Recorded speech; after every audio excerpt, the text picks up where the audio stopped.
needs. If you want to find predictions, news, and everything that deals with MMA, shout outs to Kyrie, Abu El Kir MMA, Sacramento, California, represent. That's right, Kyrie. I appreciate you, my nigga. You came in here, you was talking that shit. That's right, bro. Much love, Flo. I appreciate you for always stepping in, bro. Be safe out there. Man, my nigga Kyrie. My man Kyrie came through. He started talking that shit. Hey, here's the thing. Here's the thing. That nigga will whoop your fucking ass. You would think that nigga's all squared up and all that type of shit. Nigga come through and beat your fucking ass. Like, man. Fuck you up. You will never see it coming. So for those of y'all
Mic check.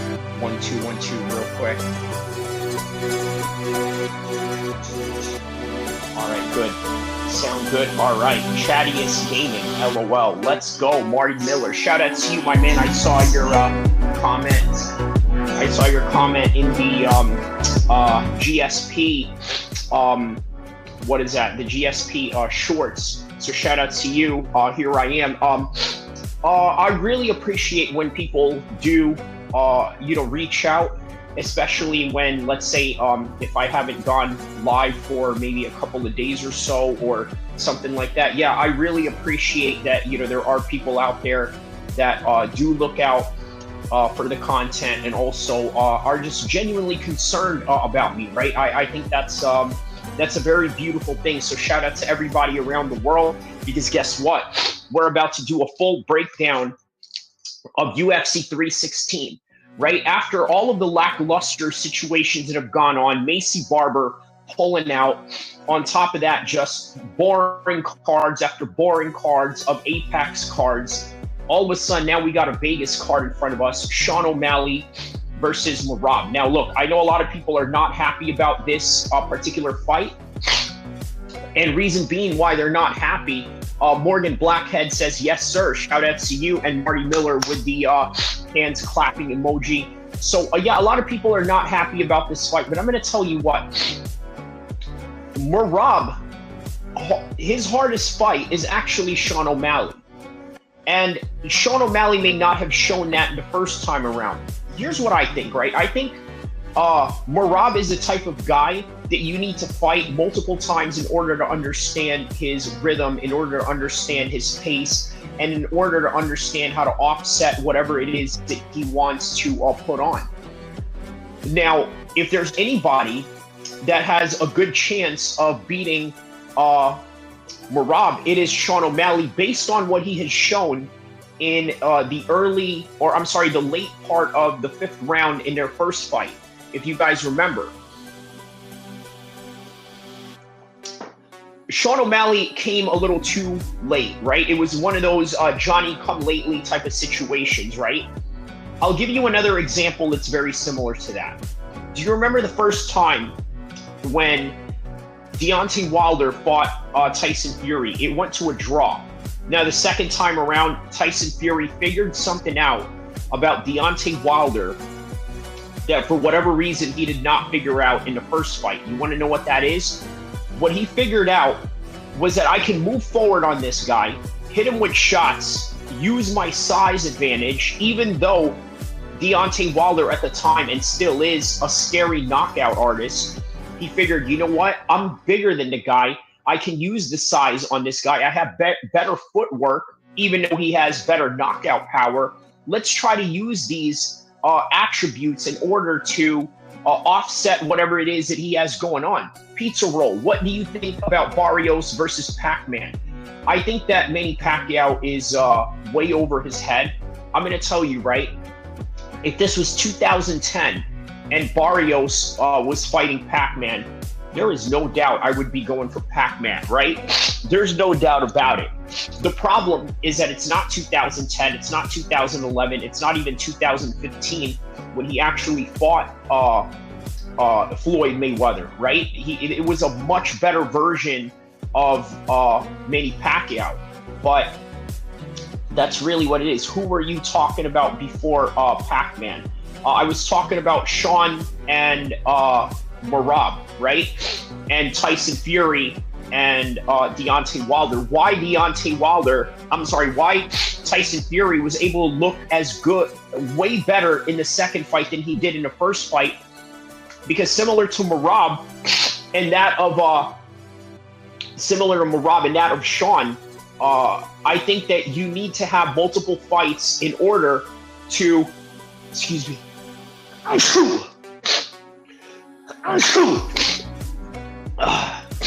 sorry about that.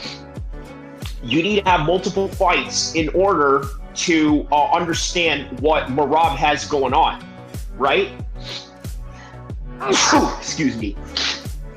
A little allergies going on here. Who is your favorite WWE fighter? WBC. Wow, okay. Favorite WWE fighter of all time, or WWE superstar. I mean, they're not really fighters. I'll go with Brock Lesnar. You know, Brock Lesnar was probably one of my, all-time favorites because, you know, I'm an MMA guy, right? So he's obviously going to be in there. Pizza Roll says, damn, dude, blow your nose first. Thank you for the advice. Aspinall versus Jones. As a matter of fact, my man, I have a video out on that right now, okay? Let me show you what video that is. It's on my video section. It's the latest video that I have right now. Check this out right here. Jones versus Tom Aspinall headed for NYC UFC 322. And the reason why I titled it like that, let me leave a thumbs up for you. Thank you, my man. Thank you, Pizza Roll. Shout out to you for that one. Also, check out my John Jones video as well after this live stream. I think you're really going to enjoy that one. Well, let me give you a little bit of a preview on that, and then you guys can watch the rest on your own.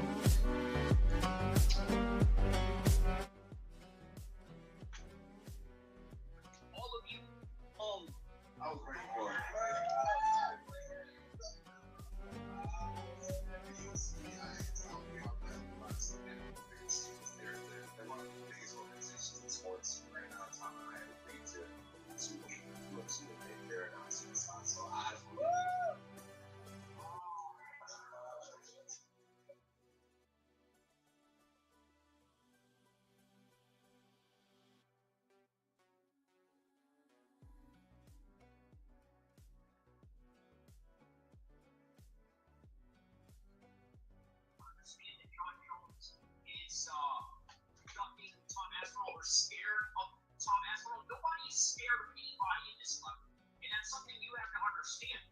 But what I do understand is that there is a business going on behind the scenes that many of you have to understand. Look, here's the harsh reality that many of you have to take, okay?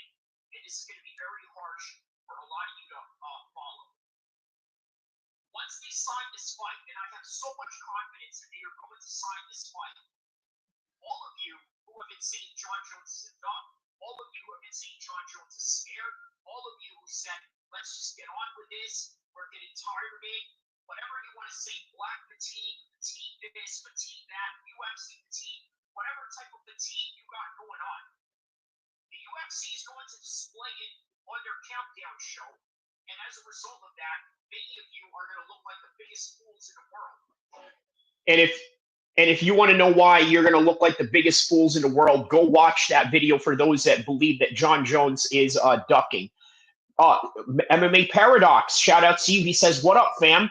Tekken says, compare Tom Aspinall's resume to JDS when he was in his prime. Tom has been fighting dudes who just want a paycheck and have no intention of being champ. I don't know about that. Can you say that about Sergey Pavlovich? I mean, Sergey Pavlovich is a serious contender and probably one of the scariest dudes in the division before Tom had finished him. Pizza Roll says, I think I've watched that clip. Okay, the clip of John Jones in Thailand, right? Yeah, I did use that clip and put it in the video. Yeah, please go check out that video. Give that video a like and some views as well. 16 viewers in here. Y'all better start liking the stream. Thank you guys for, letting everybody know to like the stream and being very supportive. Damn, Jones ducking again. Not so fast. You might want to check out that video to see otherwise. No way in hell there's something running behind the scenes. Okay. Marty Miller says Curtis Blades is legit too, bro. Yes, that's another thing. Curtis Blades, it was a very big win for John Jones, right? MMA Paradox says it's on Tom because you can argue the competition isn't good, but he can't change that. He beats like 6 out of the top 15 guys. Okay. Fanai F says Prime Jones or Prime Anderson Silva. I'm going to go with Prime Jones because even if it was Prime Anderson Silva against John Jones, I think that John Jones has enough wrestling to really destroy Anderson Silva because remember, who destroyed Anderson Silva's reign? It was none other than Chris Weidman, right? Well, John Jones is just a better version of Chris Weidman, somebody that's a way better striker and a way better grappler and a way better wrestler at that, right? So that's all Chris Weidman was. He was just a downgraded version of John Jones, a kickboxer, wrestler type of template that he has going on. So yeah, Prime Silva is unstoppable, dude. He was, but you know what? Styles make matchups, right? And even as unstoppable as he was, look what Chael Sonnen was able to do with him. Now, I know that there were rumors that said Anderson was injured in that fight, and that could be.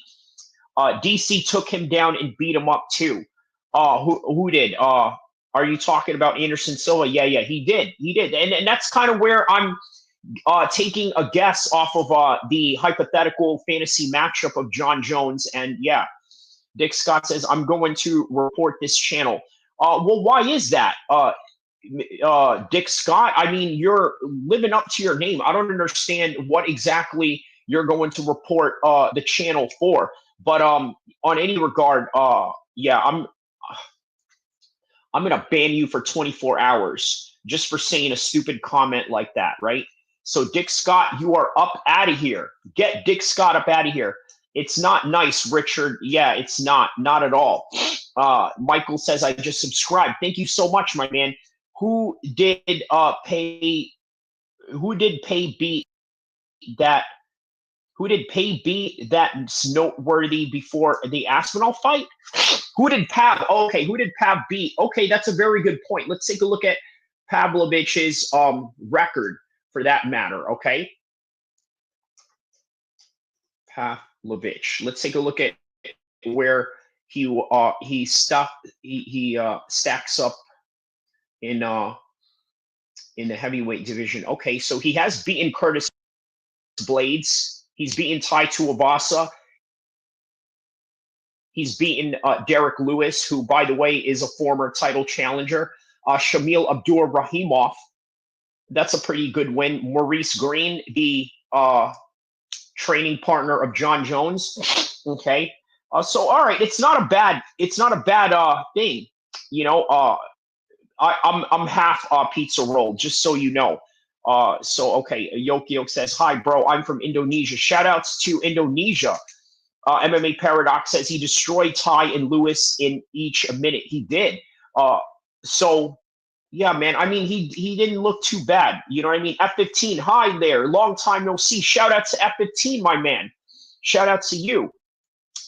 Blades, Tai Tuivasa and Lewis are all gatekeepers. Correct. They are all definitely gatekeepers for sure in that division, right? I mean, look at where Derek Lewis is at right now. Where's the next Derek Lewis fight, by the way? I know there's a big fight, or let's see, what is this? Oh, wow. Okay, hold on. Okay, reportedly struck an alleged thief and pinned him down until police arrived. Okay, that was in 2021. When is his next fight?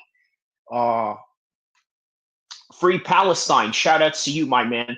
BA24 says Free Palestine. Thank you for that. They've all been brutally stopped. Pizza Roll says, I knew you were a Filipino. I don't know about that, man. You know what I mean? You know, a little weird comment right there, man. Tekken has everyone in the division except for Tom. And yeah, shout out to you on that one, BA24. And of course, John, Pizza Roll. Yes. So, yeah, man, Pizza Roll, let me know what part of the world you are from. Obviously, I am from Sacramento, California, represent. Yeah, but let me know what part of the world you are from, my man. So, on any regard, yeah, man, UFC 316. The other topic that we're going to talk about also is Kevin Lee suing the GFL. That's a big story that is going on in the world of MMA right now, right? A very big story. So, he's claiming defamation and extortion on that particular regard. But first, let's get to the full card of UFC 316, right? Sub to your channel, brother, from the horrific Middle East. Oh, wow. Okay, you're from the Middle East. What part of the Middle East are you from? Peace. Shout out to you. The only good fighters left is Tom at heavyweight. That's true. The heavyweight division in the UFC right now is at a very stale situation, right? That's really the best way to describe it. It's just stale right now. It's not the heavyweight division that it once was. I mean, if you remember, there were days when Josh Barnett was there, very skilled, very popular. Then there's Fabricio Verdum, very skilled, very popular, but also very entertaining, has a personality, makes these stupid faces. Got into it with Colby Covington in Australia until this day, probably still fighting a court case based on throwing a boomerang at Colby Covington. Who else was in the heavyweight division at the time? Obviously, Cain Velasquez, very entertaining. Brock Lesnar, very entertaining. Yeah, we miss Cain Velasquez as well. Shout out to him. Did you guys see him at a lowrider show inside a prison? I didn't even know that you could do that.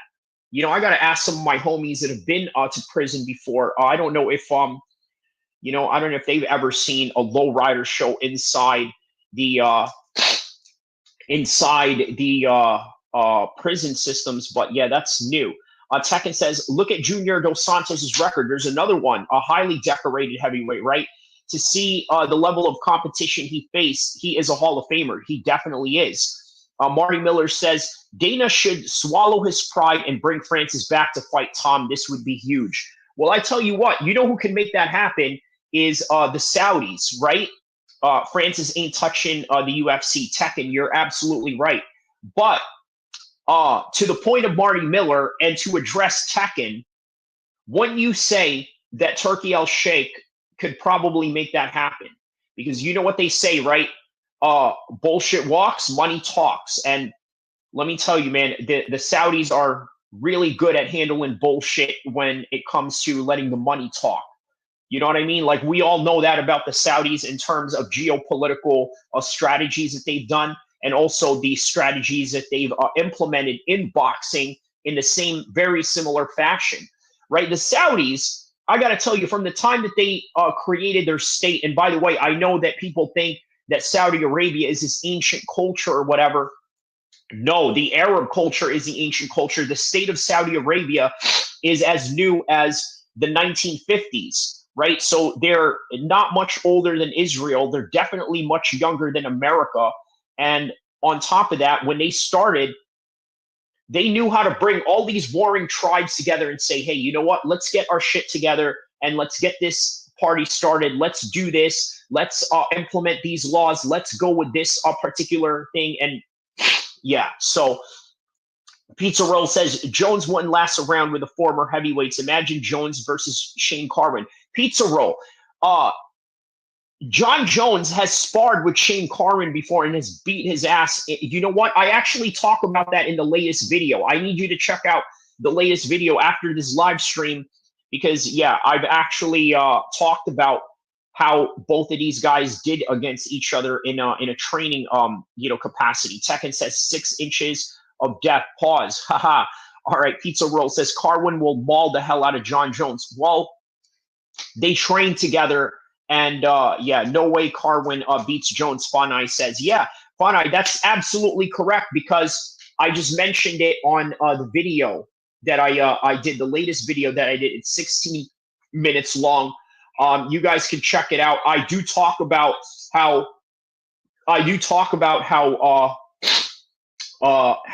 Shane Carwin got handled by John Jones in the sparring room. Jones versus Velasquez would have been interesting. Well, you know what? A lot of people are saying that John Jones ducked that smoke during that time as well, because obviously he had a chance to go up in heavyweight, but he never did. And as such, you know, he never got his double championship that he could have gotten. I mean, obviously John has now won 2 belts in 2 different weight classes, but yeah, Diego Gomez says Ubering versus Bones Jones. You know what? That's another guy that he beat up in the training room too, is Overeem. Shout out to Overeem. He just recently got married. There's pictures of it all over social media. So Felix Guzman Martinez says, are you a Jones Glazer? No, I'm not. In fact, I think that when it comes to the argument of who had a better resume between Jones and Islam, even though I'm an Islam Makhachev supporter, if you can't tell by my beard, right? I would say that John Jones has the better resume, even though I like Islam Makhachev. So it's not that I'm a glazer of him of any kind. It's more as just telling the truth of the matter of the situation. right? Now, I think you could be called a glazer if you just say that, hey, you know what? John Jones is not a duck, which I believe that he's not. And as such, you know, people are just going to call you all types of names. So this is going to be flipping wild. Dave Madge says, I can't wait to see the Bones fight. For sure. It is happening, but it's going to happen in November. Just remember that the whole summer is already stacked, so they have to move it in the fall time, if not close to the winter time. By the end of the day, Dana wins. Correct. He definitely does win on that one. Islam gave up his belt to go to welterweight. Yeah, I don't know if it was voluntary. I think that it was the only choice that he got if he wanted to get up there. Do you remember Dustin Haslett? Oh, yeah, of course I remember Dustin Haslett. Yeah, shout outs to him. Dave Madge says, you got to give Aspinall credit. For sure. Pizza Roll says, what do you think about the UFC wage? Well, I think that a lot of people complain about fighter pay, and rightfully so. But here's what I say, right?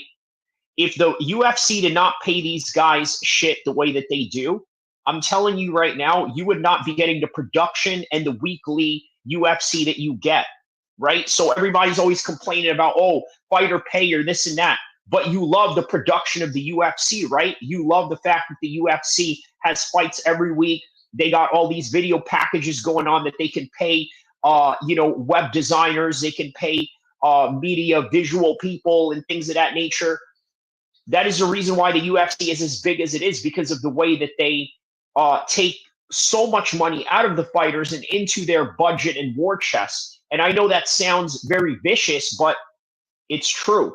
So I can't believe Matt Hughes was hit by a train. Shout out to Matt Hughes. Yeah, man. That was very tragic for its time, but I'm sure I hope Matt Hughes is doing better now. I think that's been a couple of years now since that happened.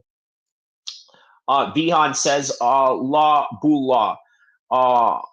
Okay, I don't know what you mean by that, but anyways, David Mash says, we deserve it. We deserve it. We deserve it. Okay, and then Marty Miller says, Tom himself says he understands John's perspective on not taking the fight. Well, not so fast. He may just take the fight. They're going to do what's best for business, being partners with the WWE. Correct. They absolutely are going to do that. You know what? Speaking of which, I had I don't know if you guys know this guy. His name is Joe Cronin, right? He does pro wrestling news. He also has experience training with some wrestlers, Sasha Banks, I believe, this and that. So he had this video called The Last Days, WWE Last Days. The Miz is next to be fired. Okay, so that's interesting. Yeah, you guys got to check that out. WWE's Sad Last Days. You guys got to check that out right here. It's this video right here, right? So shout out to Joe Cronin. He's actually one of the guys that inspired me to get into MMA YouTubing, even though he's a pro wrestling channel. I looked at him and I'm like, you know what? He has experience training with pro wrestlers. That's why he has a pro wrestling channel. I'm like, well, I have experience training with high-level mixed martial artists. Why not do a mixed martial arts podcast? So here I am. David Madge says they're going to do its best. Okay, I read that part. I think the UFC may have some potential. I think the UFC has some potential stuff going on with John in the future that is stopping the fight with Tom from happening. Got to wait for Jones's contract to run down. Would you like to see Aspinall versus Hezbollah? No, I wouldn't. Okay, so let me address Tekken for a second, right? Okay, Tekken. Here's the thing, right? The UFC right now has a stacked schedule, already scheduled, right? From 316 all the way to 320, all the way to 321, and then 322 is New York. Okay, and then on top of that, John Jones is trying to beat the Cain Velasquez record right now. How great would it be for the heavyweight division that Jones walks into that cage against Tom Aspinall in November with a record like that, right? So a record like that, I think, would be very important for that type of promotion. David Madge says Sasha Banks has like 4 wrestling championships right now, going for the 5th like in 5 weeks. Wow. Okay, that's crazy. All right, shout out to Sasha Banks for that one. Jones is more protected than the secret 11 herbs and spices. Okay, that's an interesting one. Hulk Hogan and Eric Bischoff made a freestyle pro wrestling promotion, and Ben Askren is in it too. Ben Askren, is it really? Ben Askren is in it. Okay. I'm excited for the Sugar Show to get this second fight. I think he'll do a lot better in this fight. And with that, let's transition into the early prelims of UFC's 316. So the first fight is going to be against Markel Mederos versus Mark Chionski. Okay, so what do we know about these two guys? Markel Mederos right here. Okay, we got this guy. This is the first fight right here. I'm excited for the Sugar Show. I'm also hyped for McGregor to return too. I don't know if that's going to happen. That's going to be a barn burner for sure. So Markel Mederos versus Mark Chionski. Okay, let's take a look at Markel Mederos first. Who is this guy? Let's see what we can gather out of him. So this is a 155 fight. McGregor is never going to come back. Marty Miller says that's true. What's the gaming tag team, MMA, WWE style? I don't know if I'd like to see that. David Madge says you never know. Okay, so Markel's. Let's take a look at Markel Mederos right here. Okay, so Topology, the trusted news or the trusted source in all of combat sports. Okay, so he's coming off of a split decision win against Austin Hubbard, has a win over Landon Pionos, both by decision, has a finish in the Contender Series. Let's see how he did in his regional fights. So he lost his first fight by split decision.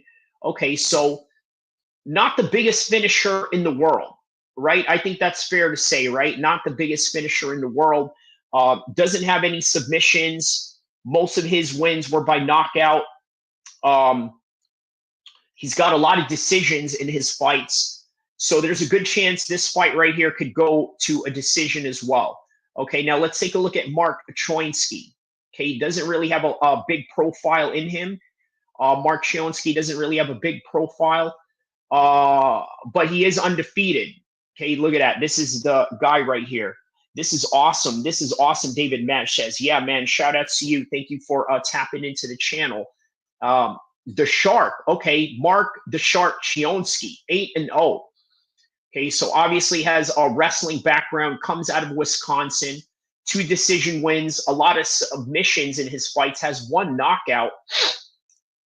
There's a good chance he could submit this guy right here, right? But I'm going to go with a decision for this one. Rear naked choke. You know what? I'm going to go with Mark Chionski by decision on this one. You want to know why? I'm going to tell you why I'm going with Mark Chionski by a decision. So both of these guys have the proclivity of taking it to a distance, fighting and winning on points. When you got 2 fighters like that, one fighter or both fighters know how to go to a scorecard or have gone to the scorecards for the majority of their fight, I think you're going to have to go with the wrestler. I'm going to go with, Mark Chionski on this one. Submission finish would be Pfyer. I don't think there's going to be a submission finish on this one. I don't think there's going to be a finish at all. So I think the first fight of the night, that's going to go to a decision. And it's going to go on Mark Chionski's part, the wrestler. And I think that he's going to grind his way into victory. So moving on. Next fight. Yanel Amouche taking on Quillan Skillet. Now, Yanel Amouche, I got to tell you something interesting about this guy, right?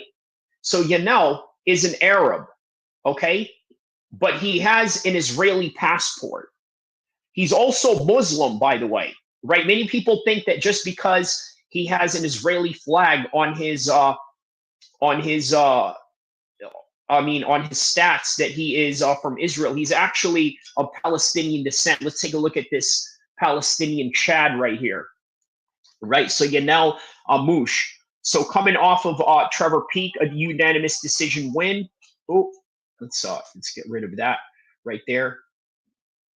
So 8-1, Yanel Amouche. See, he's got the Israeli flag, but this dude is actually an Arab, right? Red Fox. So he's a ginger Arab. Shout outs to all the gingers out there and all the ginger Arabs. Chris Duncan, he's lost to a decision, only loss in his career. Sam Patterson, Dennis Hughes has had a few knockout finishes in the regional, a few submissions. Started his career off with a submission, 2 submissions at that. So the fight that he's going to have is against Quillan Skillod. So let's take a look at Quillan Skillod from Perth, Australia. Okay, so he's coming off of a win as well. He's actually coming off of a win, actually beat Indian star Anush Jubilee. You guys know who he is. All my Indian followers in here know exactly who Jubilee is. Gage Young has a win in the Contender Series, and before that, he fought all over Perth, right? So with a long win streak, obviously lost his first fight. Man, there's a lot of guys that lost their first fight in that part of the world, right? But it's yeah, man. Who am I going to go for in this one? I'm going to go with Yanel on this one, right? This one is going to be a close decision as well. I'm going to go with Yanel by decision on this one. So the first 2 fights of the night is going to end by decision. Both men, both fights are going to end in decision. The first 2 fights. So the second fight or the third fight we got going on. Yo Joe Sang versus Jeka. Let's take a look at this. Okay, so versus Jeka right here. Okay, let's take a look at this fight. Jeka, he's Indonesian. Okay, so shout outs to my Indonesian followers in here. I'm sure you guys know who this dude is. So, okay, 14-4. Okay, he's coming off of a loss, triangle armbar. Lucas Alexander has a loss against Anish Jubilee.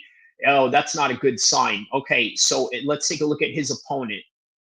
I may have to go with his opponent on this one. Look, if you lose to Jubilee, I don't know, man, but Zhou Yang Sang, let's take a look at who this guy is. Okay, doesn't really have a profile, but is undefeated, and these are usually some of the most dangerous guys that you could fight, right?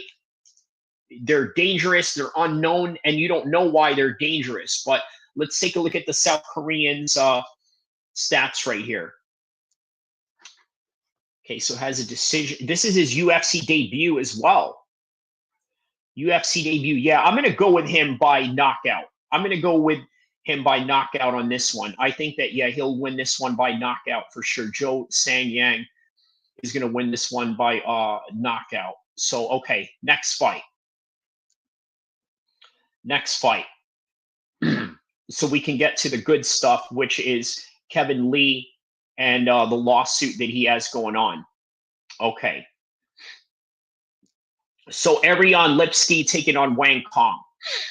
I'm going to go with Wang Kong on this one. Better record, a lot more athletic, right? A lot more prepared. On top of that, the Chinese are just doing something really correct in their preparation, right? I mean, look at this, right? Bruno Silva, he gets the decision, gets a knockout over Victor Leandra, but has a loss, has been choked before. Okay, but if this person that she's fighting is not a submission artist, is Ariane Lipsky a submission artist in any kind of way? No, has more of a striking style and is coming off of a submission loss. Has been knocked out quite a few times. Been knocked out a lot, actually. So I'm going to go with Quang on this one by first round knockout, right? I think that, yeah, we get a knockout in this one. There's not a lot of knockouts in the women's division, but I think this one is going to be a knockout for sure. Okay, so next fight coming up. That concludes the early prelims. Now let's get to the prelims. Okay, starting from the very bottom of the prelims.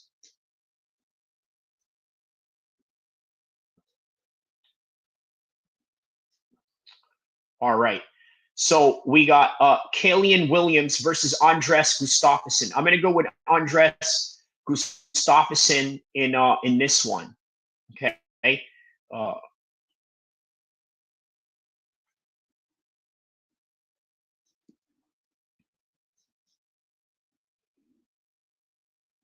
Okay, so Killian Williams. Let's go with Andres Gustafsson. So Andres Gustafsson is fight Bane. His name is Bane, right? Fighting out of obviously with a name like Gustafsson, that is Sweden, right? So coming off of a win, knees to the head. So he's coming off of the Contender Series. This is going to be his UFC debut, and he's going to take on Chaos Williams. Is that right? Is it Williams that he's taken on? Just to make sure here.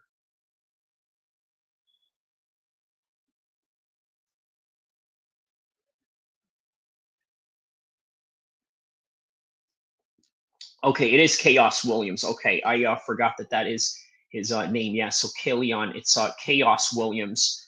So Chaos Williams is coming off of a loss, technical submission. Yeah, I think Gustafsson is going to win this one. The UFC jitters is going to hit him a little bit, but I think, I think this is his moment right here to, get the, he's going to get a decision on this one. I think he's going to get a decision on this one right here. Next fight coming up.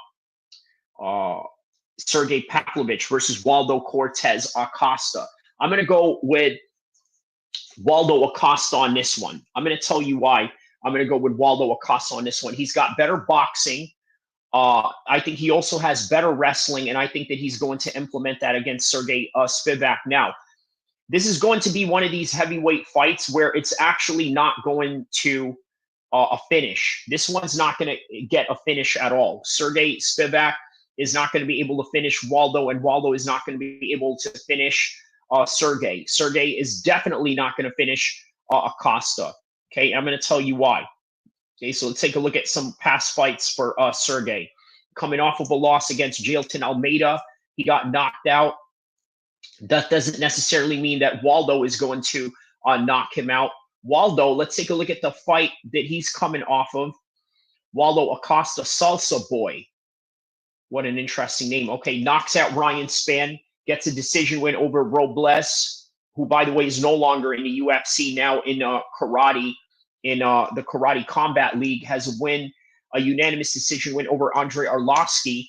So I can see this fight sort of playing into that rhythm, right? Of just going into like a decision, going into like a very grindy fight, especially for Waldo Acosta, right? If there's anybody that's going to take this fight to the ground and get the most ground control time, it's probably going to be Waldo Acosta. So we move on, right? I'm going to go with Waldo Acosta on that one by decision.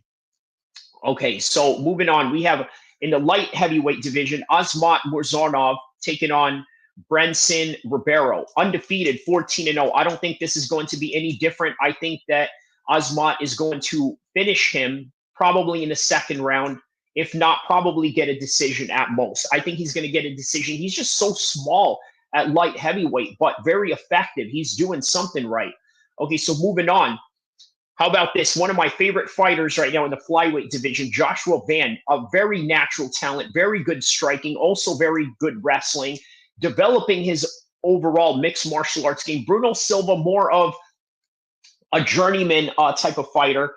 Bro got that Islam beard. Shout out to you, Fiji Waters. I definitely do, my man. What's up, Makachev? Haha. All right. So Joshua Van, 23 years old, right? One of the highly touted prospects right now, taking on Bruno Silva. Not to be mistaken by the Bruno Silva at 185, but yeah, this is the Bruno Silva at 125. This is the guy that we got right here. By the way, don't forget to like and subscribe, Fiji Water. Shout out to you, my man. So 14-6-2. He's coming off of a loss against Manel Cap. So more than likely, if Joshua Van advances on this one, Joshua Van could look at names like Manel Cap, so on and so forth as the days go on. So okay, yeah, man, I think Joshua Van is going to get a knockout finish on this one. So yeah, man, I'm excited for that one, especially by the prospect of Joshua Van probably being the guy that is next in that division right now. So 13-2, Joshua Van, very young in his career, but highly improving. So we move on to the main card of the evening. So the main card opens up with Mario Bautista versus Patchy Mix. So here we go. Patchy Mix entering the UFC pool, coming from Bellator. And as such, now here's Mario Bautista. By the way, one of the most hated bantamweights right now. And the reason why they hate him is because what he did with Jose Aldo, right? He did what he did. It's mixed martial arts. It's what you do. When you are in there against a guy that is a crazy striker like Jose Aldo that could leg kick you, that could knock you out, you got to do something to offset him. Mario Bautista did the right thing. Now, is he going to be able to do that to Patchy Mix? I don't think so. Patchy Mix is very good wrestling, very well-rounded, 20-1 in his decorated bantamweight career, but now going into the UFC, it's a great way to go into the UFC, a great matchup. Now, look at Aaron Pico. How are they bringing in Aaron Pico? They're bringing him in here to fight Evloev for his first fight. That's not how you treat a Bellator star. But Patchy Mix, he's getting that Bellator star coming into the UFC treatment by fighting Mario Bautista, a very winnable fight for him. UFC jitters is going to be there, so maybe there's not going to be a finish, but there will be a decision win for Patchy Mix. Let's take a look at where Patchy Mix has been in his career right now, or as of late. So he's got to win over Magomedov, split decision win in Bellator Paris. That was back in May. Sergio Pettis has a win over him. Sergio Pettis is a former Bellator champion. So he is the current Bellator. Obviously had to drop that belt. He's also submitted Magomed. He hasn't lost since Juan Archuleta, and that was his first loss, and that was going back into the pandemic, which was September 2020. And he won the bantamweight championship from there. Never lost it since. Has a win over Haraguchi. So yeah, man, this could probably be one of the best bantamweights in the world right now, and we just don't know it. And he's 5'11", too, on top of that. So what? Your mic is off? Your mic is off. Are you sure? Are you sure my mic is off? Hold on. Hold on a second. Let's make sure of that. We can hear you. Why did you say my mic was off? We can hear you. Why did you say my mic was off? Okay, well, all right. All right. Kidding, Kyrie. Don't worry. Okay. All right. My man. Okay. My man, don't do that. Don't do that. Don't do that. But anyways, yeah. Okay, at least my mic isn't off. So yeah, man, it's going to be an easy win for Patchy. It's going to be a little bit challenging because it is the UFC. But man, don't count him out for a finish. It's a Patchy win, a Patchy Mix fight for sure. Now, Kelvin Gastelum versus Joe Pfyfer. You guys know I did a video on Joe Pfyfer saying that his homeless story is nothing more than a scam, right? So here he is. He's taking on Kelvin Gastelum. Look, I think that Kelvin Gastelum is going to out-wrestle him in this fight. He's going to grind him. I don't see Joe Pfyfer winning this if Kelvin Gastelum is on his A game. But if Kelvin Gastelum is not on his A game, you know, Joe Pfyfer is going to do him in. And when he does him in, I think that he'll knock him out. So moving on, Kayla Harrison taking on Juliana Pena. Hands down, this is an easy win for Kayla Harrison. Kayla Harrison is going to win this. And not only that, I think she's going to brutalize Juliana Pena from round 1 to round 5. Look, there's just some things that you're not going to be able to keep up with. All the years that Kayla Harrison has put into judoka and competing at the highest level, I don't think Juliana Pena has enough of that. They have an equal amount of fights, right? Juliana Pena 13-5, Kayla Harrison 18-1, soon to be 19-1, because I think that she takes this by easy decision. Speaking of easy decision, Merab Dvalishvili taking on Sean O'Malley. Look, I don't like Sean O'Malley's chances in this fight. I really don't. I think that Merab is going to do the same thing that he did in the first fight. I would like to think that Sean O'Malley does something different. I don't think so, though. I think Merab is going to win this one very easily. Very easily, I think he's going to win this one. It's not going to be any different. So Merab Velanchvili by decision on that one. So that is the full card for UFC 316. Now, let's get to the juicy parts of the news. Okay, now, Kevin Lee plans on suing the GFL over canceled events. Okay, according to MMA Fighting. According to MMA Mania, Kevin Lee smacks GFL with a lawsuit for defamation and extortion. Notice how MMA Mania wrote that a little bit more sensationalized, but let's read what MMA Mania has to say. So, written by Alexander Buhin from MMA Mania. Okay, so this was June 2nd. Let's okay, this is a clip from Clifford, RJ Clifford. And then these last maybe 12 months or so, we were in pretty heavy talks with GFL. They were supposed to be the new startup promotion. They were supposed to be the next big thing, and I got behind them pretty good. The talks were great, but there wasn't no action behind it. And you know, I can't speak too much on the situation because now we're going through legal, and you know, I'll be suing them for some defamation, for some extortion. I think that they used guys like me and used our name in order to get out there and be a major face of the MMA the promotion business, and nothing ever came from it. All right, well, there you have it, right? So suing for defamation, using their names and likeness in order to get the GFL going, but nothing really came of it. So I don't blame them for that, right? By the way, to answer your question, somebody had asked me, Michael Finch, Bomber, do I train MMA? Yes, I do. I've actually trained with some of the best guys in the world. You know, I've won Muay Thai, you know, state titles. I've competed in MMA. I've competed in Muay Thai. I've competed in wrestling my whole life. I've won medals in Taekwondo. I've won, you know, trophies in Muay Thai. So, yeah, man, I've got a pretty interesting martial arts background, to say the least. So, but yeah, okay. So let's get to this Kevin Lee story, right?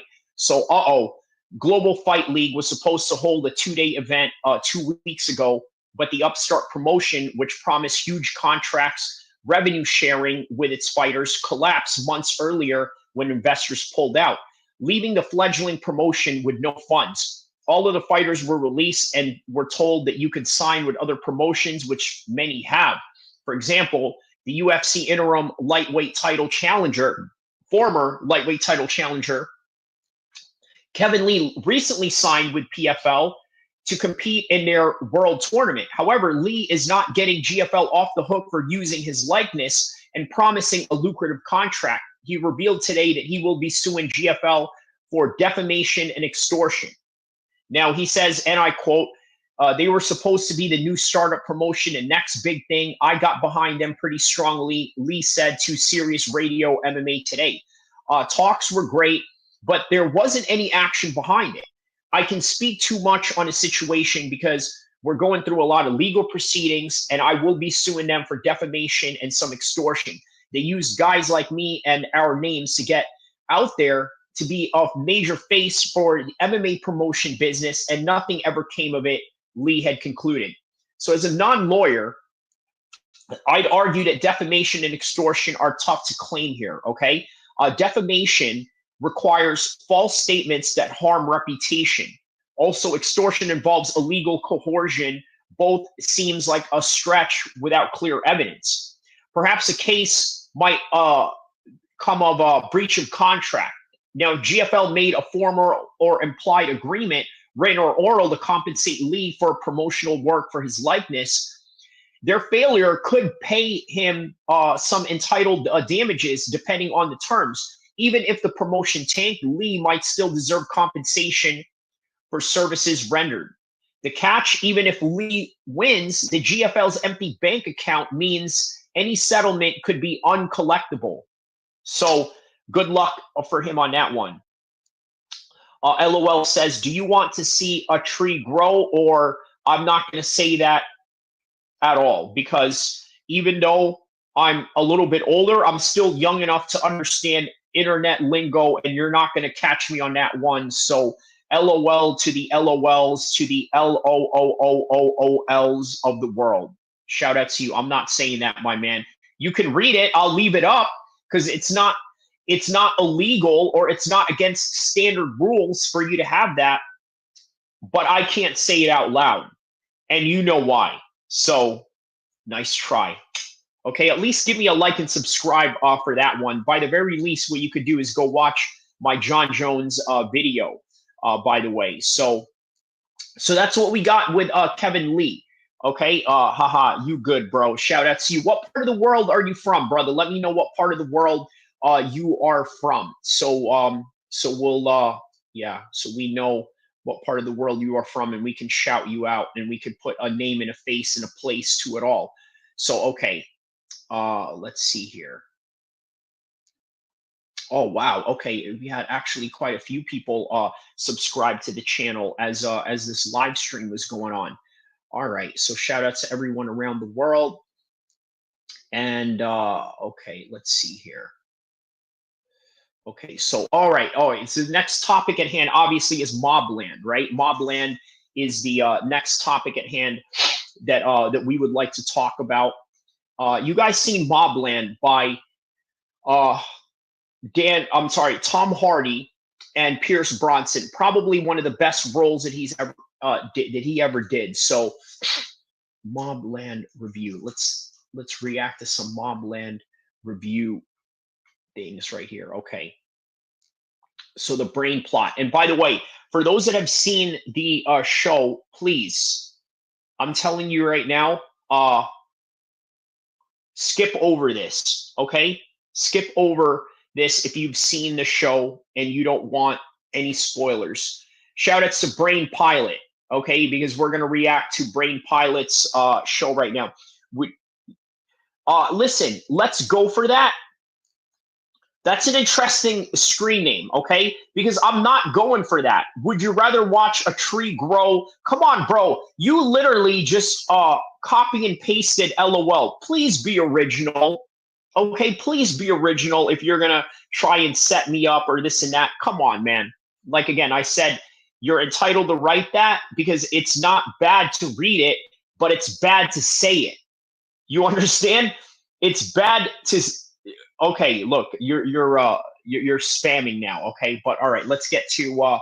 1.5% cash back is just the beginning. With no annual fee. Chase Freedom Unlimited. How to use cash back. Maybe you need a little less inspiration.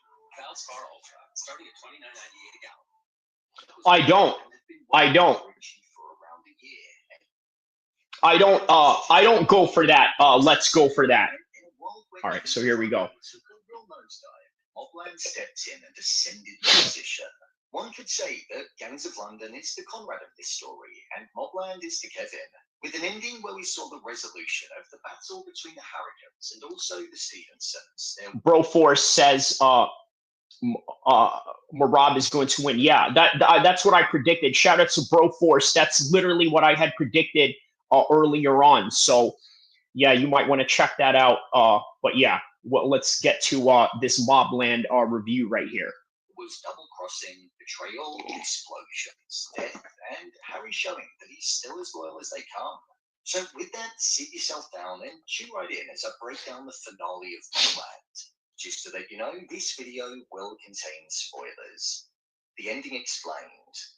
When it came to the ending of this series, we were left at the point where Harry had a meeting with O'Hara scheduled for 10 a.m. and he also had a meeting with Kat set later on that afternoon. Within the meeting with O'Hara, he found out that it was actually her that was the rat and had been working with Richie for around a year. So I got to tell you, man, the story of this whole entire show was absolute badass. I mean, the plot, the twist, the betrayal that happened, the mix and matching of alliances that have gone on. I mean, it is top 10 of all time. And she'd been sharing information on the Harrigans. So it wasn't Archie. which meant that Conrad killed his longtime friend since the 70s over something that wasn't actually the case. But what it did show was the influence that Maeve had and how she can seep poison into her husband's ears as he'll act based upon it. This led Harry to want to set up a roof. And you know what? That's a good point. That's one of the subliminal messages that I think the movie was trying to convey. Check this out, right? In the movie, or in the show rather, right? Because it's a 10 series, 10 episode series show in this season. Maybe they'll do another season. But you'd be surprised how many people go to prison because of women, right? Because of what women say, because of what women provoke, or this and that. Like, for example, you see in the hood, right?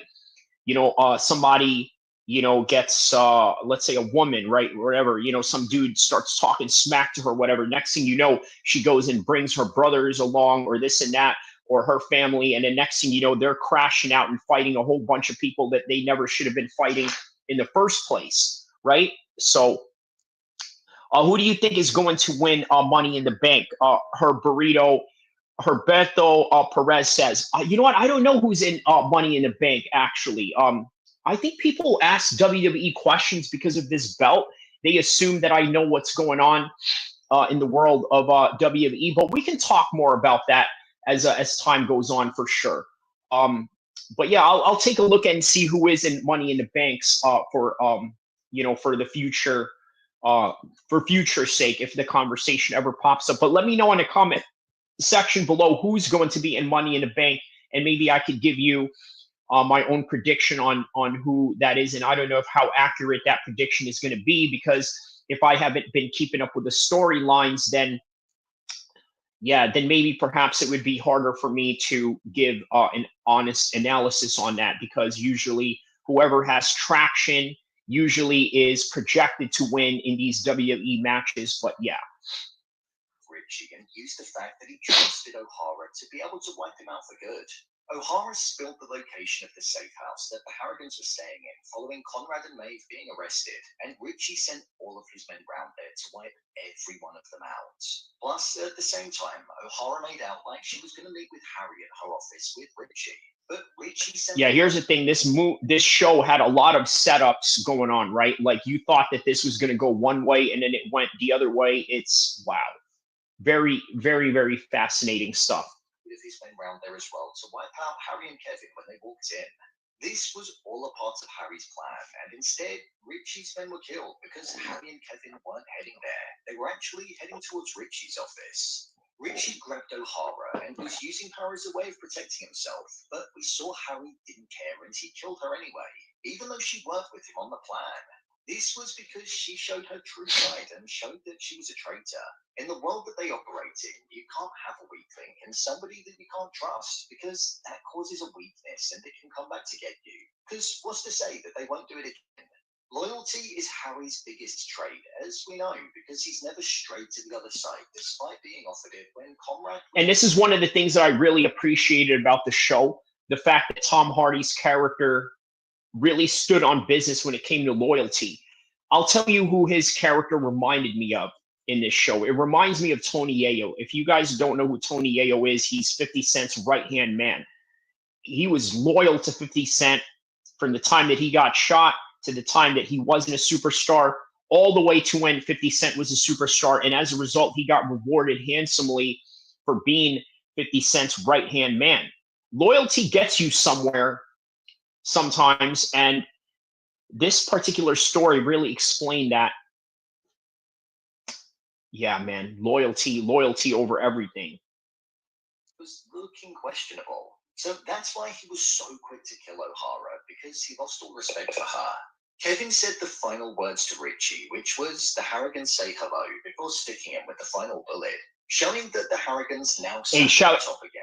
But shout out to JuiceMan562. Shout out to everybody in Long Beach. My man from Long Beach right here. Shout out to Long Beach. I see, Juice Man, you got a new, I think you got a new profile pick right there. I think you had the Eazy-E profile pick before. But yeah, I just did the preview for UFC 316, the whole card. I did the full card prediction on this live stream.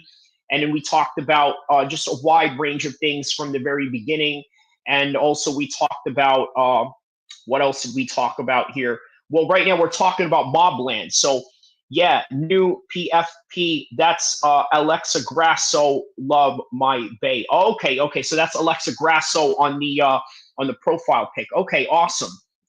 So we are reviewing Mobland right now, a show that I saw on Paramount. Very awesome show, and we're doing a review on it right now. But this was a different era of the Harrigans. It was no longer the Conrad and Maeve show, which caused the Harrigan name to be dragged through the mud because it started to represent chaos, panic, and madness. Instead, with Kevin looking to be at the wheel after making his move, he wanted it to stand for stability and a newfound respect. Everyone knows you need a lawyer after a car accident, but what if I told you there's a better way? One, if What the ending of this final episode truly means is that it feels like there's almost going to be a civil war ensuing within the walls of the Cotswold estate in the next season. Conrad wants the power. Maeve is looking to side with Eddie. Serafina is looking to ascend the position, which was symbolically shown to us by sitting in Conrad's seat. And Kevin and Harry are looking to take it too. So the family could quite literally tear itself apart from the inside out, all whilst being on the receiving end of Kat as well. The gang leader to poach Harry, but he chose not to go.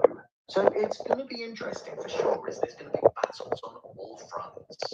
With Harry being... So that's where this show really takes an interesting turn, right? Not only are they facing internal battles, but they're also facing battles from the outside as well, which I think really hit the point of what happens in that world of gangland and mobland and all of that. Being stabbed by Jan right at the end of the episode. Personally, I don't think that's going to be the end of him. He's too tough of a guy and too much of a main character to be taken out by a kitchen knife by mistake, so I think he'll definitely survive the ending. With Conrad going absolutely mental during the ending of the episode, whilst inside the walls of the prison, it showed that realistically he was where he belonged and around the type of people that did respect him. The criminals that didn't hold as much power as what he did. That's the first time we've actually seen him be respected in the entirety of the show. Everybody else that's on a similar level to him has spoken about how he's literally lost it. So it was rather telling of the position that he was now in and that he was quite... I'll tell you what that reminds me of. Reminds me of Suge Knight, right? Now, before Suge Knight left the streets and went into prison, a lot of guys respected him, right? But then he started losing respect, started getting beat up by a barber. I mean, there were allegations of Suge Knight actually snitching and this and that. But then when he goes in the inside, everybody shows love to Suge Knight. And even Pierce Morgan on the outside doing an interview with Suge Knight. So, yeah, man. All right, it kind of reminds me of that. Pierce Bronson's character reminds me of Suge Knight in that regard. So, literally a madman. With Harry getting the recording of Alice basically saying that they were framing Conrad and May for a crime that they didn't commit, it showed that the both of them would be getting out as soon as that was shown to the police.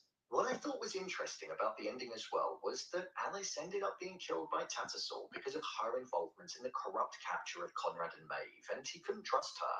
With Tattersall obviously being involved with Richie, it just shone a light on how these gangs had their fingers in many different pies, filling up corrupt officers and detectives' pockets in order to stay safe.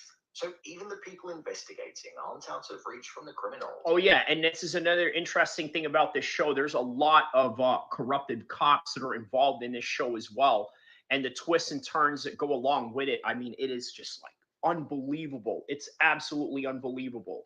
And that in Alice's situation, she was actually much closer to a criminal than what she could even realize. One major revelation that occurred in this episode was that Eddie wasn't actually Kevin's son. So when Maeve mentions it... Wow. So that's the other crazy thing that went on with this show, right? One guy who was the dad and the son, well, let's just say that the grandfather was actually the father and the father was not the father at all. If you can catch my drift on that scandal right there. To Kevin in the previous episode about his other brother that we didn't know about. It turned out that that was actually Eddie. Conrad was intimate with Bella, and then Kevin raised Eddie as his own, and Eddie found this out by Maeve telling him. This led Eddie to want to go and kill his mother, but he was stopped. So I think with Maeve and Eddie looking like they're going to be teaming up in the next season, and Eddie seemingly no longer respecting anybody in the family other than Maeve, that could be dangerous. I think Kat is going to be a key figure in season 2 of the show, and she'll most likely be the Richie of the season, the main opposing figure to the Harrigans. So that'll be interesting to see being developed, because the name Kat McAllister sent shivers down the body of the Harrigans whenever she was mentioned. My review of the episode. I thought this was a great season finale. To be honest, I thought it was a great 10 episode. I agree with it as well. Sorry about that. I think it was yeah, I'd give it a 10 out of 10. You know what? The reason why I would give it a 10 out of 10 is because if you want to see something again in the next season, that's an indicator that, hey, you know what? This was a great show nonetheless. So yeah. Okay, let's continue on with this. Of television overall, there's not been a solid gang show on TV for quite a while, and this definitely. That's true. There hasn't been a solid gang show on TV for a while, but this. So this right here, I would put up there with The Sopranos, The Wire, and Top Boy, right? Which, by the way, is a combination of all those three. So. Definitely filled the void that Gangs of London left when the show went downhill. Tom Hardy as Harry is one of my favorite performances in the show. The loyalty that he has, and the if you don't trust me, it's on you attitude, because he genuinely is the most trustworthy person in the show, is something that always makes me laugh. Yeah, I do like that. I do like that they made Tom Hardy's character the most trusting person in the whole entire show. I do like that. And I think that they gave depth to that character, right? Especially being the main character in that whole entire show. I think it gave depth to his storyline and everything that goes around him and his motivation, which, by the way, is very important for storytelling. He's a tough cookie that you don't want to get on the wrong side of, and the emotionless expressions that he always has makes him so hard to read. Realistically, he should be the person making the move, because I don't think there's anybody that could match him. I also think Paddy Considine as Kevin is one of my favorite performances as well. I might be a bit biased on that because I genuinely think he's a phenomenal actor, but he definitely delivered in this season, especially in this episode. The conversation he was having with the dead prison guard, reflecting on how it was his father that made him who he was, and that he was. So I'll tell you what I really liked about this show too, right? The other character in this show, Kevin, right, who was the other protagonist, he ends up finding the correctional officer that molested him while he was locked up. And then what did he do? He ended up popping him in his head right in his house after he followed him home. Or I think he posed as an Uber driver to pick him up from the nursing home and then just popped them right there in his house. So holding on to a lot of trauma from him, that it was letting out the feelings towards his father onto the prison guard, as well as the suffering that he caused him. It was a powerful moment. Plus, when he went to see his father in the visiting room and we saw their relationship essentially disintegrate, it set up what frostiness could be present in the next season. In terms of the fight scenes, the show just really knows how to capture the tension, the build-up of what to expect, and then also provide a satisfying fight scene crescendo or explosion. I like the fact that the killing of Richie was quick and clinical. Even though we'd waited all season for it, there was no messing around, and it was as if Kevin knew that he just needed him out of the picture. There didn't need to be a song and dance about it. One way that I thought tension was built really well in this season was when the camera was moving and just whipping along with the phones across the desk between Richie and O'Hara. That rapid movement just felt like it captured the tone and mood of the conversation and the rushed nature of what was going on. See, I like that. I like that they knew that was a focal point in terms of showing and capturing the momentum, the sense of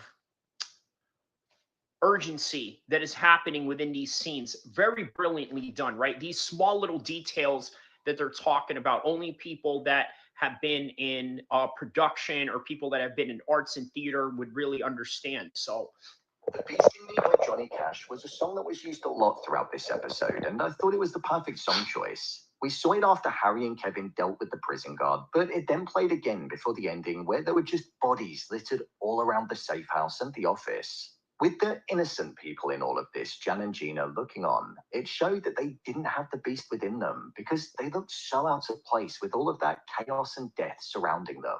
So I thought that was a great song choice. The casting in this season has genuinely been phenomenal. Helen Mirren's Maeve is a character that I absolutely hated, but that was literally the point. We're not supposed to like her, and I did genuinely... Yeah, that's a very good point, right? Here's something that you guys have to understand, and this sort of relates in combat sports context, right? Usually we see characters like Colby Covington, even Conor McGregor, and the list goes on, right? You'd think, man, you know what? I hate this guy. He's so cringy. Yeah, good job. That's the point. That's what they're trying to convey towards you, is that they're not to be liked, they're not to be trusted, and that's really the bottom line about it. And on top of that, it's deliberate. It's deliberate with a cause and a reason behind why they are doing it. So they wrote her so well. The same with Conrad too. They did a really good job at writing a character that you could tell once had power and influence in their heyday. But he was losing his marbles slightly, going rogue just to see if he still had it. So I commend the team for that as well. This has been one of the best TV shows on television in recent weeks, so if you haven't watched it, I strongly recommend you do. It's Sunday today. There are 10 episodes, and if you started early enough, you can get through all of it today. So binge, binge, binge. So, there you have it. Mobland Episode 10, Ending Explained. If you want to see more of your favorite TV series and movies being... All right, so shout outs to Brain Pilot for that one. That concludes our review of Mobland. I really think that there's a lot of plots and twists and stories. And not only that, too, I think just the overall lessons of manhood, adolescence, and coming of age, right? All those topics all rolled into one in this show. On top of that, if you're into gangster flicks, if you're into action, if you're into drama, if you're into all this British stuff, I mean, listen, bro, this is Pierce Brosnan's best role. I think he did a better job on this than he ever did in James Bond. But that's bias on my part. I think I just like seeing Pierce Brosnan play a gangster. But nonetheless, yeah, that's the ultimate overall reality of it. So, okay, guys, with that in mind, I'm going to give you a little bit of a review or as a little recap on what we did in this show today. Okay, Gangs of London is an excellent series also. Yes, that's also an excellent series. That is on Netflix, and I believe they have all of the they have all the episodes in Netflix, so it's something to check out as well. Very similar to it, right? Although Mobland, I think it's not as slow as Gangs of London. Although I didn't watch all of Gangs of London yet, I think it's a very slow burn. I mean, I'm sorry, I did watch parts of it, not all of it, the way that I watched Mobland. But with Mobland, it really captured me every second, right? There was something about that show that captured my imagination every single second. As opposed to, let's say, Gangs of London. It's an excellent series, but I got to watch the whole thing to really get to the bottom of it. But so far, what I've seen out of it, it's a very slow burn, right? Whereas with Mobland, it's just fast paced, get to the point, in your face, and this and that, right? So, okay, so today we talked about obviously the John Jones situation. It's still an ongoing situation in the world of MMA. We talked about that. We talked about Kevin Lee suing GFL. We talked about Mobland, the season review on this particular matter. We also talked about UFC 316, the full card. We gave a full card prediction from the first fight all the way to the main event. We also talked about Mobland. We also talked about Gangs of London, which is also an excellent series.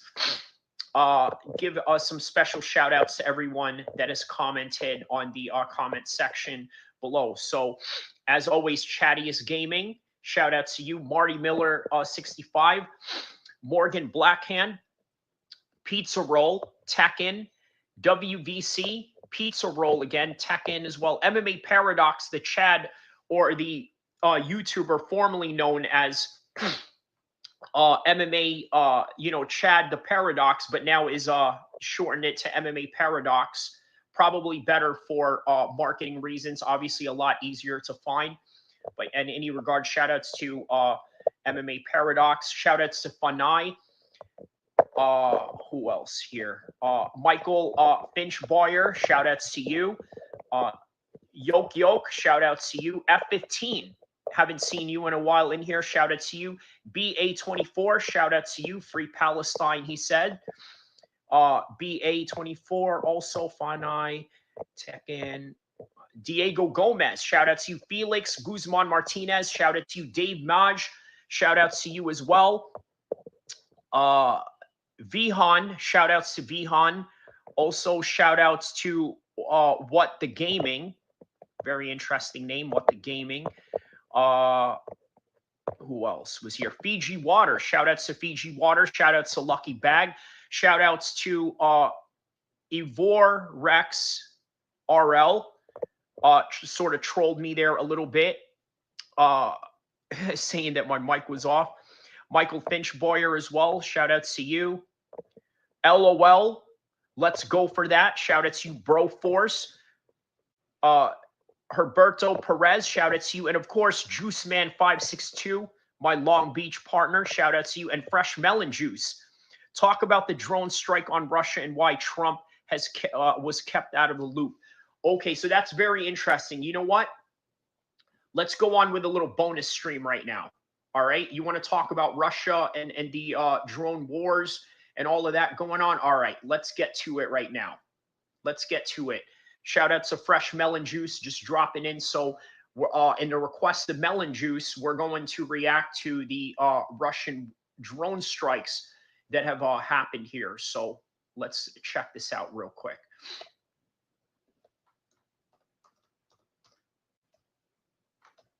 Russia drone attack.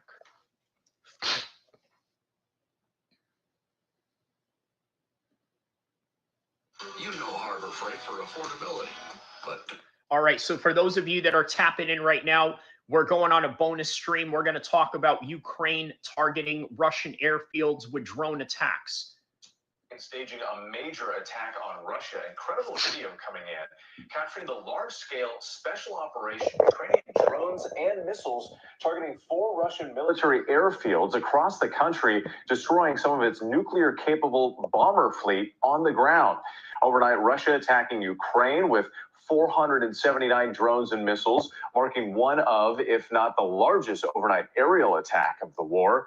This comes as leaders from Russia and Ukraine are expected to return to the table for a second round of peace talks tomorrow.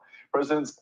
Now, I tell you what, that's very strange, man. That's very strange that they were able to have peace talks and then do this at the same time, right? I don't know what the strategy is behind that. I would imagine that if you're dealing with the Russians, there's going to be retaliatory repercussions and reprisals that come out of this. They're going to have peace talks. They're going to do things diplomatically for Monday. By the way, is this when is this 1 day ago? So, okay, Monday. So this was probably Sunday when this happened. Okay, so the peace talks were right now. So were yesterday. So yeah, okay. All right. So, okay. Zelensky confirming today that Ukraine will be at the talks in Istanbul on Monday, laying out in a statement. Okay, so the peace talks are in Istanbul, which I guess is more of a neutral territory out of out of everyone else. So, okay, maybe that's what's going on here. All right, so his position ahead of that meeting. Meanwhile, Russian officials are refusing to reveal their terms for a potential deal. ABC News foreign correspondent Marcus Moore joins us with the latest. So, Marcus, what more do we know about these new military strikes? Well, hey, Whit, good to be with you. This was a highly sophisticated operation and truly extraordinary in the way it was executed. Ukraine apparently managed to transport the drones that were used in what have been described as mobile homes, but they look more like shipping containers when you see the pictures. And according to sources, they had roofs that could be retracted remotely, and that's where those drones were launched. 4 different airfields were hit. You see the video there. 40 planes were damaged or destroyed, and at least one strategic bomber was also destroyed. And one of the airfields was in Siberia. So we are talking about a major Juice Man, I'm gonna go with Marab on that one. I like Sean O'Malley. I would love for Sean O'Malley to win, but I don't know if he has what it takes to win this time. Operation, and one that, according to a source, was personally supervised by the Ukrainian President Zelensky. This drone attack followed that massive Russian air assault on Ukraine overnight. When you put all of this together with... Yeah, about that, Juice Man, I don't think Pena is a lock on that one. I think Pena, yeah, she's going to lose this one, dude. Yeah, I think she's going to lose this one. Kayla's too good, man. She's too good. She is too good, and it's going to show. It's going to show in this fight. So let me read some article on this one right here. So for 18 months, Ukraine's internal security service planned an audacious assault on the far-flung Russian airfields, first sneaking drones into Russia, then planting them near key military runways. So on Sunday, just ahead of the rounds of peace talks, it was time to go. Near 4 unsuspecting Russian military bases, remotely activated roofs lifted off mobile homes and shred parks on flatbed trucks. Armed Ukrainian drones tucked inside the soared upward and then punched on the military aircraft lined up on the runways, engulfing many in flames. Well, look, I don't know if anybody died in this particular instance. I guess that was the point that they were trying to make, right? If they're going to have peace talks, the very least they can do is just destroy equipment, but not destroy lives. And I don't think the Russians are going to really be kind to take such a transgression. So the brazen attack, which Ukrainian officials claim destroyed at least 13 Russian aircraft and dozens of others, shocked Russia and instantly reduced its capabilities to threaten a nuclear attack or launch missile strikes on Ukraine and other countries. So obviously, it was a strike used to try and offset what the Russians had going on. It also served a crucial reminder to Moscow and Ukraine's Western partners that Kiev remains capable of exploiting Russia's weakness and disrupting its war plans despite being outnumbered and outgunned. Ukraine said the damaged or destroyed aircraft, which some were nuclear capable, including the A-50, Tu-95, a Tu-22, an M3, and a Tu-160 models, planes Kiev and Russia had used nearly every night to bomb Ukraine. Okay, so that was the point, was to try and offset that situation. Where do you think GFL went wrong?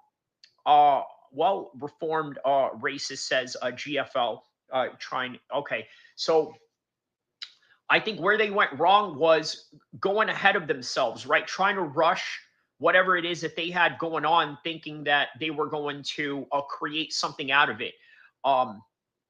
Bringing people in that did not consent and hoping that they would consent in order to just use their names, right? It just disorganization overall, reformed racist, right? That's really the best way to say it. By the way, very interesting name that you have, reformed racist. Let me know the background behind that name and why you came up with that name and what's the backstory, and let me know what part of the world you are from. Shout out to you, my man. But okay, so but the swift, angry reactions in Russia confirmed that Ukraine had exploited to devastating effects. An obvious vulnerability, essential and expensive aircraft left out in the open, but believed safe because they were deep inside the country. The operation also marked the latest example of drone technologies redefining modern warfare. Okay, Western analysis said that the strikes will hinder Russia's ability to launch cruise missiles into Ukraine and could force Russian commanders to shift significant resources to better protect aviation assets. But the analysis cautioned that the strikes are unlikely to significantly alter the course of war, as Moscow still has enough aircraft to continue bombing Ukrainian cities and infrastructures, which they probably will at this point, right? Because obviously there's going to be retaliatory, consequences to that. Tekken says Putin cannot afford to concede the rubble that has been fallen too far and invaluable for too long. What is this? Ooh, hold on just a second. Let me turn on the light here. Okay. concede in Russia for too long, and investors were losing confidence in Russia. He needs resources to land investors' confidence. Reformed Racist says, I'm from Arkansas, grew up in a household of racists, found God and changed my ways. Now I spread positivity and open-mindedness. All right, everybody, give a clap for Reformed Racist. Shout out to you, my man. I know that initially you see a name like that, it's like, who is this guy? That looks like a weird name, but as somebody who understands things about change and how people can change and things of that nature, I sort of understood the message and what you were about just based on your name alone. And just looking at your profile pic alone, it has a picture of a black hand and a white hand sort of fist bumping each other or shaking hands. So I understand your message. So shout out to you, everybody. Give a warm welcome to Reformed Racist. And by the way, don't forget to also hit the like and subscribe button. And everybody, give a Reformed Racist a round of applause and a big welcome to the Kyrie Abu Al-Kir MMA channel. So shout out to you, my man. Tekken says, if Putin loses, Russia is done. Might as well rename it Turkey. Ooh, yeah, okay. So in the video that could be independently verified by Washington Post, people who appear to be locals living around the air bases recorded the drones zooming past them and plumes of black smoke on the horizon. In a video, one woman was watching a drone move towards a smoldering air base as her neighbor suggested it might be the 11th to fly by. So there was more than multiple dozens of them flying by. In another video, a man films several drones fly out in the back of a truck station on the side of the highway. A volley of a gunfire can be heard in the background as security forces try to shoot down the drones. In another, a young soldier apparently stationed at another air base records several aircraft burning. Facing the camera, he uses as an expletive to describe the scene. Enraged chief Russian propagandist Vladimir Solotov later demanded that the soldier be shot for making the video and called him a scumbag. Meanwhile, in Kiev, the SBU, the Ukrainian security agency that planned the brazen strikes, publicly took credit for the plan and revealed that the operation's code name as Spiderweb. President Zelensky quickly posted photos of himself hugging the agency head, Lieutenant General Vasil Maluik, in celebration. And so I'm going to read this with a Russian accent, okay? The enemy thought that it could bomb Ukraine and kill Ukrainians with impunity and endlessly, Mulek said in a statement Monday. But this is not so. We will respond to Russian terror and destroy the enemy everywhere. Ukraine said that the SBU operatives involved in attack were evacuated safely from Russia before it began in Ukraine. The successful attack injected some much-needed optimism in society, beguiled by more than 3 years of full-scale war and worn down by many what see as undue U.S. pressure to concede to Russian demands even without security guarantees. This operation completely changes the perception of reality, both with Russia and around the world. Our enemies now forced to recognize Ukraine intelligence services as capable of penetrating with even more secure facilities, said Ukrainian lawmaker Roman Koseko, who serves as Secretary of Parliament National Security Committee.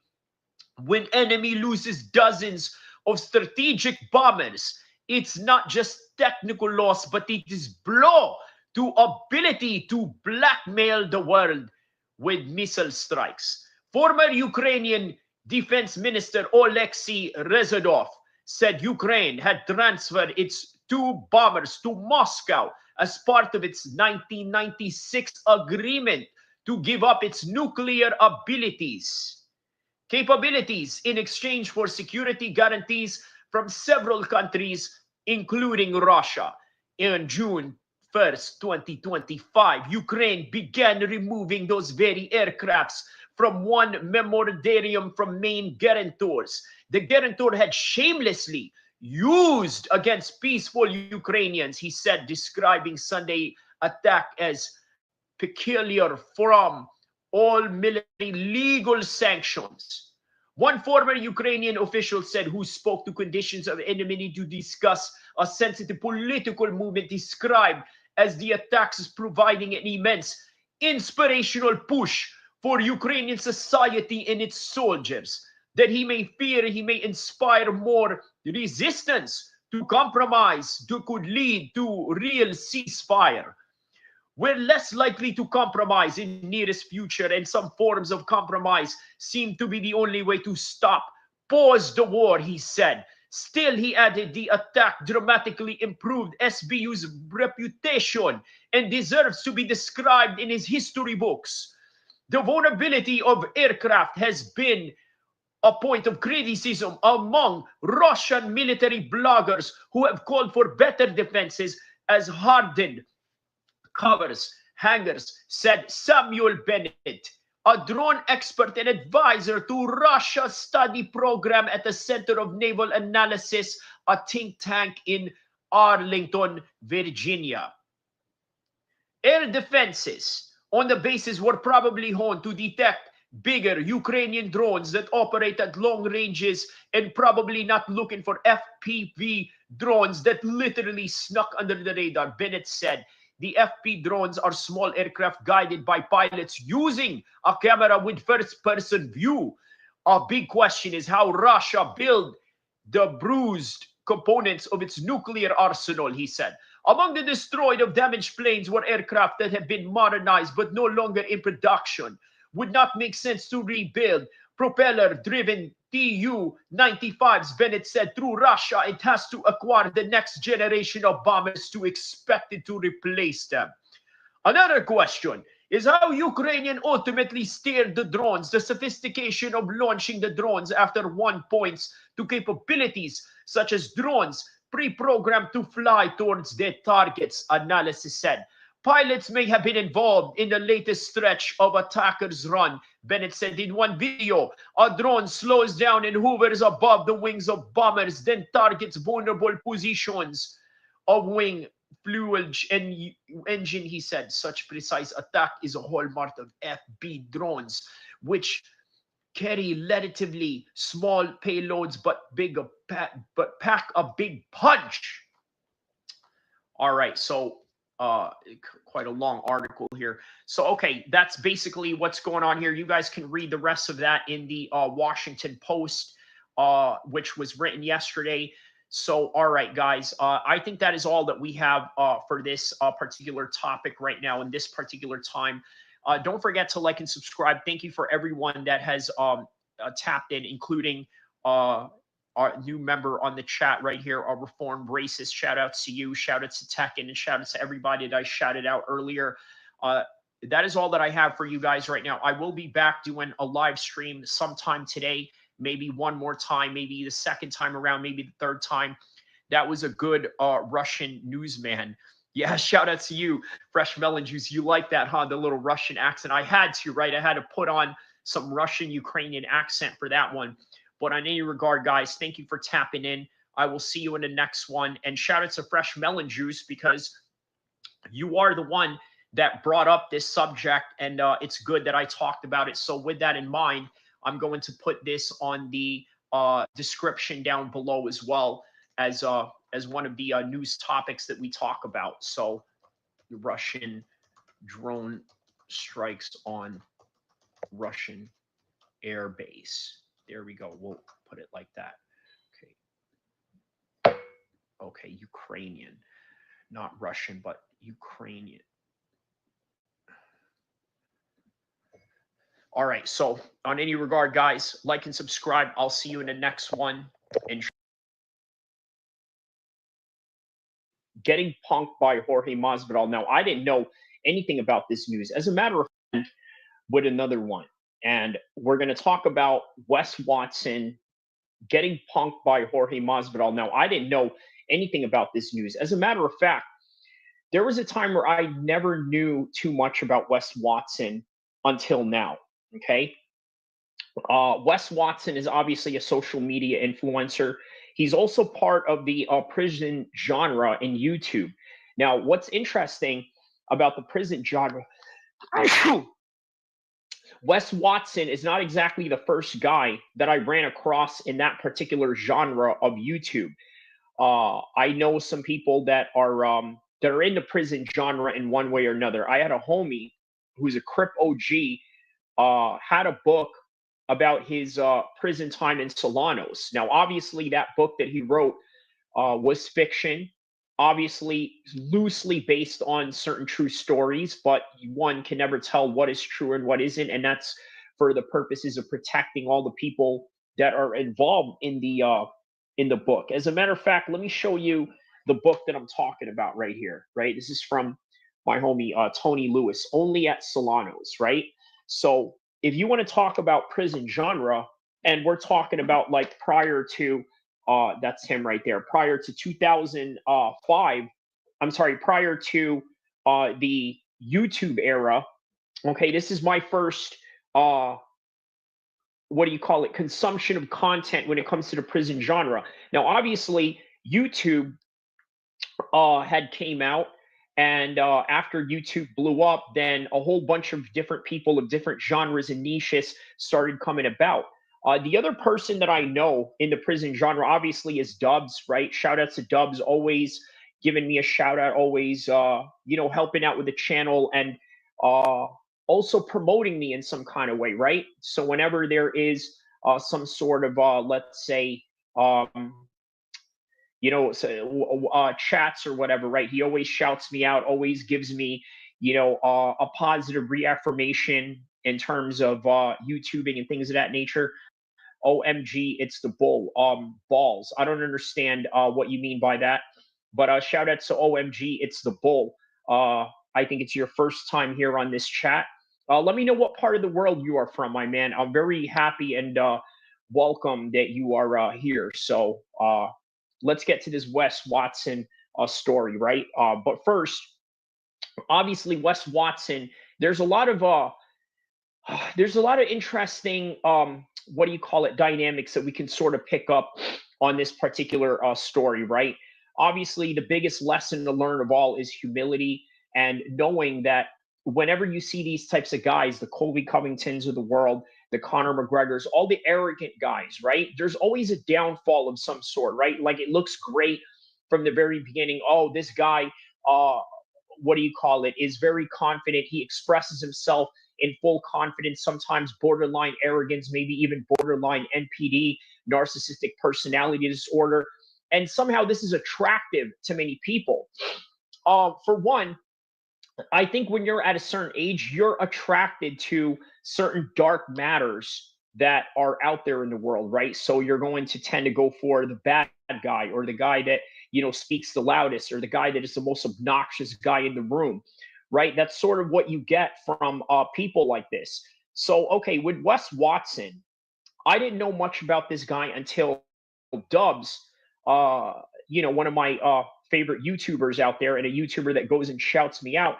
He does a lot of content with Wes Watson. I got to be honest with you, I didn't know who Wes Watson was. Now, obviously, Wes Watson has a bigger platform than that of Dubs, but I happened to know Dubs first before I knew Wes Watson, and it was only until I started seeing Dubs do content on this guy where I realized, hey, you know what?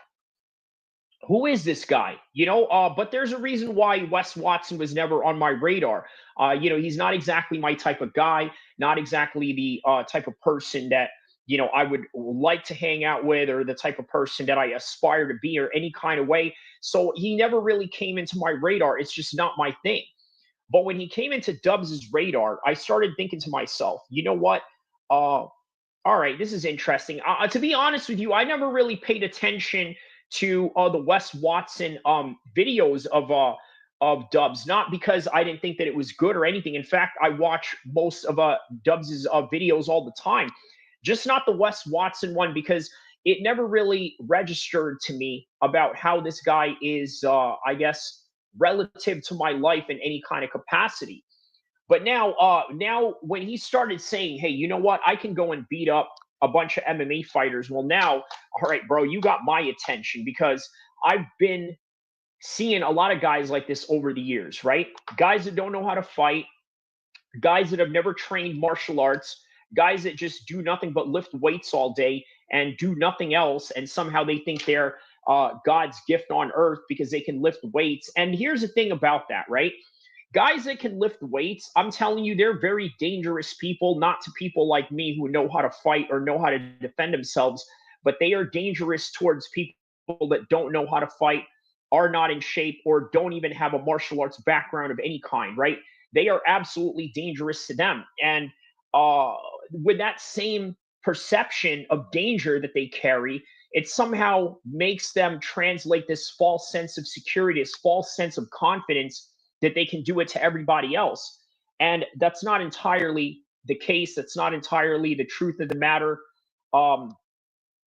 So let's hear what Jesse had to say about this, because obviously this involves Jorge Masvidal as well. So door of the club, watches my channel, and goes, oh shit, it's Jesse on Pfyer. Comes around, grabs me, okay?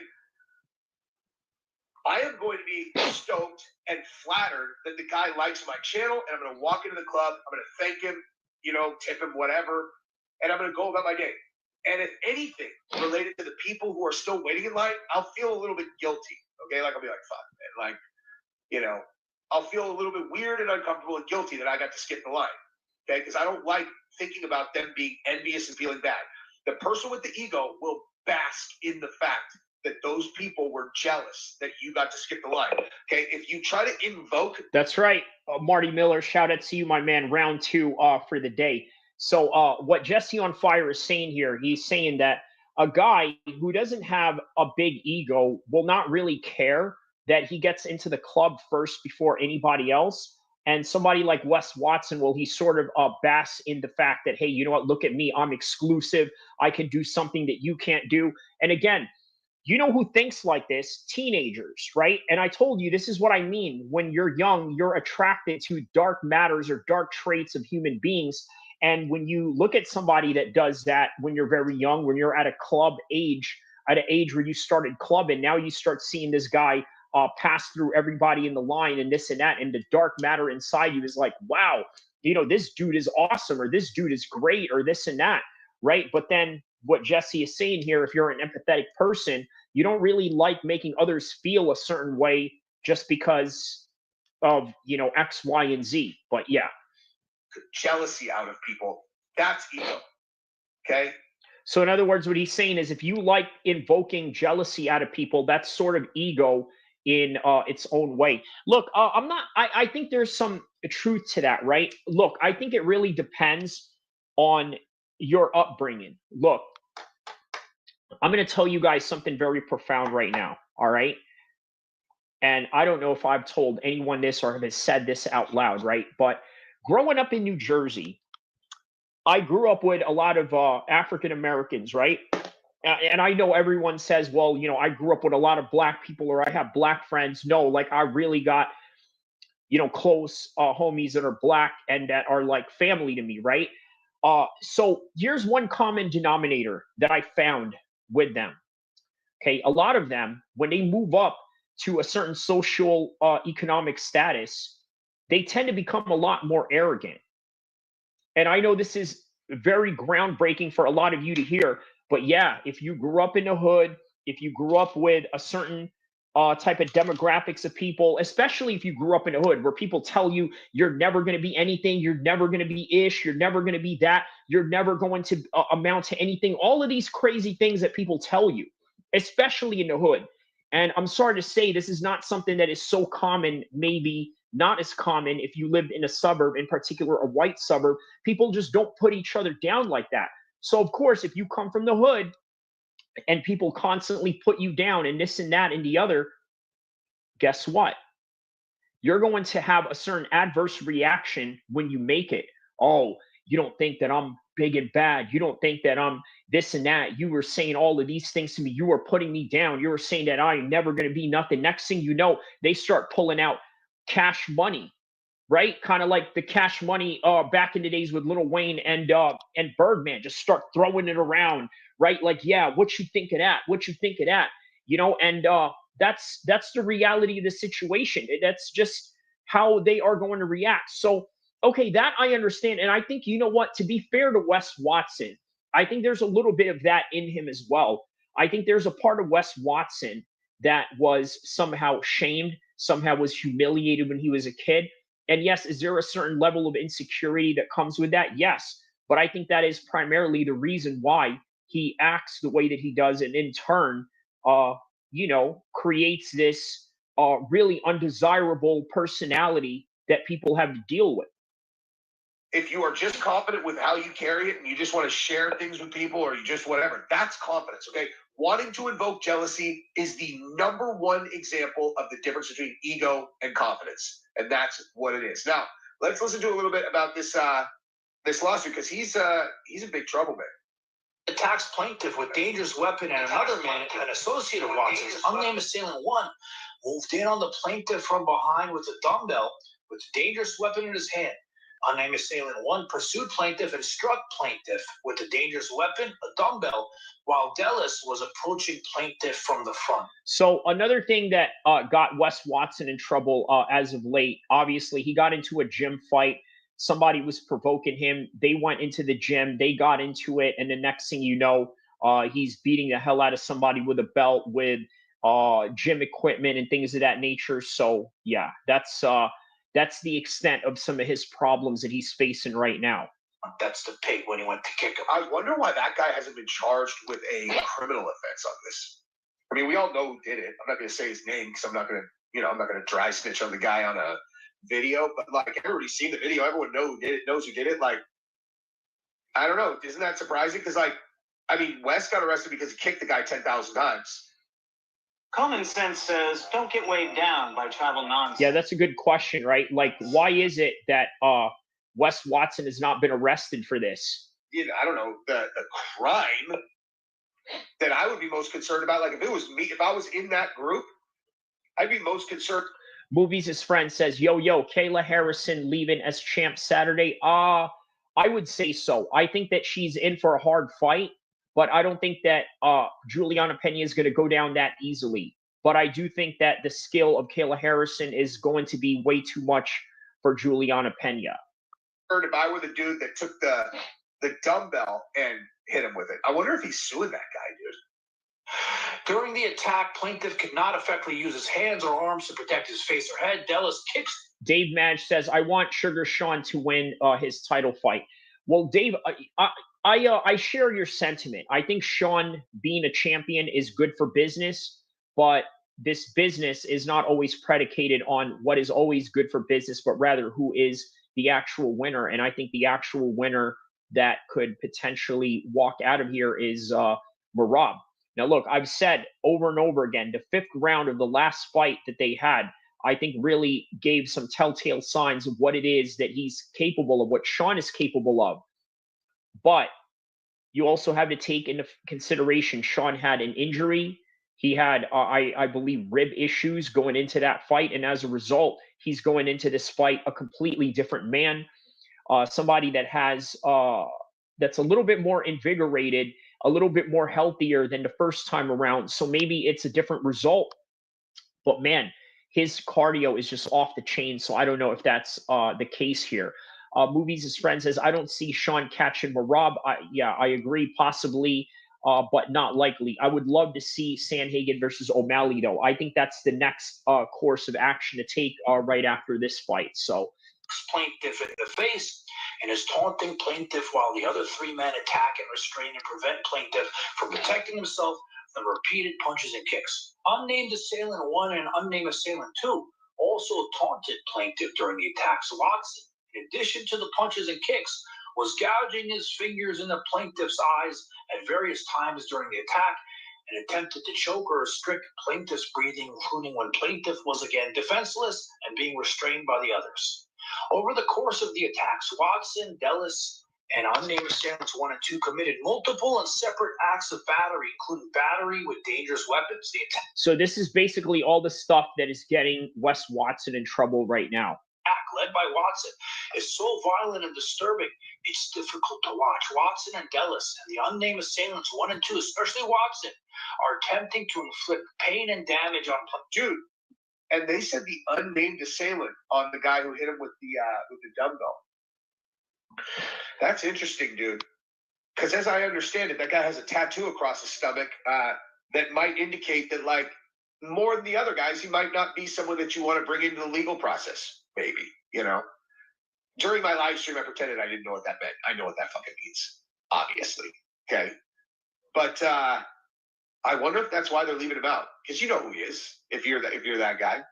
And you're leaving him out and somehow he doesn't get arrested. I mean, what the? You guys let me record this with a piece of fuzz on my hair? Hey, how about I show up at your gym and I grab a dumbbell and I hit you with it because you didn't let me know, hey, Jesse on Pfyer, you have a piece of fuzz on your fucking hair. You're embarrassing yourself.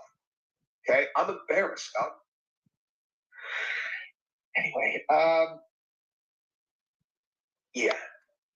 Nonetheless, I wonder if that's why. Because, like, if the victim, you know, refuses to give a statement where he identifies the guy, maybe that's why. Maybe he looked into these guys and says, oh, nah, not that guy. I'm going to let it slide that he hit me with the dumbbell. Plaintiff Watson especially.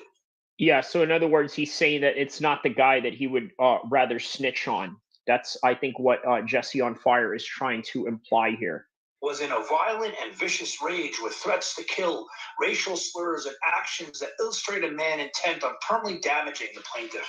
It's not exaggeration to say that the plaintiff could have been killed from the beatings. Watson, he's going to be pissed again, is 5'8" tall, but weighs over 230 pounds, and is extremely strong and was aided by 3 other strong and violent men. And by the way, he was really upset that people called him 5'8" in this one, so... This attack was 4-on-1, and together they were intent on causing immense harm and damage to the plaintiff. Okay, so now... Oh, shit, he's suing the gym, too. Jeez, dude, that sucks, man. That sucks for the gym. I always feel for fucking business owners that get caught up in stuff like this. It's like, you're telling... Like, if you are the guy, if you're the victim and you go get an attorney... Every time they're going to be like, we're going to go get the gym also. I mean, you can absolutely bet your life on that. Now, look, I don't think that's fair at all. I mean, I don't know what the gym did. I don't know if that had anything to do with Wes Watson, but it's never fair to get the gym involved in that one. At 100 out of 100 times, that's going to happen. But that said, okay, what could the gym possibly have done? What they're supposed to tell Wes and his friends not to be members because of what exactly? Okay, they're just like innocent bystanders that all of a sudden have this gigantic financial liability because these dudes jumped this guy at their gym. You know, I don't like that shit. Yeah, I don't agree with that either. I don't know why the gym had anything to do with it, especially if Wes Watson didn't own it. But, you know, it is what it is in this one. So, okay, like there's no reasonable reason why the gym should have thought that this was going to happen, but you know, their attorneys, you know, recommend that they just settle because it's more expensive to fight it in court, whatever. They're going to end up having to cut this guy a fucking check, and it's dishonest, it's stupid, and it's extortion from the other attorney because they're like, hey, would you rather go to trial and it's going to cost you more money, or how about you just give us a check for $50,000 or whatever? It's like, dude, I don't know. I don't like that shit. I just realized that this is not a very long video, so I'm going to cut this out. John Bravo's not very long. I don't want to show too much of it, so you guys go watch the rest of it on John Bravo's. Now, let's watch all the pro fighters light this dude up in my other video. All right, so this is where now Wes Watson is getting lit up for saying that he can beat up MMA fighters. Look, again, man, this is one of the biggest problems many of these weightlifter guys who never train martial arts think that they can beat up trained fighters. They say something to the extent, well, this is what Wes Watson's argument is, right? He says, well, you guys are not really fighters or whatever. You had to learn to fight, which is a dumb thing to say. And then he also says some weird false equivalence that, well, I could just get a whole bunch of homies to round up and do this and that. Look, man, how about this, right? How about the guy that is trained how to fight, dangerous, and somebody that you should look out for, but also the guy with an AK that doesn't know how to fight, that has a gangster background or whatever, is also a scary individual to deal with? Why can't both of these guys be scary or handled with caution in their own right? Funniest comment I've seen thus far on all of Instagram to this is a dude who said, meanwhile, nobody's making eye contact with Cain Velasquez in prison. Jackpot. I mean, look at this, dude. This is like Do you understand how many of these guys are pro fighters that are in on this right here? It's endless. When McDojo Life posts about you, you are literally looking at an army of pro fighters who are going to be responding to you. That's exactly what's happening. So for those of you that don't know what McDojo Life is, well, obviously this is the platform that Jesse is talking about. So what McDojo Life is basically a website that calls out fake martial artists or people that get beat up by other martial artists for trying to prove that they can fight when they really can't. So right, Jesse, I'm fine. Welcome back. So I have to do a video on this, dude. This is too funny. So I obviously knew whenever when I covered the Wes Watson story where he said that all pro fighters are squares and wussies, with a P, but it's the first minute of the video, so I can't say that. I was like, as soon as I cover this is gonna catch wind in like the pro fighter community, and then it's gonna go on Instagram, and then it's gonna go viral, and then all the pro fighters are gonna come out of the woodwork because every time some big ass dude is like, "Hey man, are you kidding me? I'm 260, dude. Okay, what's this pro fighter gonna do against me that weighs 140 pounds?" Everyone's all, "Oh my god, guy." Well, you know what? Sometimes that's true. Sometimes size does matter. One punch from a really big human being can absolutely lay you out. But sometimes, yeah, I mean, it almost doesn't matter as well. So he's going to destroy you. That's what he's going to do. Okay. There had yet to be a guy who just across the board blanket called the entire professional fighter community a bunch of squares and wussies. It might have been a minute yet. And yeah, that was a bad move on the part of Wes Watson to do that. I mean, put a general blanket statement on everybody like that. I don't think that was the smartest move ever. 3, 2, 1, 0 pussies. So I figured it was going to go wide, and it has. And now George Masvidal has responded. We have.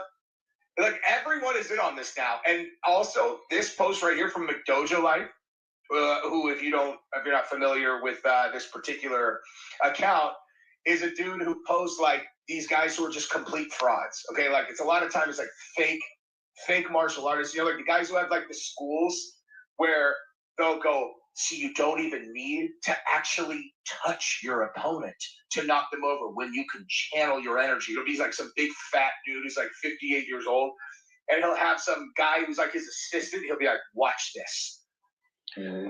Who is this guy talking? In the background, watch Clown Show. That's Jesse on Fire that I'm reacting to. Because he does a lot of Wes Watson content. My boy Dubs does a lot of Watson content. And so I just thought it was interesting to sort of react to his video. And yeah, so if you're wondering who that is, it's Jesse on Fire. Go check him out. But also check out this channel. Also, don't forget to like and subscribe because I'm about to drop some of the most epic content in mixed martial arts history and all of MMA streaming ever. And I'm going to promise you that. Whack! And the guy will go, and pretend to be knocked out. It's like, stuff like that. So fake martial arts. But also, morons who have no idea what they're talking about. He posted this, and everybody follows McDojo Life. So there's a lot of pro fighters in this comment section that are really, really funny. And also, this is just bottom line, McDojo Life is a mecca for, like, fighters. Okay, like, this is where, like, fighters watch McDojo Life. This is nothing but... So in other words, this is a website that is definitely going to be roasting Wes Watson. Shout out to Watch Clown Show, my man. Let me know what part of the world you guys are from while we continue on this particular subject matter at hand. Actual martial artists, because it's an inside joke for us, right? Or like these people who are like pretend to be tough and get beat up, or like the fake guys, whatever. That's funny to the people who are actually training martial arts. So the comment section is absolute gold. And so we are going to go ahead and take a look at that today, and then discuss it a little bit. Also, I want to talk about Wes Watson's Instagram because he only has 15. Shout outs to Wilkin TH, my man. How are you? Let me know what part of the world you are from, my man. 1,000 followers now, which means he had to start over, and I'm very curious about that. And I had a couple conversations with people, so I want to tell you what's going on there, because he used to have like, I don't know, 700,000 or something like that. I mean, I didn't pay super close attention, but I remember him having 500,000 like years ago. So something's happening where he's getting his Instagram shut down, and I'll talk about that in a little bit. So let's jump right into it. Go ahead and subscribe to the channel if you haven't yet. I appreciate you guys doing that, and let's rock. Okay, so let's just everybody let's just watch one more time what Wes Watson had to say about professional fighters, so we're all on the same page when we go into the comment section. And right here, I see 1, 2, 3. I already see 3 pro fighters right there, including George Masvidal. So let's go. Ready? Bam. You don't want to fuck with the wrong people. And the wrong people out here in the world are not pro fighters. You guys need to wake up. These are very big time squares. Pro fighters are the epitome of squares. But you know what? To be honest with you, there's also a lot of pro fighters that are also about that life. And when it comes to being gangsters, right? One example, obviously, Jorge Masvidal was an example of that. Also, how about maybe Lee Abraham Murray? Wilkins says John Jones or George St. Pierre, who is better? Resume wise, I'm going to have to say that it's John Jones has a better resume. But when it comes to overall marketability and staying clean, being a good role model, it's George St. Pierre. I think that's the best way to really put it. Clown Show says, I agree, the most dangerous people aren't pro fighters. Well, I tell you what, man. What I said in the Cain Velasquez video, right? I said in the Cain Velasquez video something to the effect of, how do I say this? What did I say in this video? I said something to the effect where, okay, the people that I am least scared of, or I'm sorry, the people that I'm scared of more than anything are people that don't know how to fight. Why? Because if you know how to fight and you're a martial artist or you're a combat athlete, I know what I'm getting out of you. Like, okay, this guy's a wrestler, so if we're going to scrap, he's going to try to shoot in, then maybe I'm going to try and fight him on the feet. Okay, this guy knows how to scrap on the feet. Okay, I'm going to try and take him down and use as much wrestling as I can. So there's really no worry. Like, I sort of understand what I'm dealing with in front of me. However, if you're dealing with somebody who is not a pro fighter, somebody who's about that life, you know, I would say, man, you know what? These are people that I'm going to be a lot more scared of, quite simply because they are unpredictable and they are going to bend the rules, and you don't even know what type of rules you're fighting or abiding by at that point. So to a certain extent, I agree. But to a certain extent, I just believe it like this, right?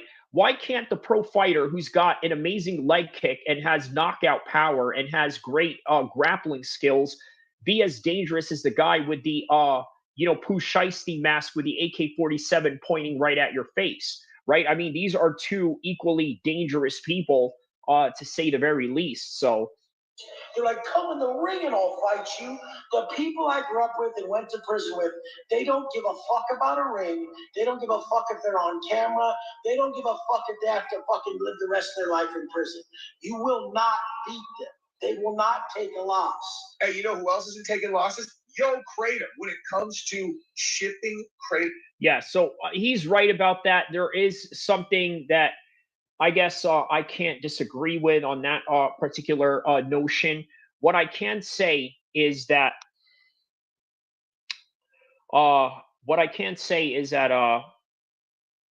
yeah, man, it just depends on the situation that you're dealing with. But okay, let's get back to this. Favorite part of that is when he says they will not take a loss. And I'm pretty sure that the point that he's making is like, if they lose, they'll come back with a bat. Like, have you guys ever seen the movie Casino? And when Robert De Niro, who is playing Ace Rothstein, who is actually real name, can't remember, whatever. It's a real character though. And he's talking about what's his name? What is the real guy's name? That's going to drive me absolutely crazy. Why am I forgetting these guys? I know these names. Okay, he was a Chicago outfit guy. Whatever. He's like, if you beat him with fists, he comes back with a bat. You beat him with a bat, he comes back with a knife. You beat him with a knife, he comes back with a gun. And if you beat him with a gun, you better kill him, because he'll keep coming back and back and back until one of you is dead.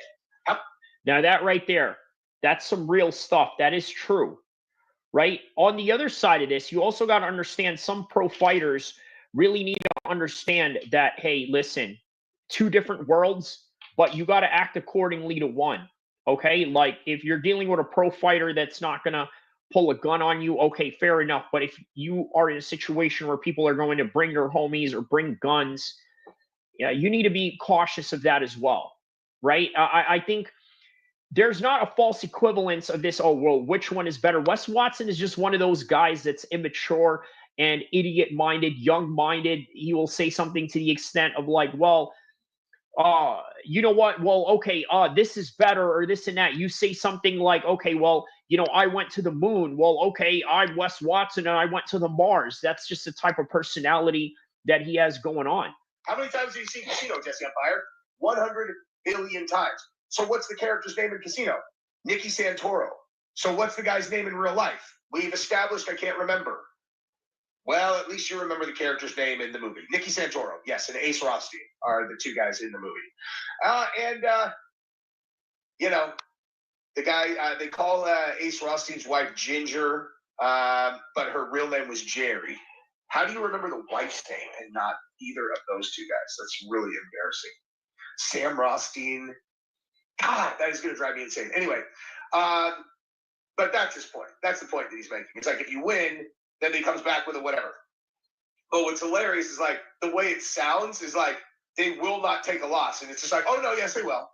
They absolutely will take a loss, guy. Okay? 100% they'll take a loss. Okay? That's a silly thing to say. And UFC fighting is gay. Like all that shit, like MMA fighting and all that shit is for people who never really were in fights. Like they never whooped ass their whole life. So they're always like, I'm going to train and fight. Wilkins says, also pro fighters are more relaxed and calm because they know they can cause damage. Correct. Which is why, you know what? Here's the thing, right? When it comes to getting into a street fight, it is less likely I'm going to get into it with a pro fighter. Less likely because number one, we're already going to have that mutual respect.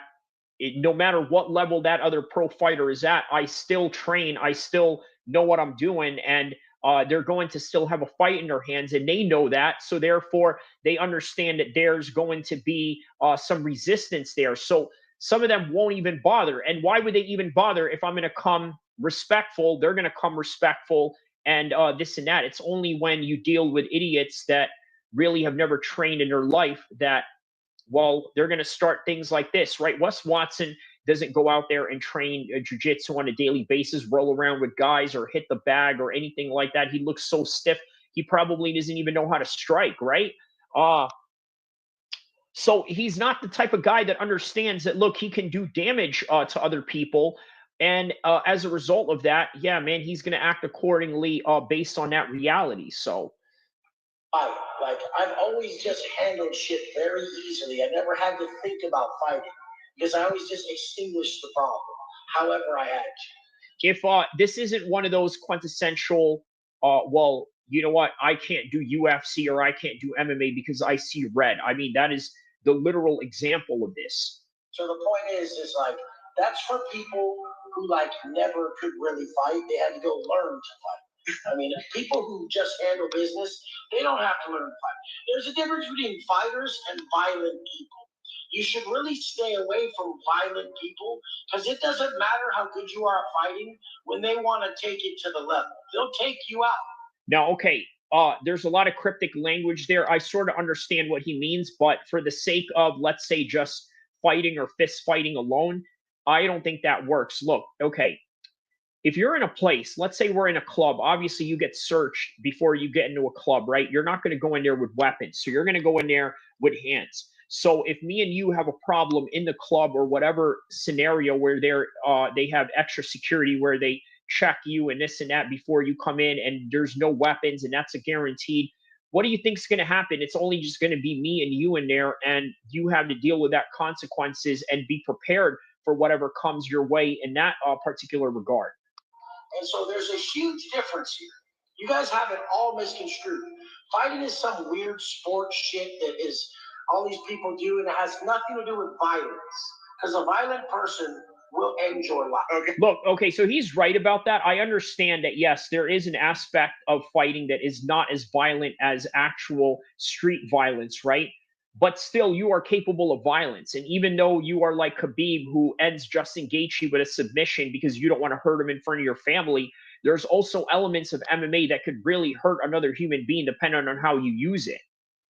Okay, so let me ask you this, dude. Hey, have you ever considered, like, I can't ever watch that without responding to it again. Hey, have you ever considered that some people start? Look, I'm going to just say this, okay? This is something you guys need to understand. Guys who are bodybuilders, guys who just work out and lift weights without any functionality or no martial arts behind it, they think that they can beat up 99% of the world because 99% of the world doesn't work out.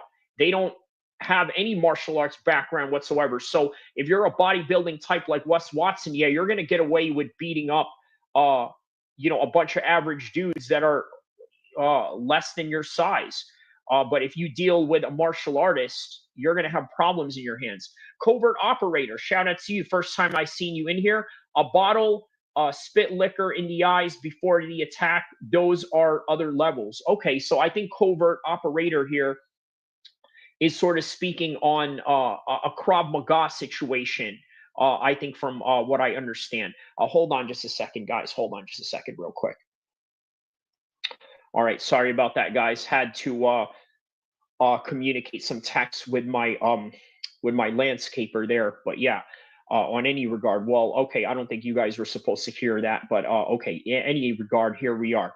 Okay, so back to Jesse on Fire. Training because they realized that there is. By the way, covert operator, let me know what part of the world you are from, and if you're actually from the military to any degree. Let me know, brother. Shout out to you. Give everybody a welcome. Everybody in the chat, give covert operator a welcome. And everybody around the world that's watching this, don't forget to like and subscribe. Let's continue on. Is an entire army of people who have a skill set where if you get in a fight with them, you can't overcome it, right? And so, you have one group of people that are all, well, I'll just kill him and do life in prison. You're like, you're going to kill him if you get in a fight with him? Yeah, well, what if you don't have a weapon on you? Because you literally can't win, and they'll beat you to death if they decide to. Well, no, they won't. Yeah, they will, actually. They absolutely will. So, like me, as an example, okay?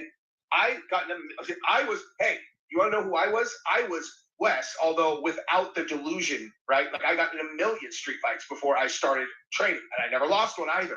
I was good at picking them, maybe. Maybe I was good at picking them. I don't know.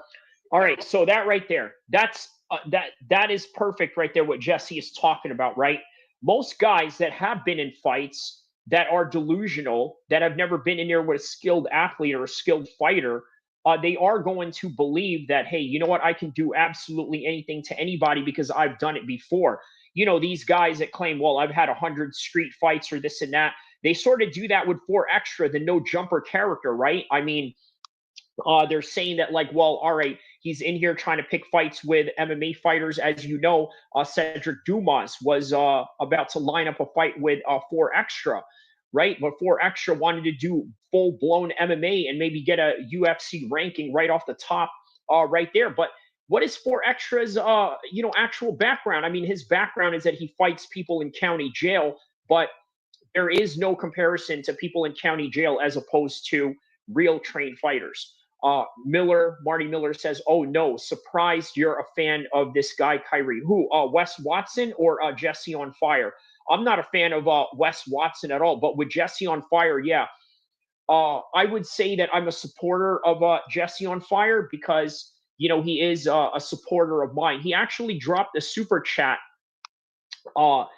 towards me one time. So I guess that's, that's a clear sign Jesse on Fire is a fan of my page, right? So, yeah, it's hard for me to hate that guy nonetheless. But why? Why are you surprised that I, that I would actually like Jesse on Fire? Is it because maybe he's, Jewish or this and that? Well, okay, that makes sense then. Yeah. So you understand. You understand the game. You know what I mean? You know what it is. Oh, what is this? Hold up. Little side note right here. What is this? What are you doing? I'm just announcing something. Massive announcement. You won't believe it. It's massive. Do you not think they'll think that you're announcing the thing? No, I'm just announcing Fight Club. The biggest announcement I've ever seen. No, mate, honestly, you know what happened last time? People got carried away with this. I think this is a bad idea. The biggest announcement I've ever made in my life. Ever. I can't believe it. Oh my days. The fight of the century. No. Stick and move behind you all the way. Bro. Yo. Hey, bring it. Come on. Yes. Adam Catterall looks so scared. Like, oh my God, you guys are about to get me fired like Ariel Helwani, right? Because, you know, Adam Catterall is very close with the UFC and whatnot. So, okay, so I'm going to read this comment by Marty Miller. He says, no, I just feel like he's a poser, for lack of a better term. I could be wrong, though. Yeah, no problem, man. You know what? We all have different opinions on certain people, certain subject matters at hand. And you know what? This is a great way to segue this on some gangster shit, right? Because when I first moved to Stockton, California, okay, I want you to remember everything that I say about myself, everything that I say about my life story, and everything that I've been through, all of that is real. So when I tell you that I've been around gangs in Stockton, that's real. There's no joke about that. There is no joke about that whatsoever. So with that in mind, you got to understand, look at the way that I talk, look at my appearance, look at everything about me, right? Like if you met me randomly off the streets, like the first thing you would be thinking about in your head is it's definitely not, oh, this guy is gang or whatever. He's from Stockton, or he's from 8th Street in Stockton, or whatever, from a Crip neighborhood, or this and that. That's the last thing that you would be thinking about me because of the way that I present myself. So imagine this, Marty Miller, okay? When I first moved to Stockton, the guys in the neighborhood that I was living around, they didn't accept me at first, right? Because think about it. Look at me. I talk like I'm an Ivy League college white boy. You know what I mean? On top of that, I'm from the East Coast. Nobody knows me from, you know, a can of paint, right? They don't know where I'm from. For all they know, I could be, you know, a government agent. I could be an undercover cop or whatever. And then there's a lot of that mistrust going on. So because of that, I had to prove myself a whole lot harder than, let's say, everybody else. But that's what I'm saying, is that eventually some guys came around, some guys never came around, but some guys didn't want to come around, but they had no choice but to respect me. You know what I mean? So it's like one of those things. Marty Miller says, yeah, usually the toughest guy in the room doesn't act like it. Correct.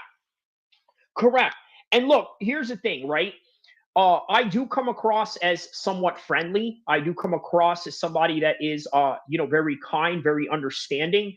But that's only because, think about this. We're having a positive interaction.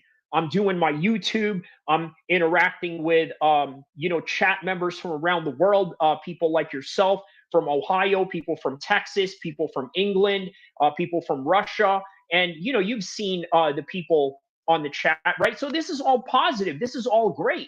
Plus, before I lived in California, I was living in New Jersey. And prior to that, I was an international kid. So it sort of gives me an understanding of how to interact with people from around the world. It taught me how to interact with Europeans, taught me how to interact with Africans, taught me how to interact with people from South America, with Americans, with North Americans, with Japanese, so on and so forth. You know, so except for when you're shadow boxing in the sauna. Oh man, yeah, that's what I'm saying, right? Yeah, man. You know what? I wish I live streamed a few of those sessions when I got into it with people in there. That would have been great for content. But you know, at the same time, you know, one thing that I've been taught by my OGs is that, you know, not everything should be content, because obviously you're liable to catch cases for that, which is sort of what's happening with Wes Watson here.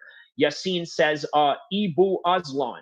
All right. Are you referring to me as Ibu Aslan, or are you saying that because you're a fan of Ibu Aslan? Let me know your response to that, Yassine. And by the way, everybody, welcome Yassine to the chat.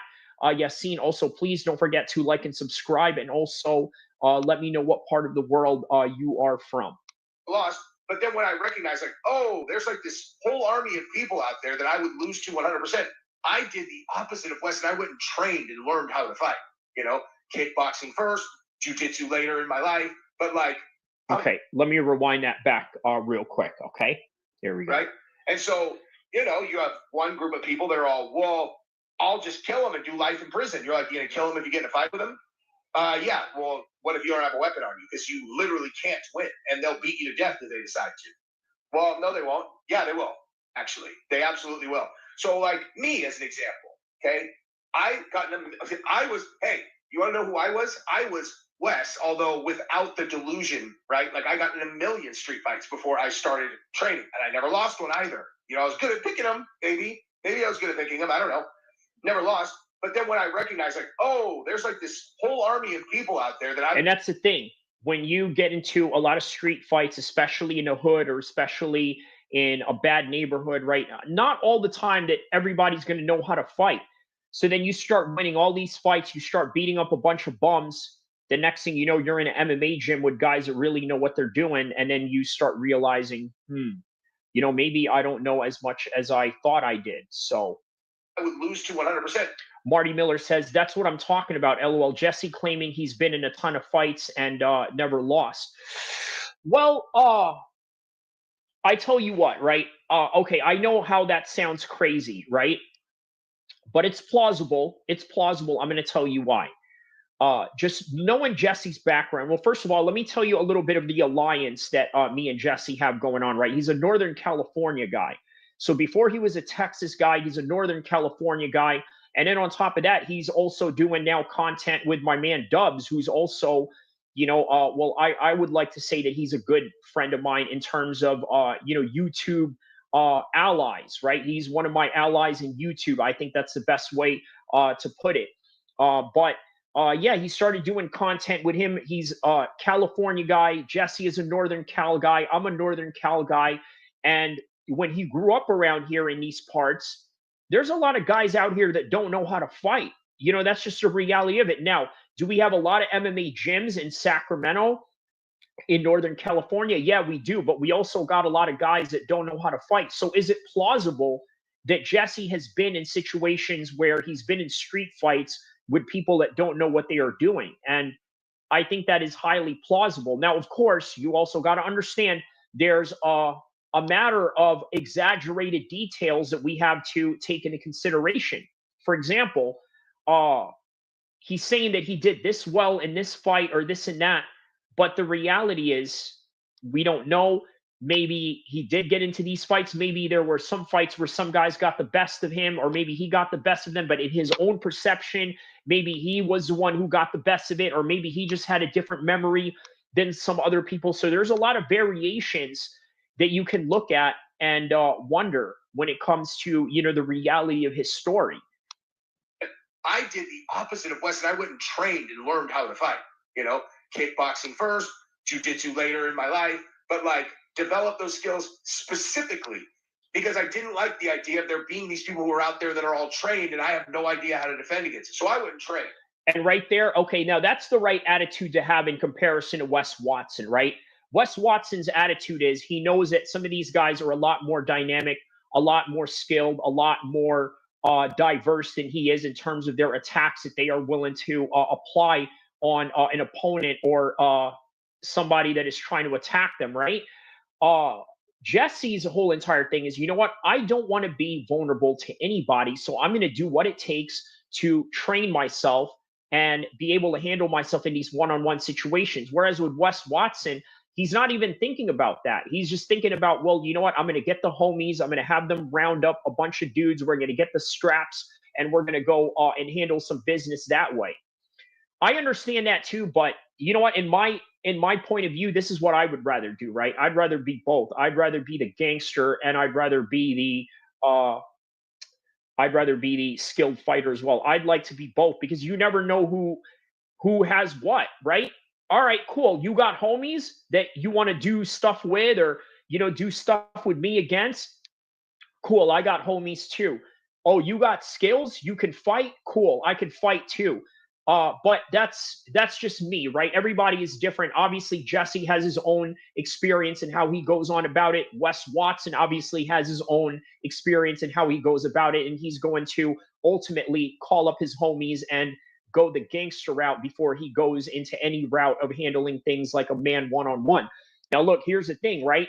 I'll handle things like a man by myself if I have to, but I'm going to give you an example. Suppose, for whatever reason, you owe me money, right? And you owe me a certain amount of dollars or whatever, and you're not paying it for whatever reason you have. Maybe you're just late on your rent.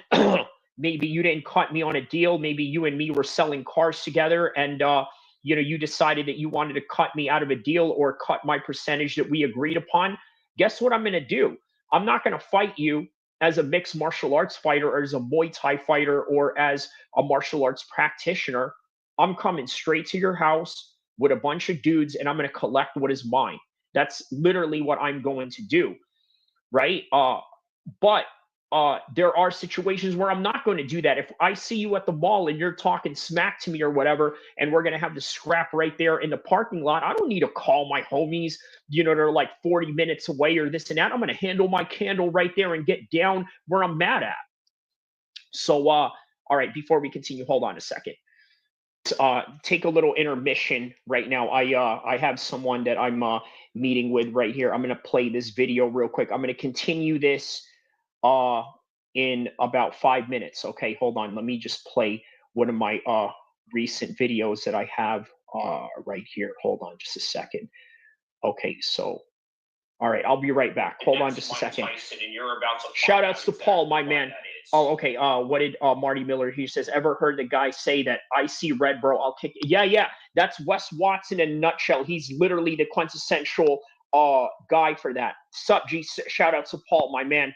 Okay, hold on just a second, guys. Okay, listen to this real quick.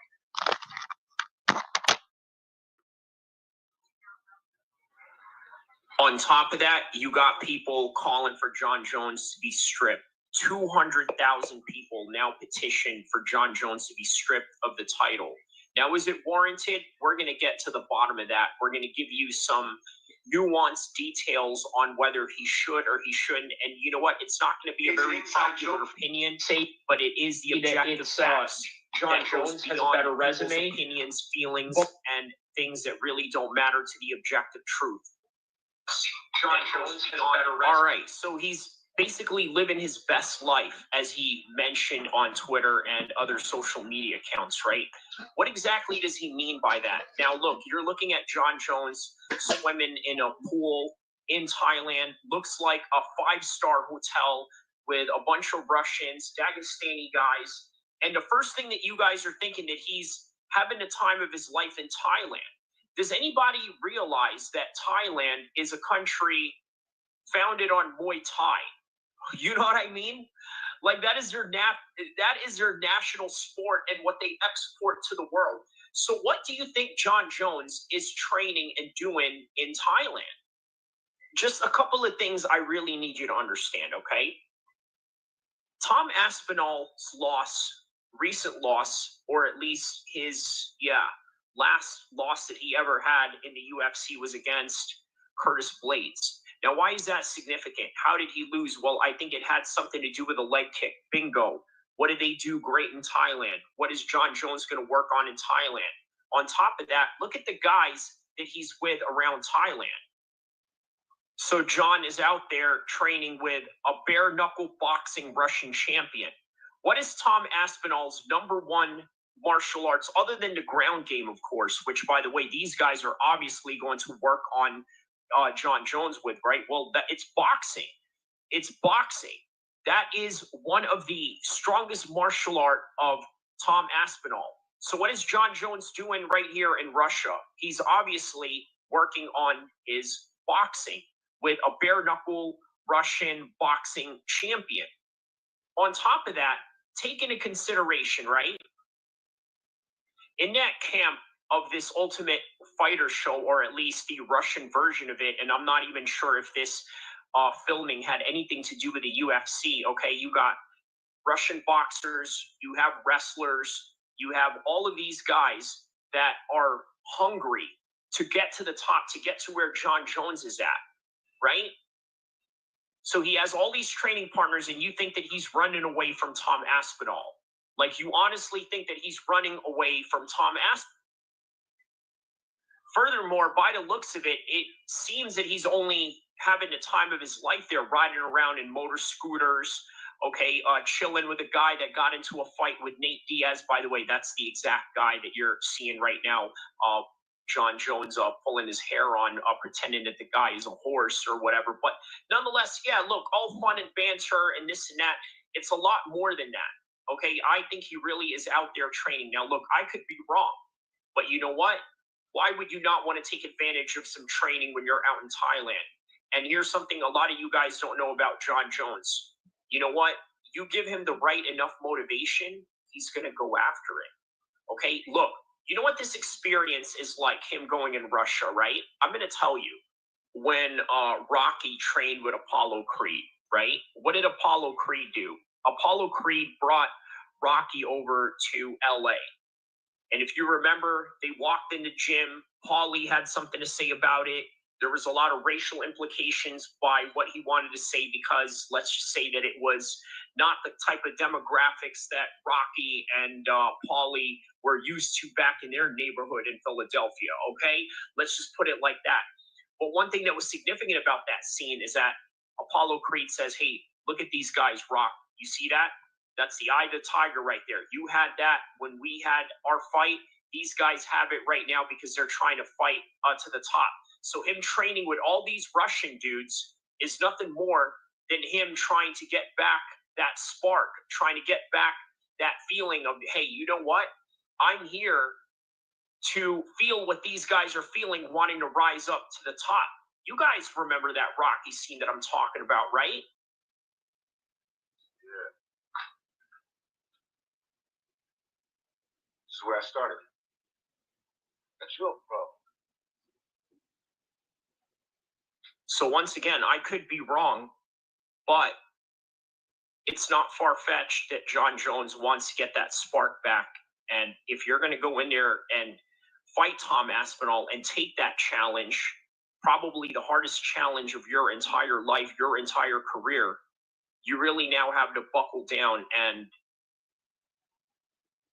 get serious, get that eye of the tiger back. But speaking of which, one person that has not left that yet out of him is Moises Otama. Oh yeah, we got a couple of things to say about Moises Otama here, right? Now, is this a bit of an overhype, or is this something that we know and understand that, hey, you know what, maybe this is the next Tyson Fury, the next Anthony Joshua, just based on how he performed in front of everybody in the sparring room, right? And then obviously the petition for John Jones that we have going on right now, going at 200,000, 150, it'll be 50 times that in the next coming days and so on. And the real victim here, honestly, is Tom Aspinall. That is if none of this fight ever happens, right? Says, I've been inactive for nearly a year. I'm just being told what to do. I don't care about fighting John Jones. I just want to be undisputed champion, and you can't blame him for that whatsoever.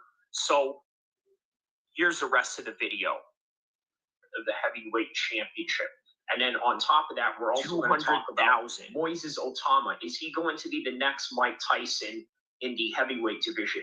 So one heavyweight division from the UFC to the heavyweight division of boxing and its future. We're going to talk about it right now. So is it warranted for people to say that John Jones should be stripped of the heavyweight championship? Well, my immediate answer, gun to the head, to be quite honest with that metaphor, I'm going to say no. Okay, look, here's the reason why. We don't know what's going on.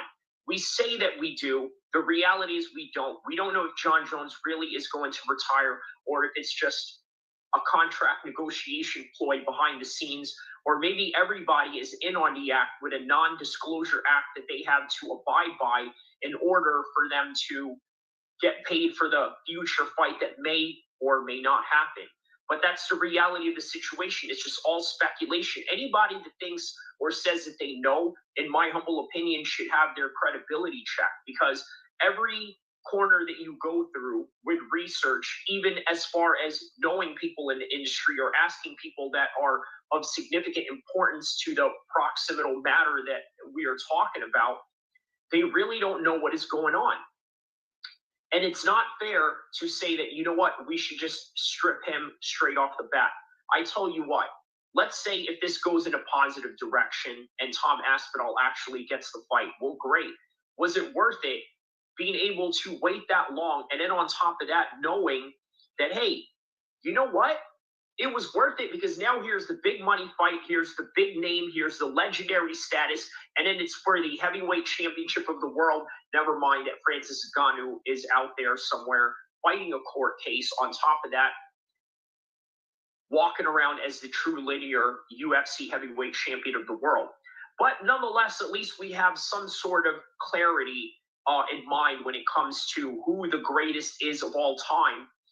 We can say that that's John Jones. He's now in the heavyweight division. Tom is the #1 heavyweight in the world right now. So those factors alone sort of give a good recipe for a good pay-per-view event that we can look forward to. That is if it happens, because I am with the people as well when they are skeptical about whether this is going to happen or not. Now, the reason why I have optimism in this particular matter is this. If you look at Conor McGregor, when he was very inactive from 2016 to 2017, eventually they went and gave the vacancy fight for Khabib and Al Iaquinta. Obviously, originally it was supposed to be Tony Ferguson, but we all know the history behind that and what had happened.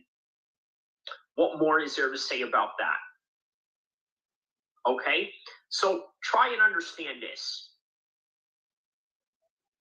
There's not a lot of options for the UFC's heavyweight division.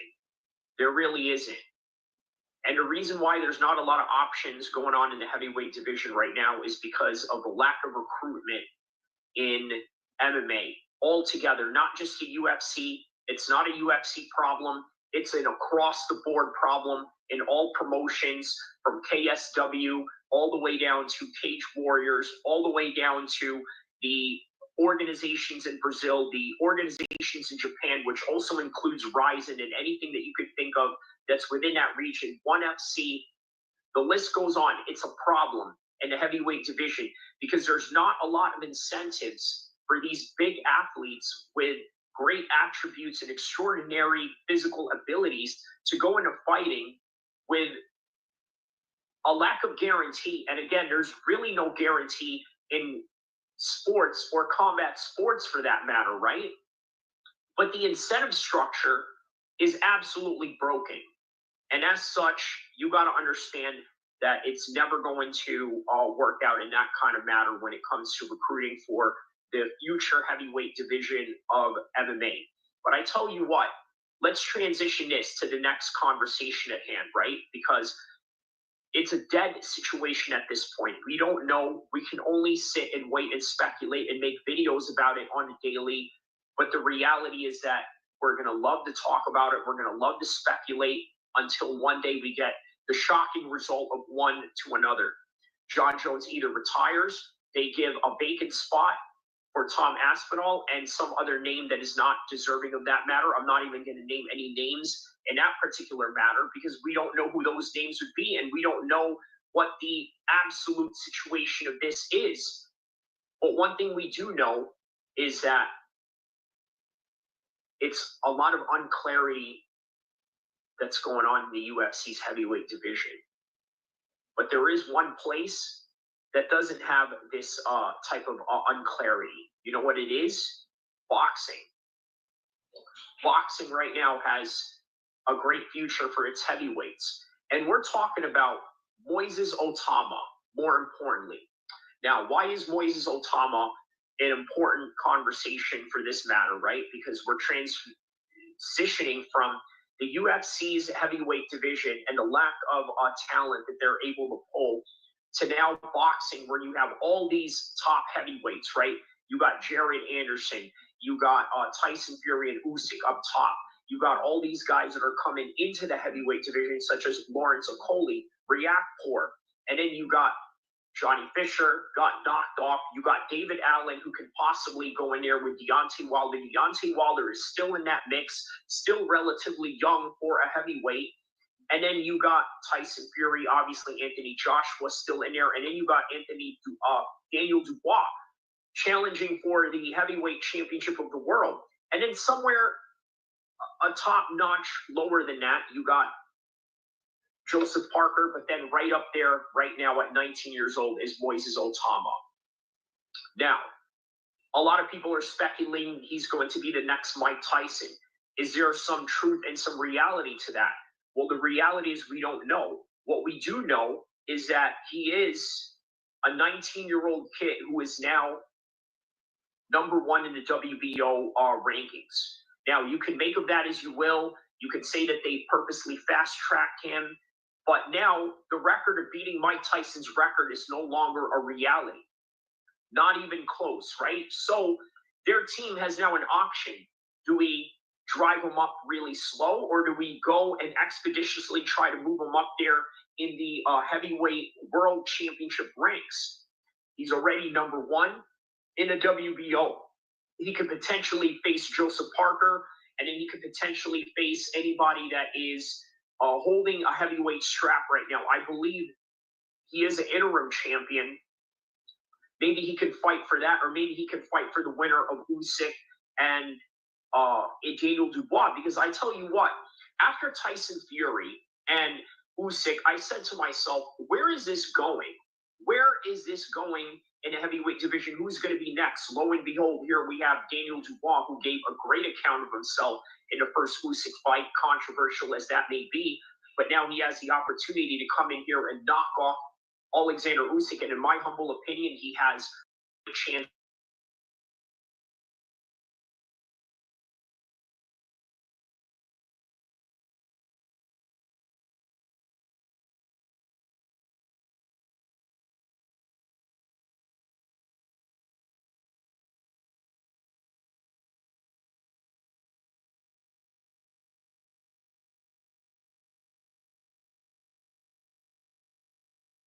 A lot younger, and the competition in that particular rankings within that group of prospects, all the way to the top contenders, are getting a lot younger.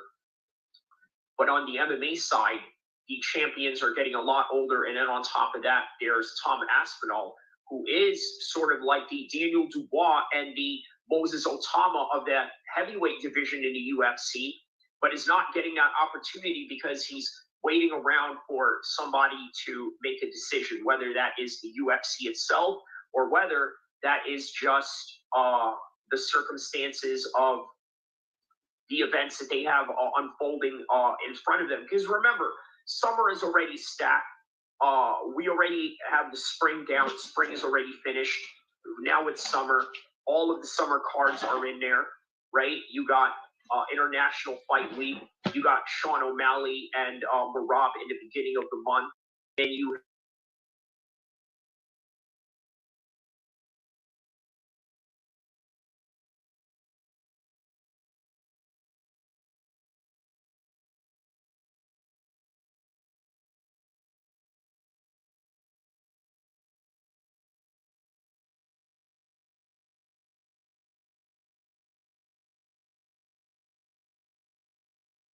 maybe there's a reason why they're not. All right, so sorry about that, guys. Had to talk to my my landscaper. As a matter of fact, hold on just a second, okay? Hold on just a second.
All right, sorry about that, guys. We can't hear you. Yeah, so I had to do a little bit of an intermission there. Sorry, I had to talk to one of my landscapers.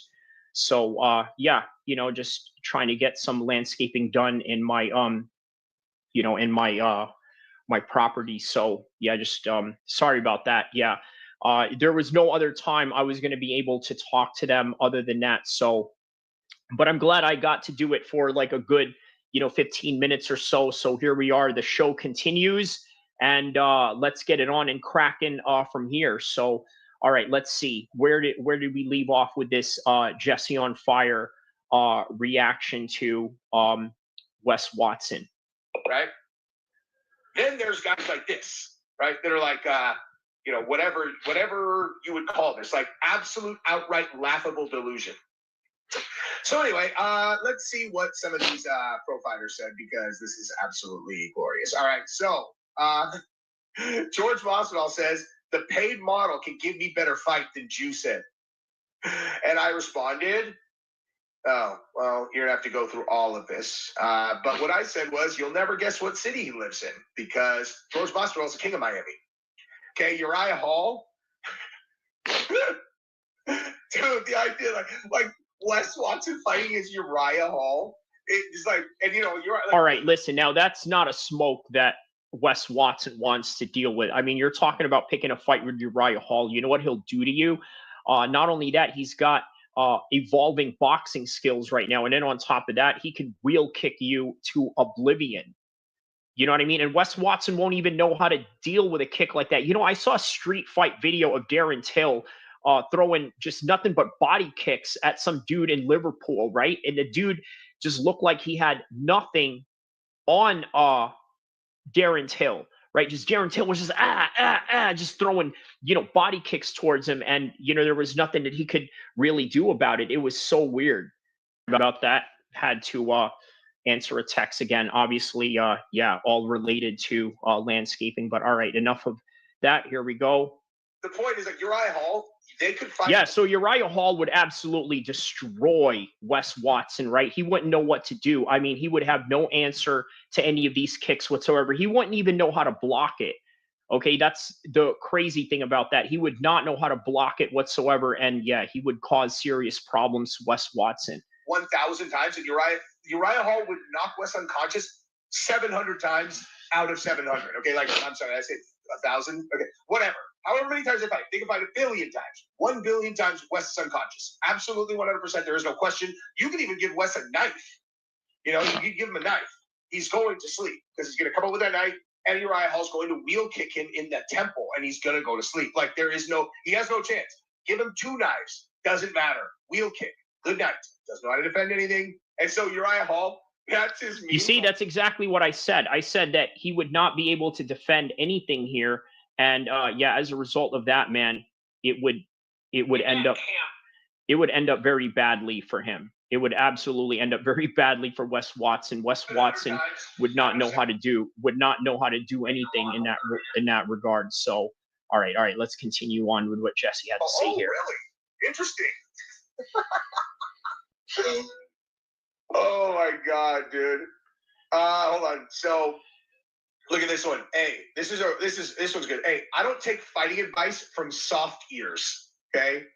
So what he means is, like, he can assess how well trained you are by your ears. He's like, dude, you clearly don't know how to fight because you don't have any.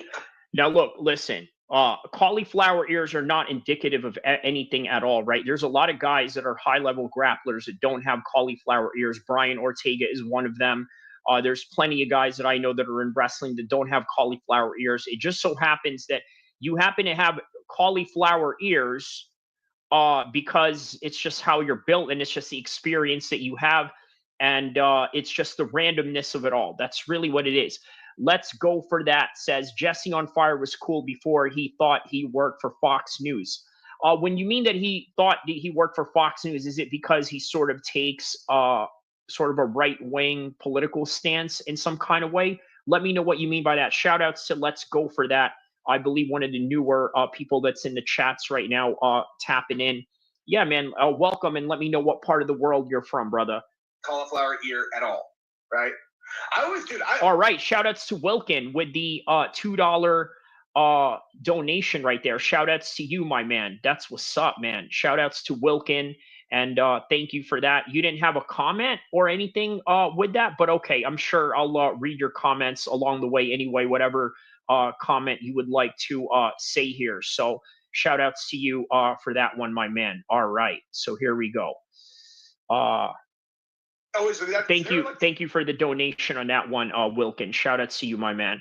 These random like world champion guys that are obviously like exceptional grapplers whose ears are totally intact, like completely, totally, 100% intact. But again, you see a guy with hard ears, fight someone else, dude. Hey, this guy says, hey, we all know the toughest and most violent individuals have manicured eyebrows. Hey, Mayhem Miller, dude. Oh my God, dude. He would let Wes kick him in the face. What is that, man? What is he talking about? Mayhem Miller putting on makeup? What is that about? Times. And then, you know, go from there. Here's the funniest thing about the entire Wes Watson thing, though, is like, dude, the one time where he actually agreed to a one-on-one fight, the guy showed up and he jumped in with 4 of his buddies.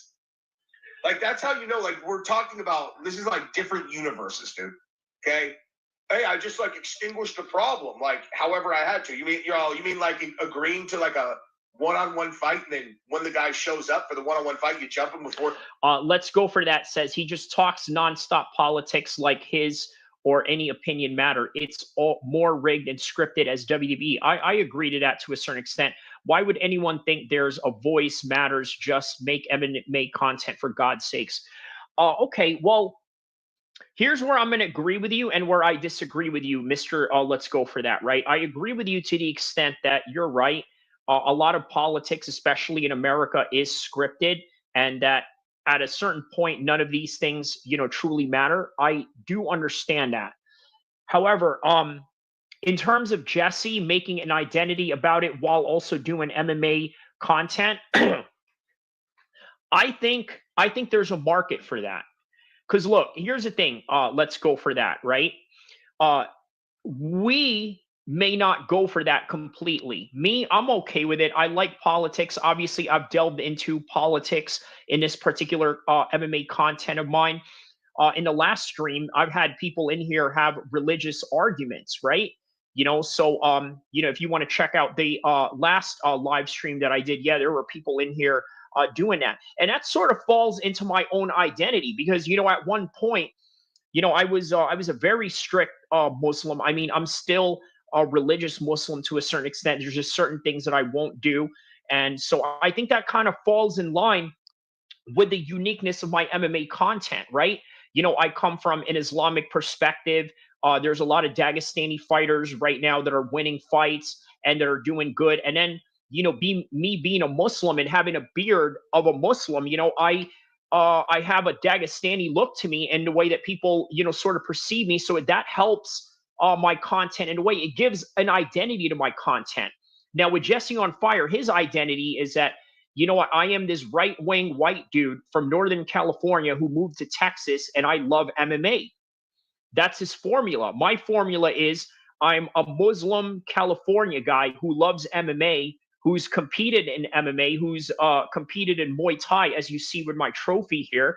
And I know a lot of famous fighters as well, just like Jesse on Fire does. So, you know, that kind of goes into his identity, right? And here's the thing, right? I mean, I don't mind it, right? Like, I don't mind if the type of MMA content you want is just nothing but kicks and punches and maybe some side stories and dramas in between. That's okay if that's the kind of MMA content you like. I like that too. In fact, one of my favorite boxing creators is obviously Zain Musa Boxing, a guy who I've collaborated with in this channel, right? I like his channel. His channel is basically just talking about fights and predictions and maybe some bet parlays. And so it's really as simple as that, right? There's not really a lot of drama attached to it or anything like that. Just very matter of fact into boxing. Another boxing content creator that I like, this Irishman named G-Man Boxing. Right now, there's not a lot of personality that he throws into his boxing content. It's all matter of fact based. All right, this is what happens in the Usyk fight. This is what happens in the Dubois fight. These are the different contrasting styles that these two have going on, and this and that, right? All very matter of fact. And if you like that, then that's okay too. But there is also an appetite for MMA content plus the other personalities and political aspirations that you bring in as well. One comes to mind, obviously, MMA Guru, although he is a little bit more careful now that he's sort of hitting the mainstream line where he's not really delving into much political stuff. But then there's other content creators out there too that sort of either throw their personal life into the MMA stream or add a political angle to it or a religious angle. So it really depends on your variation of taste and tolerance is the best way to put it. So let's go for that. Says Jesse on Fire talks like he won 4 UFC belts. I mean, you know what? I see what you mean by that, right? I know exactly what you mean by that. But here's the thing, right? I think we all got to have a little bit of personality in us, right? Now, look, that may not be your thing. I'm not going to say it's not my thing. I like a little bit of personality as well. But what I'm saying is that there is a demand for that type of behavior, that type of style, right? Because then otherwise, you know, every one of us in the MMA content space would just talk kicks and punches all day and really nothing in between. Now, for me, I also like the other MMA content creators that sort of delve into other topics and subjects as well. So with that in mind, I asked myself, how do I separate myself from all these other people? Well, I just come up with the self-realization. What exactly am I? I'm a Muslim male that lives in California, former Marine, you know, been in MMA, been in Muay Thai, been in combat sports. I've trained with some famous MMA fighters, know some famous rappers that happen to be my homies. So you know what? Why not just run with that, right? Use that as some sort of identity to catapult me into whatever it is that I'm trying to do in this YouTube space. But, you know, once again, we all have different tastes, different variations of tolerance, and that is all predicated really on what you like and what you're willing to listen to. But yeah, Jesse on Fire is his own guy. He's not everyone's cup of tea, but he does have something a little bit different. And you look at his subscriber base. It's close to 500,000, and that's very unusual for people in the MMA space, right? There's barely anybody in the MMA space that breaks 1 million, right? It's just not what it's not that type of mainstream niche. Although if MMA gets big enough, maybe we'll have people that are in that stratosphere of 1 million followers and subscribers and whatnot. But for now, Jesse on Fire is the top dog of MMA, of MMA YouTube. So, or your boys, like that, you know. I mean, I don't know if you're like, I have no honor, I don't care. Like, yeah, I'll just jump you with 4 of my boys. Like, I can respect that if that's like, you know, that's how you said. I'm just saying, like, you're not going to get any respect from this group. Like, this group, people handle shit on their own. You know, you win or you lose. Thing is, you want to know what? You want to know something that, you know, I guarantee Wes will not understand is that you will gain respect no matter what, as long as you fight. Okay, that's what people don't get. That's what people like him don't understand. Okay, so with that in mind, here's something you got to understand, right? There are people out there that are not going to fight you head up, right? And if they do, well, they're going to be reluctant on, okay, I'll give you an example, right? I know these two Blood and Crip influencers, right? Nina Boy and Boscow. For those of you that know Boscow and Nina Boy, okay, they've had internet beef for a long time. They're both Blood and Crip social media influencers pretty much, right? They both have their own YouTube channel, yada, yada, this and that. So they decided one day they were going to organize a fight. Matter of fact, let me see if I can show you this fight, okay? Just to give you guys a perspective on the Nina Boy situation here, what I mean by this. Okay, so full fight right here. I'm going to show you. All right, let's go. That's what I'm saying. Okay, I'm going to show you guys this fight right here real quick. Hold on a second. Okay, so this is Nina Boy and Boscow, right? The Crip influencer versus the Blood influencer, right? I'm going to show you guys this real quick. Okay, That's Nina Boy right here in the bald head, and that's Boscow in the dreads.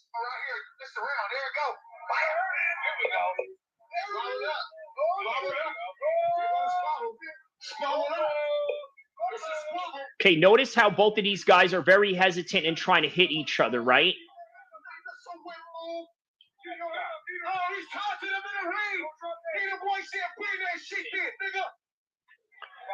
To be honest with you, the commentary here is a lot more lively than the actual fight. Look at this.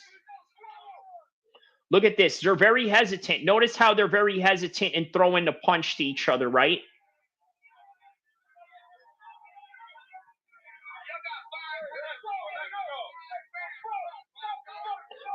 Okay, look at this. What is he doing? He's taking a break. What is he doing? Get in there.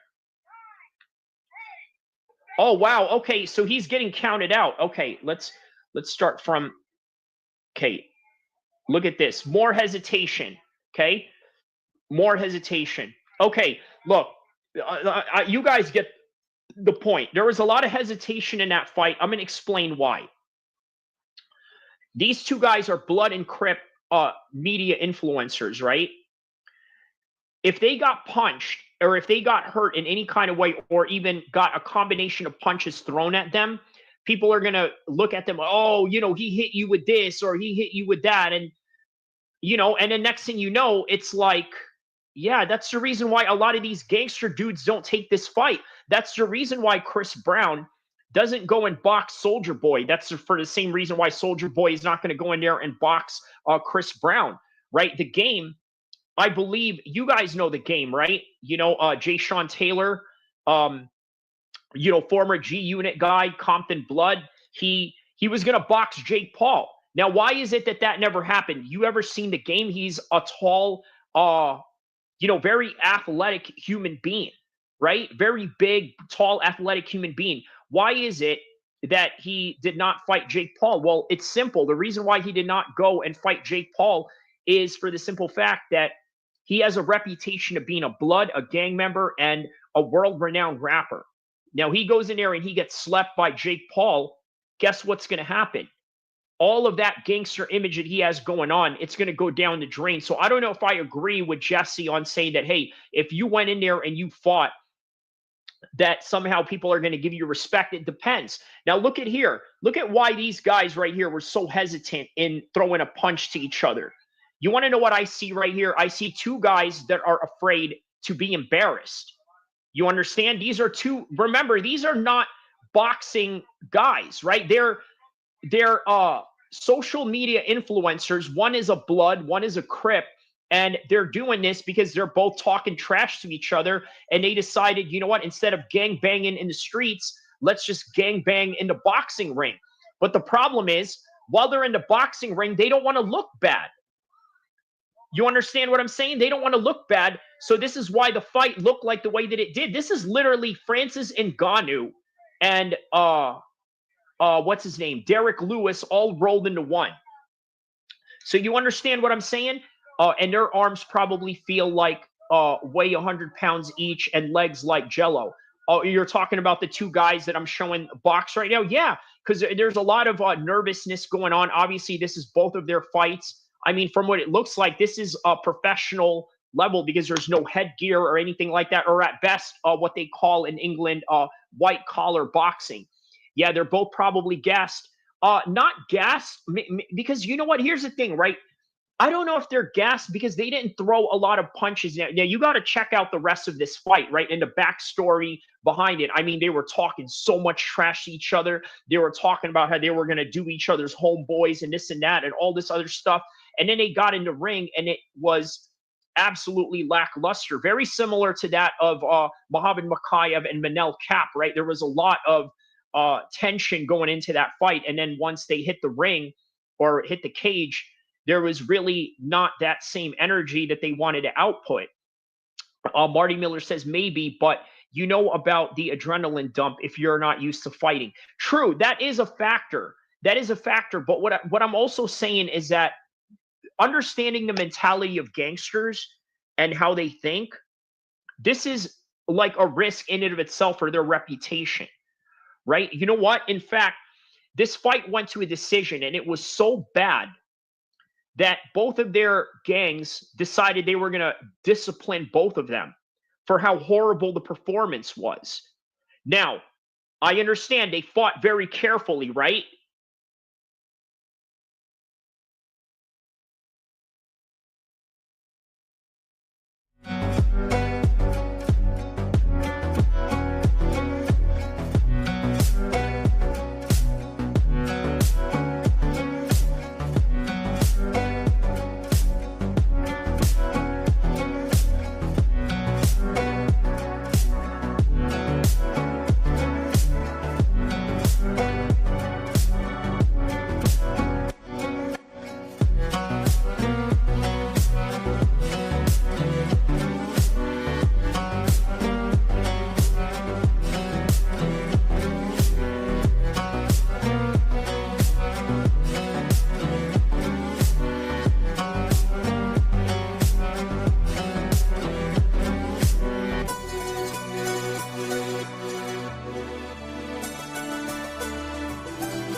Like, two.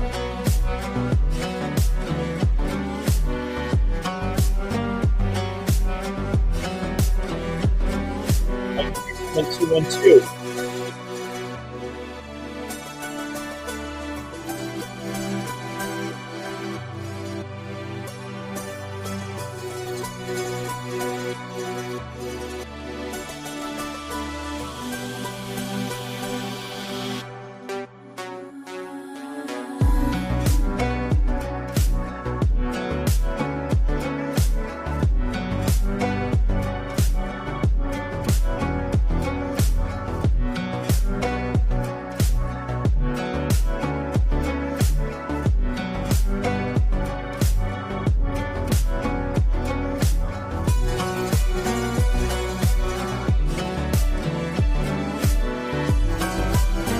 All right, here we go. Mic check. We're about to head into the first fight right now, guys.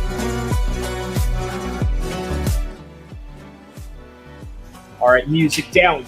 Chionski. First fight up.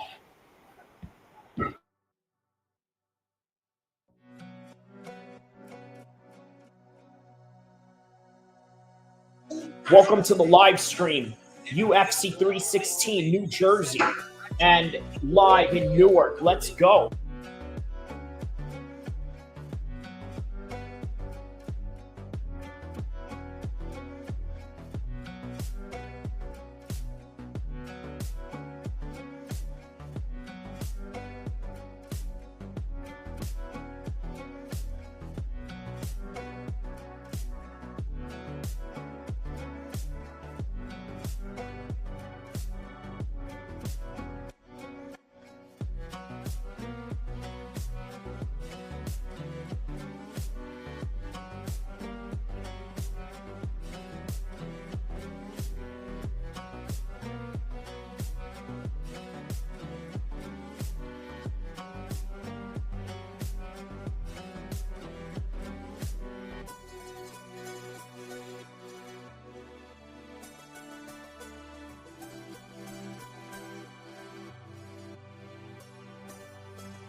All right, here we go. UFC 316, first fight of the night. Don't forget to tap in, like, and subscribe.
All right, here we go. First fight of the night. We're about to begin right now.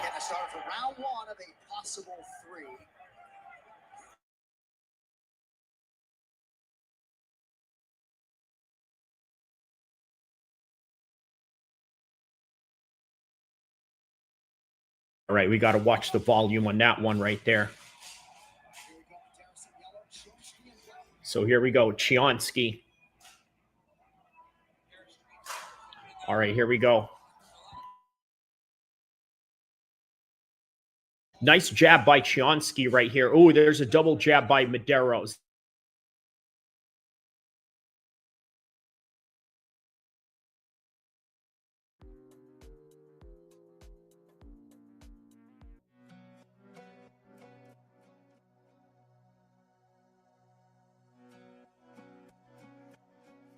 Yeah, I may have to play the music just a little bit, just so it doesn't get overlapped into the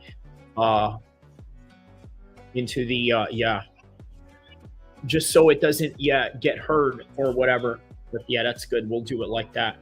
Okay, so here we go. Round one, Chionski versus Mederos. Great stance switching right there by Mederos. Ooh, there's a nice spinning back kick by Mederos right there, really diversifying his attacks.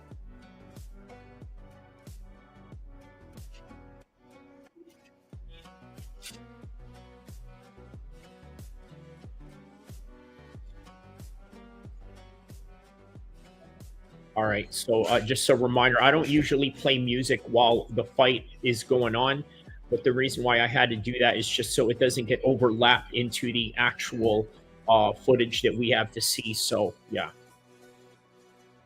You know, just trying to respect all copyright laws, as you know what I mean? But yeah, let's carry on right here. Here's single leg right here by Mederos. I'm sorry, by Chionski. He gets the back. He's in a backpack position right now.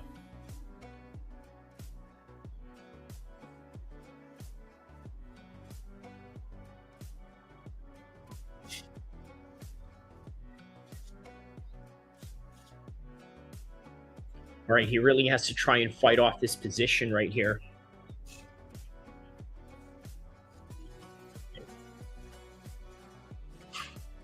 Fresh Melon Juice says, change the music. This one is overplayed. All right, I gotcha.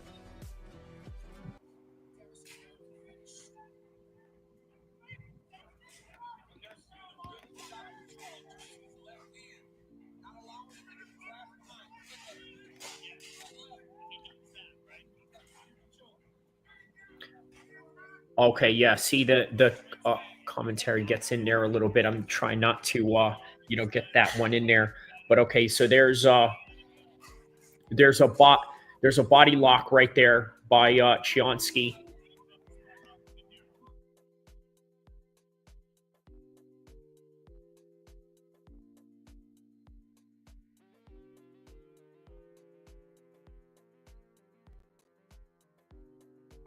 Okay, now switches into that body lock position right there.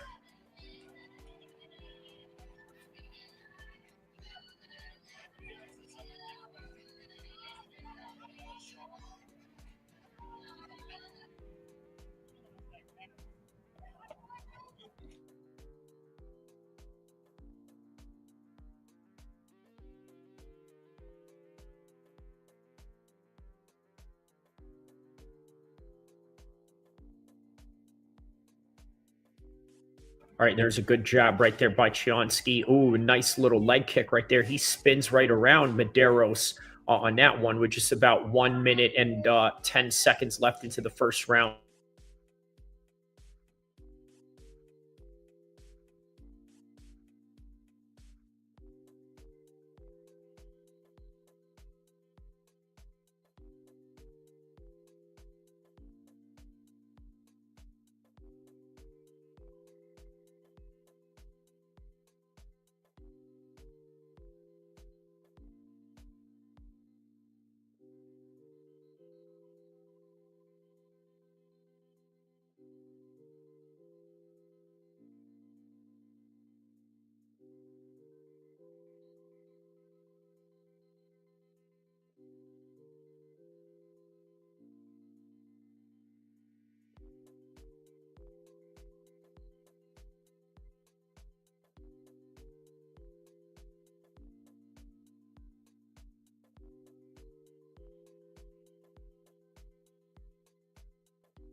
A very slick striking game on the part of Mederos right here. He really has a great awareness of range, just going back and forth in terms of like forward, backward motion within a linear line. I mean, it's very brilliant.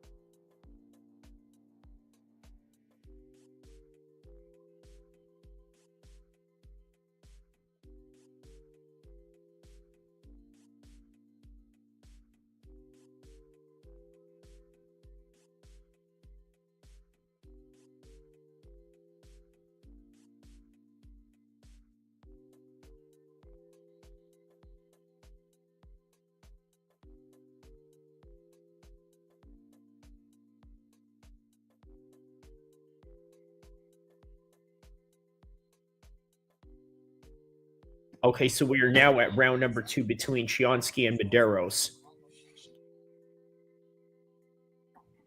Nice spinning back kick right there by Mederos. This guy is very proficient in the way that he throws his spinning back kick.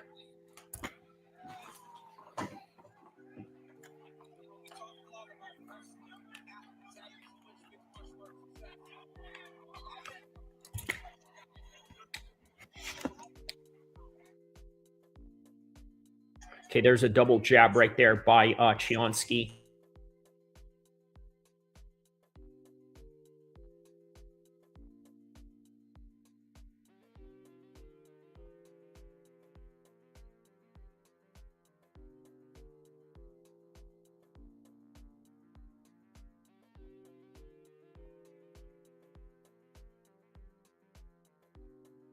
Some of the very classic matchups that have taken place in this arena right here. Dan Hardy versus George St. Pierre. And right now, currently being occupied by Mederos versus Chionski. Don't forget to like and subscribe as we cover all of the fights right here, right now. Let's go.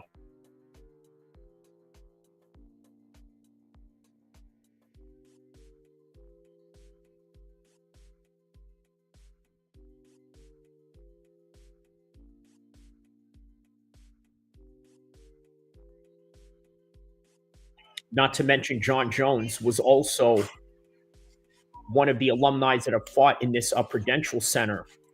This is where he had won his first world light heavyweight undisputed champion of the world. So, and obviously Uriah Faber fought in there too. I trained with him a week prior.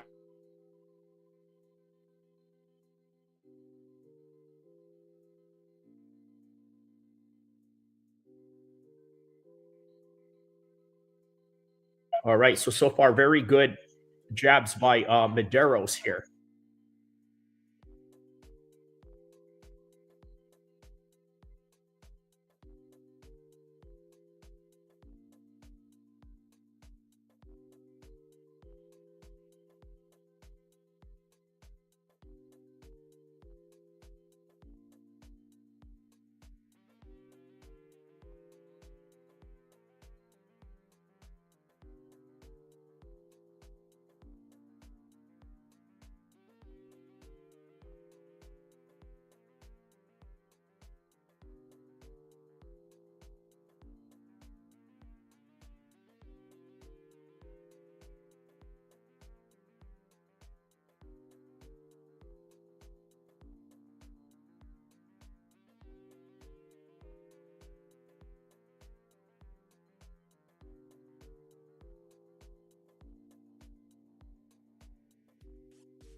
Oh man, Chionski was very close to getting that right there. Missed it though. Okay, now they're right back on the feet. Shout out to Marty Miller. Thank you for tapping in, my man.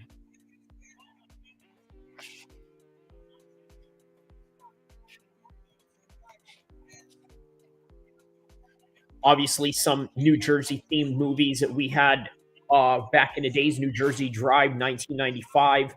Mean Girls took place in New Jersey. She was a daughter of what I believe was either a diplomat or some sort of person that studied in safari or something like that. And then they just settled right into a town in New Jersey.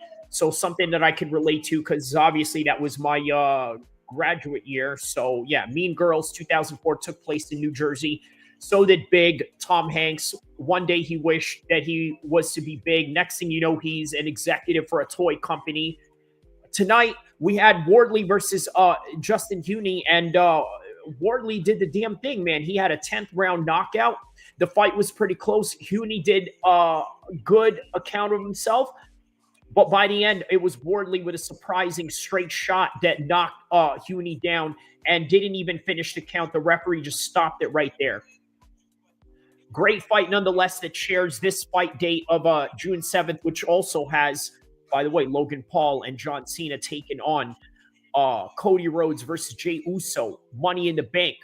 The last time around, John Cena is going to be in the WWE. So all of these events going on right now, and the main one that we're focused on is UFC 316, which is the biggest event of today, as you would imagine, just by metric measurement alone. So here we are with the UFC 316 New Jersey live stream. Let's go.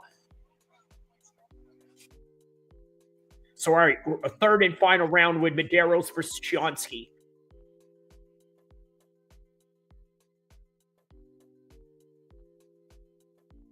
So far, this has been all of Mederos' fight. Let me know, chat, if you guys see anything different or anything similar.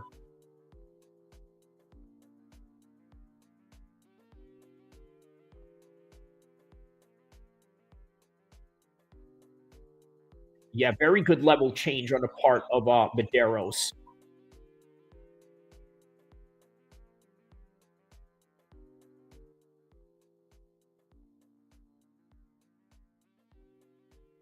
And by the way, guys, I hope you don't mind the music. I'm only playing it in the background so that it does not interfere with the audio from the actual production, if you know what I mean. But yeah, otherwise I would not usually have it on during the fights. But yeah, where I am at watching it right now, the audio of the fight is very loud, so I have to compensate it with a competing sound. But nonetheless, here it is. Chionski's doing a very good job just controlling Mederos right now. Over under body lock positions that they're fighting over right now, over unders.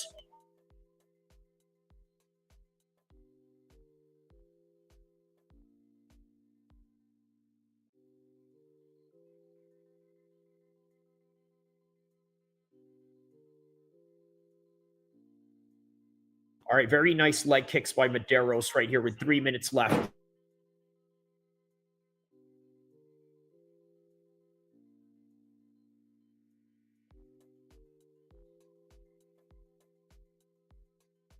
There's a good 1-2 shot right there by Chionski. Wow, he rocked him on that one.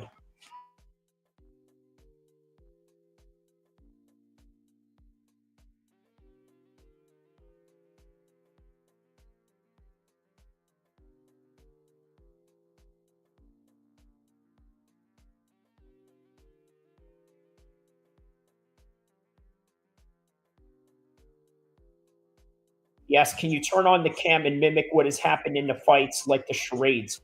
You know what, my man? That's actually a good idea, but I don't know if that would be the appropriate idea right now. No.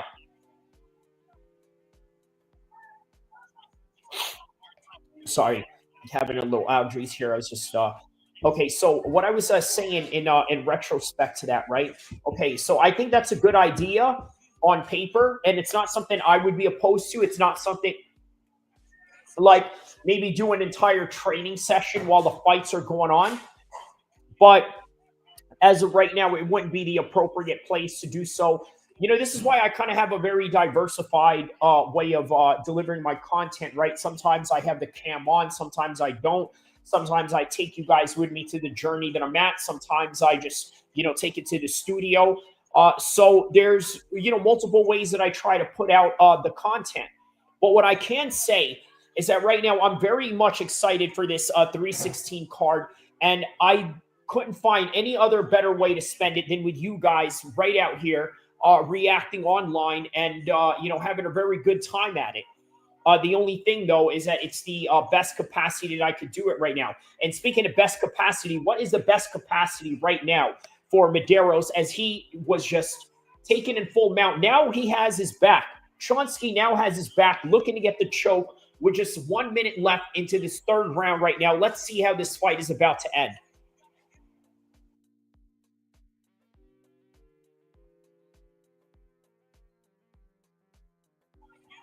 Here comes Chionski trying to transition into a full mount position while maintaining the body lock, but has his arm stuck from the bottom.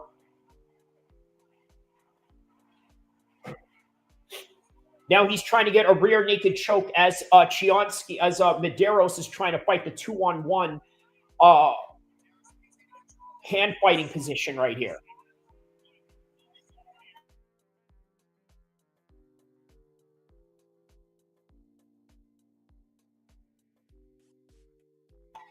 All right, now they stand back up. Body lock on Chionski, on Mederos, right by the fence. 10 seconds left into the third round. This is going to a decision.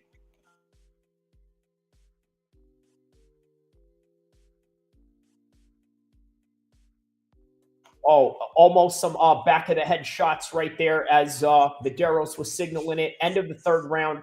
Now we find out who the winner is.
All right, so Mederos wins it by decision. Let's find out why.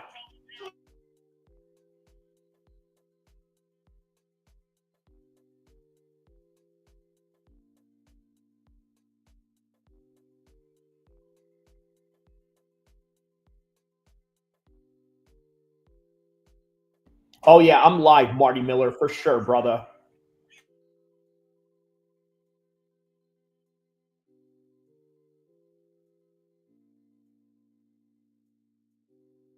All right, so Mederos wins this one by a decision.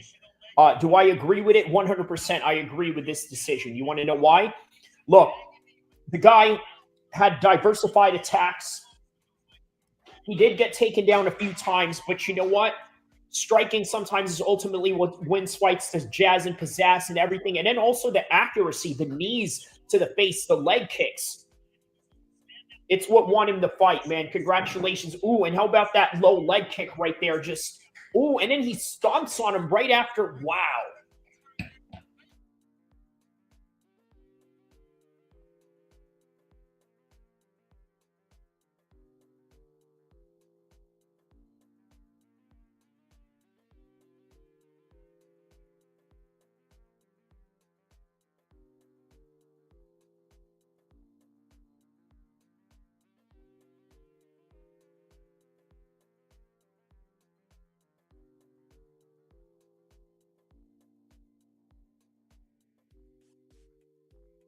Yeah, well-deserved win for Mederos, man. Very well-deserved. Ooh, and look at that. That's a shot of, downtown Newark right there, right by the Prudential building. Not the Prudential Center, but the Prudential building.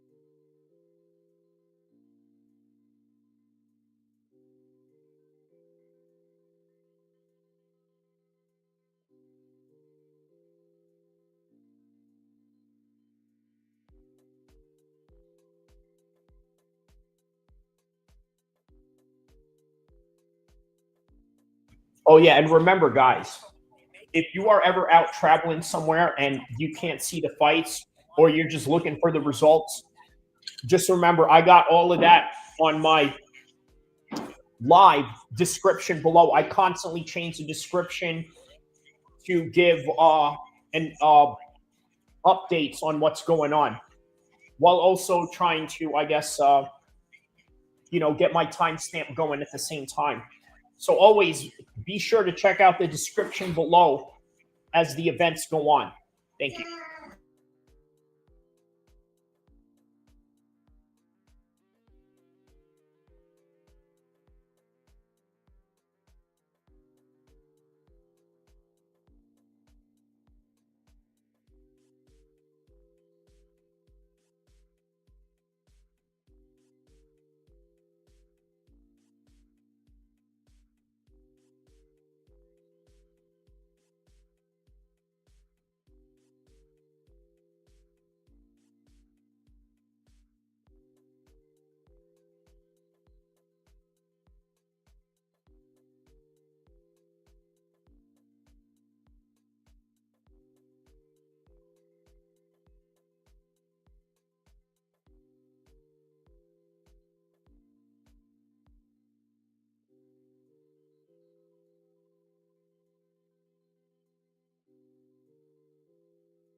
All right. So the next fight, it's going to be Quillan versus Ashmouz.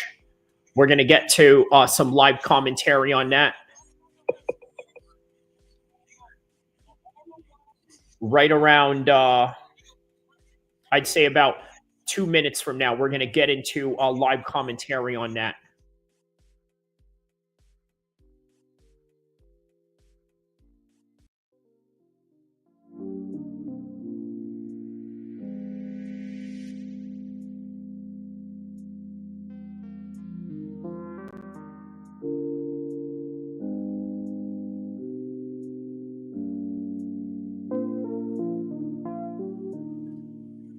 Hey, shout out to Fresh Melon Juice. Bless you as well, my man.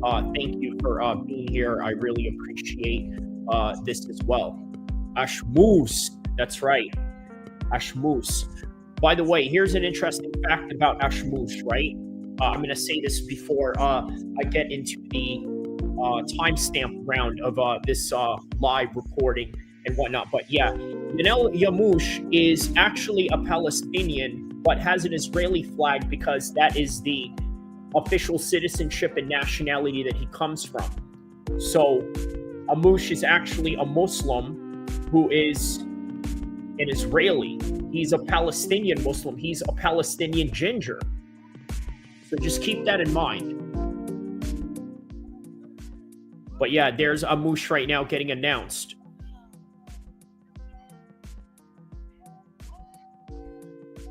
"30 seconds right into the live commentary of the fight as he takes on Quillan Scalad from Australia. Perth, Australia, to be exact. Probably the training partner of Jack Della Maddalena. All right, here we go.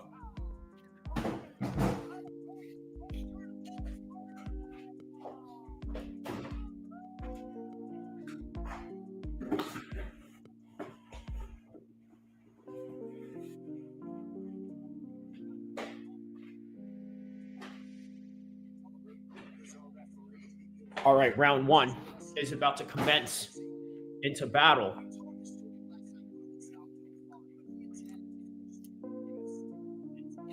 Ashmouz is confusing the races. Yo, he really is, man. He really is. They have no idea what he is. But yeah, he's Palestinian. I mean, listen, you take nationality out of it. He's a Muslim by the end of the day. That is a Muslim fighter right there, regardless of what flag he carries. But I understand what you mean. He does confuse the races.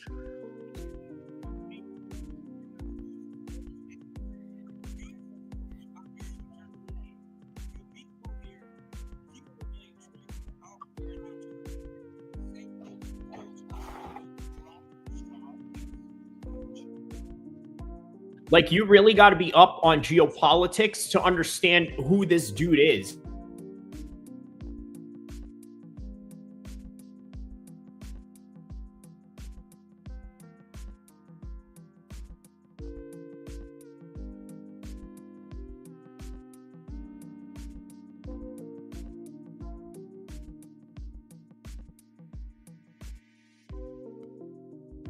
So now Skilliot is right on top of Yamouche right now.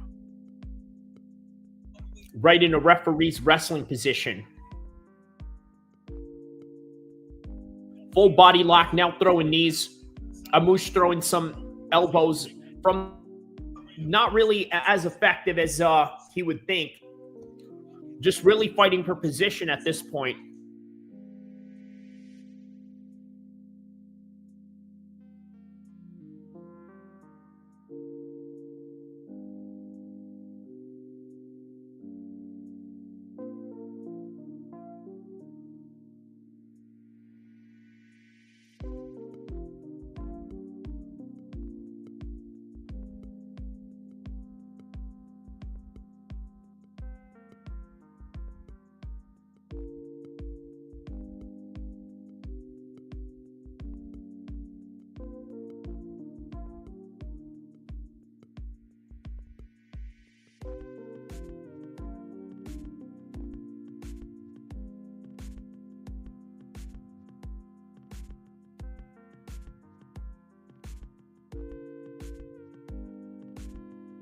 Nice kicks right here by Skella so far. And here's Ashmouz really trying to throw some bombs at him.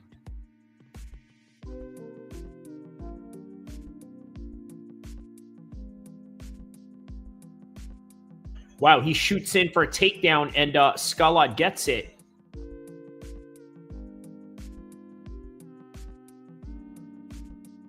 Some good scrambling exchanges right here.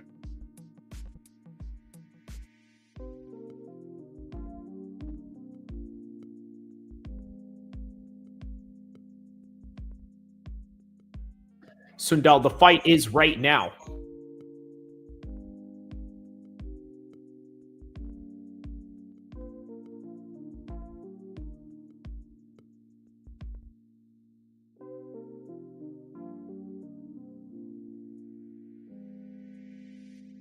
Good slam by Skella right here.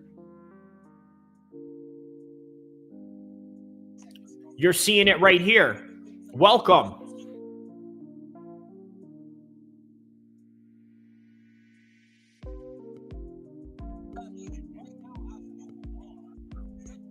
Hit the subscribe button and the like button, Sundal, if you can, please.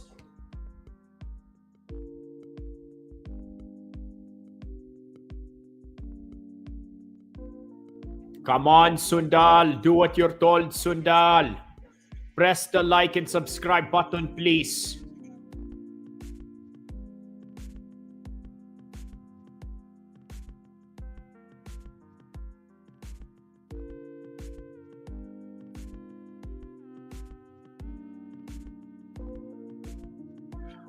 Why don't you go and buy your own ESPN?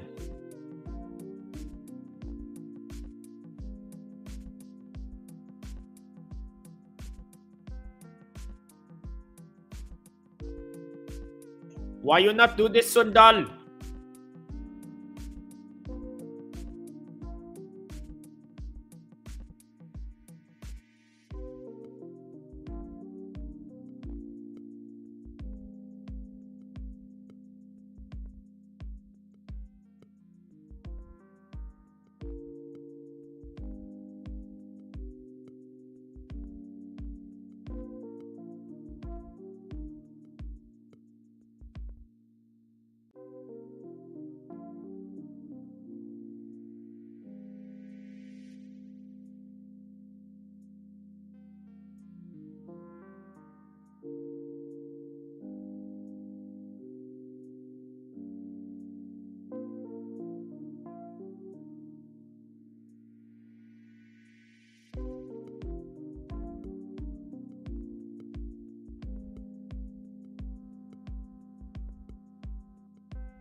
Yeah, this first round for sure is for Skella. Let's see where this next round goes.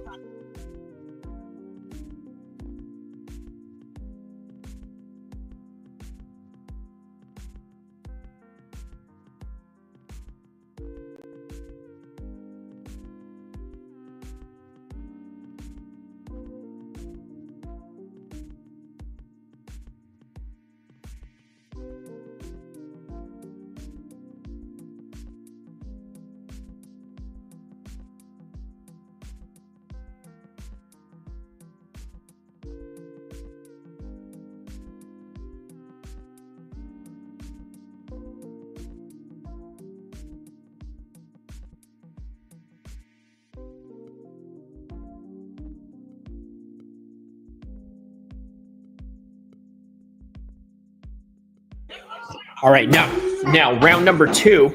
Oops. What is this?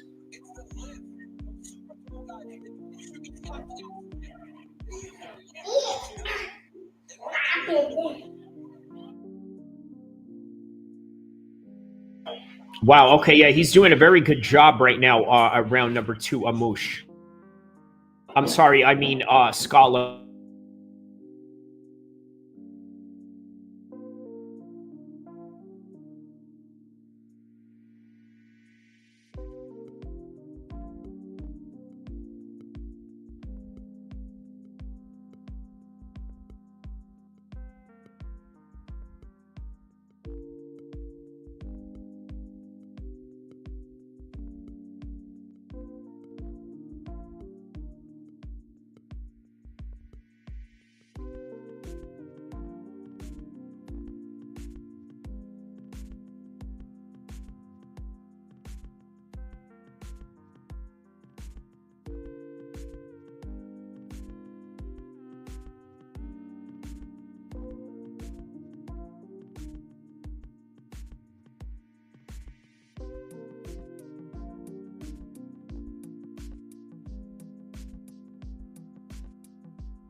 Yeah, at this point of round number 2, I cannot believe that it is Scala that is now taking over this fight.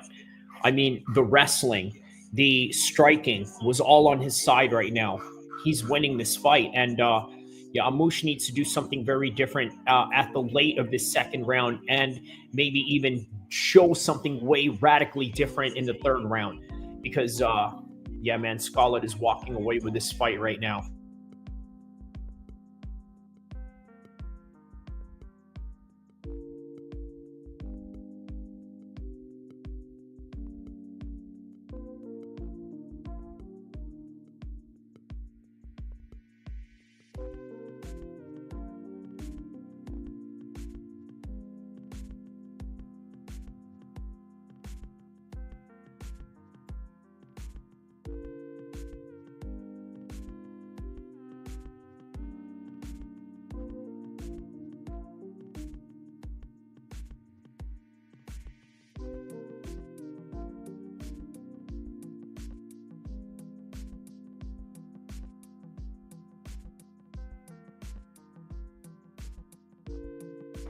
Yeah, look, there's just a lot of power and physicality that Scarlett is showing right here. And once again, yeah, he needs to really do something radically different here. This is not working for him right now. But good job on Scarlett for being able to maintain those close range positions. And even in the further range, man, he's doing very good on the Muay Thai exchanges. Whereas, you know, he's making Ashmouz look very stiff in these particular, you know, shots.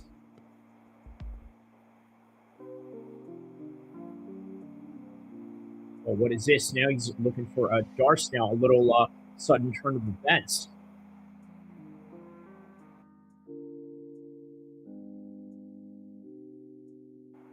Now it's Ashmouz in control.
Okay, so we're headed into the third and final round right now.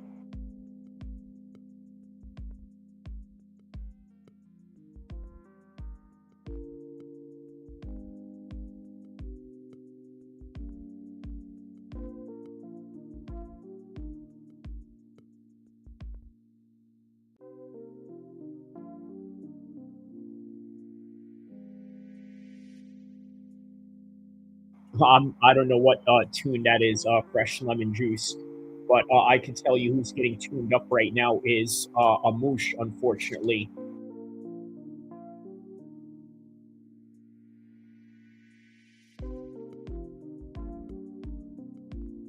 Okay, there's a nice little overhand right there by Amush.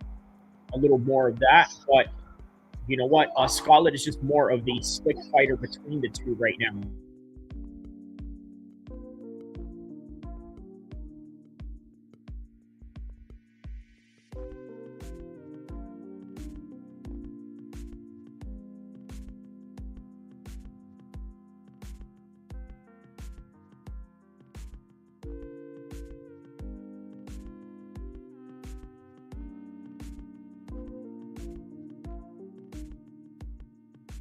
Is that really a song? Okay, I didn't know that. Meanwhile, here's Abush right now about to tune up Scala, maybe a little too late.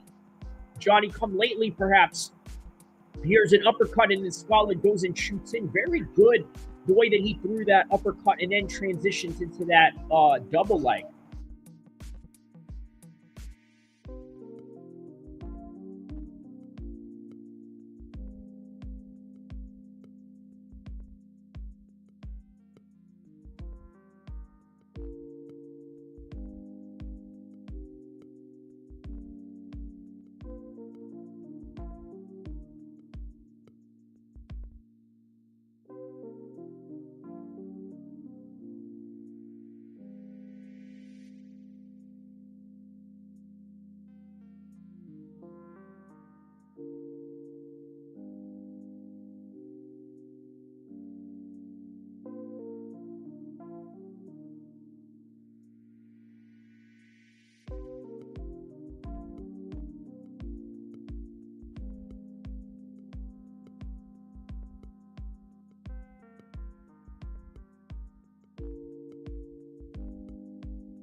Ooh, good exchanges right there.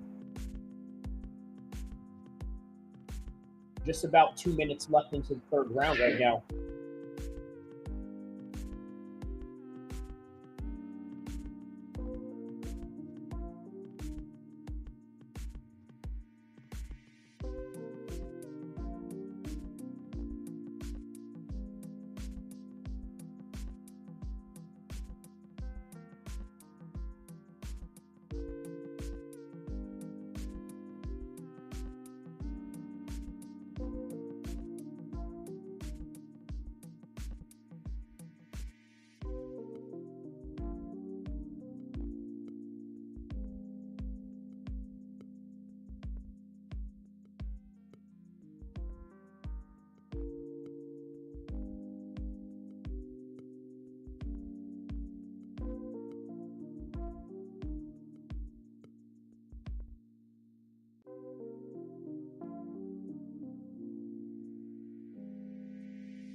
Seconds left, with less than 30 seconds, actually 20 seconds left into this round right now.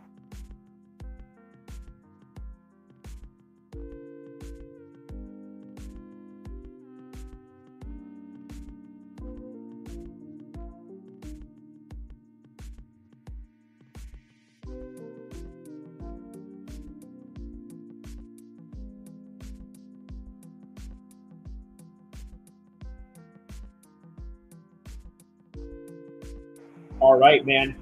Great fight, but I think Scala walked out on this one.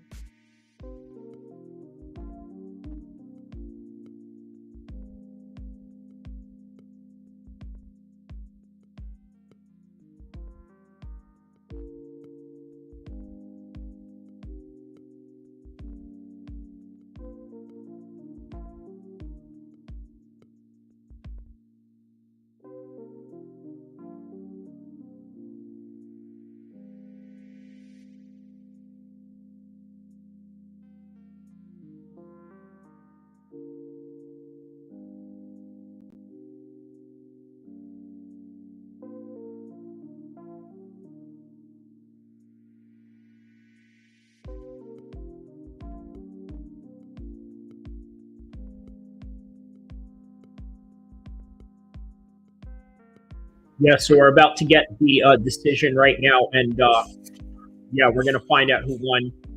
More than likely, it's going to be Quillan, but we're going to get the official decision for sure.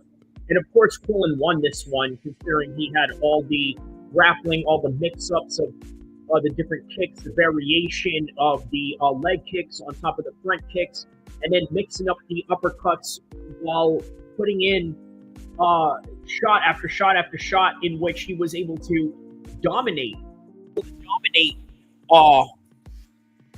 Quillan. He was able to, Quillan was able to dominate him. And that is why he deserved to have this win.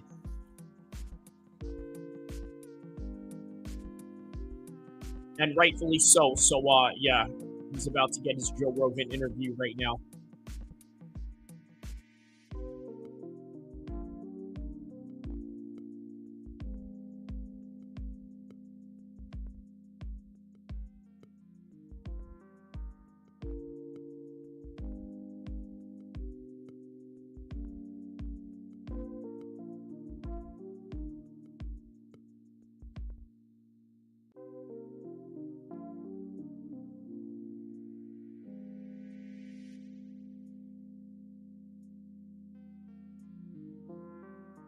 Hold on. So look at this one. Hey, this one's good. Hey, I don't take fighting advice from soft ears. Okay. Okay, so we're going back to talking about, cauliflower ears or this and that. And Jesse goes on to say, you know what, not everybody has cauliflower ears, nor is it really an indication of one or the other.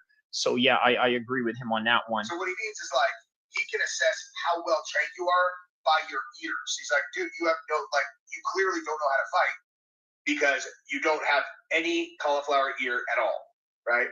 I always do that because there are like these random like world champion guys that are obviously like exceptional grapplers whose ears are totally intact. Marty Miller says, I think Jesse is only a blue belt and he talks like he's some kind of badass. You know what? Jesse is actually a black belt, right? And look, here's the thing, right? Black belts don't really mean much other than the fact that you decided to go take gi classes more than the next guy. That's all that it really means. But yeah, Jesse on Pfyer is a legitimate black belt. There's no doubt about that. He's beyond, he's not a blue belt. He's been at it for a while now. So, but again, you also have to understand a black belt doesn't always mean anything. And I'm not saying that to snide Jesse in any kind of way, or anything like that. But no, it's all good. Marty Miller over here is trying to, Marty Miller is going to get me into a fight with Jesse on Pfyer. Oh, man. No, it's all good. It's all good. Just a little banter there. You know what I mean? It's all good. But no, I understand what you mean. I understand your sentiments, my man. Like completely, totally, 100% intact. But again, you see a guy with hard ears, fight someone else, dude. You know what, Marty Miller, man, if I did, man, listen, this is so bad to say, but I'm just going to entertain it for the sake of banter, right? You know what, if I did fight Jesse on Pfyer, I think that I would probably end up getting the clout that I need to blow up my channel, and it would probably be very lucrative for me, but you know what, man, stop putting ideas in my head, Marty Miller, man, you're... Stop putting ideas in my head, bro. Like, yo, listen, you're bringing out your no. I don't, no. Let's not do that. What's funny is some people don't get cauliflower ears. Yeah, I've been training for almost 12 years and I barely have any. That's just how that's just how the pendulum swing goes sometimes, right? It just depends on a person's body. You know what?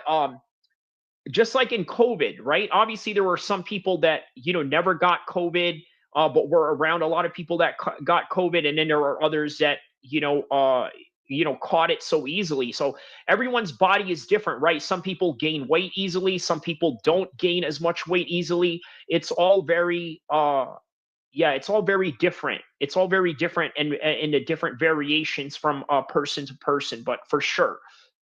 Hey, this guy says, hey, we all know the toughest and most violent individuals have manicured eyebrows. Hey, Mayhem Miller, dude. Oh, my God, dude. he would let Wes kick him in the face 8 times, and then, you know, go from there. Here's the funniest thing about the entire Wes Watson thing, though, is like, dude, the one time where he actually agreed to a one-on-one fight, the guy showed up and he jumped him with 4 of his buddies. Like, that's how you know, like, we're talking about, this is like different universes, dude. Okay? Hey, I just like extinguished the problem, like, however I had to. You mean like agreeing to like a one-on-one fight, and then when the guy shows up for the one-on-one fight, you jump him before your boys? Like that? You know? Look, I'll say this, right? I am the type of guy that will fight anybody one-on-one if it comes down to it. You know, obviously, I'm not a buster. I'm not a wussy or anything like that. I'll get down where I'm mad at. I'll get down where I need to and what I need to do. But at the same time, look, I'm not opposed to going 4-on-1 against somebody if I need to for whatever reason, right? If this, like, again, I told you earlier, if a person owed me money or, you know, it had to deal with something, you know, gangster or something like that to that extent, you know, man, you better believe that I'm going to get in there and, you know, I'm going to do the damn thing and handle my candle the way that I should, right? But there are certain circumstances where, you know, that is needed. And, well, I'll tell you this, right? Not all things are for content and not all things are meant to be shared on social media, but there are good enough reasons and sometimes to, you know, react in that kind of matter deemed appropriate at whatever period of time. But on any regard, I mean, I don't know. If you're like, I have no honor, I don't care, like, yeah, I'll just jump you with 4 of my boys. Like, I can. And here's the thing, right? It's not always about honor. Like, I get that too. There is that. Well, look, here's the thing, right? You know, Conor McGregor got jumped after the Khabib fight. Would you say that those guys have no honor, or is it that they're acting in accordance to their social contract in which Conor McGregor literally made fun of Muslims, said a lot of xenophobic comments towards Muslims, and these guys felt justified in what it is that they needed to do? On top of that, Conor McGregor was throwing dollies in a bus, man, you know, almost killing people in that bus and this and that. And, you know, you would think that he probably deserved what came to him, you know, after the fight. But, you know, to some, they're going to look at that as a very dishonorable thing. Respect that if that's like, you know, that's how you said it. I'm just saying, like, you're not going to get any respect from this group. Like, this group, people handle shit on their own. You know, you win or you lose. Thing is. And I respect that too. Again, I respect that, but different circumstances call for different measures. So we'll just leave it at that. You want to know something that, you know, I guarantee Wes will not understand is that you will gain respect no matter what, as long as you fight. And that's where I ended that video before I showed you the Bosco versus Nina Boy fight, right? So not everyone is going to give you that respect. Again, it depends on the culture that you're dealing with. In the gangster culture, especially in, let me just not generalize all of gangster culture, but specifically the LA gang culture and the hood culture of America in general, man, you know, the minute you get punched even a few good times in a fight, even if you got good highlights of yourself, they're going to use those small highlights of you getting punched as some sort of victory lap, very similar to that of Nate Diaz when he used a victory lap for hurting Leon Edwards one time in a fight when Leon Edwards was banging on him for like 4 or 5 rounds, and it was only after the final minute that Nate Diaz got some sort of highlight that he celebrated for. I mean, that's literally the mentality that sometimes you're dealing with an audience that's watching your fight. It is no wonder why Nina Boy and Bosco look very hesitant in their fight. So, okay, that's what people don't get, or that's what people like him don't understand. And I could show you an example of this in real life. You remember the guy who went and pranked, what's his name? Pranked the UFC fighter. Oh my God. Chiwiwis. And he kept on fucking with him over and over and over. And then they finally were about to go at it. So they agreed to go into the octagon. And then Chiwiwis whipped his ass. That other dude actually fought good for a dude who was like a prankster. But nonetheless, you know, obviously he got strangled unconscious. And then afterwards, he had been pressing him. Dude, he earned their respect. Like, he got his ass whipped, but like, he fought him one-on-one. Okay. Marty Miller says, did you ever talk about how bad Mike Perry looked during the sparring during Sean Strickland? Okay, so I'm glad you brought that up, right? I did talk about that, Marty Miller. I believe you were here when I talked about, maybe you weren't, but if you weren't, I'll just refresh.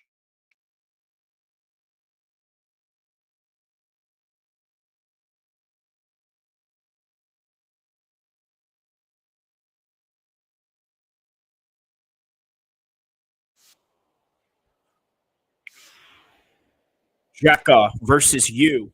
Next fight coming up right now.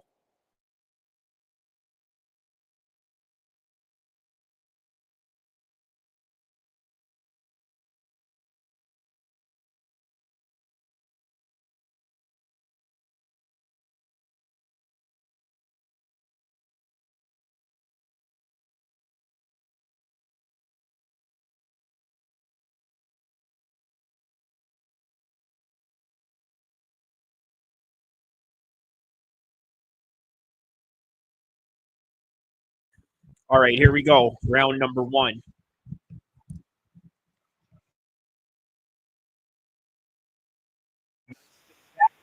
Kick right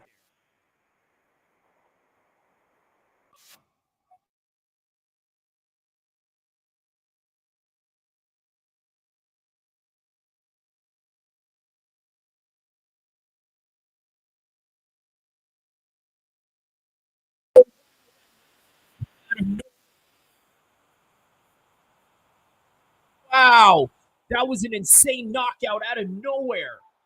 Out of nowhere, that knockout. Look at this. He sets it up with a low kick, and then out of nowhere, and then he goes forward, tries to walk in, boom, clips him as he was walking down. Wow, crazy knockout by you.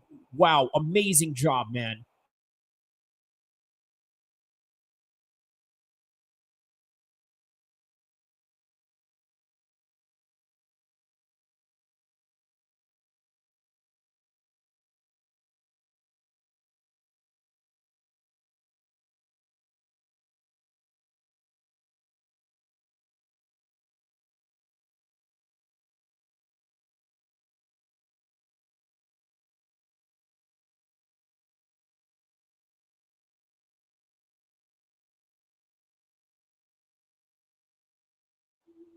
He did that with no wind up.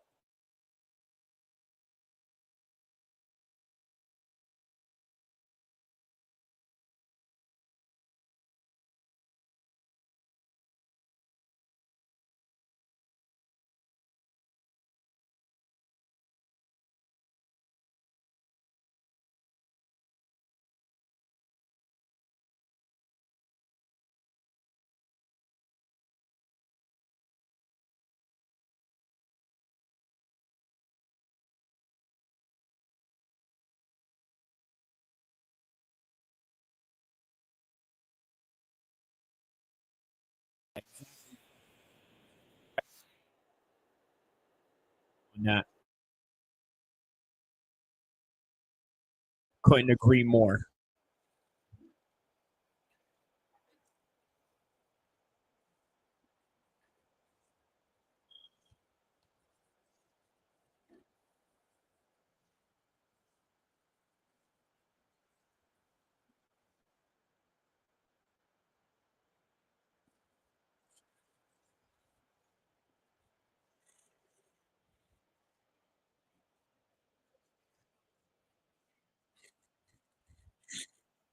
Wow, man, that was a 28-second knockout.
All right, so nice little funny banters in the chat right now, but we're checking out Sean O'Malley's highlights right now. Well, sort of training each other, waiting on the next fight.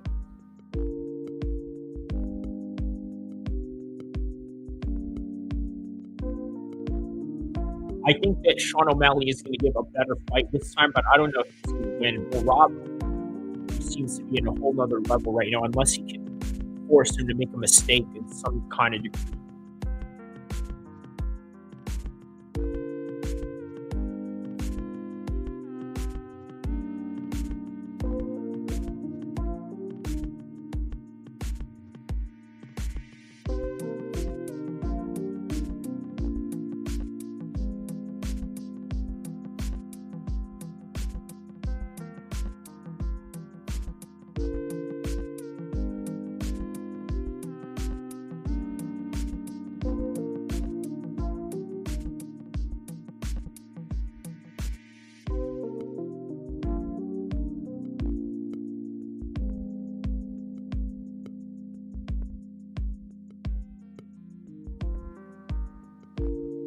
Now, look, I think Rob and his pace is so insane, right?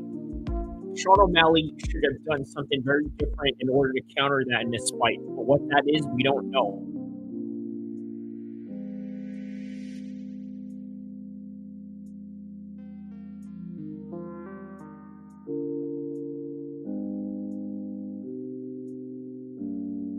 That is true. All he needs is just that one mistake to really, capitalize or get capitalized on.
That Sean Strickland was coming in there fresh. We don't know what type of situation Mike Perry was coming from. For all we know, Mike Perry could have been coming from a situation where he was running sprints, where maybe he was sparring with other guys, or maybe he had a crazy workout or had an insane swim session or one of those insane sessions that I do, right? Maybe he had that going on, because I'll tell you, after I do those sessions that you see me do in the gym, I don't know if I would have the type of energy to go in there and spar a guy and look as good as I mean, have I sparred right after doing workouts like that? Sure. But did I look great in these sparring sessions? And the answer is no. Did I look great in sparring sessions where I was fasting for Ramadan? The answer is no. So there's all these circumstances. But what I will say about the Sean Strickland and Mike Perry sparring, right? It is very surprising that even though Mike Perry is the boxer right now, because he's a bare knuckle boxing champion, Sean Strickland looked like a better boxer, which really tells you a lot about the boxing prowess, that of Sean Strickland, and how he was able to dismantle Mike Perry in the way that he did, given that you have to take into consideration the factors that came into that sparring session, which I think is important in and of itself to really understand that particular training session for what it is. So that's the thing. Like, it doesn't take a lot to get respect in this community over here. You just have to be willing to stand on what you say. And everybody, two people fight, someone's going to lose, dude. Okay, two people fight. So Now, I understand what Jesse is saying here, but understand this, right? Not everyone looks at it like that. Look, bro, in the type of if you go to like a school with, you know, ghetto ass kids or this and that, I mean, look, man, if you get beat up, they're gonna hold that against you or they're gonna clown you. I mean, yeah, there is a part where they respect you and this and that, but then it really depends. It really depends. But for sure, the MMA community is very forgiving in that particular instance. So somebody's gonna lose. You get no respect just fucking talking though, dude. Alpha Cat Kinzigano, oh my God, this is a girl, by the way. My high school principal told me I was gonna grow up and end up in jail because I was always getting fights. Does that count? She's a pro. Talk to the Diaz brothers. And she is the reason I watched the entire clip. Oh man, here we go. Hey, Cannon Briggs, he's just talking. I'm a pro fighter, and my street fights are some of the most horrific beating seen. I'm blessed not to be in prison. You know what I'm capable of? Wait, what we are capable of and live in fear. That if forced, will eliminate you with our hands. I'm him. He talking. I'm not religious at all. Hey, this is my favorite comment of all of them, though, dude. Look at. Meanwhile, nobody making eye contact with Cain Velasquez in prison. Yeah. You know, hold on. And then that's very true. Now, look, I understand Cain Velasquez is a shell of himself, right? And he didn't look too good in his last performance against Francis Ngannou, but we're talking about Francis Ngannou. Now that he's in prison with all these other guys, you think they're going to look at Cain Velasquez the wrong way? I don't think so, right? And there's a good reason for that. Look, there are no guns in prison. There's shanks. You can make sharp objects out of thin air, right? But ultimately, it is a place where you got to deal with your hands, and that's it. And if you don't got hands, well, you know, you're in trouble. These guys are tagging Strickland. This is so funny, man. This is so funny. The girl looks like she just wants to get paid so she can go home already. Believe it or not, that's actually his girl, you guys.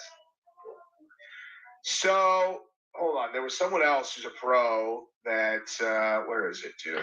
Yeah, you know what? I never understood why Wes Watson always featured his girl in his videos, right? I mean, he knows that he's a hated guy on top of that. And then let me just say this, right? You're not always going to be around your girl, and people are going to try what they're going to try. And especially if they want to get at you, you know, imagination knows no limits in that regard. So I don't know why Wes Watson doesn't do that. And then he also had a video where he sort of disrespected her a while ago. But I don't know. You know, I don't follow all of Wes Watson stuff. This was just one of those things where, you know, he talked about UFC fighters or talked about trained fighters. And I figured, you know what, I wanted to talk about this because, hey, it's a situation that I sort of relate to, man. You know how many bodybuilding guys that I run across that think they're like God's gift on earth, but really can't fight?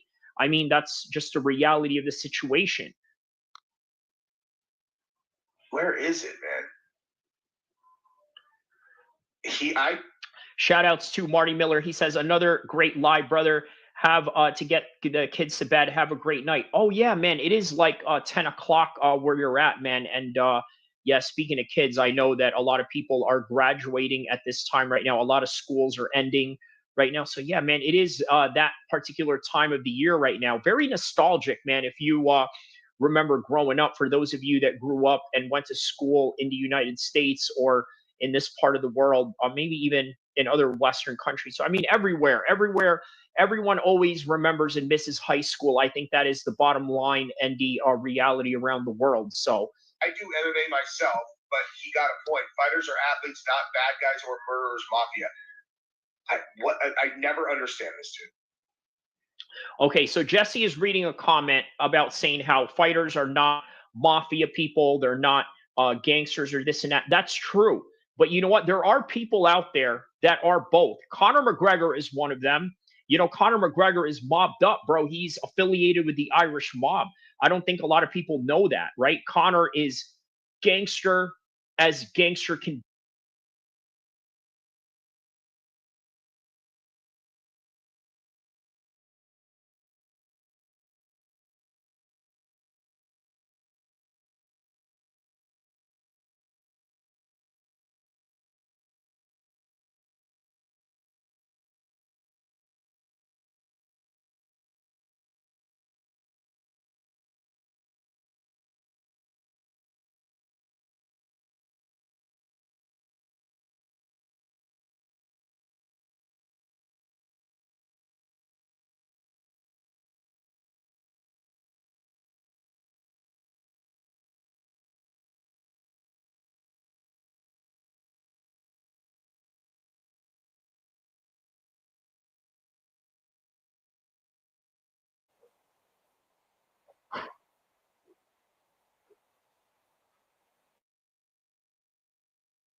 All right. Right now we got Wang versus the Silva coming up right now. This is going to be a very interesting matchup.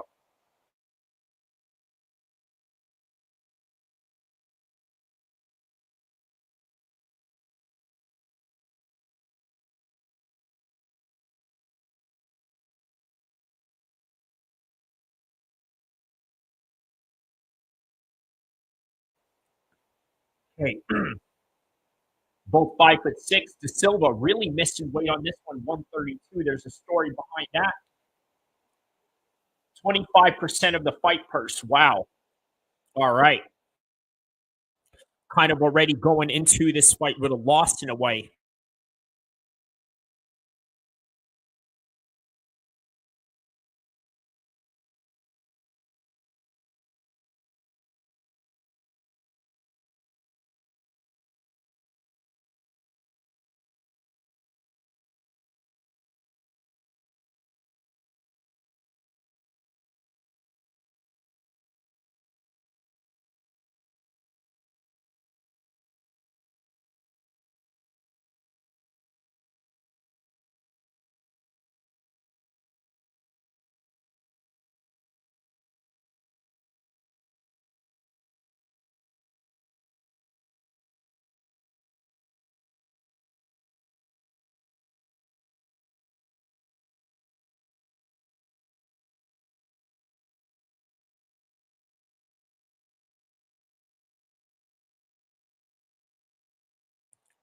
All right, round one is about to begin with these two. De Silva versus Wang.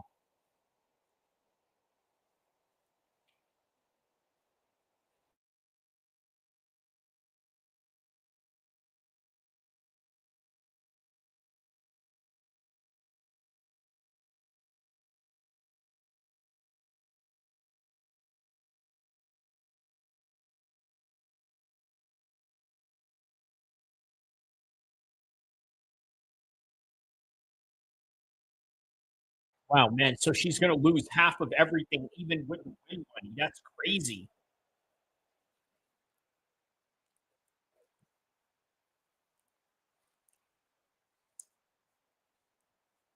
New Jersey State Athletic Commission really setting some business standards here.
All right, real slow, methodical matchup so far between them.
She's about to make her pay for missing all that weight.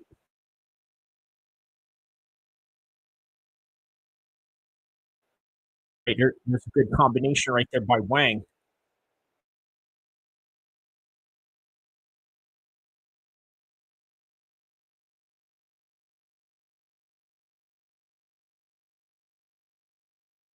All right, that's a very good first round so far for Wang. Let's see how De Silva holds up in the next round.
All right, so round two, here we go.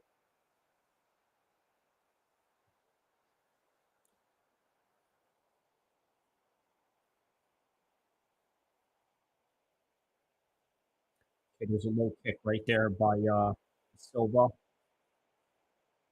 Wow, okay, now switching stances.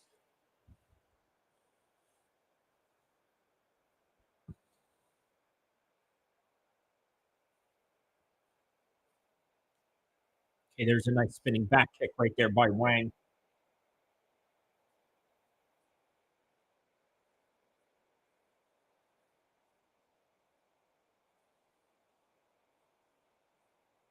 Nice one by De Silva right there. Ooh.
All right, so she's landing these shots right here.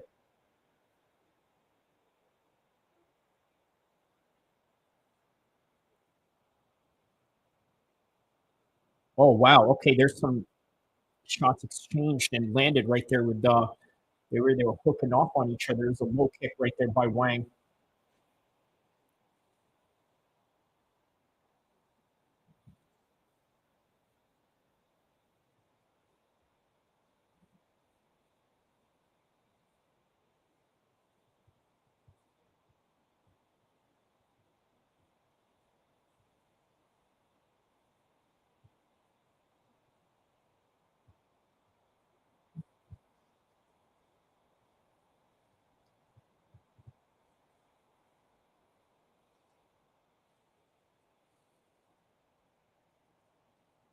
Yeah, she's really making her pay for missing weight here.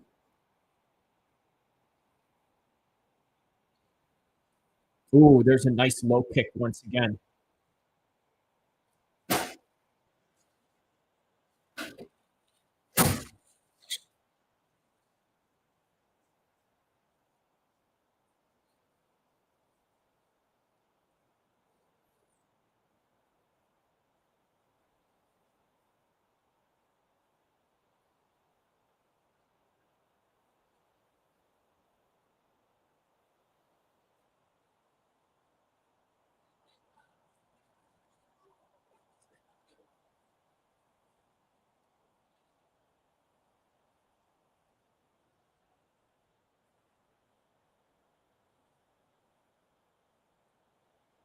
Oh, that's a good head kick right there.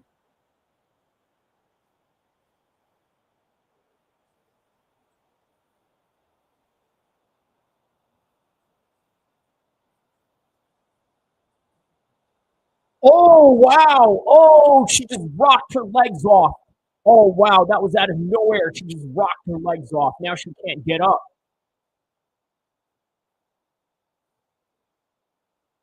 She can't get up now. Oh, wow. She's limping badly right there. She's limping very badly right there.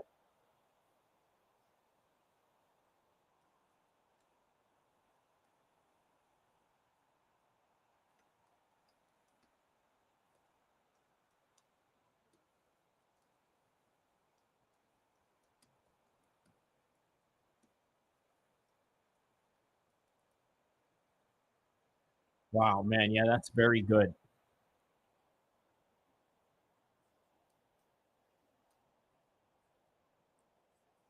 That was out of nowhere, man. Wow.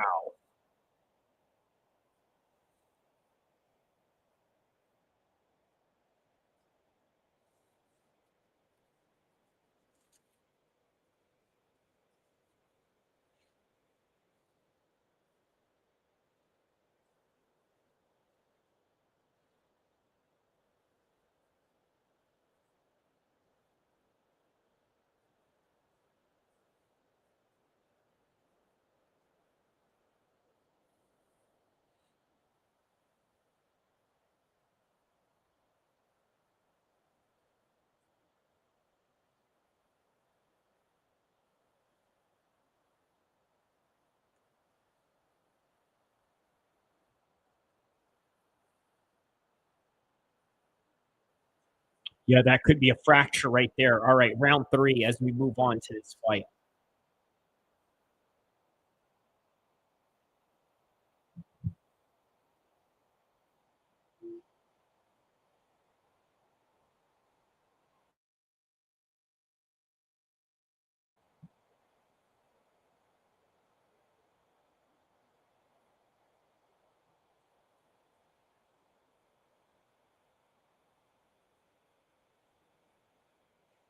All right, here we go.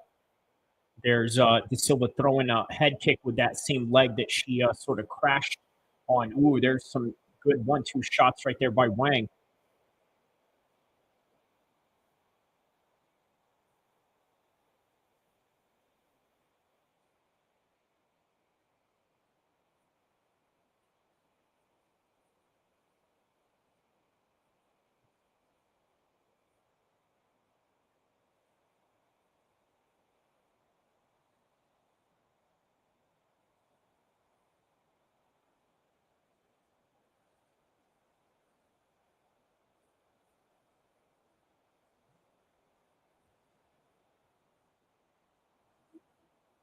All right, now she's hiding the southpaw position to sort of hide her injuries.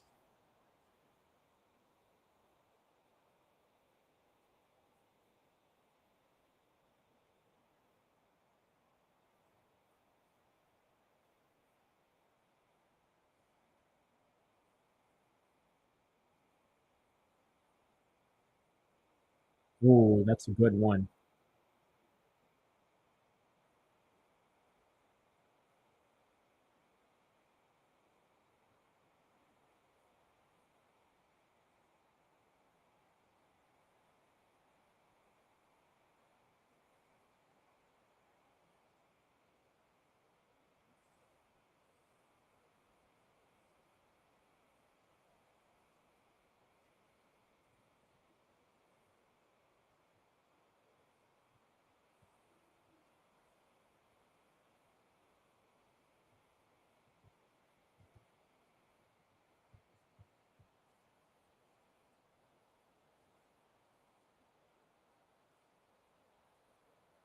Yeah, man. So I'm surprised she even lasted this long in this fight right now.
Oh, wow. All right. Some good shots right there.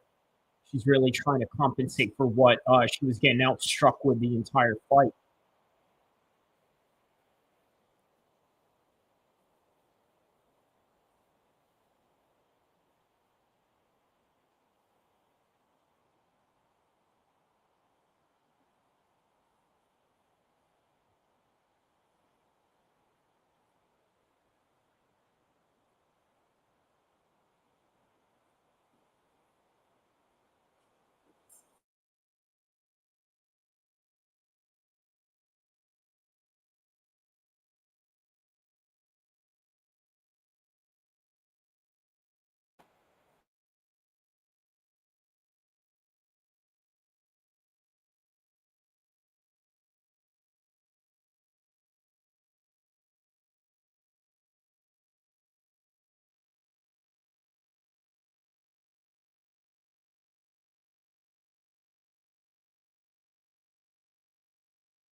All right, so that's the end of the fight. I'm going to give that one to Wang. There's no doubt about that. Wang won that fight right there. On to the next fight with this.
And I know a lot of people are not going to like to hear that. It's hard for a lot of people to swallow that, but man, Conor McGregor is more ganged up than Nate Diaz. I'll tell you that. And I know that for a fact because I know people in Stockton.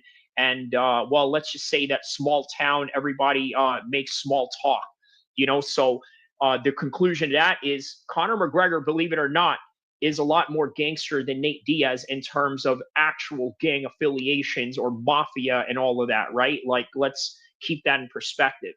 I don't understand.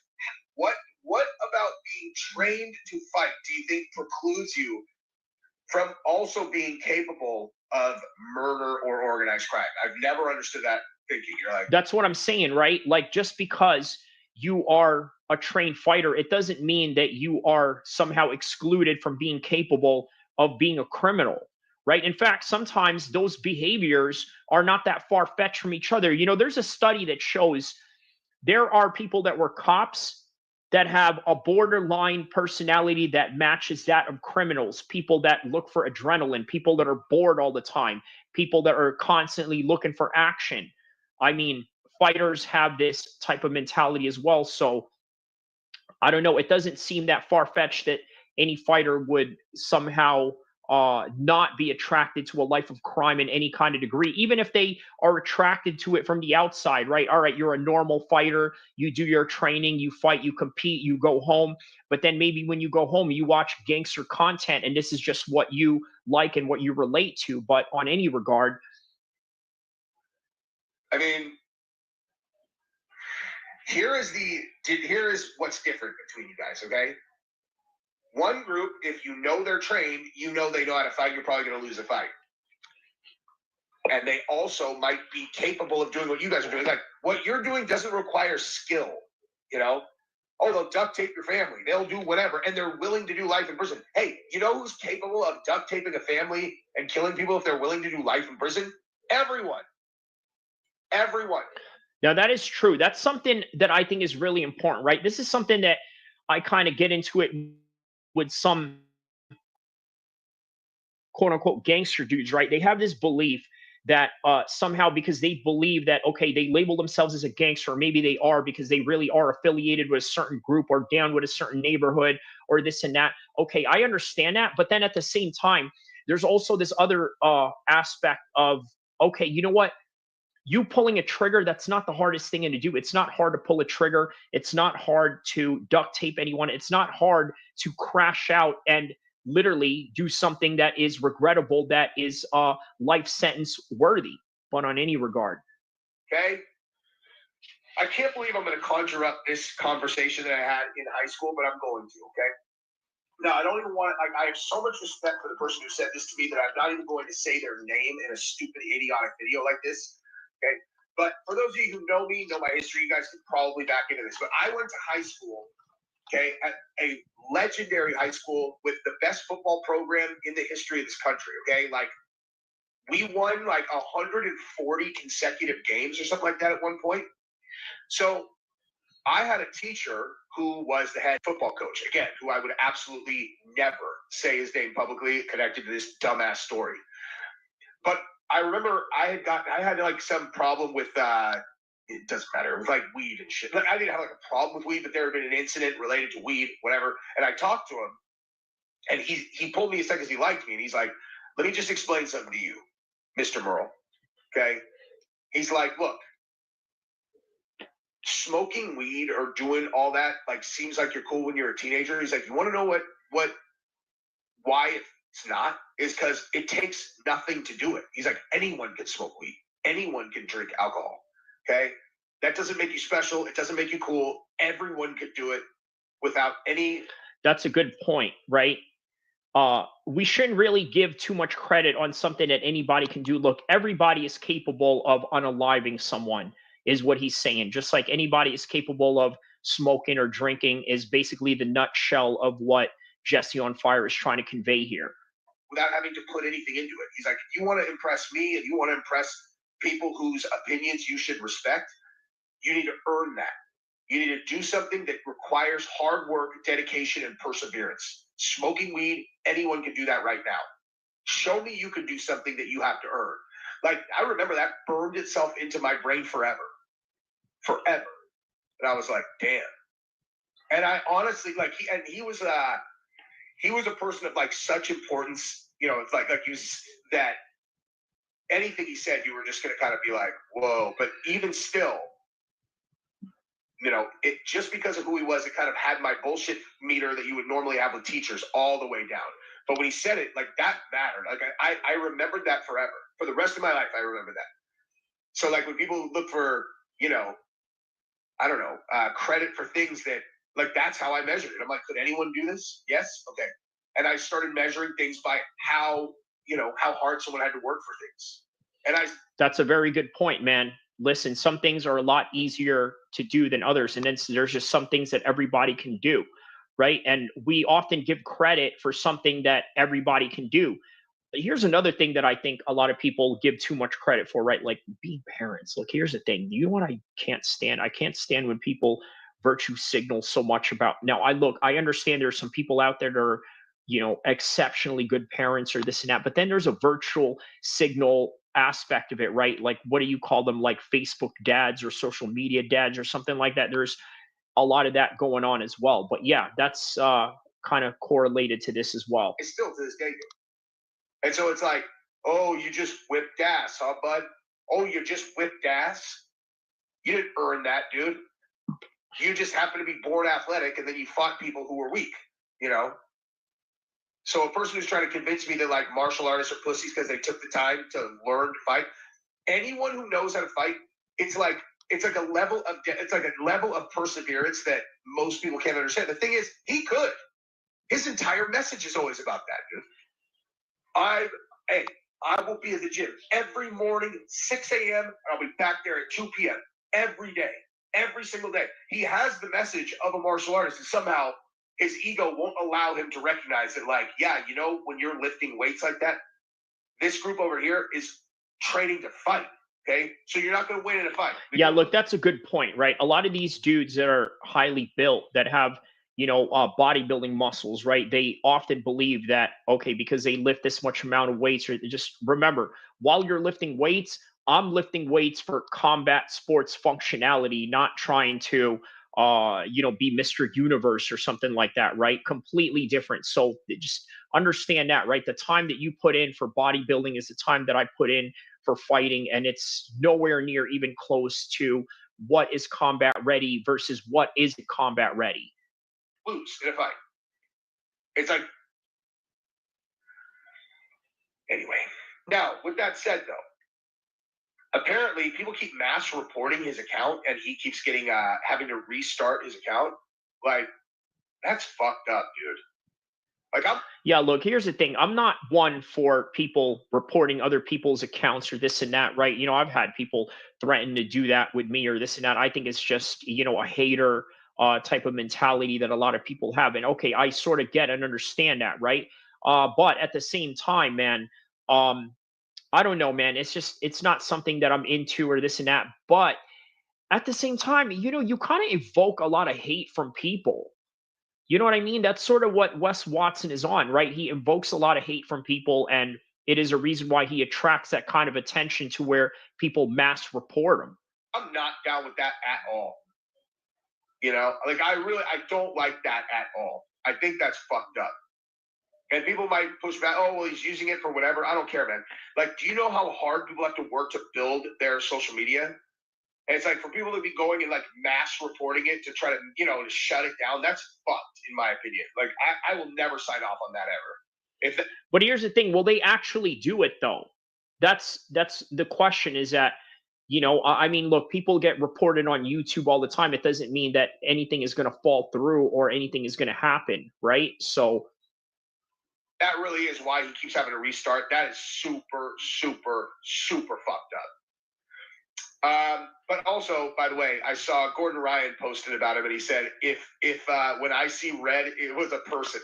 Like, that's what I was telling you guys in my thing. When I see red bodies hit the floor. Now, if you go on Instagram, everyone is posting it and being like, if I see red was a person. I told you it was a cliche, dude. He is like the walking example of exactly that. Well, that's exactly what Wes Watson is. He is a walking example of a cliche.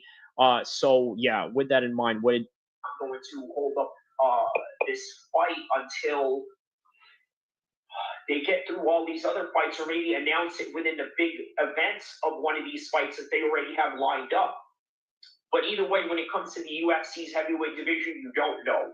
But when it comes to the boxing division of the heavyweight division of boxing, here's what you do know. You got Daniel Dubois, who has a chance of beating Alexander Usyk, who's the current champion, did great numbers for himself in terms of being a cruiserweight undisputed champion. By the way, I'm reacting to my video. John Jones gets stripped for, possibly stripped 200,000 confirmed signatures to vacate for championship. And then a heavyweight undisputed champion. Now you got Daniel Dubois at 27, knocking him off. Possibly, I believe that he can do so. It's going to create a new wave in the heavyweight division.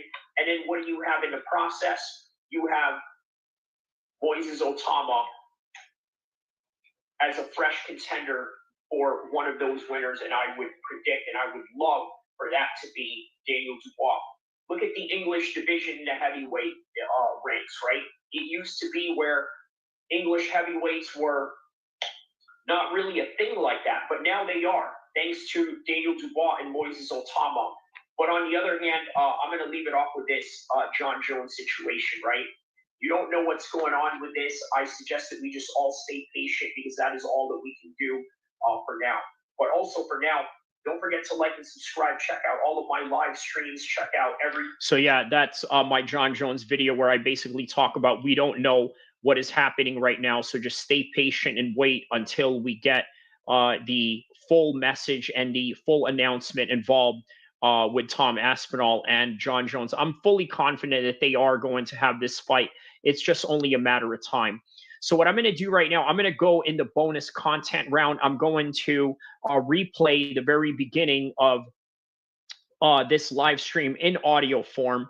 And I will be back for the bonus stream. So stay tuned, because I will keep this stream going for another bonus round. The bonus round could be 5 minutes. It could be another 50 minutes, another hour, maybe another 2 hours. Who knows? But I will be back for the bonus stream. And we may probably go for a car ride with the bonus stream. So how about that, right? How many content creators do you know that will go from their studio and into their car on the same live stream?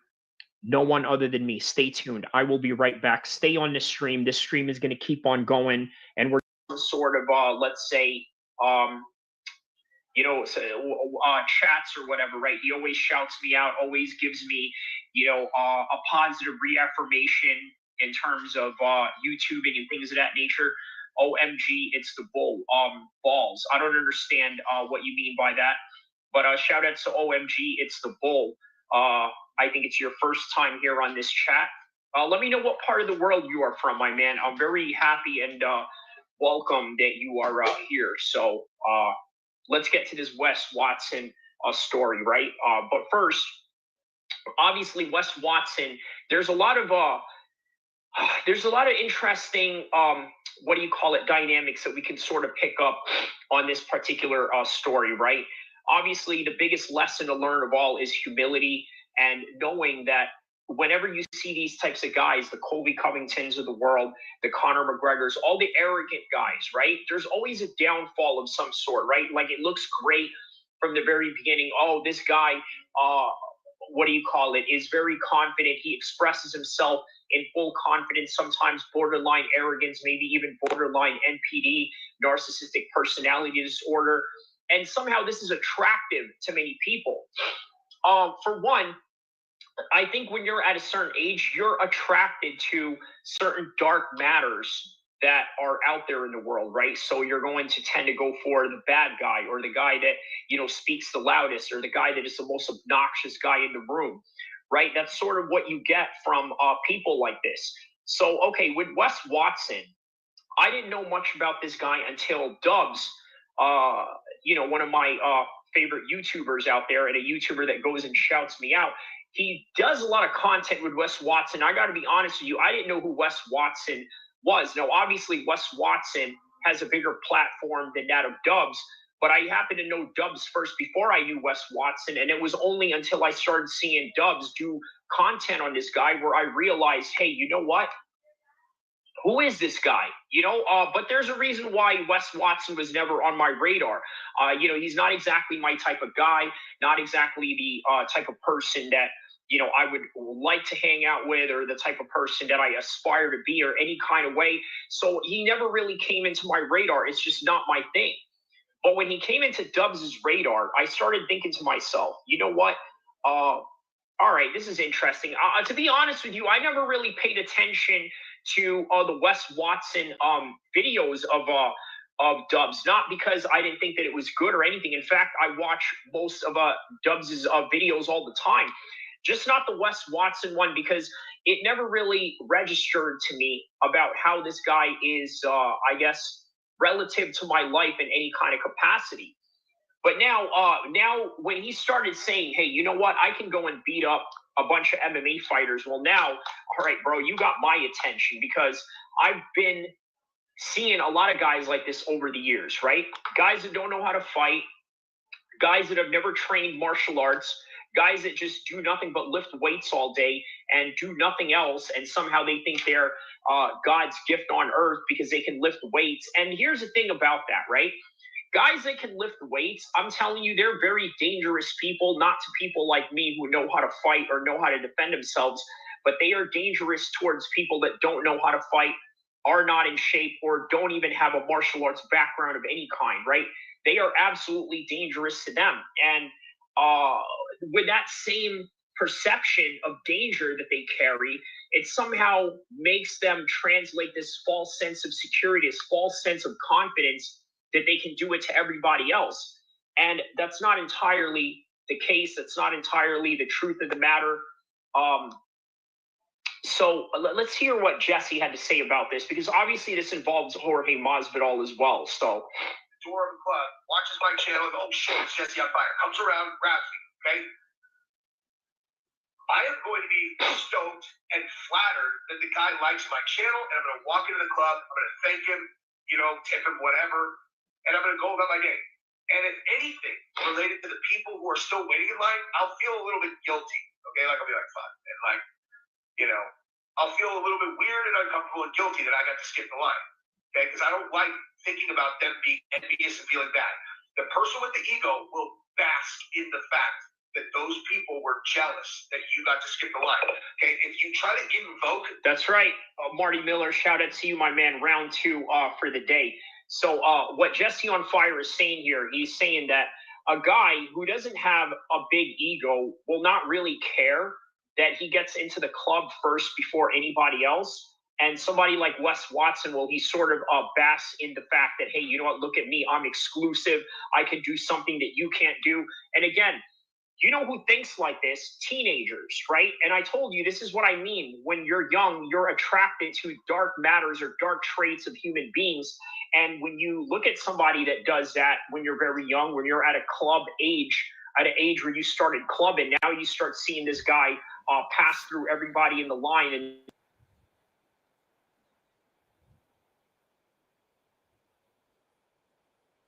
all right, so we're now right in the middle of round number 1. Obviously, Chaos, Williams, and Gustafsson going back and forth. Very tough round. Very tough round that they both got right here, right? Man, he rocked Chaos Williams a few times in this fight. And, there were some good scrambling exchanges, too, on top of that. But it started out really fast, the round, right? It started out really fast, and here we are now in just under 1 minute left into the first round. And so far, I think I'm going to have to give it to Gustafsson. He rocked him a few times, was really aggressive from the very beginning. And Williams was there in the fight, but, Gustafsson was doing his thing. And now he's still doing his thing with the knees to the body right now, right in between these exchanges.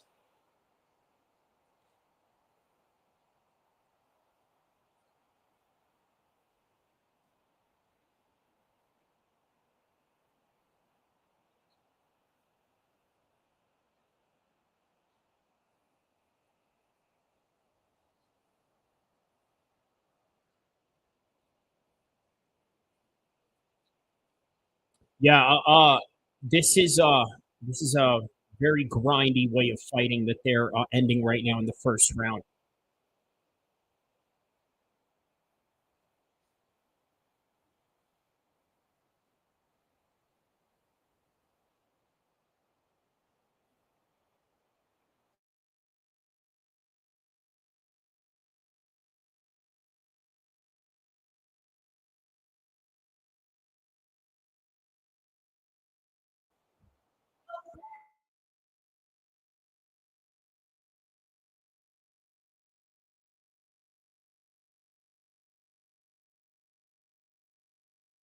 All right, so first round, yeah, I'm gonna probably give to Gustafsson, and yeah, we'll see how Chaos Williams deals with this right here.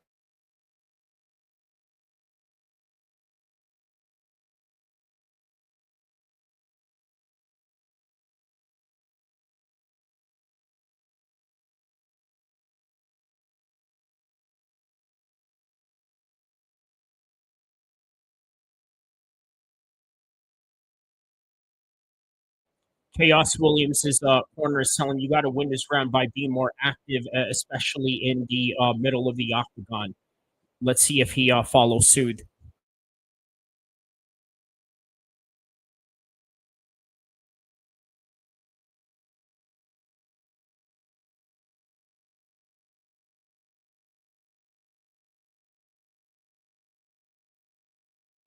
All right, round number 2.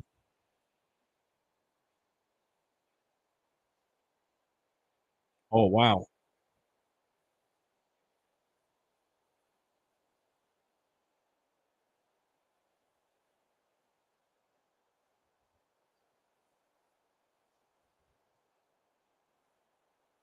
No, thank you.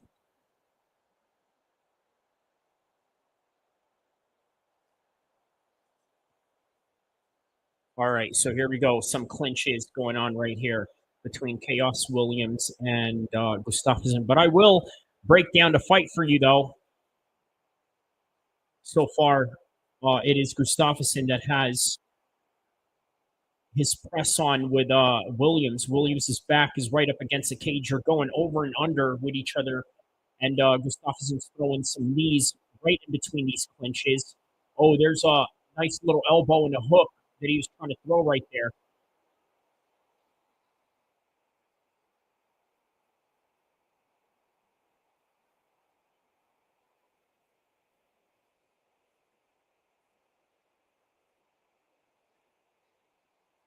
All right, so now he's going for guillotine. Nope, there's nothing there. Oh, wow, he's hurting Williams right here. Very similar to the first round again.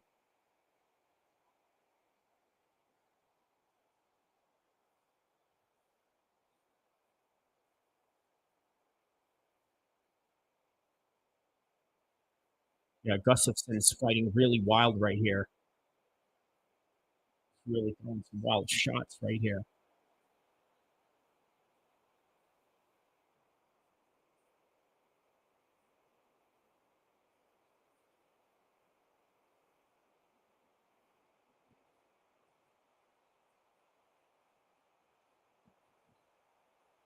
Oh, wow.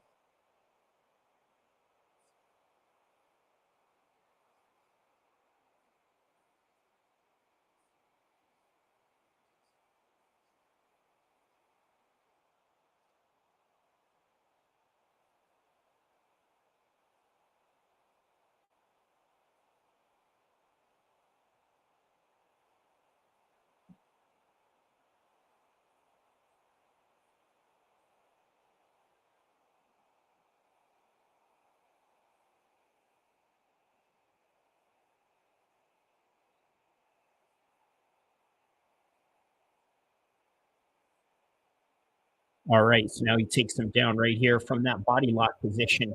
Now Williams is right up top.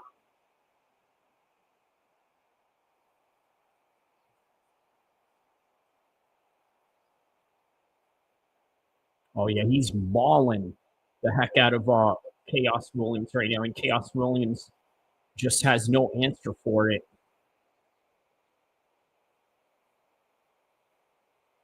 So now he's back in side control position.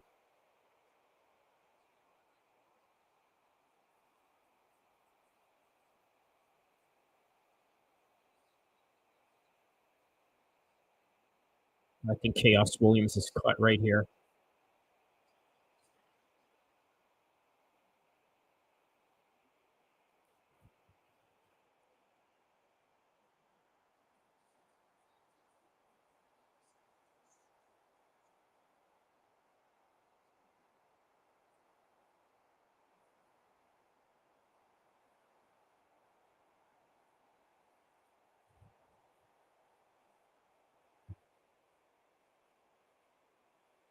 Oh, yeah, man. He's getting melted down right now.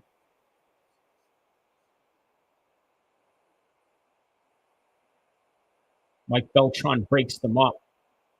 What was that? I think a little mouthpiece issue or...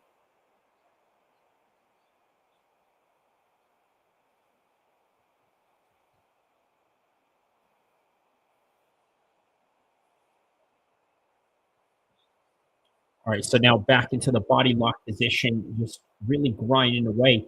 A lot of people don't understand how this is actually a very taxing type of fighting style that Gustafsson is implementing right now, but probably more so for Williams, as you would imagine.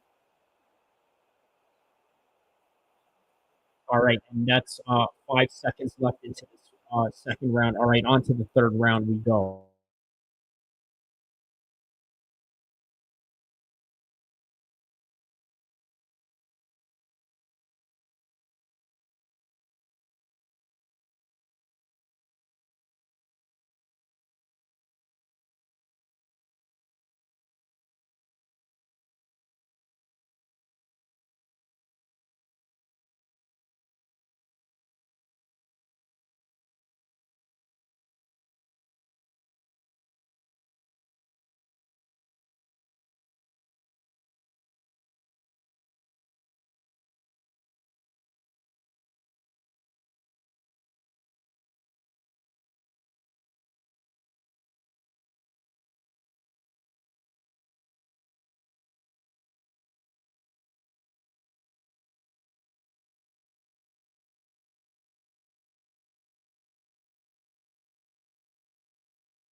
All right, here we go. Round number 3.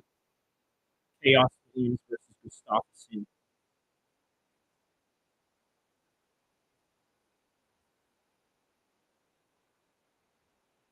Oh, wow, man. They start off with a bang right here. They go at it. Straight away, they go at it.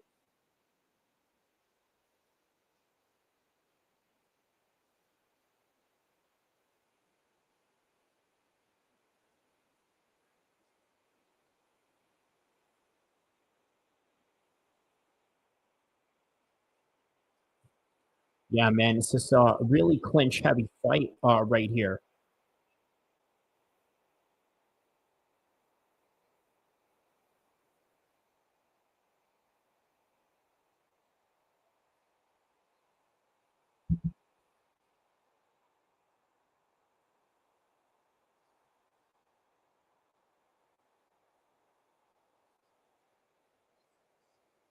Yeah, Chaos Williams doesn't have the energy to continue this fight on right here.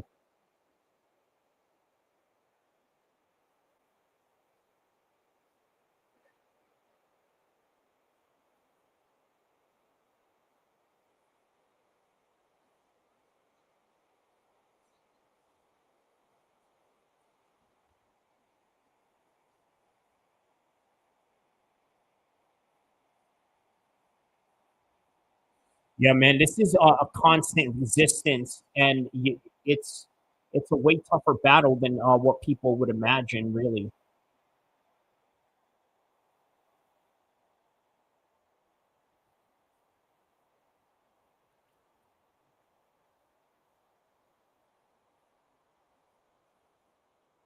Yeah, 3-9 for Gustafsson so far in the takedown department.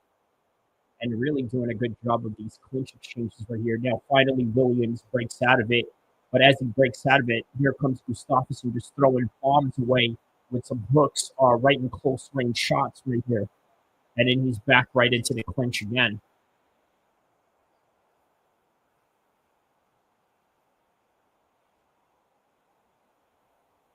So what Gustafsson is doing right now is displaying what you would call a Muay Thai plum while also trying to throw some elbows in his side. Idealistically, what he wants to do here is control both of his heads while also landing knees, or he can just maintain what he's doing with his body lock position, which ultimately will give Chaos Williams the opportunity to just battle and grapple right back with him.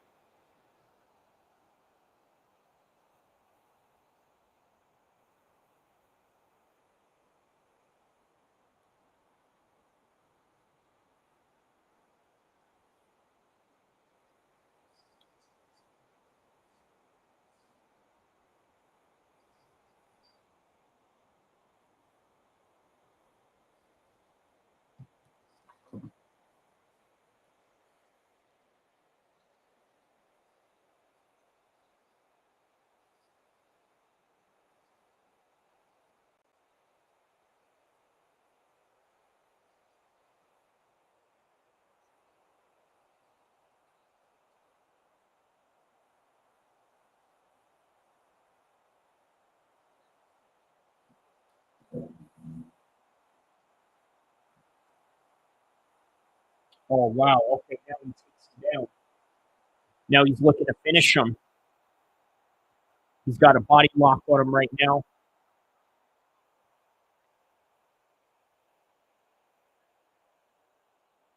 Okay, now he takes him down from that body lock position right here. This is all Gustafsson right here in the final minute. I think they're going to go to a decision on this one. Gustafsson is the winner.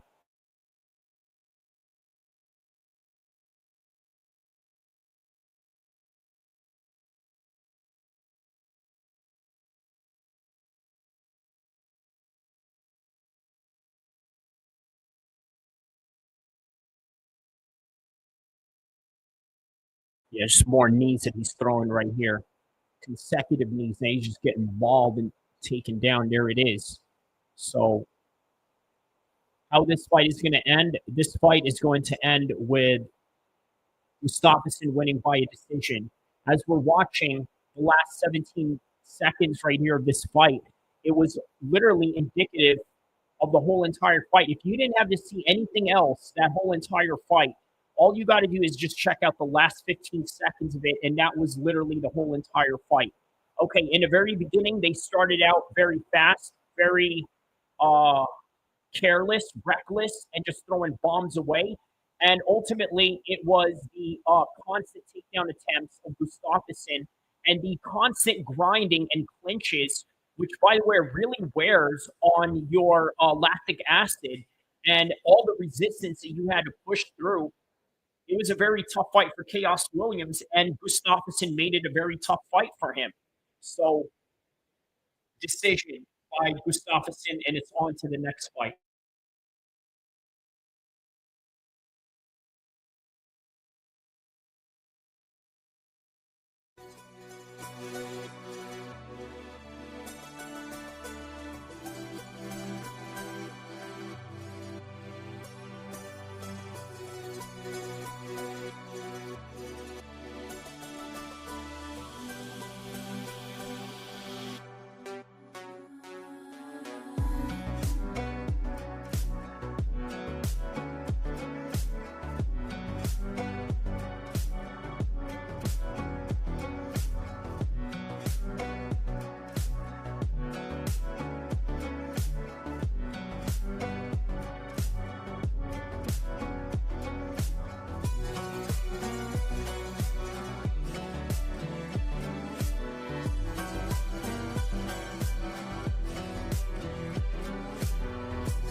dude is awesome, or this dude is great, or this and that, right? But then what Jesse is saying here, if you're an empathetic person, you don't really like making others feel a certain way just because of, you know, X, Y, and Z. But yeah. Jealousy out of people, that's ego, okay? So in other words, what he's saying is if you like invoking jealousy out of people, that's sort of ego in its own way. Look, I think there's some truth to that, right? Look, I think it really depends on your upbringing. Look, I'm going to tell you guys something very profound right now, all right? And I don't know if I've told anyone this or have said this out loud, right? But growing up in New Jersey, I grew up with a lot of African Americans, right? And I know everyone says, well, you know, I grew up with a lot of black people or I have black friends. No, like I really got, you know, close homies that are black and that are like family to me, right?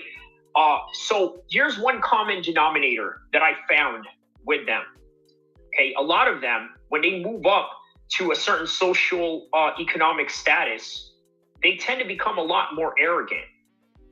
And I know this is very groundbreaking for a lot of you to hear, but yeah, if you grew up in the hood, if you grew up with a certain type of demographics of people, especially if you grew up in the hood where people tell you you're never going to be anything, you're never going to be ish, you're never going to be that, you're never going to amount to anything, all of these crazy things that people tell you, especially in the hood. And I'm sorry to say, this is not something that is so common, maybe not as common if you lived in a suburb, in particular a white suburb. People just don't put each other down like that. So of course, if you come from the hood and people constantly put you down and this and that and the other, guess what? You're going to have a certain adverse reaction when you make it. Oh, you don't think that I'm big and bad. You don't think that I'm this and that. You were saying all of these things to me. You were putting me down. You were saying that I'm never going to be nothing. Next thing you know, they start pulling out cash money, right? Kind of like the cash money back in the days with Lil Wayne and Birdman, just start throwing it around, right? Like, yeah, what you think of that? What you think of that? You know, and that's the reality of the situation. That's just how they are going to react. So, okay, that I understand. And I think, you know what, to be fair to Wes Watson, I think there's a little bit of that in him as well. I think there's a part of Wes Watson that was somehow shamed, somehow was humiliated when he was a kid. And yes, is there a certain level of insecurity that comes with that? Yes. But I think that is primarily the reason why he acts the way that he does, and in turn, you know, creates this really undesirable personality that people have to deal with. If you are just confident with how you carry it and you just want to share things with people or you just whatever, that's confidence, okay? Wanting to invoke jealousy is the number one example of the difference between ego and confidence. And that's what it is. Now, let's listen to a little bit about this this lawsuit, because he's in big trouble, man. Attacks plaintiff with dangerous weapon and another man, an associate of Watson's, unnamed assailant one, moved in on the plaintiff from behind with a dumbbell with a dangerous weapon in his hand. Unnamed assailant one pursued plaintiff and struck plaintiff with a dangerous weapon, a dumbbell, while Dallas was approaching plaintiff from the front. So,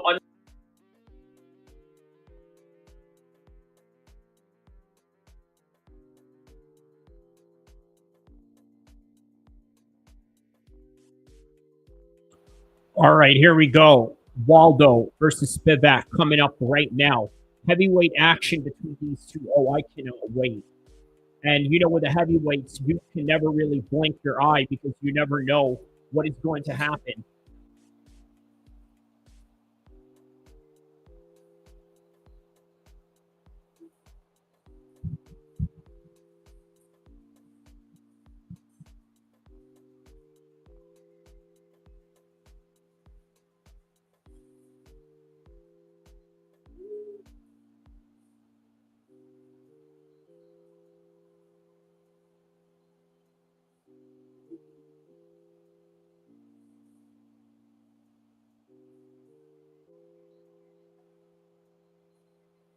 All right.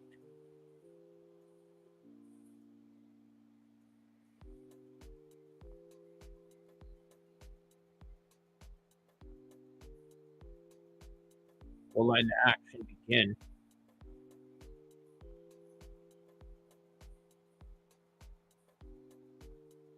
Here we go, heavyweight action.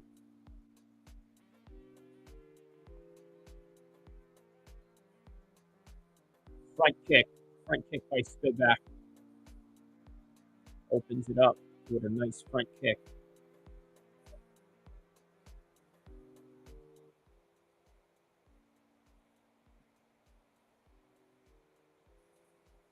Yeah, really good leg kicks right there. Let's see how Waldo answers to this. Oh, wow. Okay, you just hurt Aldo right there. Waldo, actually.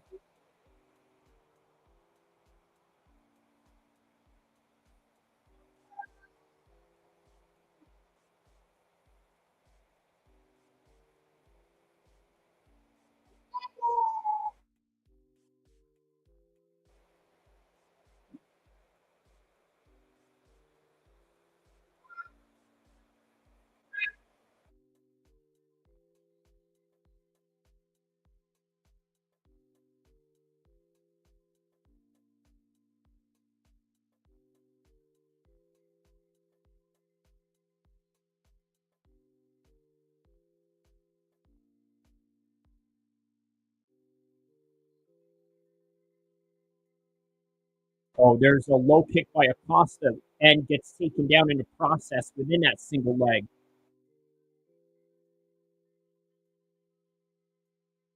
See, that one kick may have cost them right there. That's how crazy the heavyweight division can be.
Oh, hold up. What happened to Waldo here? Something happened here. Okay, there's a nice jab right there by Spivac.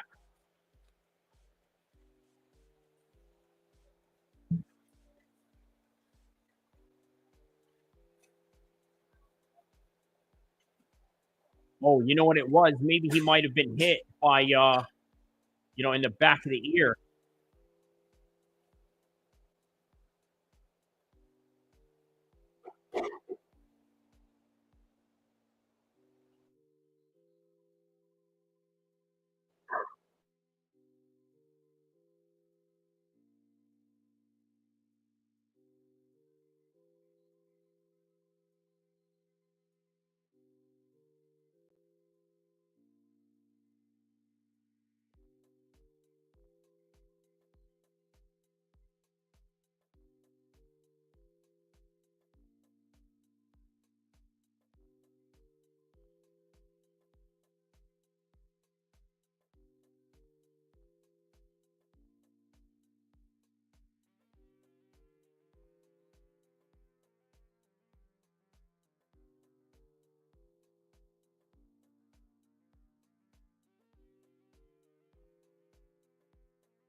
Yeah, not a lot going on here. I mean, it was a little bit more action in the beginning, just kind of dwindling down at the end of the first round right now.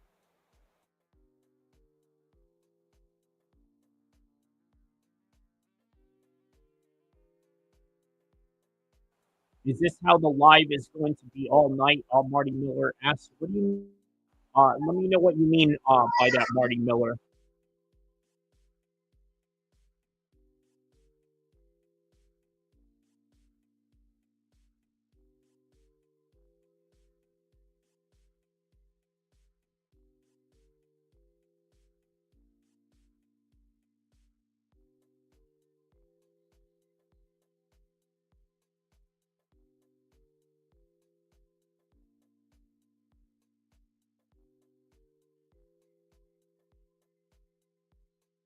All right, and that is the end of round one right there. So, with Marty Miller's question, I think I kind of know what you mean, right? I know that in my other lives that I do that are not event related, they do look a little bit different, right? Obviously, the camera is on. This one isn't. The only thing that I can say to that is, well, you can either do the lives or you don't do the lives. I'm talking about the event specifically, because, for example, if I don't do them, then I miss out, but then I miss out on some views. But if I do it on the circumstances that, well, let me just say this, right? The reason why the live that I do right now would probably not look like the lives that we do on a normal weekly basis is because obviously, realistically, you can't really cover all the fights unless, of course, you're MMA Guru and he really has, nothing else going other than just his, YouTube. But you improvise to a certain extent.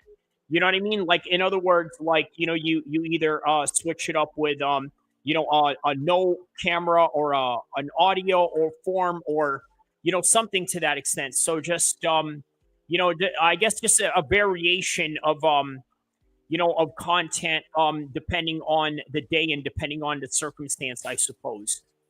But on any regard, here's round number 2 right now. Spivac with Cortes, Acosta. Okay, there's an overhand right there by Acosta. Really looking to lay it on Spivac right there. Really looking to show some of his striking power prowess. Really trying to take his head off there. We'll see how this round goes right here as the second round goes on.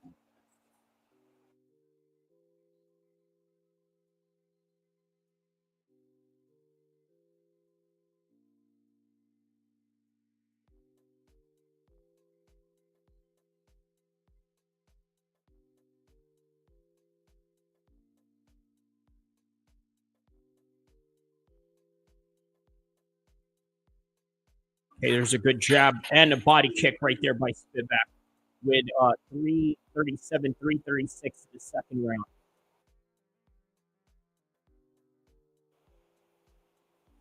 We need a Russian newsman in between the fights. Got it. I think I know what you mean. You know what? We can probably talk about it right now. I mean, look, how crazy is it that we got Elon Musk and Trump beefing, right? Let me just timestamp this real quick.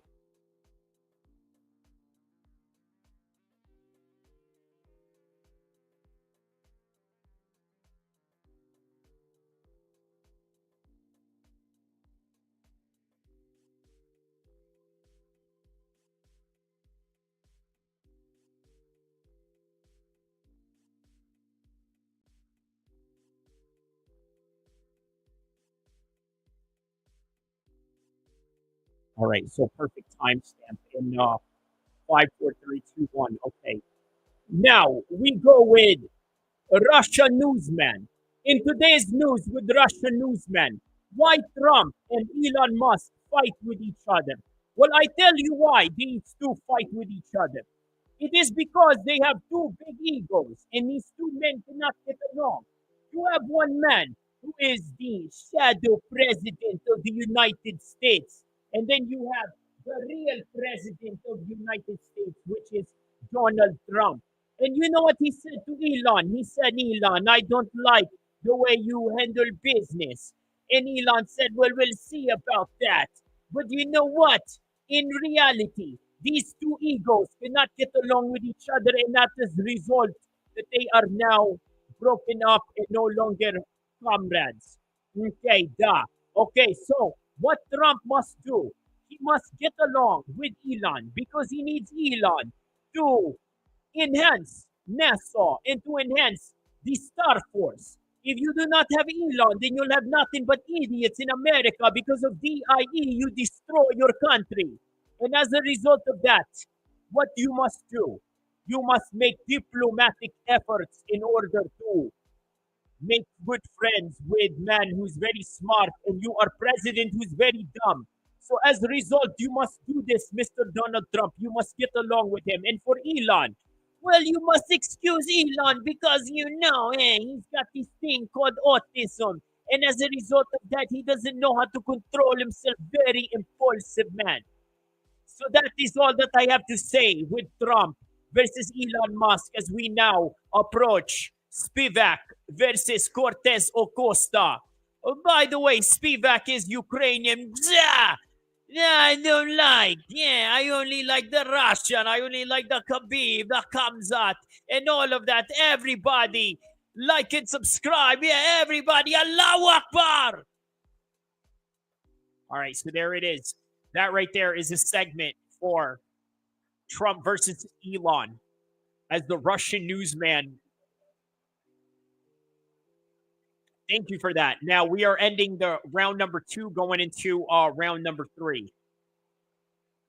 So how about that fresh melon juice? How was that one?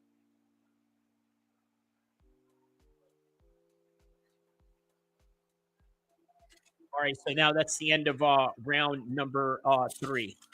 Round number 2 going into round number 3. Thank you, fresh melon juice.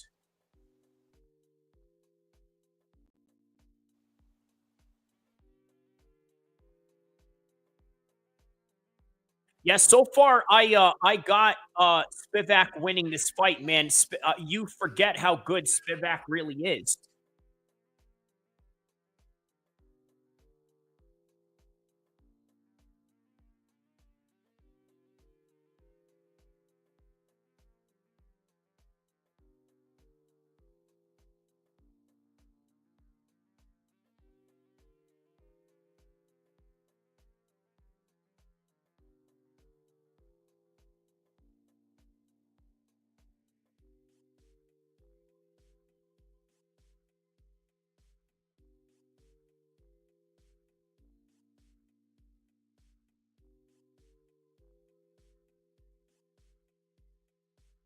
All right, here we go, guys. Round number 3. Okay, we go with round number 3. Not only Russian news media man, I'm also Russian MMA commentator, the Joe Rogan of M1 Global, baby. Okay, here we go. Spivac versus Waldo Costa. Let's go.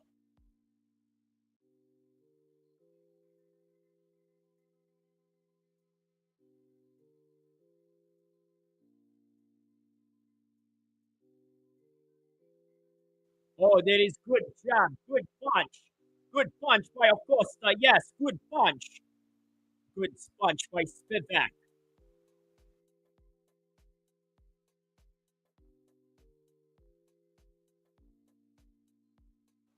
Okay, so now they brawl with each other and go back and forth with shot after shot. Okay, there's a low kick right there by Acosta. I don't know if I can keep up doing a Russian accent the whole entire stream, but yeah.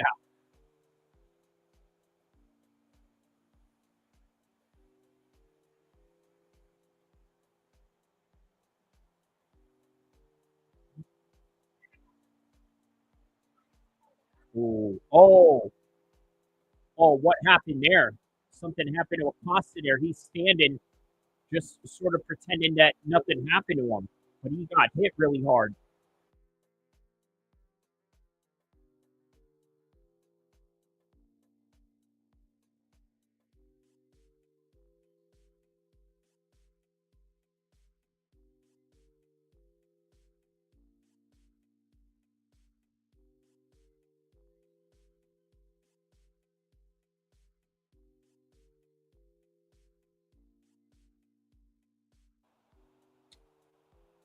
All right, real good combination by Spivac right there.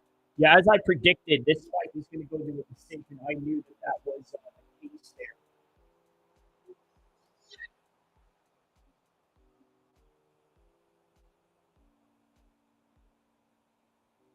Oh, there's a nice knee right there.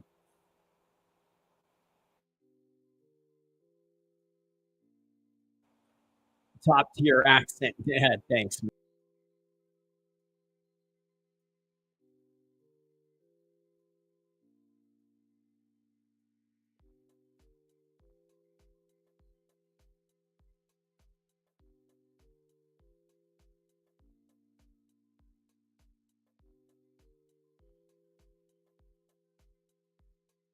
Oh, sorry about that. Lost connection there for a second.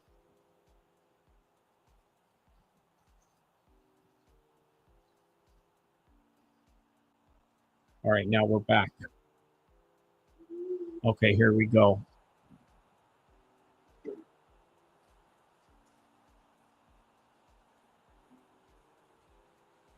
All right, so final 2-minute stretch right here with Spivac and Cortes.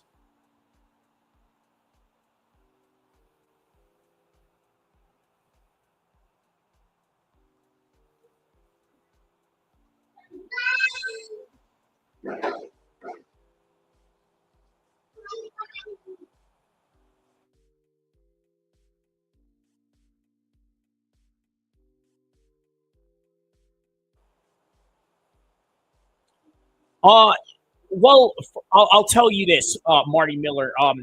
Outdoing other things too, aside from just commentating. I'll say that much, right?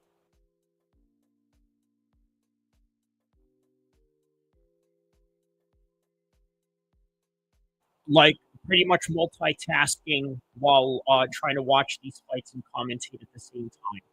But yeah.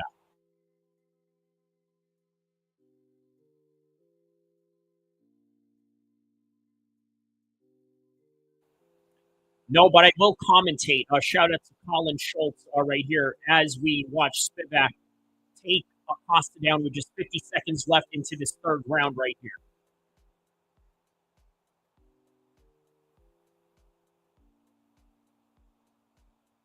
Now, 35 seconds left. There's a little double jab by Acosta, but very lazy on his part.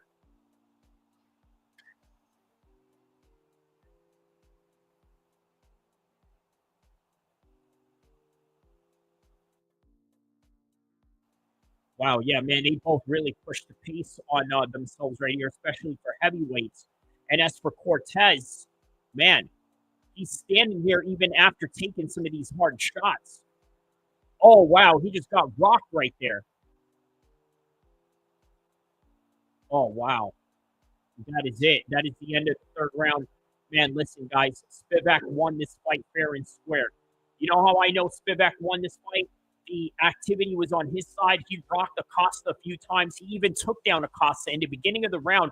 Acosta tried to go for a low kick, and then he just went in there and single leg shot at him, dragged him to the ground, transitioned it to a double leg, got him to the ground, just had most of the top control the whole entire fight, and then just getting his back, getting some shots, getting some overhand rights, rocking him right here, right? He didn't even know where he was. He's like, what? Signaling like he wants a phone to call somebody. But that is all she wrote right there, man. Shout out to Spivac.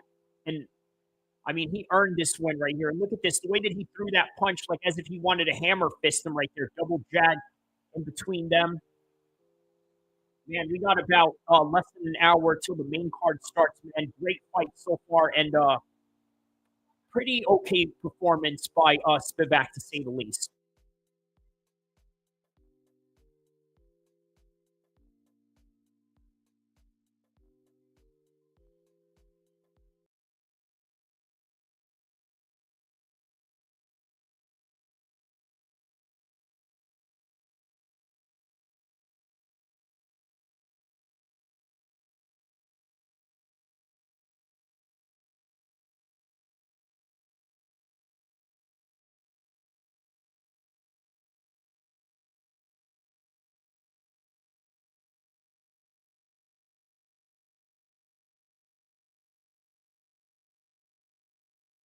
I cannot believe that, man. I cannot believe that.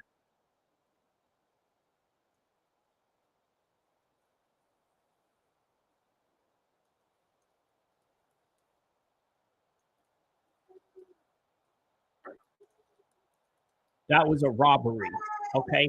Now, look, I know a lot of people out there complain robberies and stuff like that. This is a true robbery right here. How did he win?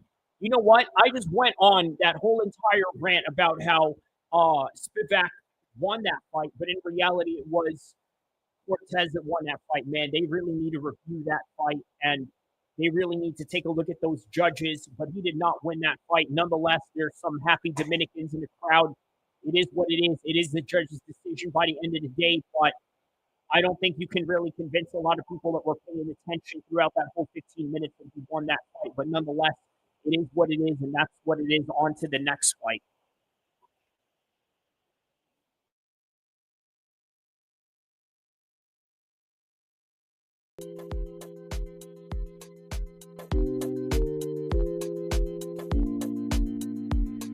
Yo, that's what I'm saying, Fresh Melon Juice. He did not win that fight at all, man. I don't think he won that fight, bro. He did not win that fight. He did not win that fight, man. Cortes did not deserve to win that fight, but nonetheless.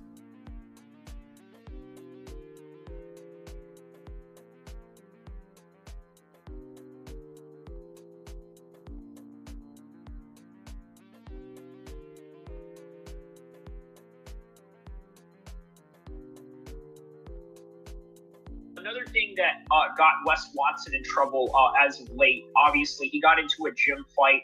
Somebody was provoking him. They went into the gym. They got into it. And the next thing you know, he's beating the hell out of somebody with a belt, with gym equipment and things of that nature. So, yeah, that's the extent of some of his problems that he's facing right now. That's the pig when he went to kick him. I wonder why that guy hasn't been charged with a criminal offense on this. I mean, we all know who did it. I'm not going to say his name because I'm not going to dry snitch on the guy on a video. But like, everybody's seen the video. Everyone knows who did it. Like, I don't know. Isn't that surprising? Because, like, I mean, Wes got arrested because he kicked the guy 10,000 times. Common sense says don't get weighed down by travel nonsense. Yeah, that's a good question, right? Like, why is it that Wes Watson has not been arrested for this? You know, I don't know, the crime that I would be most concerned about. Like, if it was me, if I was in that group, I'd be most concerned. Movies, his friend says, yo, Kayla Harrison leaving as champ Saturday. I would say so. I think that she's in for a hard fight, but I don't think that Juliana Pena is going to go down that easily. But I do think that the skill of Kayla Harrison is going to be way too much for Juliana Pena. If I were the dude that took the dumbbell and hit him with it, I wonder if he's suing that guy, dude. During the attack, plaintiff could not effectively use his hands or arms to protect his face or head. Dallas kicks. Dave Madge says, I want Sugar Sean to win his title fight.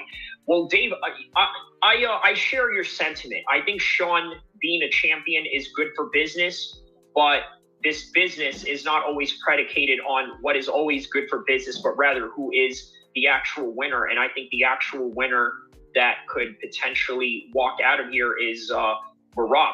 Now, look, I've said over and over again, the 5th round of the last fight that they had, I think really gave some telltale signs of what it is that he's capable of, what Sean is capable of.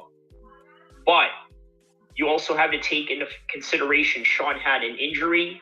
He had, I believe, rib issues going into that fight. And as a result, he's going into this fight a completely different man.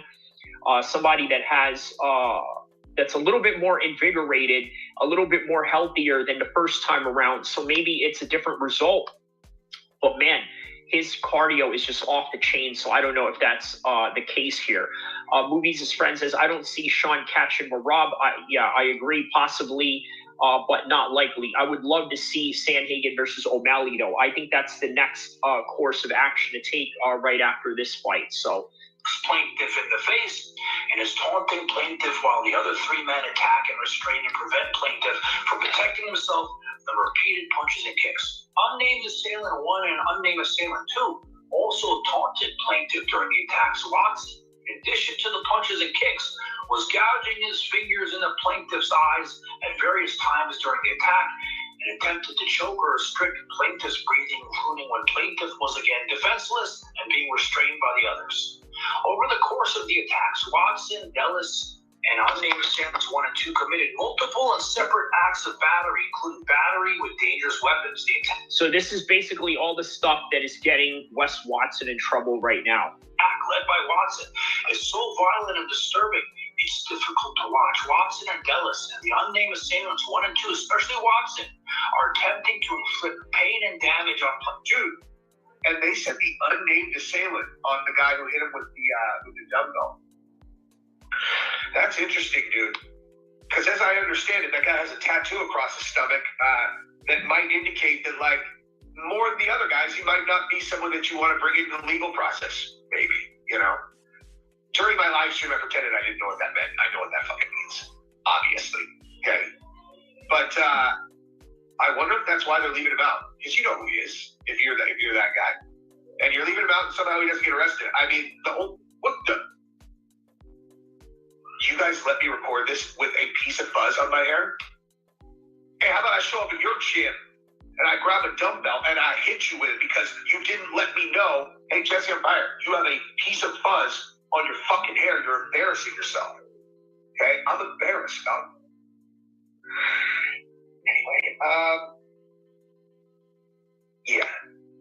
Nonetheless, I wonder if that's why. Because, like, if the victim, you know, refuses to give a statement where he identifies the guy, maybe that's why. Maybe he looked into these guys and said, oh, nah, not that guy. I'm going to let it slide that he hit me with the dumbbell. Plaintiff, Watson especially. Yeah, so in other words, he's saying that it's not the guy that he would rather snitch on. That's, I think, what Jesse on Pfyer is trying to imply here. Was in a violent and vicious rage with threats to kill, racial slurs, and actions that illustrate a man intent on permanently damaging the plaintiff. It's not exaggeration to say that the plaintiff could have been killed from the beatings. Watson, he's going to be pissed again, is 5'8" tall, weighs over 230 pounds, and is extremely strong and was aided by 3 other strong and violent men. And by the way, he was really upset that people called him 5'8" in this one, so... This attack was 4-on-1, and together they were intent on causing immense harm and damage to the plaintiff. Okay, so now... Oh, shit, he's suing the gym, too. Jeez, dude, that sucks, man. That sucks for the gym. I always feel for fucking business owners that get caught up in stuff like this. It's like, you're telling... Like, if you are the guy, if you're the victim and you go get an attorney... Every time they're going to be like, we're going to go get the gym also. I mean, you can absolutely bet your life on that. Now, look, I don't think that's fair at all. I mean, I don't know what the gym did. I don't know if that had anything to do with Wes Watson, but it's never fair to get the gym involved in that one. At 100 out of 100 times, that's going to happen. But that said, okay, what could the gym possibly have done? What they're supposed to tell Wes and his friends not to be members because of what exactly?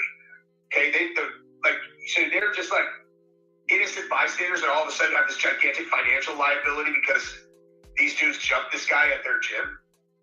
You know, I don't like that shit. Yeah, I don't agree with that either. I don't know why the gym had anything to do with it, especially if Wes Watson didn't own it. But, you know, it is what it is in this one, so. Okay, if there's no reasonable reason why the gym should have thought that this was going to happen, but, you know, their attorneys, recommend that they just settle because it's more expensive to fight it in court, whatever. I'm going to cut this guy a fucking check. And it's dishonest and stupid, and it's extortion from the other attorney because they're like, hey, would you rather go to trial and it's going to cost you more money, or how about you just give us a check for $50,000 or whatever? It's like, dude, I don't know. I don't like that shit. I just realized that this is not a very long video, so I'm going to cut this.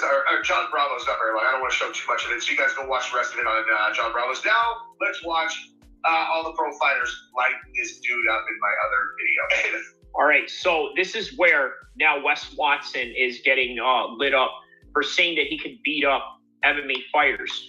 Look, again, man, this is one of the biggest problems many of these weightlifter guys who never train martial arts think that they can beat up trained fighters. They say something to the extent, well, This is what Wes Watson's argument is, right? He says, well, you guys are not really fighters or whatever. You had to learn to fight, which is a dumb thing to say. And then he also says some weird false equivalence that, well, I could just get a whole bunch of homies to round up and do this and that. Look, man, how about this, right?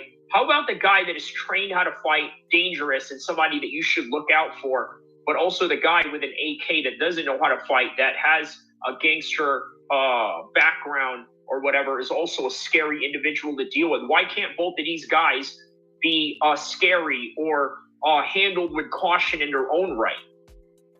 Funniest comment I've seen thus far on all of Instagram to this is a dude who said, meanwhile, nobody's making eye contact with Cain Velasquez in prison. Jackpot. I mean, look at this, dude. This is like, do you understand how many of these guys are pro fighters that are in on this right here? It's endless. When McDojo Life posts about you, you are literally looking at an army.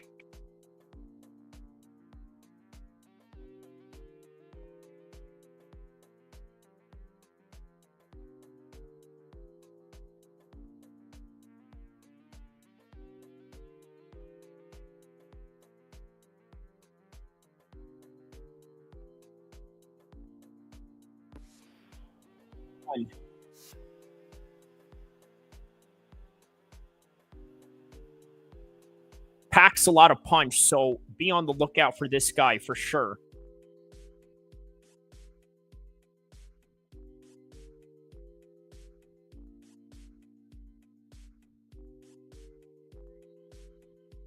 Yeah, even at 205, as short as he is, it's wow, man. Look at this.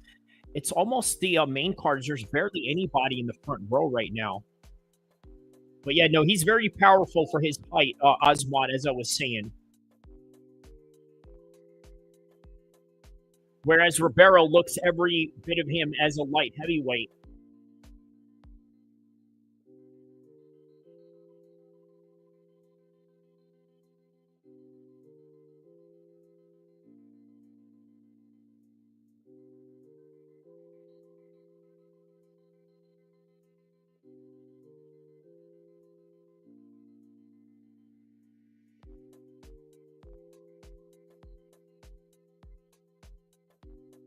Well, there's an overhand right there. He was really hoping for that one.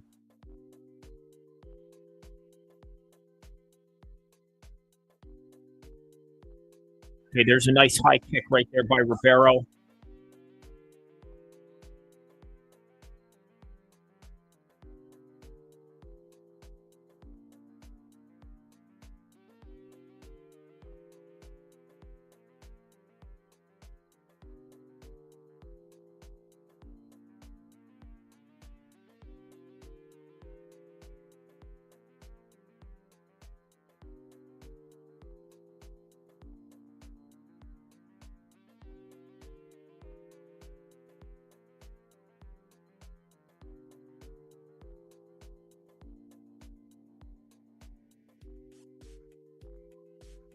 All right, there's a good overhand right there. Ooh, okay, now they're really throwing some action here.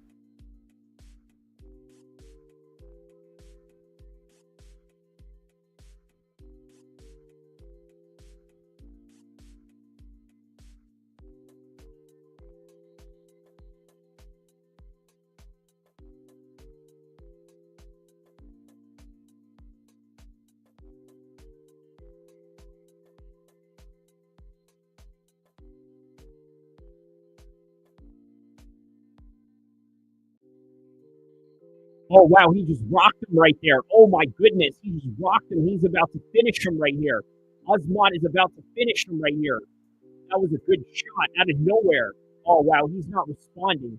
He's not responding. This is it. He's looking to finish right here. He's not fighting back. After that shot, it was just, like, very difficult to defend these shots. Mike Beltran is about to step in. He's about to finish the fight. Wow, he's still fighting on. I can't believe it. That's it. That's it. Azmat gets the finish. Azmat gets the finish. That's what I'm talking about, man. He gets the finish.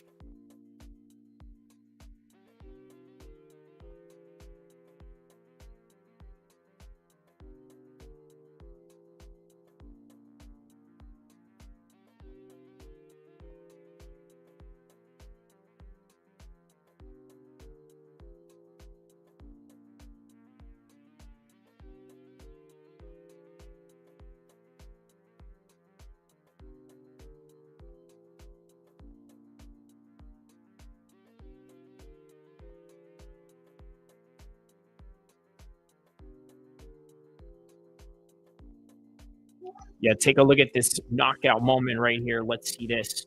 Okay, so he steps in there. Boom. That's what I'm saying, man. He's short, but he packs a lot of power. And he took a punch while he was going in there, too. But he hit him right in the forehead. Yeah, that really hurt him bad right there. And then he followed up just right afterwards. Takes a shot. But he hit him right on top of the temple.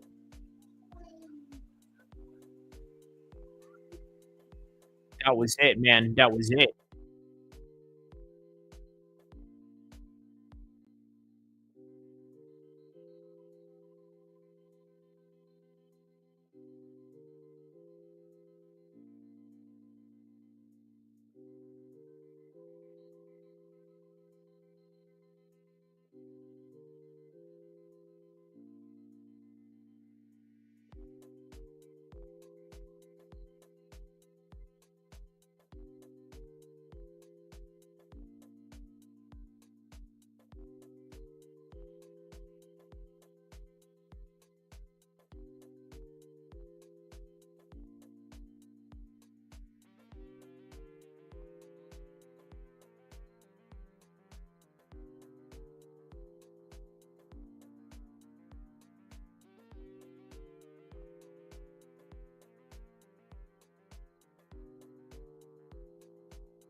Yeah, I agree, man. He's very underrated, and this performance right here just really showed out for him.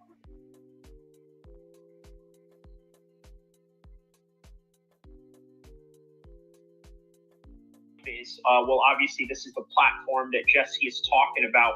So what McDojo Life is basically a website that calls out fake martial artists or people that get beat up by other martial artists for trying to prove that they can fight when they really can't. So. Right, Jesse, I'm fine. Welcome back. So I have to do a video on this, dude. This is too funny.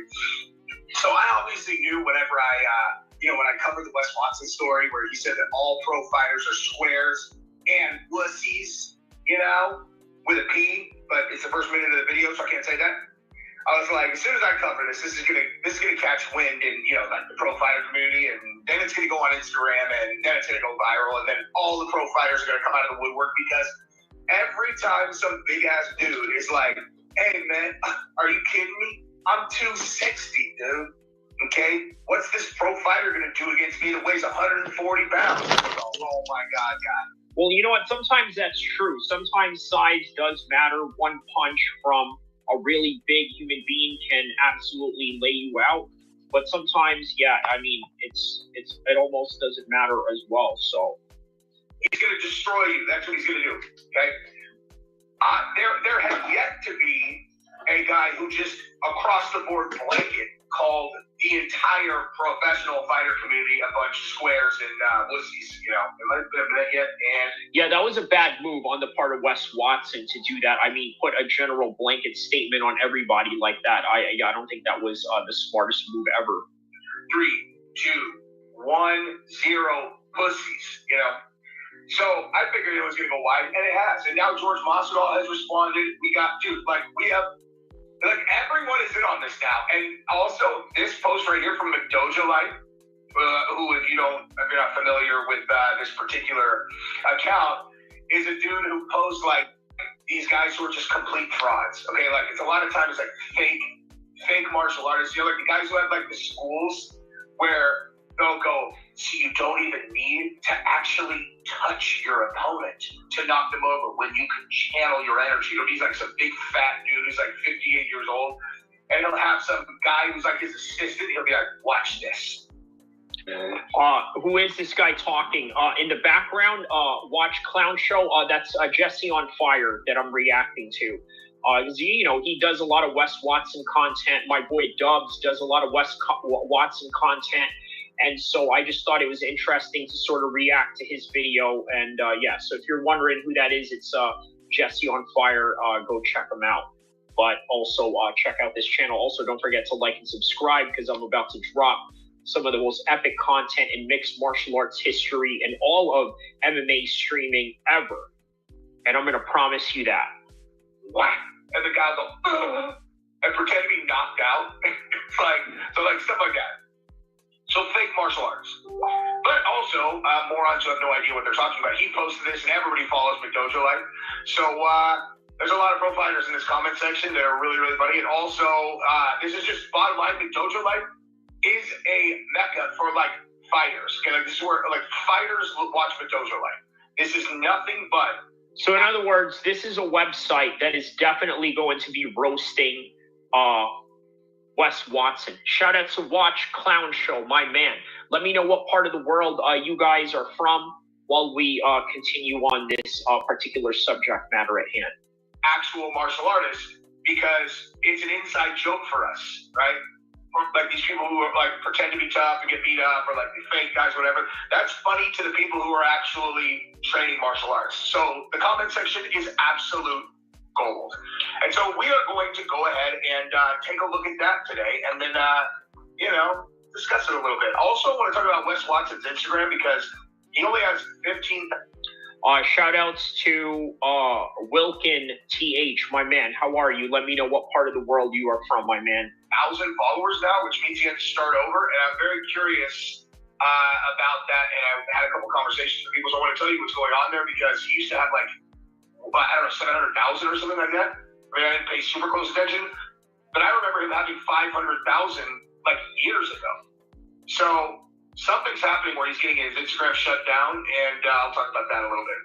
So let's jump right into it. Go ahead and subscribe to the channel if you haven't yet. I appreciate you guys doing that, and let's rock. Okay, so let's just everybody rewind. Let's just watch one more time what Wes Watson had to say about professional fighters. So we're all on the same page when we go into the comment section. And right here, I see 1, 2, 3. I already see 3 pro fighters right there, including George Masvidal. So let's go. Ready? Bang. You don't want to fuck with the wrong people. And the wrong people out here in the world are not pro fighters. You guys need to wake up. These are very big-time squares. Pro fighters are the epitome of squares. But you know what? To be honest with you, there's also a lot of pro fighters that are also about that life. Okay, guys, thank you for tapping in with me. I will. I'm going to keep the stream going. Wait for about exactly 5 minutes. I'm going to get right back on. Well, the stream is going to keep running. We're going to go on the bonus stream. Shout out to MMA Paradox. He says, damn, Kyrie, you've been live for a minute. Hey, man, you know, just out here trying to get it. You know how that goes. All right, we'll be right back. Okay, stay tuned. Don't go anywhere.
Let's be honest about this, okay?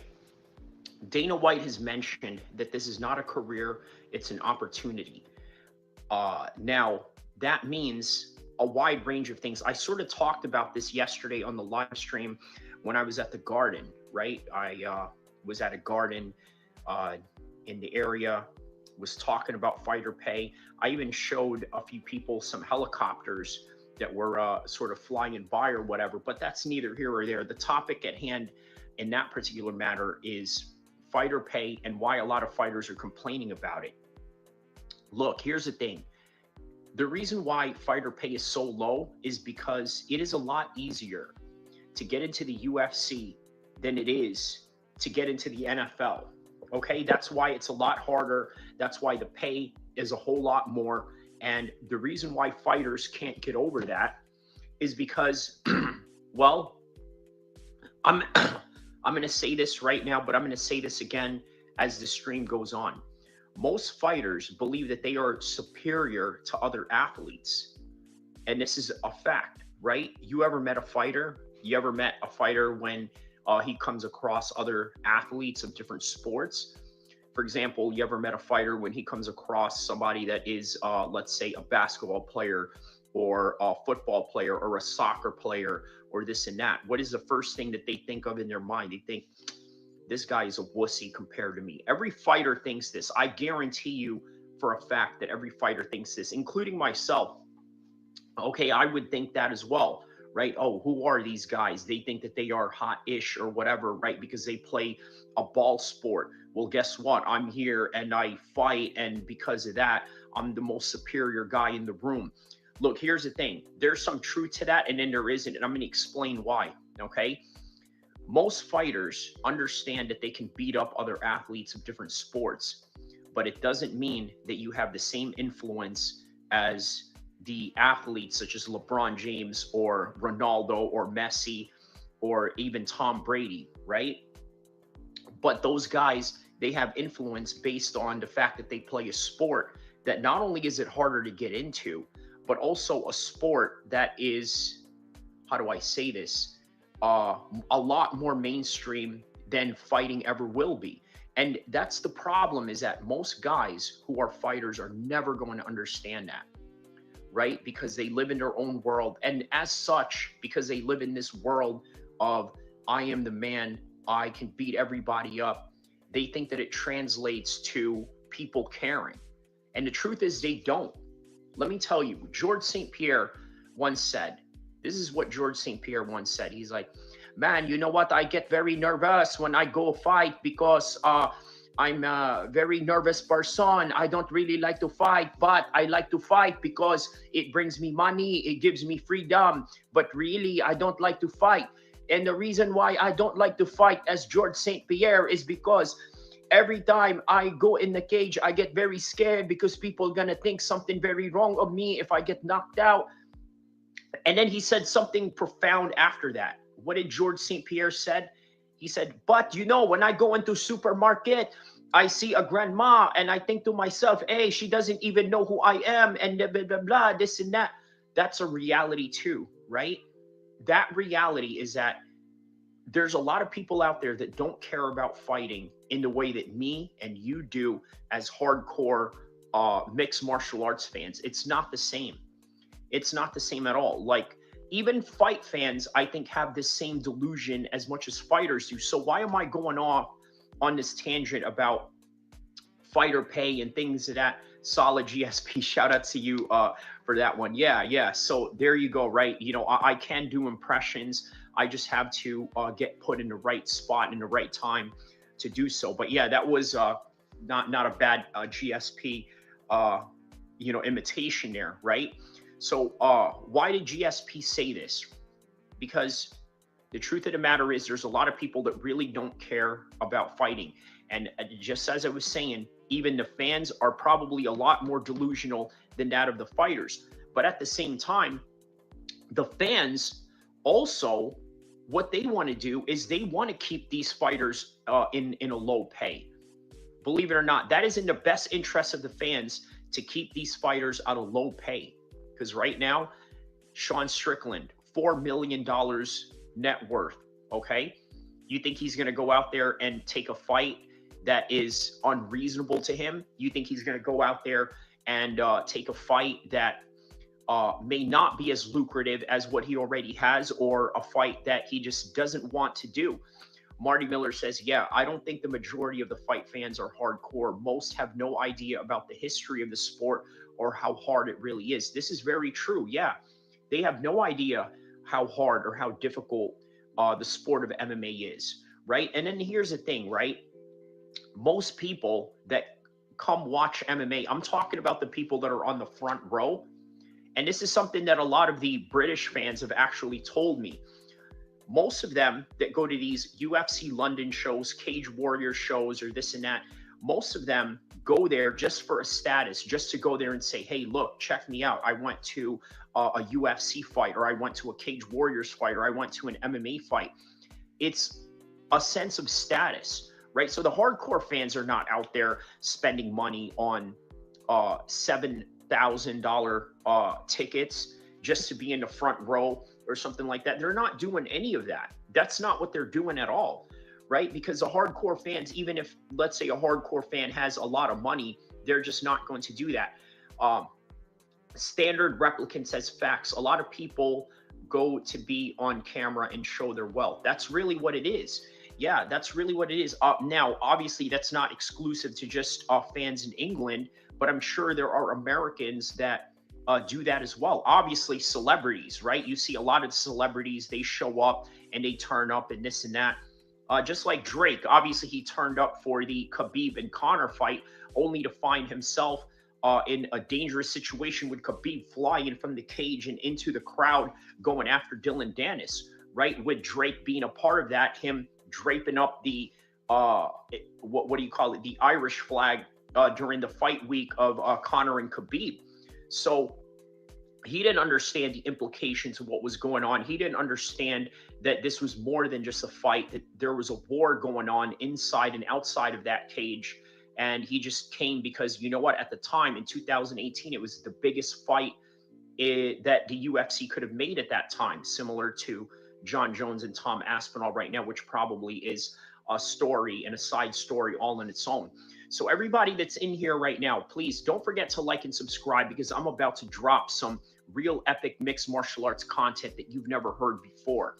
And quite frankly, the reason why is I'm going to explain to you why so many fighters have this entitled attitude of getting a higher pay, which goes and correlates into the trust action lawsuit that's going on right now. So here it is. Most fighters are entitled because they believe that they can beat up every athlete there is, and that's probably true. The question is, does anyone care? Does anyone care?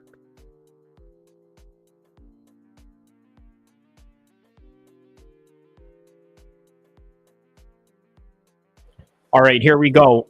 Joshua Van.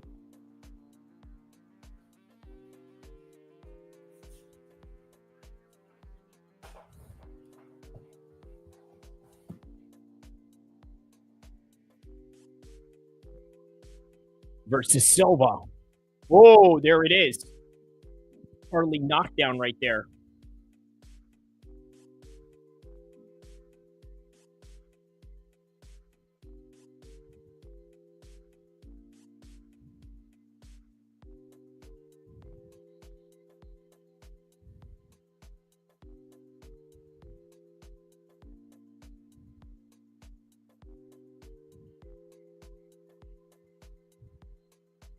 Wow, man. Yeah, I'm surprised Bruno Silva is the underdog in this fight.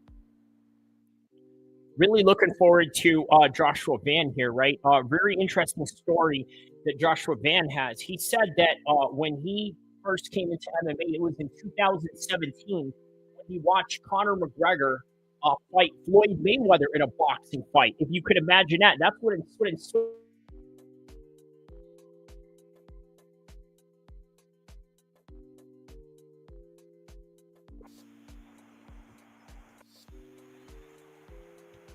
But that's crazy that that was his inspiration was.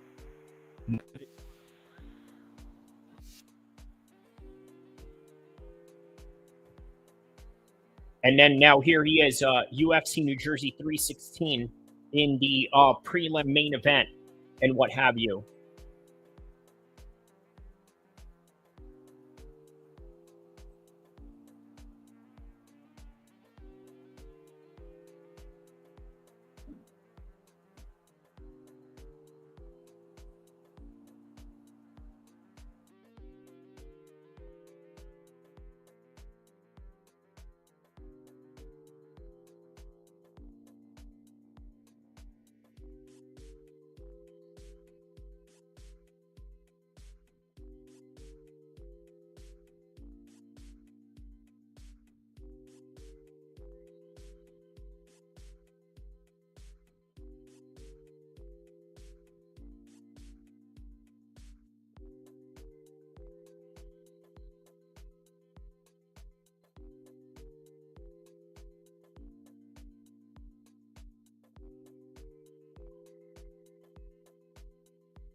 Joshua Van just knocked him down right there.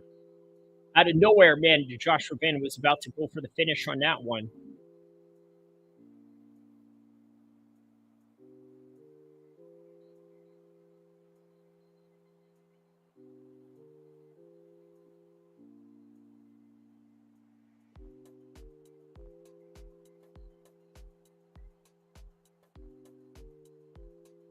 Yeah, they're going back and forth with the leg kicks.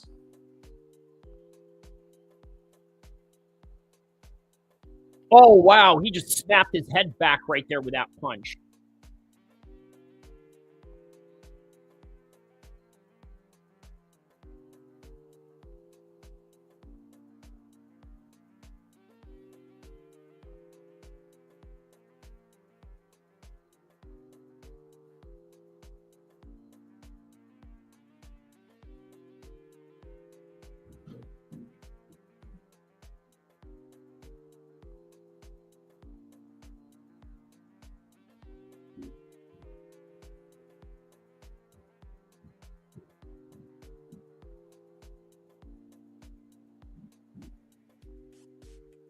Yeah, that's true, man. You know, Joshua Van being young, he can definitely fight multiple times like this.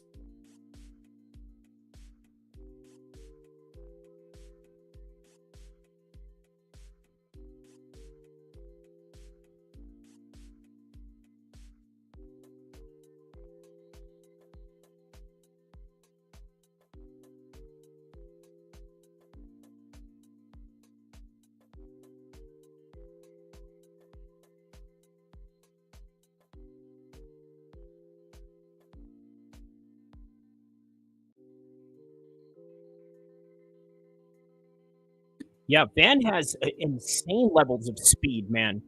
He absolutely has insane levels of speed.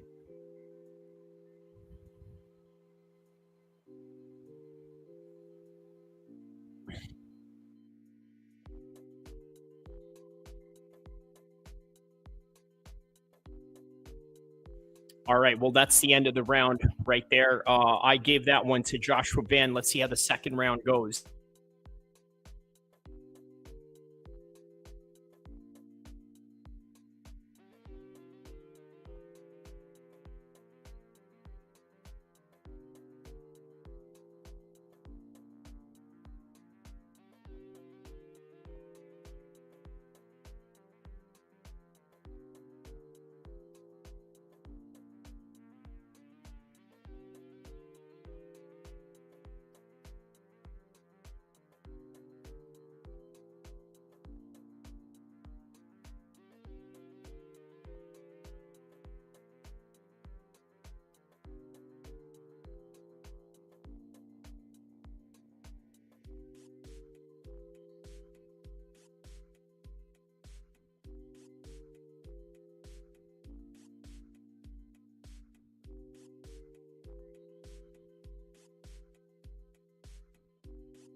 All right, so round two. Let's see if Silva has anything for Joshua Van's ever improving mixed martial arts games, especially starting from the striking, right? I mean, this guy was one of those examples of the guys that grew up watching Conor McGregor as sort of one of their inspirations.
Yeah, Joshua's kicking game and his striking game is amazing, man.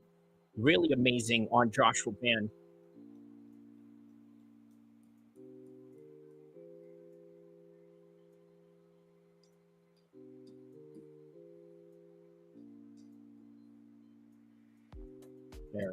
There's those consecutive kicks right there.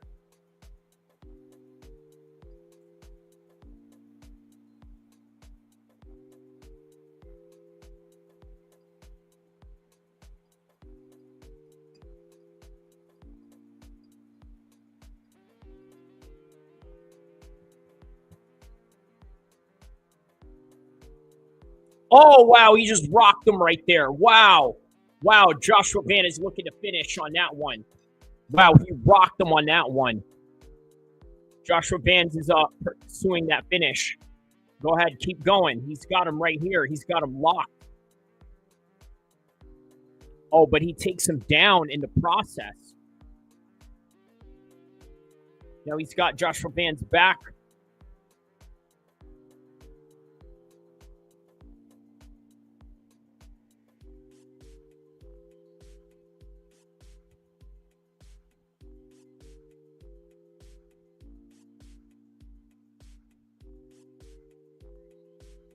Okay, now they're going for a single leg right there.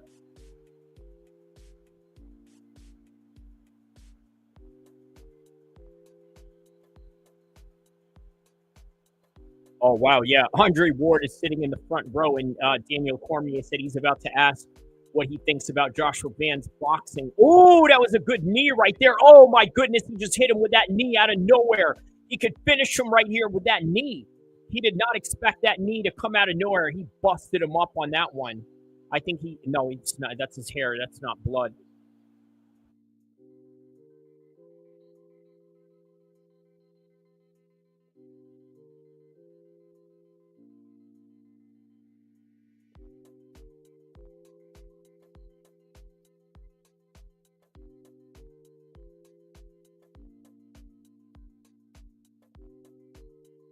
All right, so now Joshua Van is right on top right now. Let's see what he does up in this position.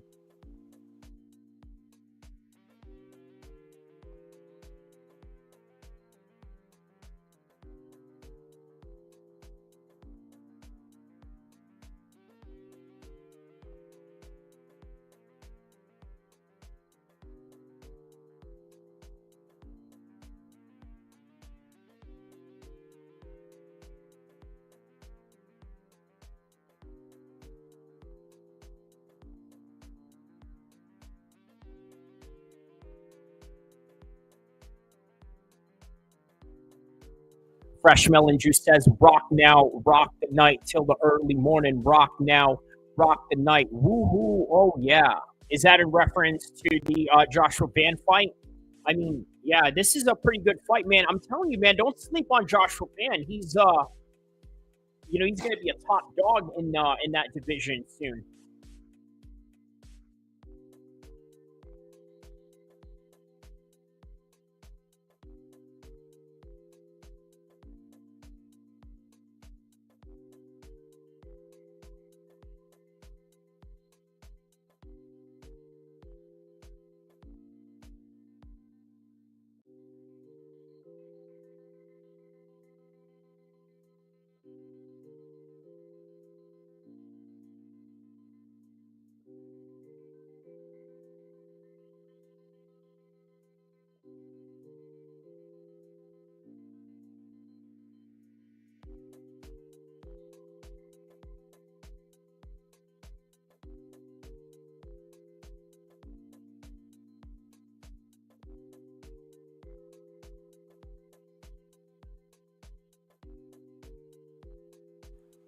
All right, very good kicking on the outside for Joshua Van, but not only that, also just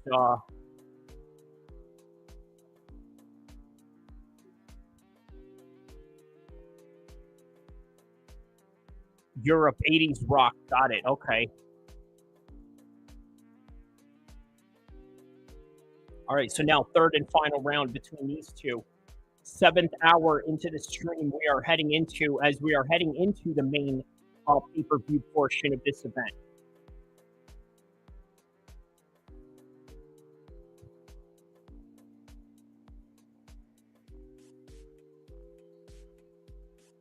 Yeah, Joshua, man, he's got beautiful boxing skills. Really appreciate the boxing skills that he has.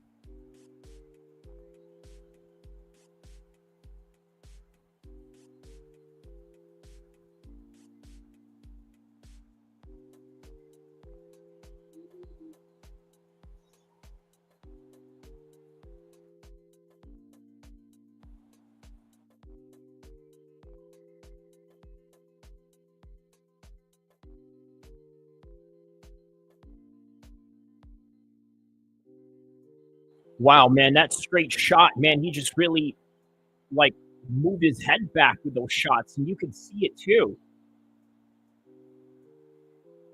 Man, yeah, the striking of Joshua Van is just, he's so talented, this guy.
Yeah, man, Joshua Van definitely has good cardio for his age, for sure.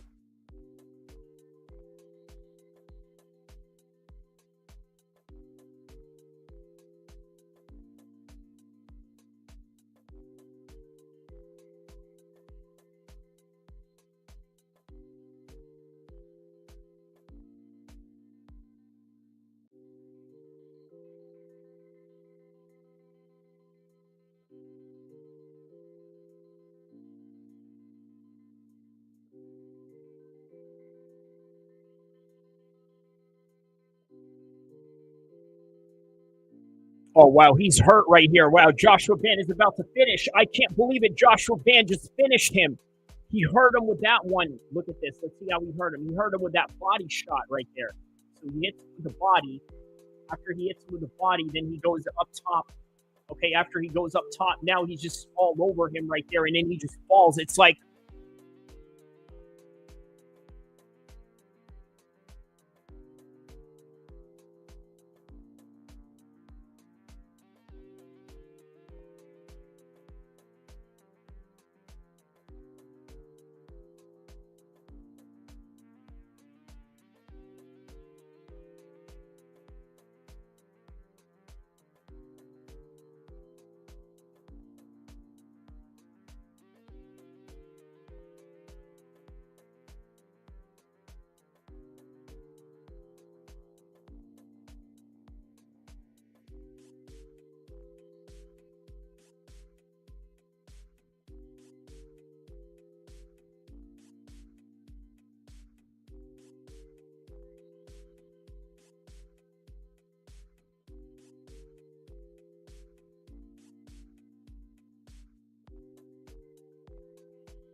all right, man. So Joshua Van gets that finish right here in the third round. Longest active win streak in the flyweight division right now.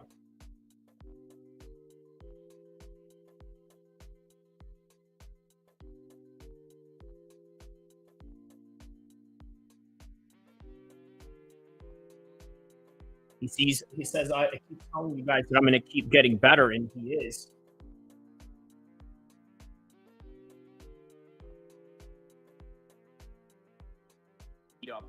Tiger Woods. Then again, every athlete could probably beat up a golfer, but that's neither here nor there. The truth is they don't care. Most people don't care, and they never will care, because fighting has always been attached to a few group of people. right? It's a subculture. It always has been. Even in the days of boxing. And even back then, if there was a big boxing fight, it had to be a big boxing fight for the casuals to sort of, pay attention to it. But other than that, that's the reality of fight sports and the reality of these fighters. Now, look, here's another interesting thing that Sean Strickland talked about, right? He mentioned and said, if there was a higher pay for fighters, he said that American athletes would dominate the sport. I don't know how to feel about that. He could be right in a way, right? I can tell you where he's right about that. Sean Strickland is right when you look at the heavyweight division right now.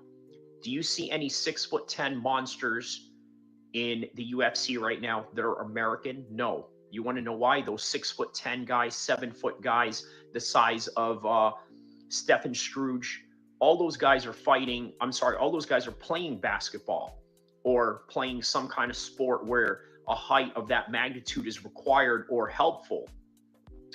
When you look at guys that are built like power lifters, right? Do you see the Eddie Halls or the, let me give you an old school example here from my NFL guys, a Junior Seau type of figure. Do you see those type of guys in the world? All right, how about this? In a couple of seconds, now, look, I'm about to reveal who the special guest is. It is none other than the 47th president, Donald Trump, is now in the building. He has now entered the building.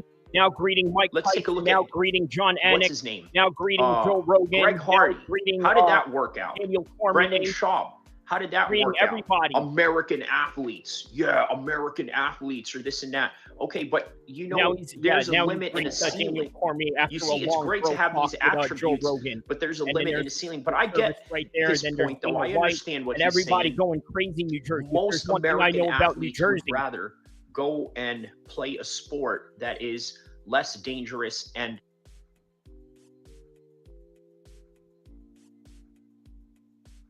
sorry, Donald Trump has entered the building. Sorry, I had to turn off the video on that one. So Donald Trump has now entered the building, ladies and gentlemen. That is the case right now. There he is. Behind him is Mike Tyson. He has greeted Mike Tyson. Also Joe Rogan, Daniel Cormier, then there's Dana White, and then the rest of the Secret Service right there.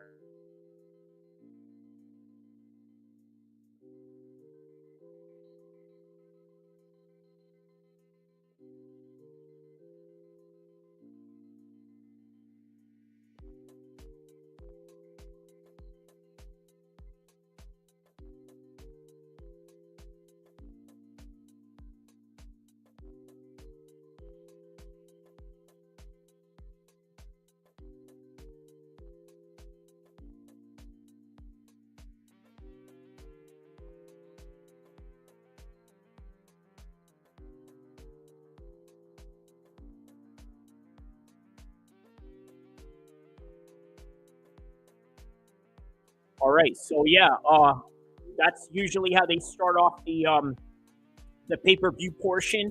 Donald Trump comes in there and introduces himself, and that's how they start off the pay-per-view portion. So here we go. We are now on to the main card.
You know what? That's a good question, Fresh Melon Juice. Who is with Trump? Not the vice president, not the first lady. Doesn't seem to be anybody there but Trump. So I don't know, man. Yeah, it just looks like he's only with his, his security, and that's about it. Very interesting, choice of entourage, though.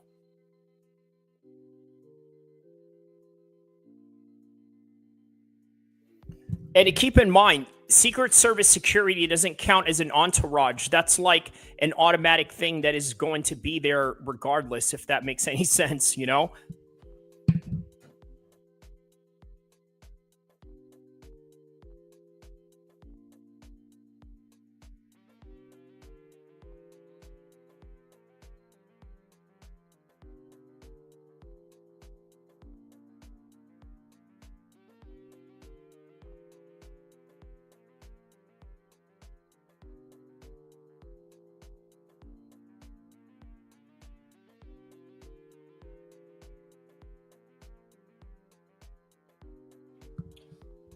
Marty Miller, I think I answered this question already. I'm not sure if you wrote this twice or what, but yeah, man, the answer to this question is, well, put it like this, right?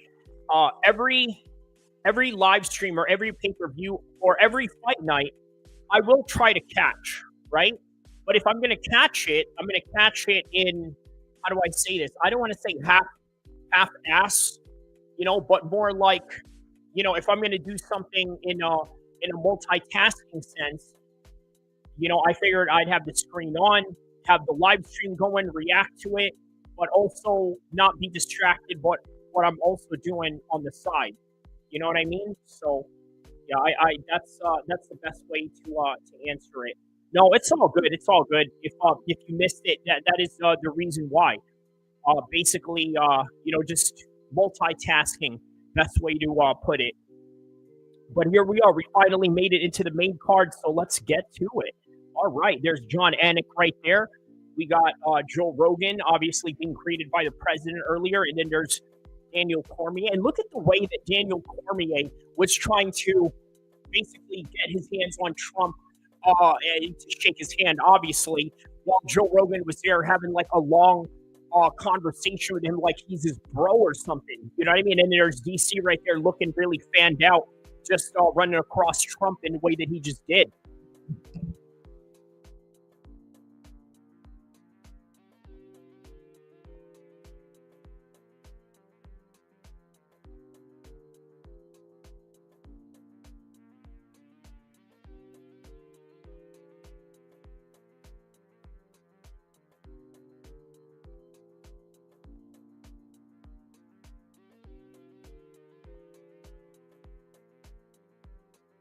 Right, look, man, regardless, here we go.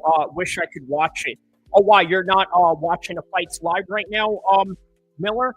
Well, let me know where you're at. I'm always curious to know what, people are doing during fight nights.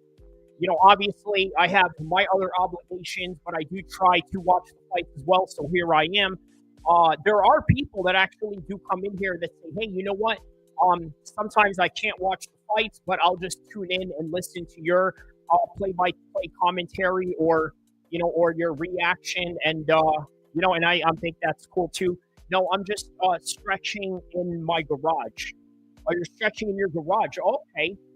How come you're not watching it? Just not interested in it? Or, you're just not on near a TV or what? What is making you miss this card? Because if you are an MMA fan, for anybody that's an MMA fan out there, geez, man, I don't know if you guys, want to, miss this. It's going to be an interesting fight, especially the main event and co-main event.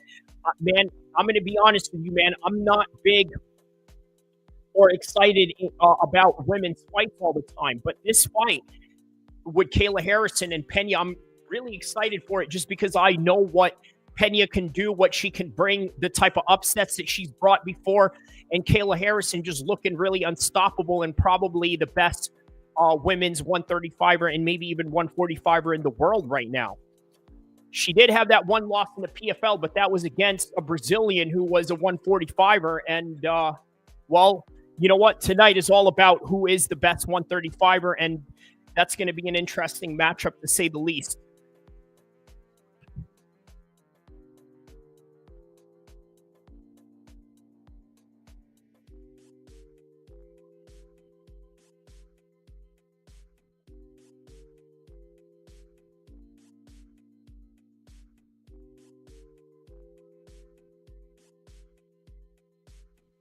So Marty Miller says, I can't justify spending money on it.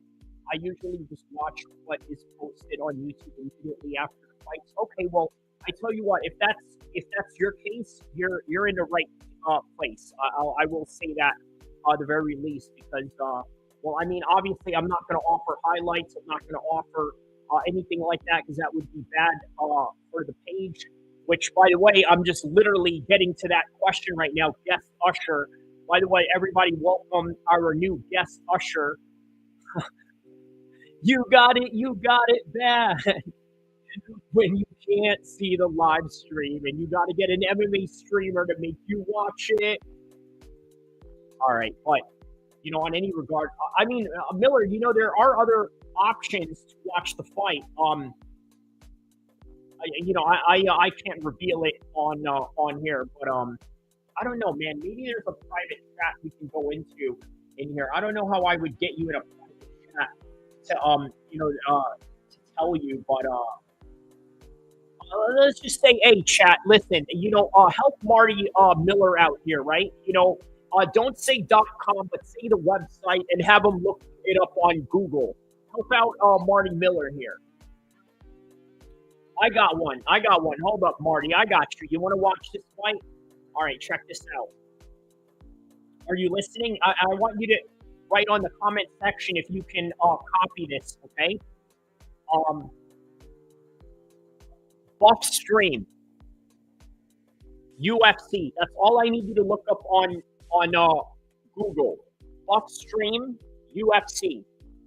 And, okay, did you hear that? Okay, so now go on Google. And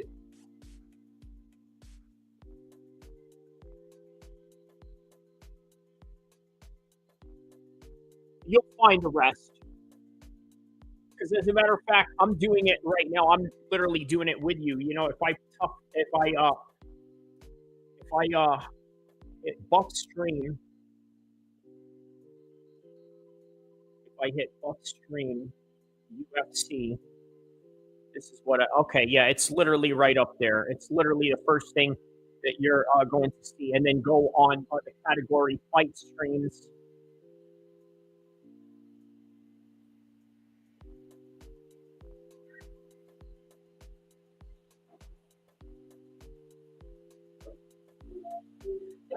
And then go down and look for the event, and you should see it there.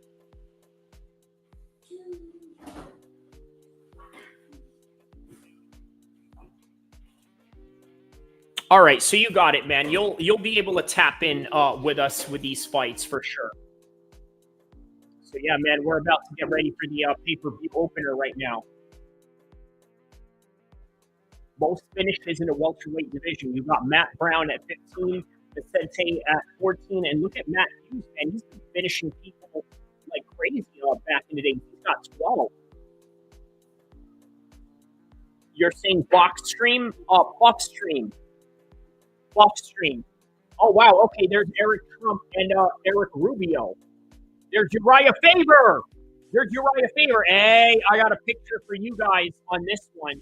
Right here. There's Uriah Faber right there. And then there's Frankie Edgar.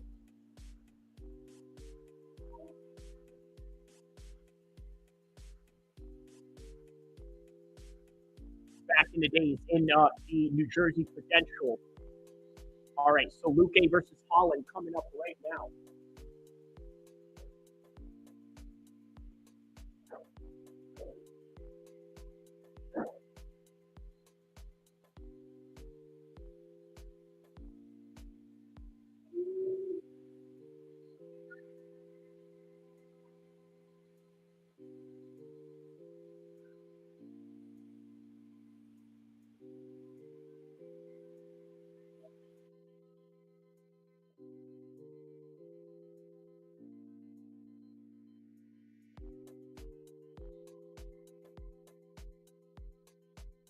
Remember, I said buff, not box. So buff like Arnold Schwarzenegger, BUFF, and then stream. You'll see the rest.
Kevin Holland has walked. Whoa.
All right, here we go.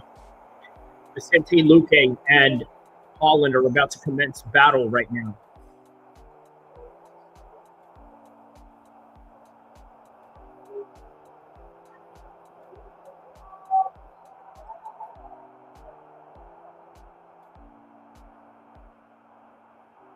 All right, so here we go. Luque versus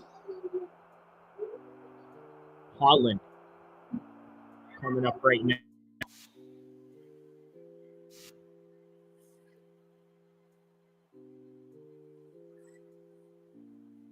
All right, round number 1.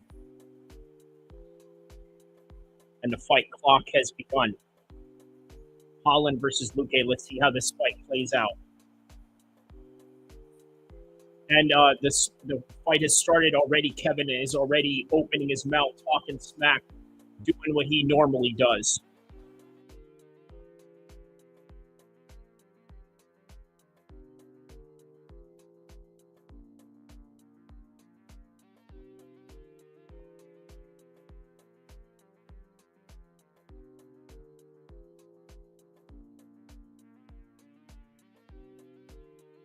Okay, so, wow. He's holding on to a single leg, and Kevin Holland is banging away. Remember, Kevin Holland is very good at these unconventional positions. Remember when he knocked out Jeka right on his back?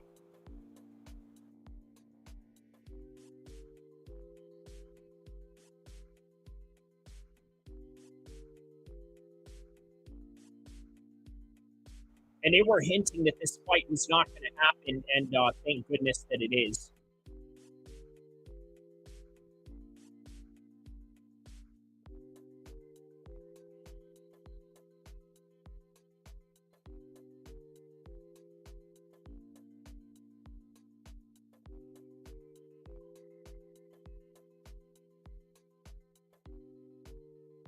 Some fiery exchanges right here. Ooh, wow, he just hurt Vicente Luque right now, and Holland's looking to get the finish.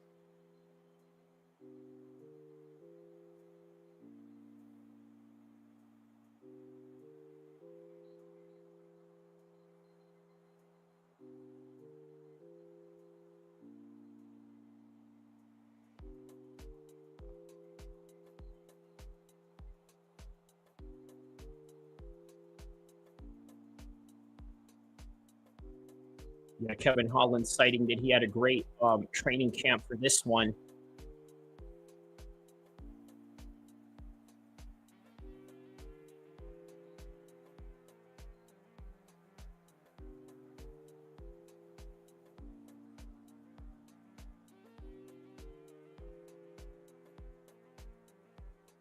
Yeah, he's still talking to him the entire fight. He's like, no, what do you want to do? What do you want to do?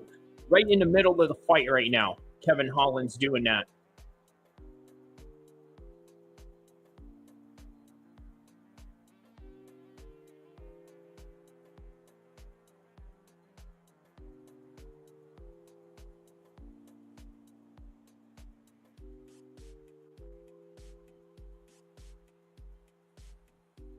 A little side kick right there by Kevin Holland.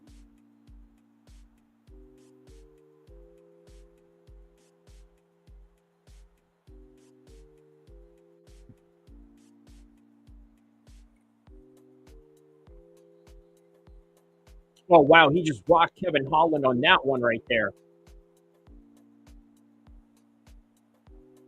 And now as he's swinging away, Kevin Holland was just teep kicking him, trying to keep him at bay. Oh, there's a nice counter by Kevin Holland right there.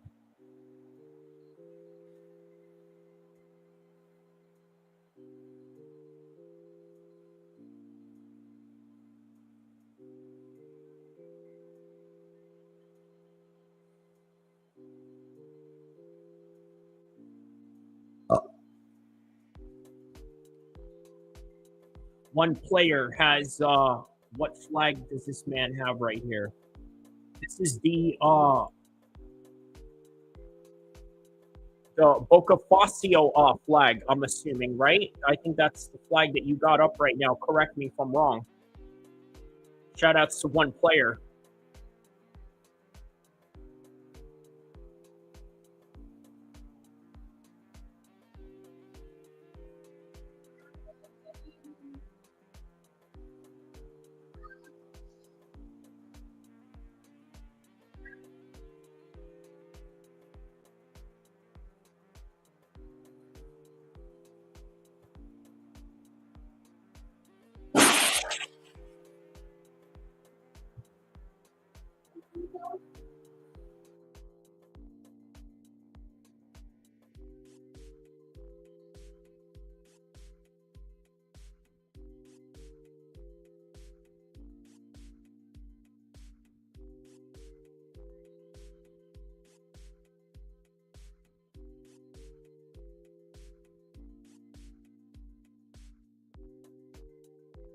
All right, so that's the end of round one. Very difficult round to score right now.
All right, round two. Here we go. Kevin Holland and Vicente Luque. Hey, there's a leg kick right there by Kevin Holland. There's DC telling him to put his combinations together. It's very similar to what he does in the UFC game in his commentary, if you guys remember.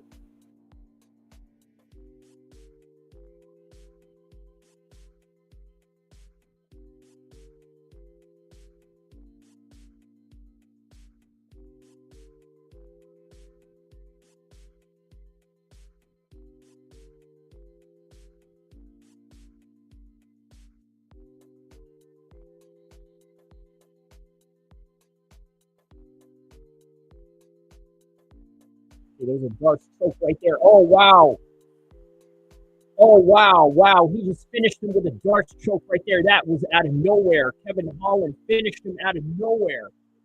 Wow. And there's Kevin Holland right there saying what's up to matchmaker Sean Shelby.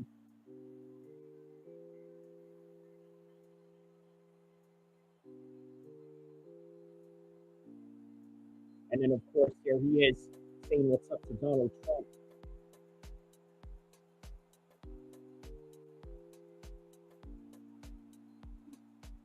Yup, there it is, saying what's up to Donald Trump, getting that victory while shouting out Donald Trump.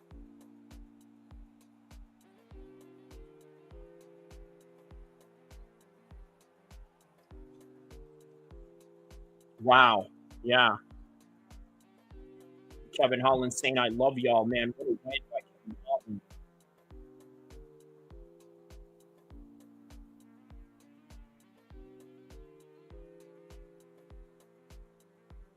Out of nowhere, man. He puts him down immediately. And gets a Darce choke right there. Man, yeah, he's got such, long limbs. He's, very sufficient at being able to pull these off. Man, but I got to tell you, every time Kevin Holland wins, I can't help but think, wow, the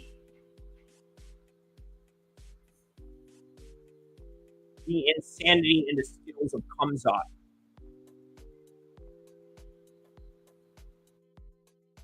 But yeah, man, shout out to Kevin Holland for this win, man. Let's hear what he has to say here.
He said that it was the Ali movie that inspired him to win this one. He watched the Ali movie last night and watched the Ali movie this morning. I guess what he's trying to say is that he watched it last night, started watching it, and finished it watching it today. I think that's what he means. Yeah.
The boogie with a hoodie. Then you got Ivanka Trump. Then you got Song Yadong right there next to Uriah Faber introduced earlier. There's Sean Brady. Vicente needs to kick more. Yeah, man. He needs to do a little bit more than that after this performance, Marty. You know what I mean? But you know what? Credit to Kevin Holland, though. He's very good, and it's the reason why he was able to look like the way that he did right now.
All right, so Mark Kerr has now been inducted into the UFC Hall of Fame. Obviously, quite a great timing considering that The Rock made a movie about him.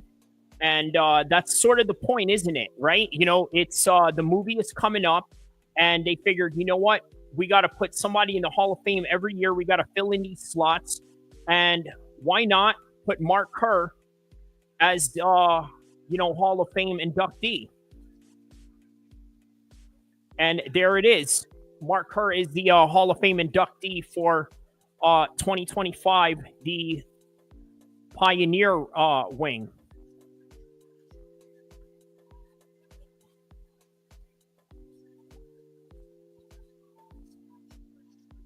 And that's what it is. Oh, there he is right there. He's right there. Shout out to Mark Kerr, man.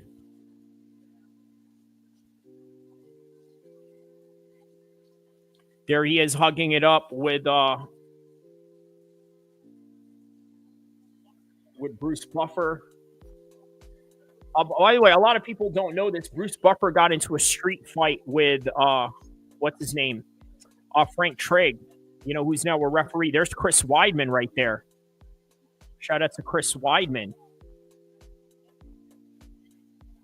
Everybody there giving him a shout out.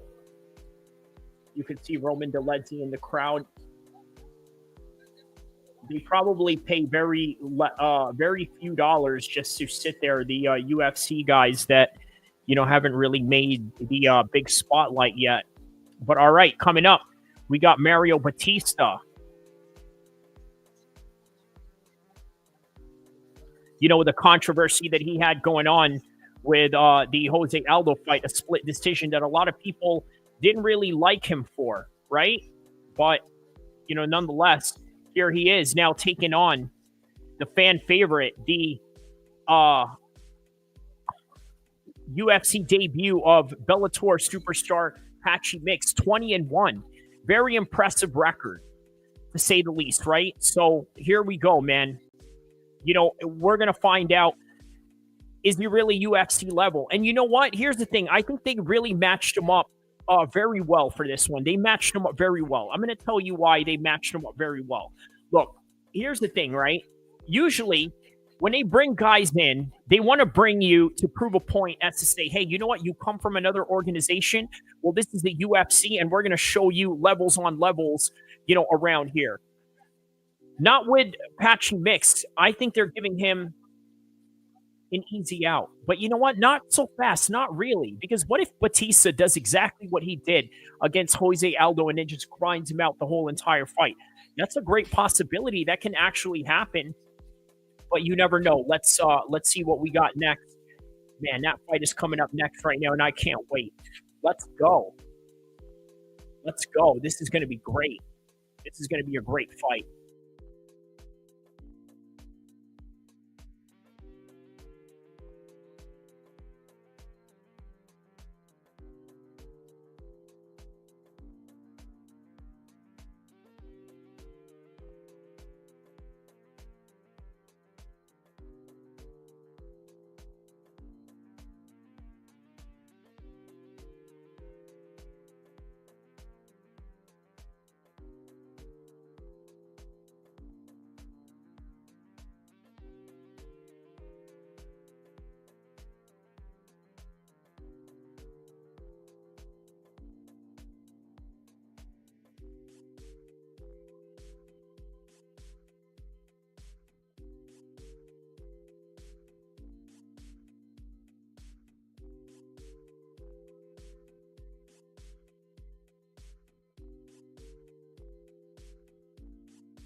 All right, so round number one is about to commence between Bautista versus Mix. So here we go.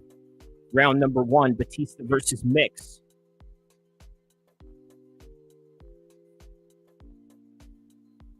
Literally just 7 minutes later, you know what I mean? But here's the introduction nonetheless.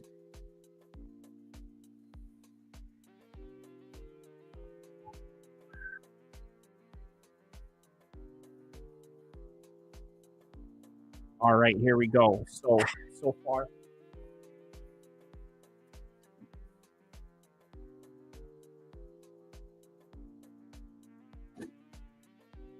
So far, very methodical round for Patchy there. Just really trying to read up the data of Bautista, letting Bautista work most of these rounds right here. Is Patrick Mix looking to, counter shot in some kind of way, or is he looking to get aggressive at some point? But, oh, wow. Okay, Bautista's already hurt him. Yeah, it's quite strange. He's not moving his head.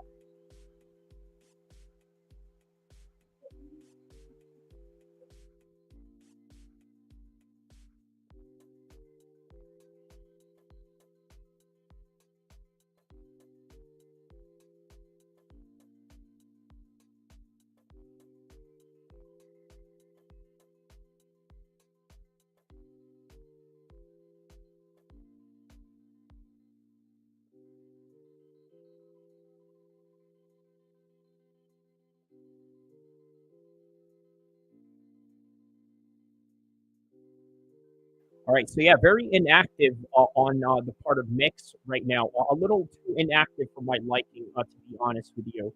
Right, I would have expected him to be a lot more out guns blazing in this one, but maybe perhaps it is the UFC jitters that is coming out right now. And surprisingly enough, man, Bautista is tearing him up on the feet right now. As the 2 minutes has passed by in this first round of Patrick Mix's UFC debut.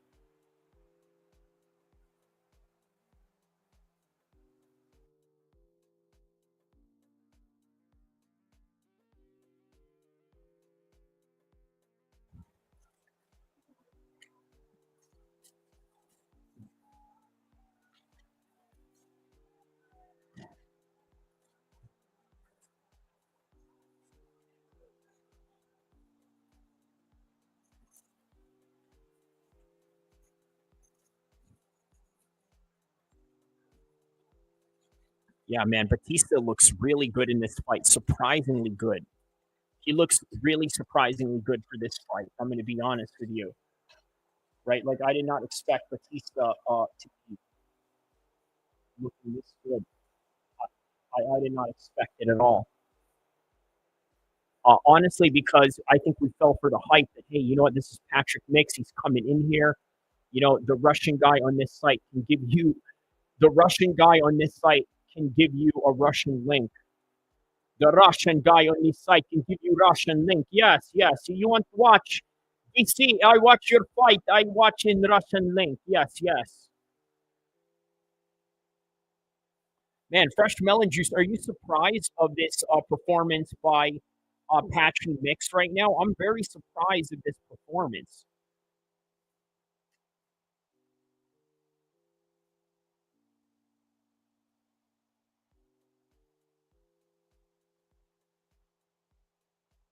I would have expected him to do a lot better. I'm going to be honest with you, man. I think he's going to get spanked in this fight. I know it's probably too soon to say that, but, and maybe it's premature to say that right now, but man, I'm not liking this. Ooh, there it is, man. He just got hit with that one. And Bautista's looking really good on the feet right now. The way that he's moving up and down, it's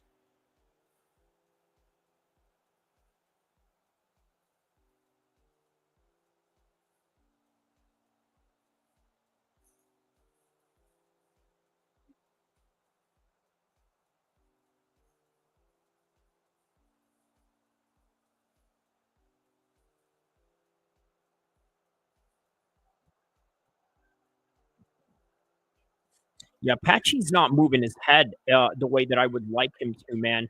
You know, it's not looking good for Patchy at all.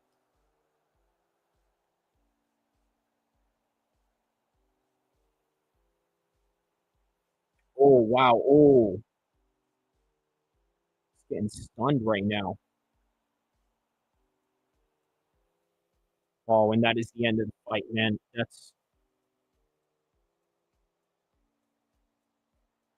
He's a confident dude. He's old, right? Patchy Mix. I wouldn't say he's old. Uh he's relatively experienced for a young man, especially with a 20-1 record, right? As a matter of fact, let's take a look at.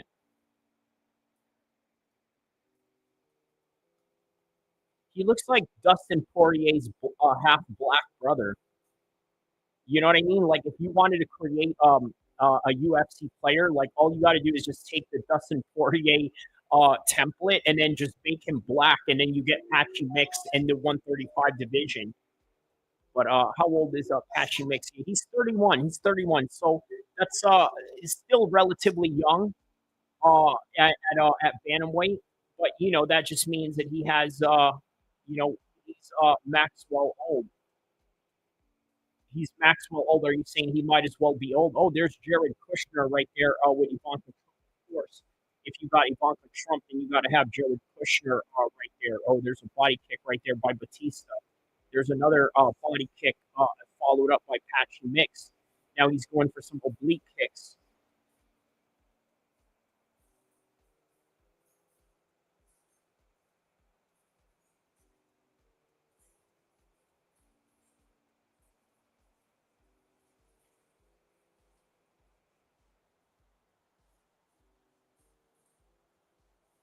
A lot of fights for a 30-year-old. Yeah, yeah, I would say so. I would say so. Yeah, that is a lot of fights for a 30-year-old, right? I mean, for the average mixed martial artist, for example, if let's say you started fighting at 18, I think that's kind of standard, you know, at that rate. Pretty standard at that rate, I would say. But yeah, still a lot of clocks and a mileage. And Batista right now is showing, hey, look, there's Bellator level and there's UFC level. Welcome to UFC level right now. That's what he's literally showing Patchy Mix right now. Hey, look, this is the UFC level that you haven't experienced in the smaller leagues, my boy.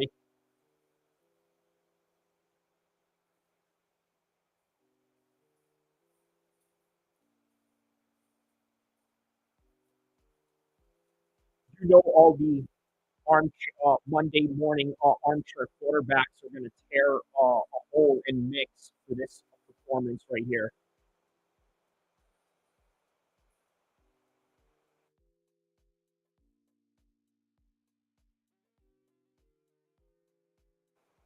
Oh, wow, that's a good left hand right there.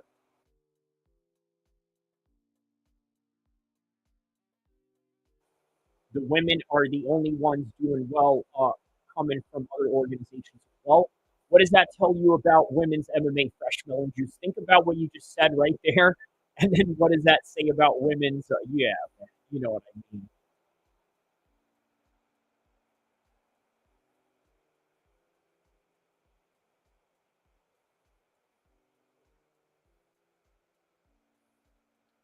I mean, maybe Clarissa Shields can come in and maybe men from Rising. Men from Rising. Yeah, yeah, yeah, yeah. They, you know, they're still underdeveloped as well. You know, you've seen that Japanese guy that fought up Pantoja.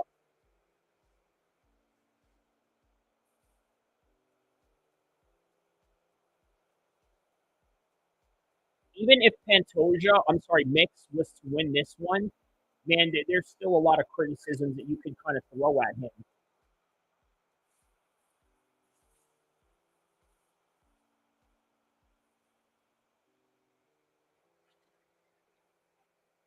Yeah, come Monday, people are absolutely going to tear one on him for it.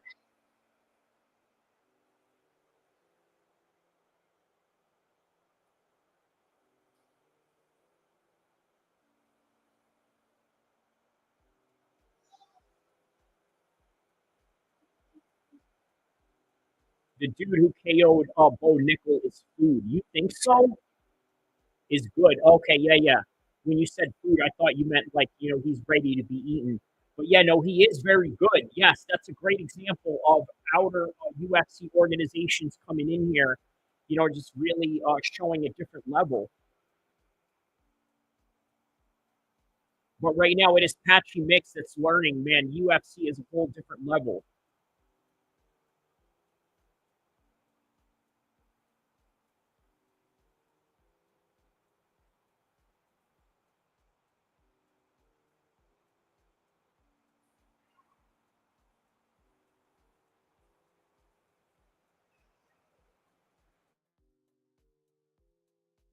Man, he is getting torn up right now, man. He needs to do something different.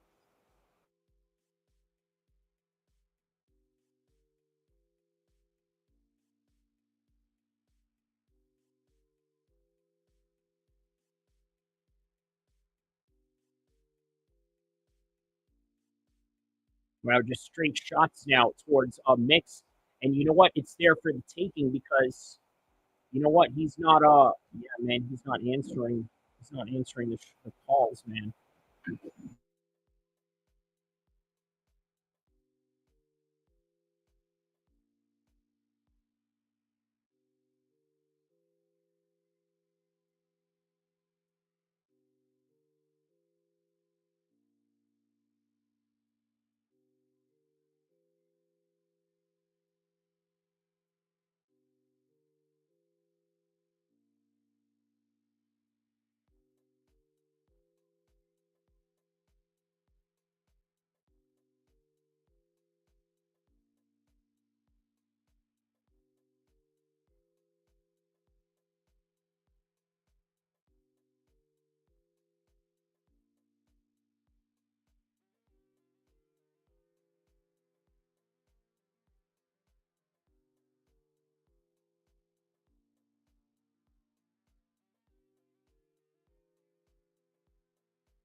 All right, so yeah, round number 3 right now. Not a very impressive performance for Mix.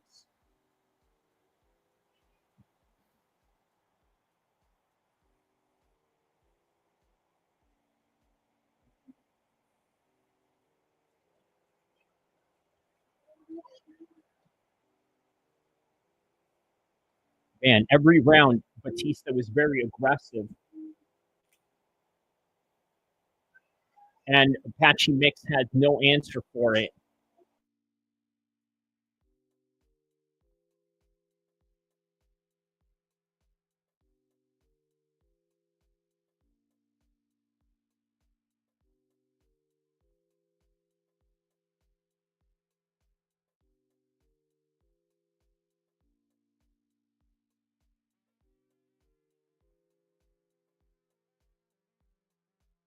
We got Kelvin Gastelum and Pfyer after this one, so still another good fight to look forward to.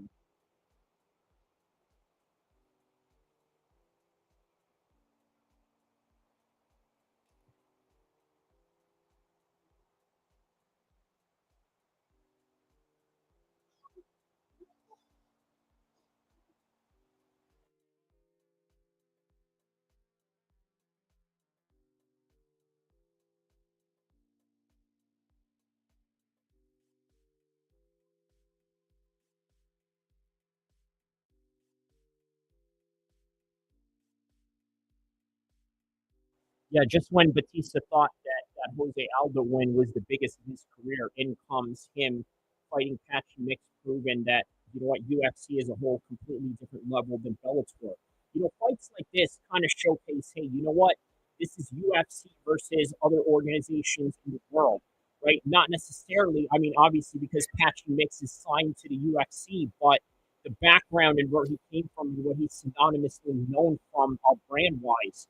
He just happens to be a Bellator fighter wearing Venom shorts right now, which is interesting to say the least.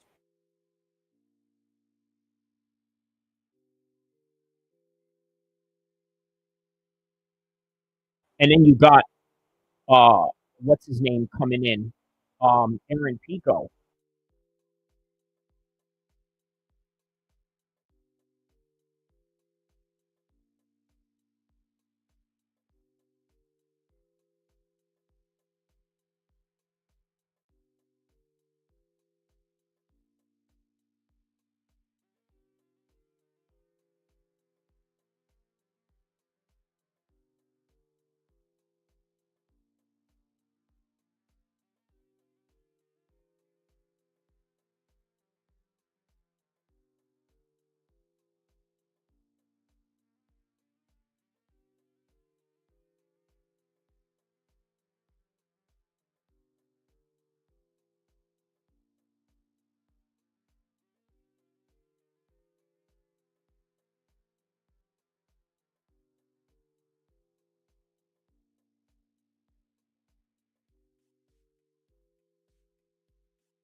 All right, so we're just about a minute left into this fight. One thing that I can say is that Patchy Mix was an absolute disappointment, obviously, in the perspective of, you know what, we're bringing this Bellator guy in to do something special, and in reality, what we got was just a showcase of why the UFC is number one in the world right now. Even if you bring in some of the best guys in the world from other organizations, some average UFC guy is always going to showcase that, you know what, there are levels to this. But you know what, not just UFC guys, okay? This is not just a UFC thing, but rather just the level of competition that they face, right? And Patchy Mix right now is looking busted up. Just really wasn't getting the volume that he needed to. Wasn't able to out-volume Bautista. But then there's that one shot that he got Bautista with at the end of the round, but really wasn't enough. You know what, man, the volume of Bautista is what ultimately won him this fight. And is this the end for Patchy Mix in terms of his UFC endeavor? Probably not. What I think they're going to do from here is probably send him to do, let's say, prelim fights, maybe even in, like, let's say, fight nights, in the prelims for another pay-per-view, but nothing more than that. No more main cards. He has to earn these main card pay-per-view slots. And ultimately, you know what? Bautista comes off with another big win in his career. First, it was Jose Aldo. Now it's Patchy Mix. He's got some great names under his record, and that's the end of it. On to the next fight, and here we go.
All right, well, here we go.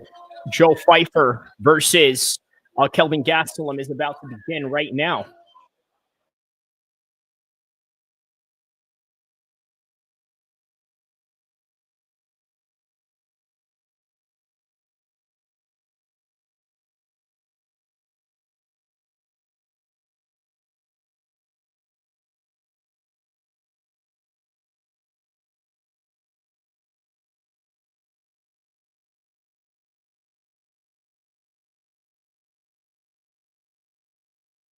So now it's Kelvin Gastelum that's about to be announced.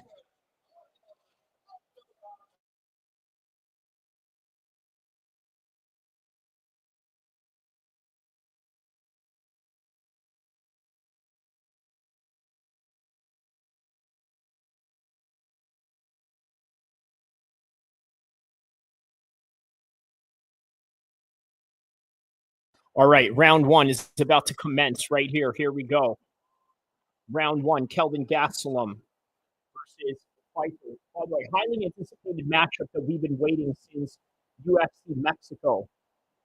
UFC Mexico City to be exact. And there's Kelvin Gastelum opening up with a leg kick.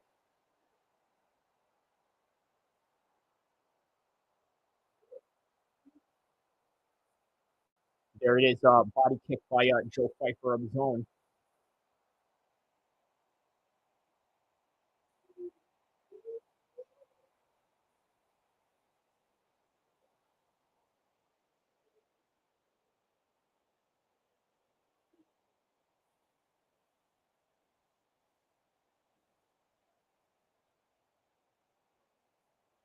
Oh, wow, he just rocked Kelvin Gastelum right now. He's looking to finish him right here. Very similar to how Kelvin Gastelum finished Michael Bisping in China. Oh, and then there's another right hand right there.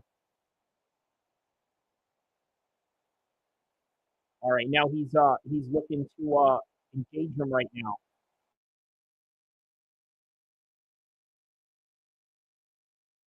Oh, there's another one, man. Yeah, he's looking to finish this one, but Kelvin Gastelum showing some grit and determination here, very similar to when he fought Israel Adesanya, if you remember.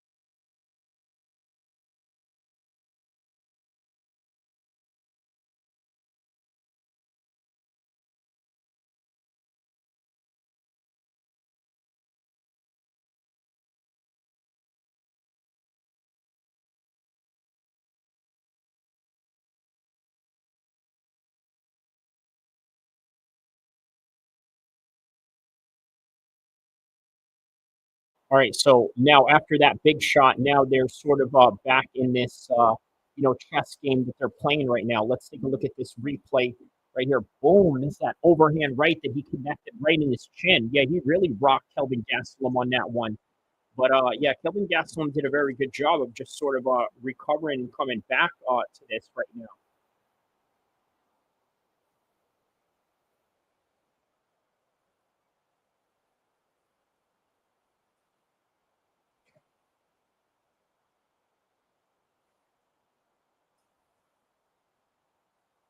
Oh wow, what is that? Sort of off balance. Kelvin Gastelum there caught his body kick right there. Joe Pfeiffer tried to go for a body kick. He caught him.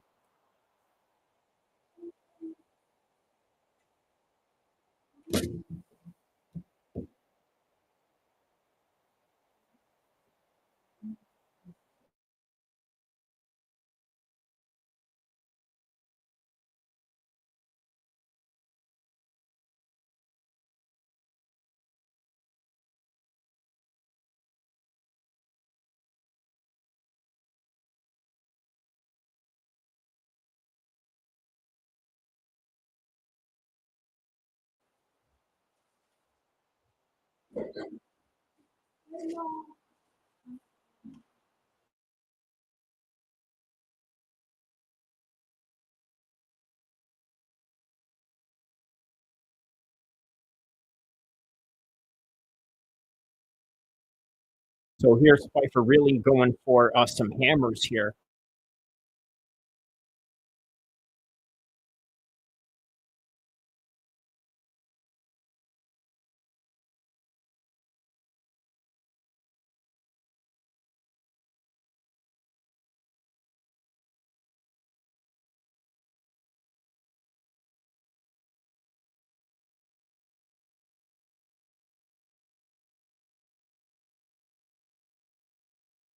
Kelvin with a head kick right there. That came out of nowhere.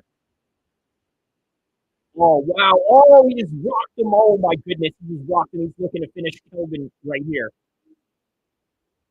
He's never been knocked out of the UFC before.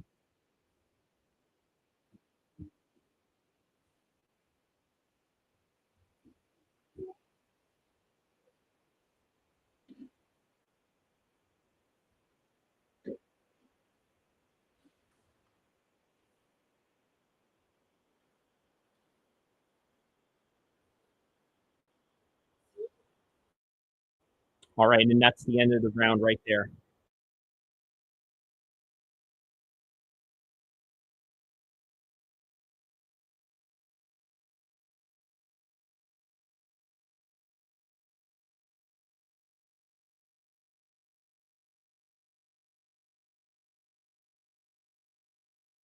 Yeah, so far I'd have to give that one to Joe Pfyer for the first round.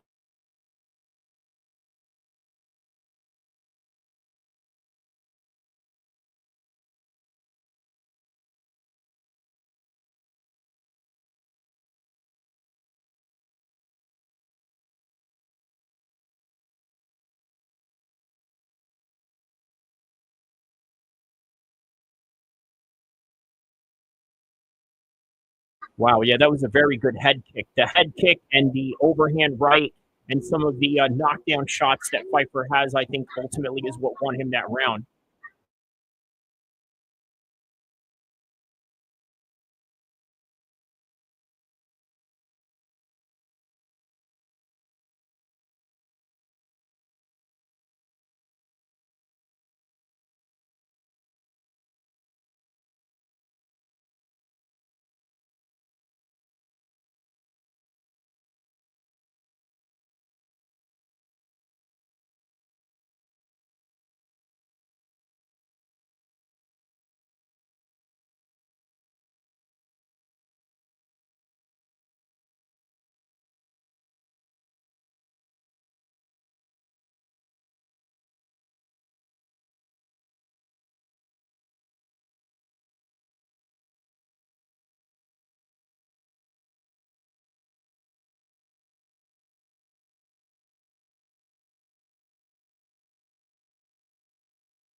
All right, yeah. So surprisingly enough, I don't really see a lot of wrestling in the part of Kelvin Gastelum here.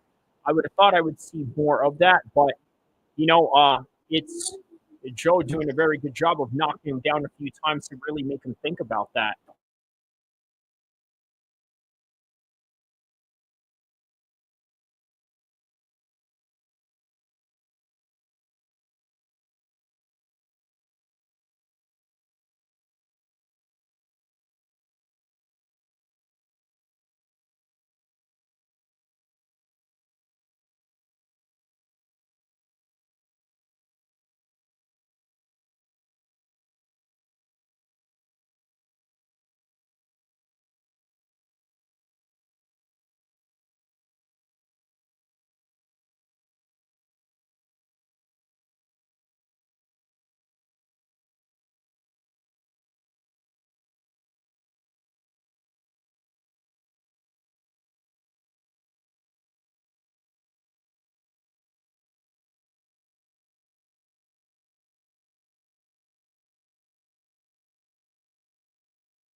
All right, there's another head kick attempt right there by Pfyer. Really trying to, yeah, but it kind of caught on, but a little bit of Kelvin Gastelum had a hand on it a little bit, sort of like answering the phone, defensive technique.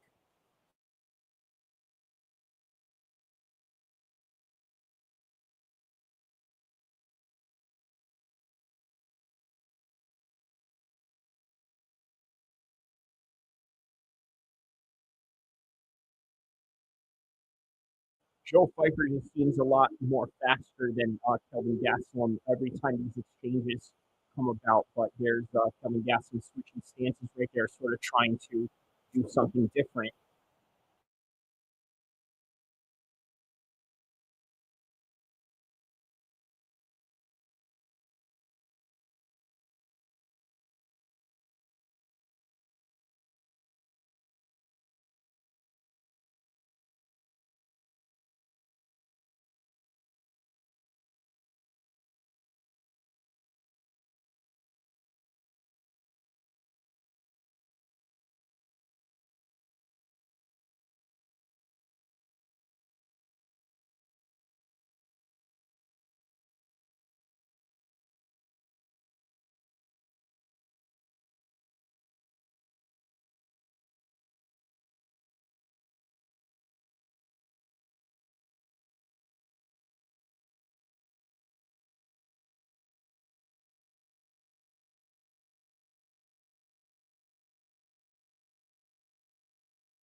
Yeah, he did land more for the second.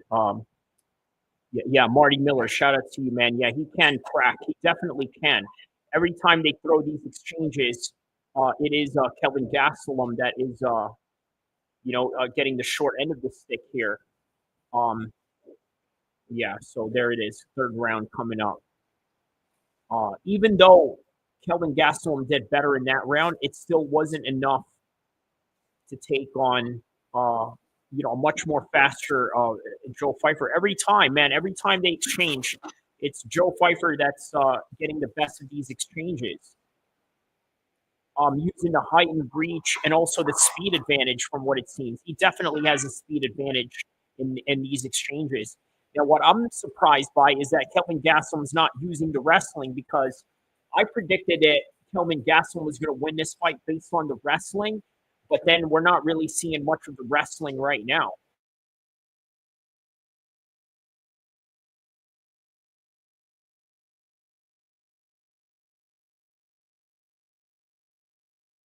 All right, so on to the third and final round.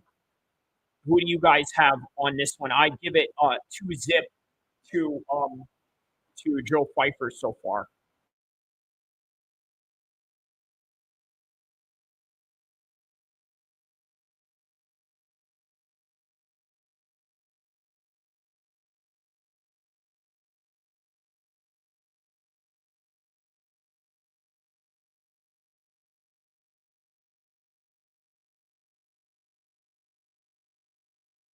All right, so now Kelvin, a lot more aggressive, but still not enough.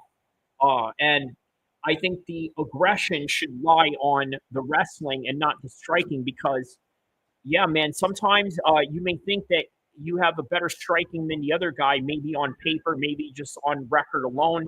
But sometimes, that's not the case. And this is why you got to diversify your attacks.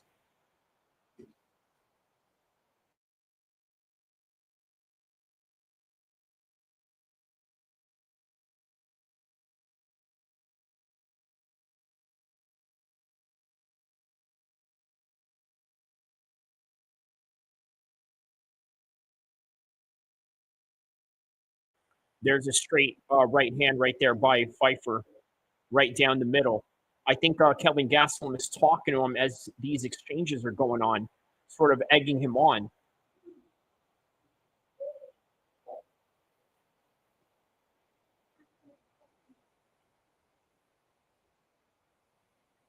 Yeah, this is a very genius part of Pfyer to really show, like, hey, look, I can really expose the height differentiation and the length differentiation here, which is exactly what he's doing by holding his hand out. You know, when you see a cartoon, right, and there's somebody who's like really tall and gigantic versus someone who's really small, and what the tall guy does is hold on to the head of that small guy, and then that small guy is just like swinging as he's holding on to his head. That's sort of what's going on right now if you're currently watching this fight with me right now.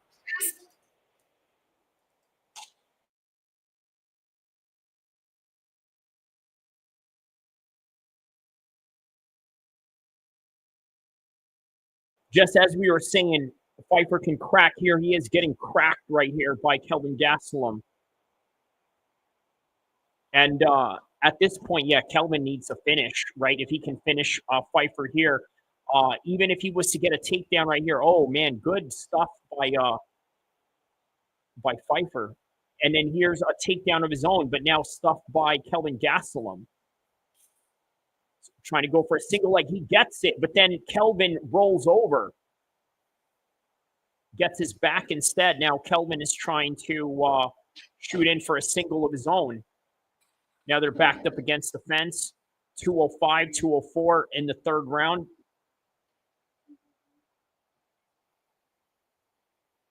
What else can he do with 2 minutes into the third round right now?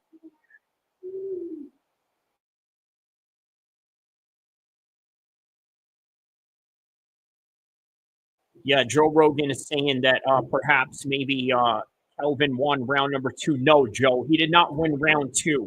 Okay, he didn't win round 1. He didn't win round 2. And he didn't win round 3. Joe Rogan doesn't know everything. For those of you that are surprised by this notion, okay?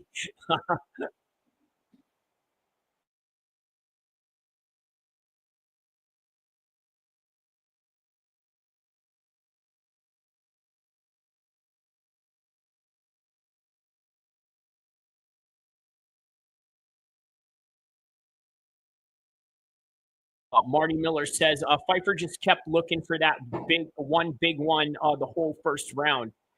But you know what? I think it did a lot to, really impose his activity into this fight, right? More so than, let's say, Kelvin Gastelum. Like, he really imposes activity on him after rocking him a few times after that. So I can't blame Joe for going after these finishes. But sometimes I tell you what, right? This is something you got to understand, something I can speak on from experience. Once when you think you have somebody finished and you don't, sometimes you got to learn, to kind of pull back a little bit. Like, all right, you know what? He's rocked, he's hurt, but maybe I can't finish him. So maybe I got to fall back a little bit. And I think Joe did the right thing in that one, right? He kind of fall back a little bit, like knowing, all right, you know what? I knocked him down a few times. Got him with that head kick, got him with that overhand right, but then it wasn't enough to really finish him. And then that's it. That's the end of the round right there. That's the end of the fight on top of that. So clear win for Joe Pfyer. Again, I don't care what Joe Rogan says about, one round this. Okay, even if you give him that's one round. It's still 2-1 to Gastelum. But if you ask my scorecard, it is 3-0 for Joe on that one. And that is all she wrote right there. There's the overhand right. Boom. Rocks him, takes him down in the first round. And then there's that head kick right there. Boom. That similar head kick that Carlos Condit hit George St. Pierre with, which George St. Pierre eventually got up from as well. And so did Kelvin Gastelum, but only to get up and lose by points on this one. All right, and then more highlights right here. Here's a 1-2 shot by Kelvin Gastelum. He hits him with that one. He gets a good shot on him on that one. Kind of rocks Joe momentarily. And then that's all she wrote. But, yeah, man, Joe Pfyer won this fight hands down. On to the next fight. Here we go.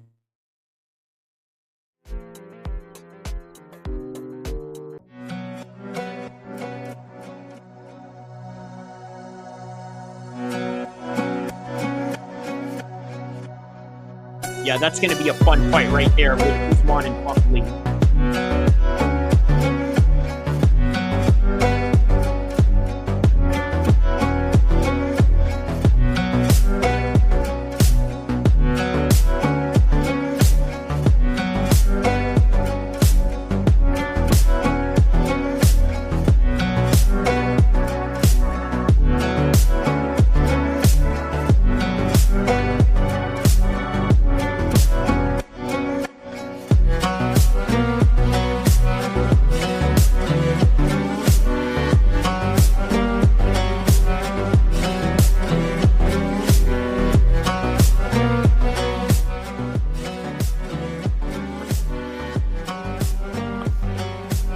interview. Here we go.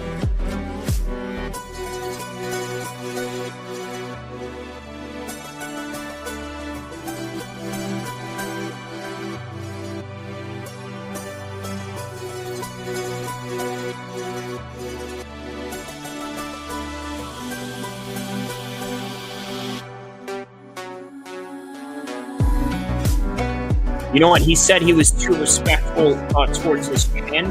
I don't agree with that at all, right? I think that he did the right thing, right? It's not about, being overly respectful to his chin or overestimating his chin. He just knew, look, man, some guys can't get finished. And I tell you what, some guys just have, hard heads that, can't go down, and Kelvin Gastelum is one of them. So he did the right thing by fighting the way that he needed to ride out this decision, and that's it. And there it is. Now he calls out Donald Trump, who's now sitting in the front row. Yeah, man, I can't, man. You know what? Let's see if Merab, because there's 2 fights left. There's Kayla Harrison and Pena, and then there's Merab and Sean O'Malley next. I wonder if any of them from this point on, will probably say, hey, you know what? I'm glad Trump is here, but I'm on Elon Musk's side. While he's sitting there in the front row, and then they put like the camera right on Trump's face as like he's, as he's being dissed by a fighter, saying that he supports Elon Musk over Trump. Now that would be great right there, but I don't know. I highly doubt any of those 4 in the co-main event are going to do that. But on any regard, here we go. Co-main event coming up next. Women's Bantamweight Championship, Juliana Pena versus Kayla Harrison. And then there's Andre Ward right there in the front row. Right there also Ivanka Trump next to Jared Kushner, which is weird to say in a UFC event. And then there's Justin Gaethje, and then there's Amanda Nunes, and then there's Mike Tyson. And then they're gonna shoot the camera onto Donald Trump once again. There it is. All right. So that's the celebrity row of the UFC fights right now. Okay, on to the next one.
sport of jiu-jitsu, I think it's kind of an interesting concept, right? When you go down to Brazil, right, they have these types of, sporting events under TV. Also in Japan and, other countries that are very heavy into grappling style martial arts. So it's kind of interesting that the UFC is doing that, but you know what it is. The UFC wants to hold a monopoly on, on certain entities, if not all the entities that they can find. And that's literally what it comes down to. So great idea that they are having, Brazilian Jiu-Jitsu as part of their sport. But think about this, right? This is the pay structure that they have going on for BJJ. Okay, so for example, you get show money, and then that's it. You don't get any win money. The only win money that you get is a bonus if you perform a submission. Now, do you have any idea how hard that is if you're taking on other top-level grapplers? Like, so, in other words, you're not going to get any other money other than showing up, whether you win or lose. But then you got to win and get a submission in order to get a bonus. Now, I sort of see and understand the business plan implications of that. For example, if they want to be able to market you as a submission artist, well, man, you better be out there, catching submissions, right? Especially if you're already in a sport that has a reputation for being boring or uninteresting in and of itself, right? You got to make it interesting by getting a submission. But I got to tell you, it's not a sport where you really want to think about making a long-term living, and that's sort of the message that they're conveying to you with the pay structure of it all. But on any regard, yeah, here we go. Co-main event, Juliana Pena, defending champion, taking on Kayla Harrison.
All right, here we go.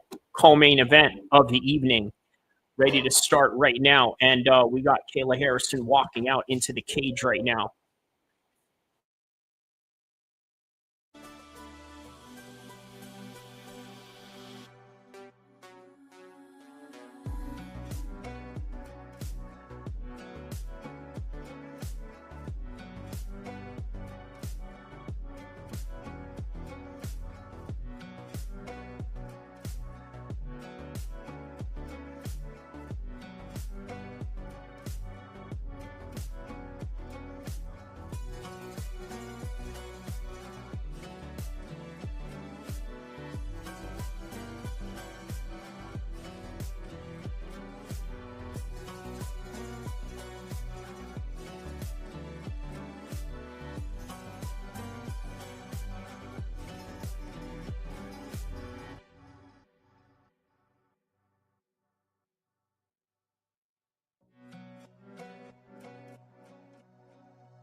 out into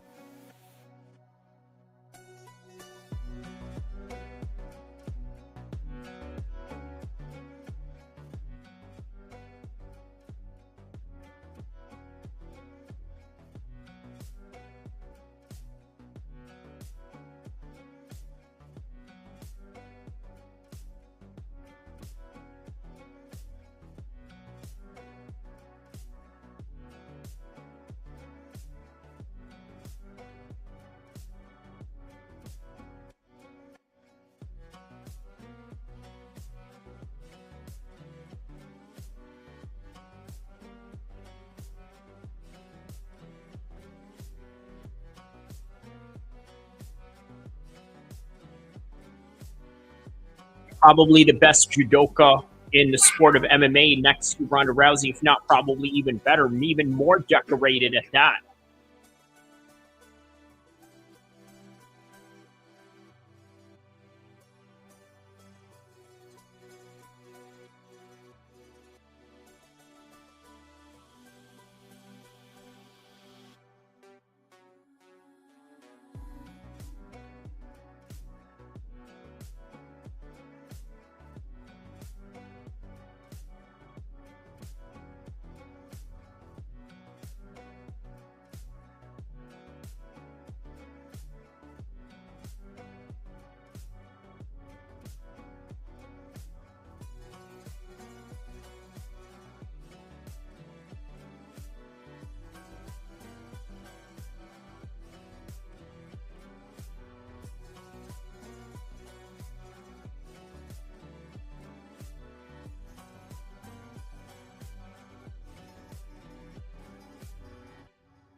All right, so there it is. She's now finally made it out into the cage. Now the champ walking out right now. Chicago's on. Juliana Pena walking out with the belt. Probably for the last time. We're going to find out 25 minutes or less.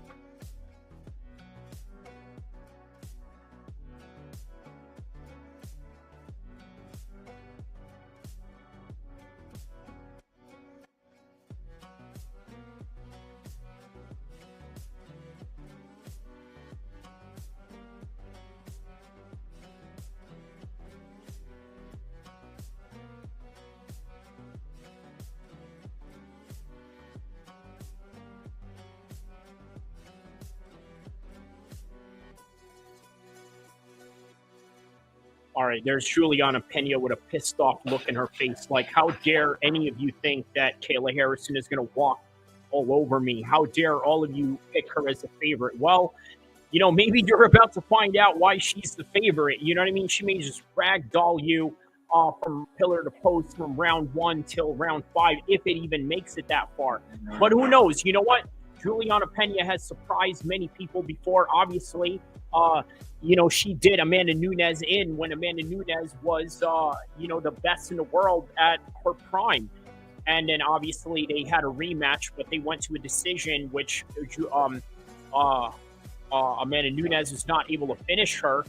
And then after she retires, then here comes Juliana Pena once again winning the belt back after Amanda had vacated it just after beating her. And then I think Amanda had a retirement fight in, I believe, UFC, somewhere in the UFC 80s, UFC 289 in Vancouver. And then that was it.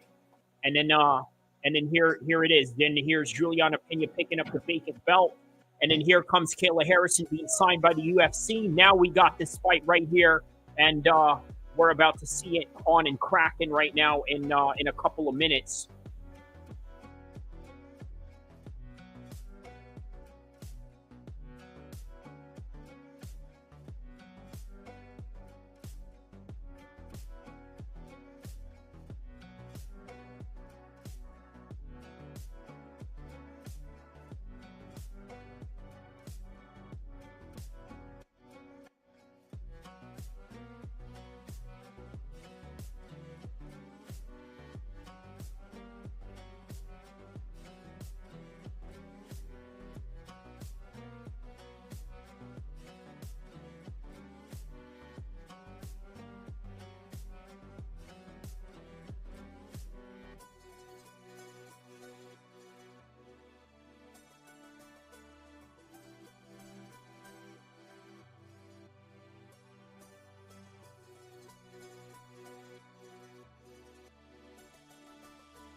All right, they touch gloves. Here we go.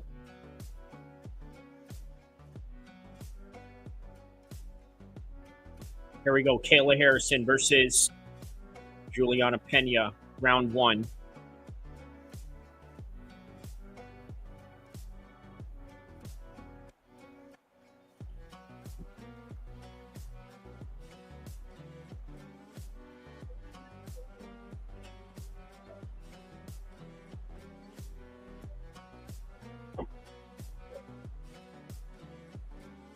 All right, here we go. Let's see what they do here. There's a front kick opened up by Kayla Harrison.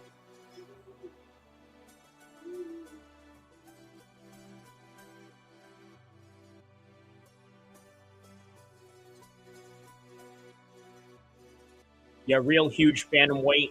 Let's see if the size advantage comes into play here, especially in the grappling exchanges where on paper a lot of people would probably pick Kayla Harrison to be at the strongest factor in.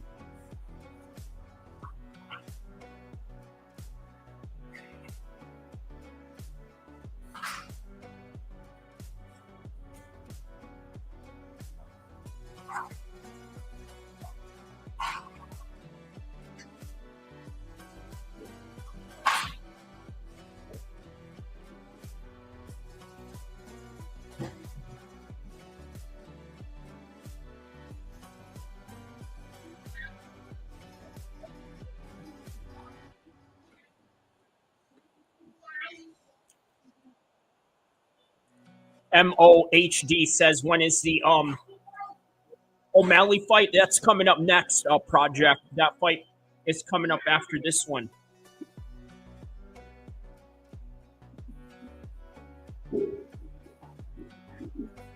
Yeah, both of them are pacing themselves right here. All right, it was only a matter of time. Harrison closes the range, and right there in the clinch.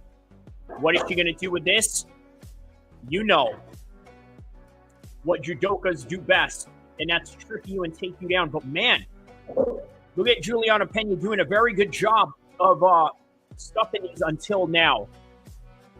Until now, everything that we knew, everything that we understood what a nightmare is to be is happening right here.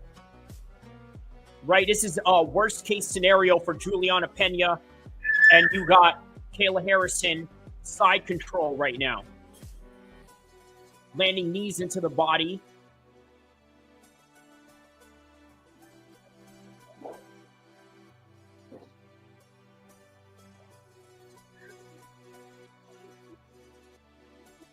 Harrison now in the half guard position.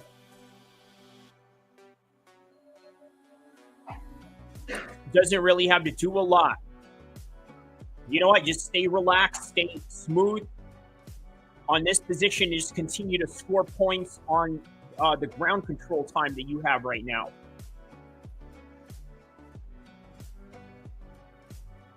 What you want to do here, you want to make the Pena work, and that's exactly what's happening.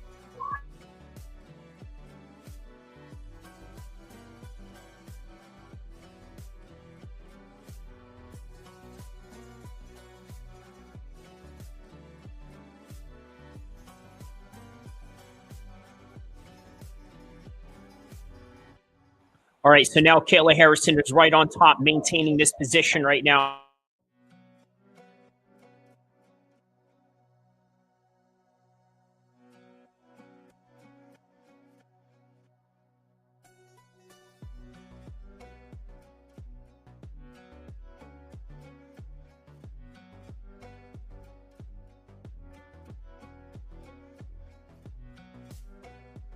Yup, listen, the more that you're going to see this into the fight, the more that Kayla Harrison is going to win this, and just as what we suspected it was going to be.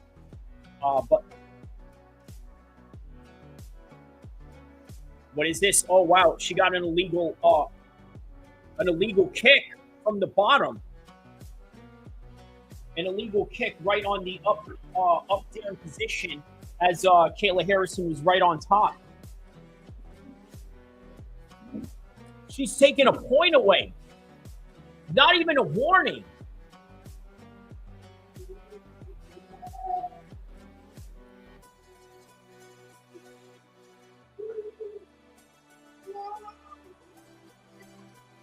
You know what? I kind of agree that he didn't give a hard warning on that one, right? Because that really will affect Kayla Harrison from the rest of this fight. That was a hard shot that she took.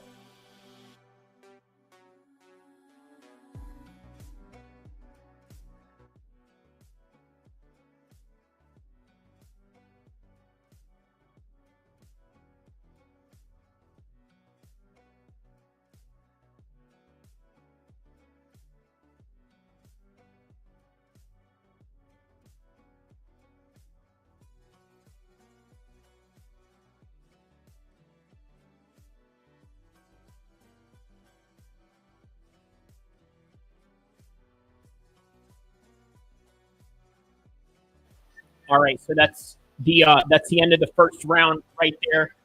Juliana Pena gets a point taken away, and Kayla Harrison was already winning that round, so that's already a 10-8 round deficit going into the second round. Oh man, she's got a lot to catch up to in this one.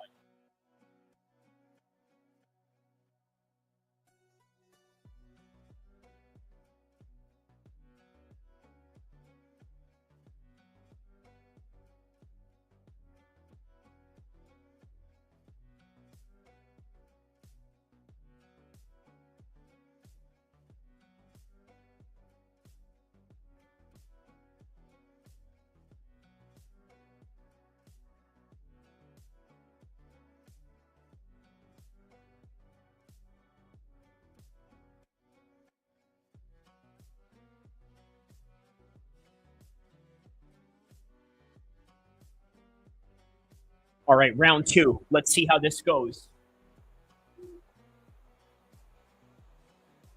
Yeah.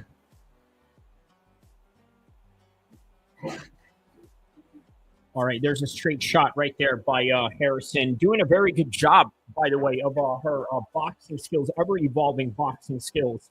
But that's what it is. If you're a judoka or high-level grappler coming into the UFC, ask Bo Nickel. He'll tell you, you got to have that high-level striking to compete in this level of the UFC. It's almost like the era of the strikers. Even though you have a good grappling base, man, you really need to have a good striking base as well, or build up a striking base along with your grappling base. One of the best people who have done that, obviously, Chris Weidman. Also, not just Chris Weidman, but also, TJ Dillashaw.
just as usual, a rinse and repeat fight again. I told you guys this is exactly what was going to happen. Once she closes that range and trips her down, she's going to keep her down there and eventually maybe even go for a submission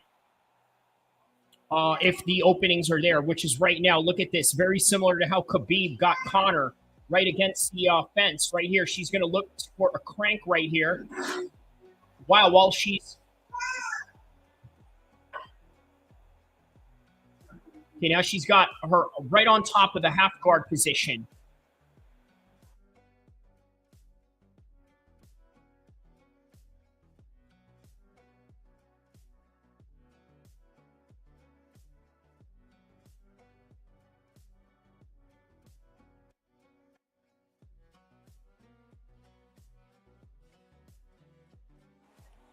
Yeah, Harrison's looking for an arm triangle here.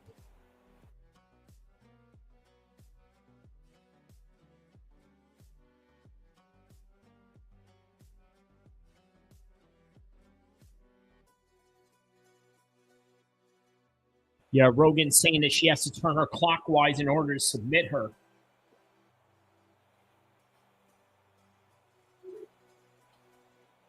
So in other words, clockwise, he means get away from the half guard position into... Oh, wow! She just submitted her. She is now the world champion. Kayla Harrison is now the world champion. She has now officially submitted Juliana Pena. That was quick. That was out of nowhere. That was absolutely out of nowhere. She was going to break her arm right there, and then there's Donald Trump. He's loving to perform. He's like, yes, that's exactly what I would do to Elon Musk. If I got Elon Musk in that position, I would absolutely make him tap like that. Yes. But yeah, man, good job on Kayla Harrison. That was a good submission right there. Really good submission. And Juliana had no choice but to give up.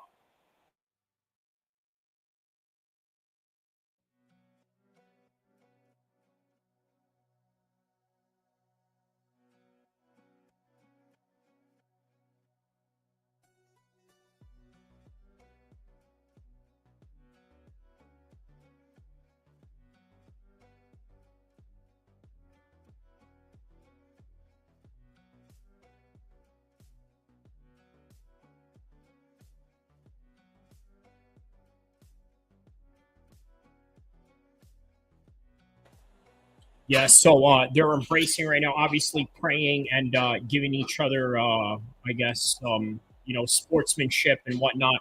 Yeah, I like I said, this is a different level of a grappling submission artist in Kayla Harrison, and none of these girls in this division is used to that level of competition. She's been in the Olympics several times since 2016.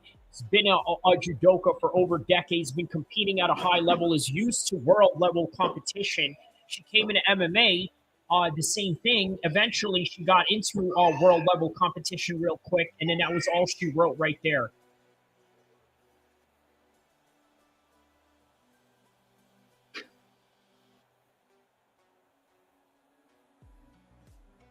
Wow, yeah. Great Kimura right there.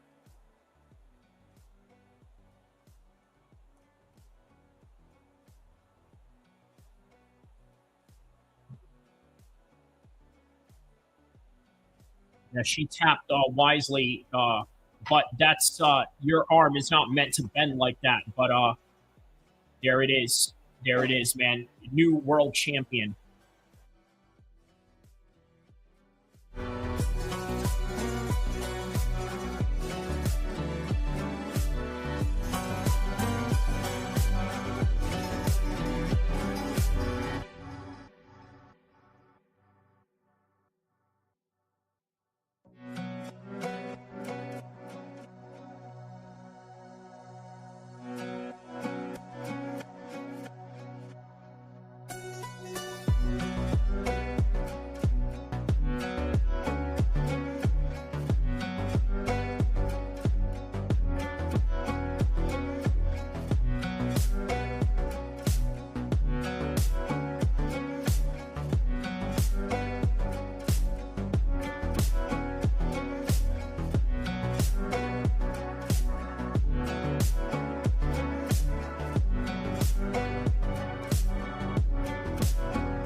Those are some bars right there. She drops 316 on UFC 316, right? John 316 on UFC 316. I mean, wow, that's awesome, man.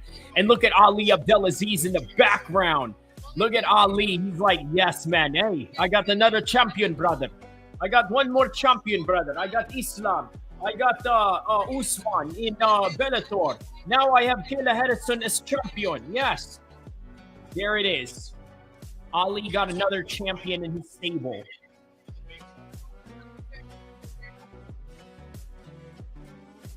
Shout outs to Sirazi Quat Damazi. Shout out to you, my man. So I'm assuming you're going for Marab. Yeah, I think so too. You know what? I think this is just a grappler's night, right? I think Marab is going to out grapple Sean, just like Kayla Harrison out grappled Pena. Oh, there's Amanda Nunes right there getting called out. Of course, you got to call her out. That's what you got to do.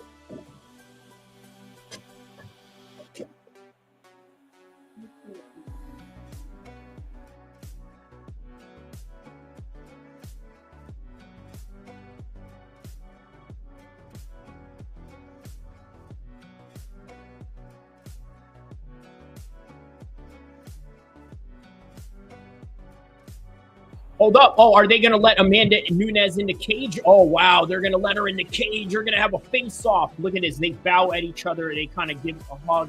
Not really much trash talking, but what? Let's hear what she's going to say here. She says, I'm coming back. Oh, man. She's like, we know this is going to happen. Yeah, you knew this is. Oh, man, don't do that. Listen, you're going to ruin your legacy. Listen, this Kayla Harrison is going to ruin your legacy. Okay, like, yeah. Kayla Harrison said she's the greatest fighter of all time.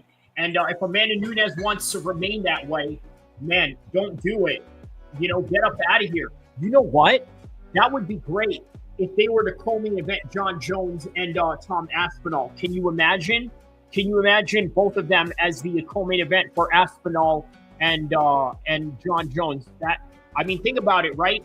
Amanda and Jones, team greatness, right? Team GOAT.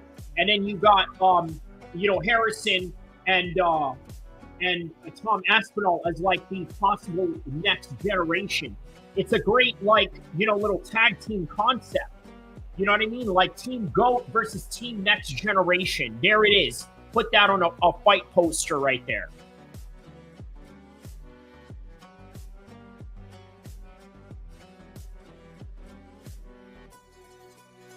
All right, so now we're moving on to the main event of the evening.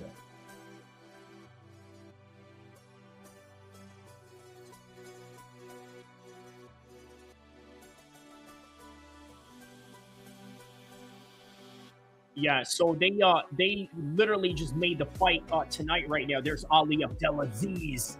Ali Abdelaziz! Uncle Ali up there. He got another champ in his stable.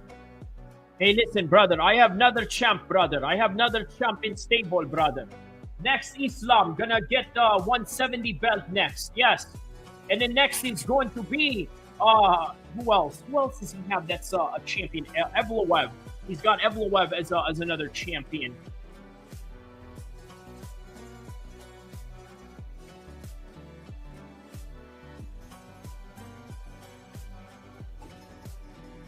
And of course, there's another shot of Donald Trump. They got to put another camera shot at Donald Trump. Right behind him, obviously, is Mike Tyson.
of course. And there's Kayla Harrison taking a selfie with Trump in with her championship belt.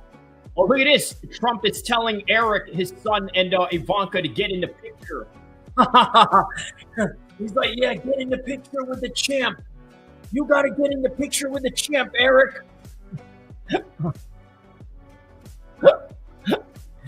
And then he tells Ivanka, you got to get in this picture too, but you can't have your husband, Jared Kushner, in here because he's a soy boy.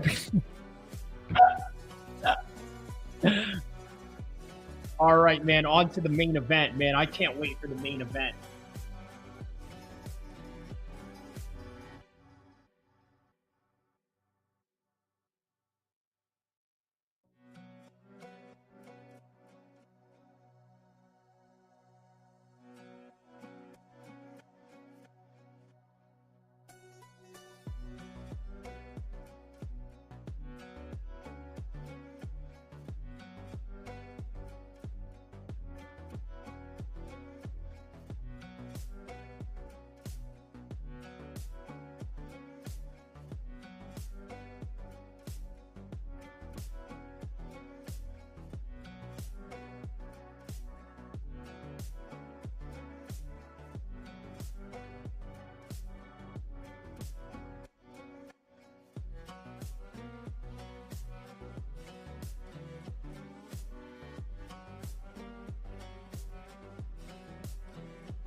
All right, so here we go. Main event of the evening, right? And going into this fight, I got to tell you, look, a lot of people were not happy that Sean O'Malley got the rematch, but now that we're going into this match, here's what I want to say about that, right? For those naysayers that Sean O'Malley doesn't deserve this. So obviously the last loss that O'Malley got was his title loss against Merab in order for Merab to win the championship, right? Well, prior to that, Sean never really lost to anybody else. In fact, he almost damn near cleaned out the whole entire division. Okay, he took out Peter Yan, he took out Cheeto, he took out a whole bunch of other names on the way to the top. And then you got Omar, he took out the big names as well, the top names. He took out Sanhagen, and then he lost to Merab. And then Merab basically beat everybody, right? At least in the UFC. Obviously, he's had losses outside of it, but that's neither here or there. In the UFC, inside of it, he's the champion. He's got a long win streak. And there's really nobody else at 135. So Sean, I mean, he's the rightful guy. And then on top of that, look, let's be honest, right? the reason why this live stream right now is getting a whole lot of good views, just like many other MMA streamers out there that are getting very good views tonight, guess what? Do you think it's about Merab? I think not. I think this is about Sean O'Malley, and Sean O'Malley is doing the damn thing right now, and here he is. Sean O'Malley is about to get in here and, get another shot. Now, will he win? That's a whole nother story. Stylistically, I don't think so. I talked about it in the preview show. You guys seen what I said? Just like Deontay Wilder and Tyson Fury, right? At the end of the first fight with Tyson Fury and Deontay Wilder, it was only at the last round where Tyson Fury figured out Deontay Wilder, and then it was a little too late. The fight ended up into a draw. They rematched again, only for Tyson Fury to finish him this time. Why? He got in that ring, got the hours in, got the data that he needed to download to understand the opponent in front of him, and maybe that's what we got going on with Sean. But if not, maybe what we have is a rinse and repeat situation, and that's ultimately what could happen tonight. But Sean needs to do something very drastic or different. If not that, become very lucky, or wait till, Merab makes a mistake. And then look at Sean O'Malley. He's coming out to a song called Proud to Be an American. I don't know if that's some sort of, I guess tribute to the fact that Donald Trump is in the House. Or maybe this is like one of those, championship, entrances. You know how it is in boxing. They have championship entrances where they have one music playing, and then they have a second music playing as you walk into the ring. A lot of guys do that. Obviously, Manny does that. Floyd does that. Tyson Fury does that. All the big boxing guys do that. But Sean just seems to just walk out to that one music, and he seems very focused, right? Just away from all the other BS and all the other entertainment theatrics and things. Now, he said going into this fight, he stopped really, focusing in on his social media persona or whatever, and just get down to the basics of fighting, right? Get down to the basics of what it really means to be a fighter. Fresh Melon Juice says we need a Russian commentator. Okay, here is Sean O'Malley. This time he going in there with rematch. But does he deserve this rematch? I think not. I don't think he deserves this rematch because he lost very badly first time. And I don't know what he's going to do different with Merab this time. I think this time Merab going to finish him and maybe choke him this time. That's what I think will happen. Sean O'Malley is no different fighter. He's going to do the same thing, and it's going to be a wash and repeat cycle over and over again. Yes, and it's a win for my comrade Merab. All right, how's that? How's that, Fresh Melon Juice? Man, you got me doing all types of impressions tonight, bro. I'm not MMA guru, bro. You know what I mean? I'm not MMA guru. You got me out here doing impressions. Oh, man. But I tell you what, the Russian news man impression I did earlier with the Trump versus Elon reaction that I did, I think was pretty good too.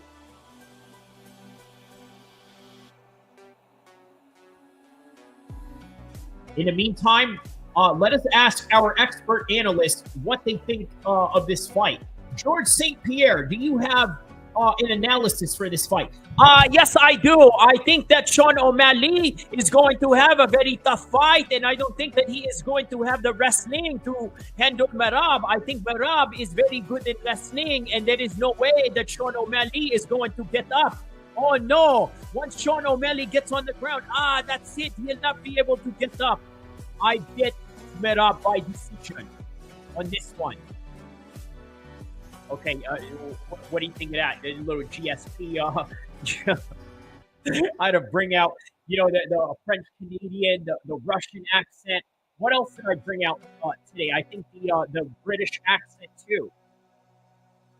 All right, here's Merab.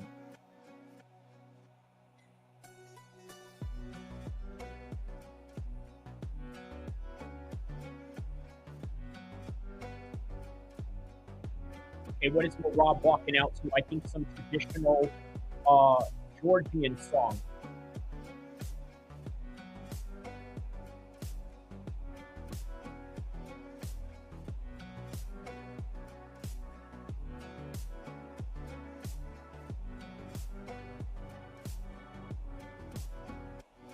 All right, here's Marab.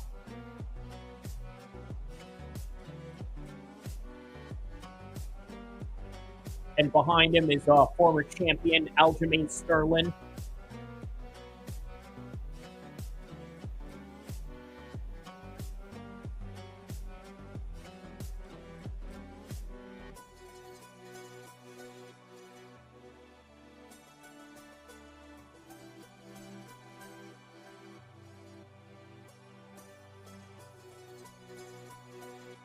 Oh man, somebody fell out of the railings while Marab was walking out. Man, that's crazy. Crazy stuff always happens to Marab in big crowds. You know what I mean? He's either getting into a fight with a crowd or he's jumping in a crowd fighting the crowd. But in any regard, man, here he is.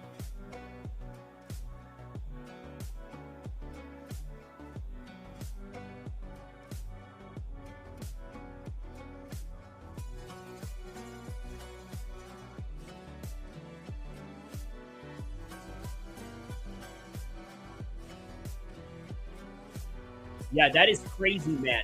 That after the day that he fought Sean O'Malley, by the way, he went all 5 rounds. He said that he was at his house and he went for a run.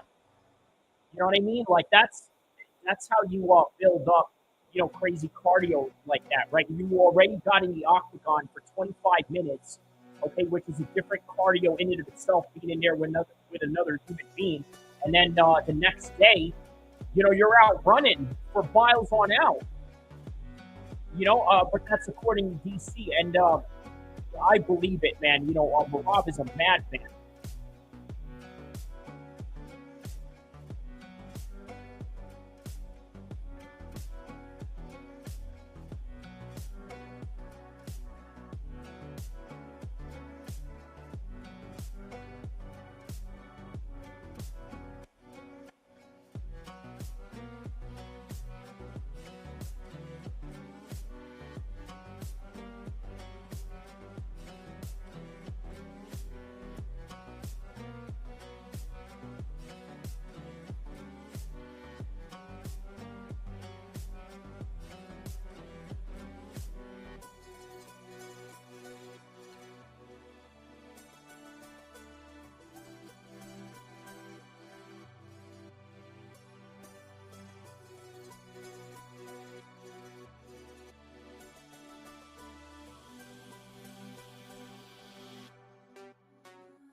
Yeah, his coach says that he wears them out when he hits pads.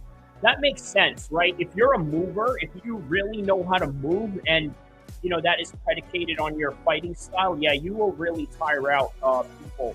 You know what I mean? Sometimes, look, man, I've had a few trainers where I've tired them out just by, you know, asking them to hit pads for me, right? I had to bring in other guys to, you know, like, basically be the pad holder.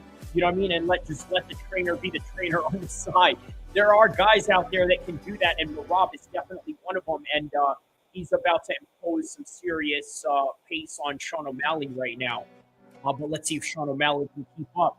The main event of the evening. Sanctioned by the New Jersey State Athletic Control Board.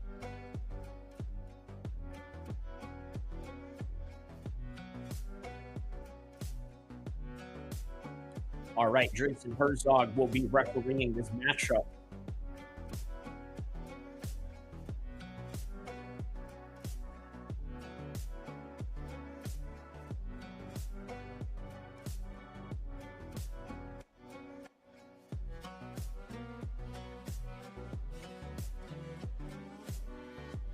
Nantucket? What is that? Is that a chicken company? Miller, shout out to Marty Miller says, I think O'Malley is going to catch him with something. You know what? Marty Miller, bro, that's the only chance that Sean O'Malley has on that one. Everybody else around the world, man, tap in. Let me know who you think is going to win this one. I think Marab is going to rinse and repeat. This one, Marty Miller thinks that he's going to catch him with something. That's a possibility. That's a great possibility. We're going to find out right now in a matter of minutes, a matter of seconds. And it's time!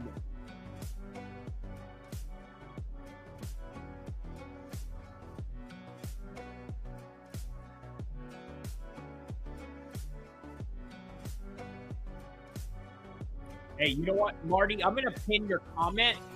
I'm going to pin your comment just in case Sean O'Malley actually does sleep this dude out of nowhere. I'm going to pin up your comment right now. That's what I'm going to do.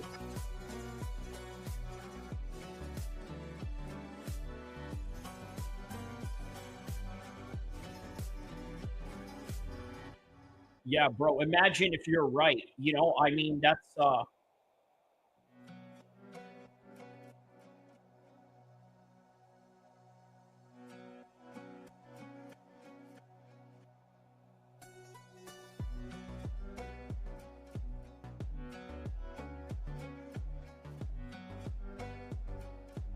right, there we go. Your message has been officially pinned. There it is. Your message has been officially pinned on the chat. I think you would probably see it on the what do you call it? On the if you're watching this through mobile. But I think most of you are listening to me through your phone. Marty Miller with the flexi emoji and the fist emoji. All right, here we go. So I'm assuming you finally found a link then, huh? If you're tapped in with us, Marty. I think that's the overall consensus, isn't it? You found a link.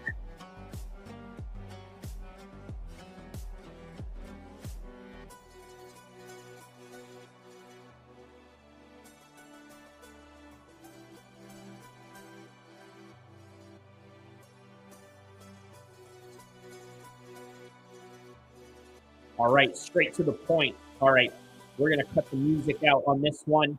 We're going to full concentrate on this fight. Marty Miller says, yes, sir. Thank you. Yup, no doubt, man. No doubt. You know, at least you're tapped in with us, watching this live together. So here we go. All right. There's Sean O'Malley right now walking down Merab. Merab circling away right behind the black lines near the cage side.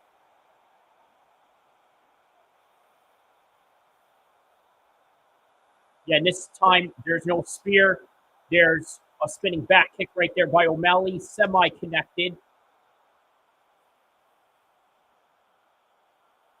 Now let's see if Sean O'Malley is a different man than he was the first time around. Pablo Company says, can we see the fight here? You're listening to it right now. So Sean O'Malley right now is circling around. Rob is trying to walk him down right between the black lines. All right, we're covering this fight play-by-play as we are watching this. Hope you are somewhere in the world watching this fight. So here we go. Sean O'Malley switching stances, circling around on Merab. Giving you a play-by-play right here. There's Sean O'Malley throwing a body punch. Missed. A lot of fakes by Sean O'Malley right now. Oh, there's a little Superman punch attempt. Teep kicks right there. Yeah, giving Merab a lot of different looks here, trying to do something different.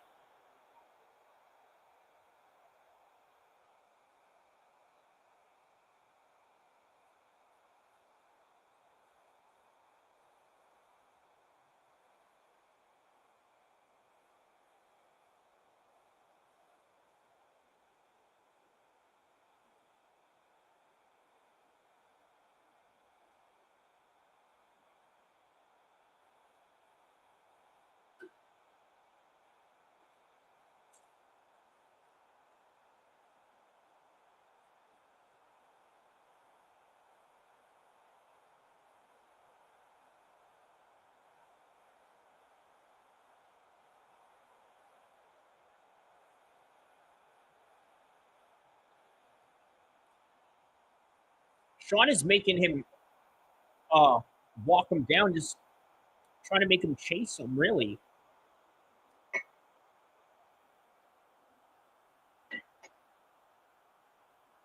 Oh, wow. There's Sean trying to go for a money shot right there, right? Now, yes, the front kick is definitely something that was successful for him in the first fight, but it was a little too late. Oh, there's Merab right there.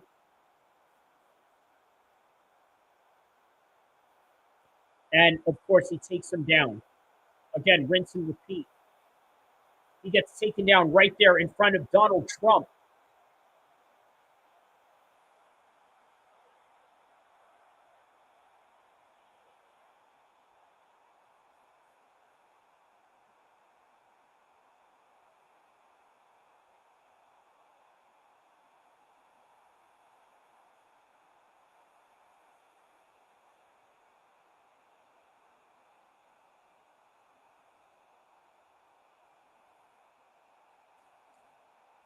Oh, wow. O'Malley slips right there.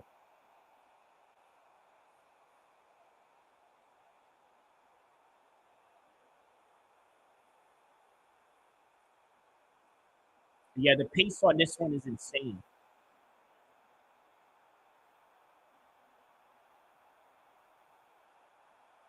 All right, there's Merab shooting in.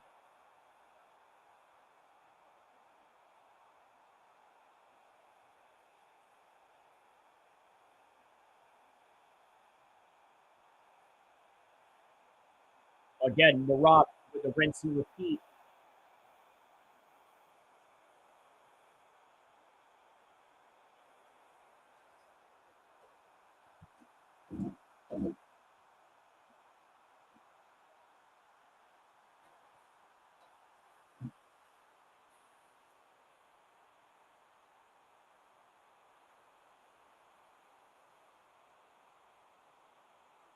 Oh, wow. There's a ground and pound.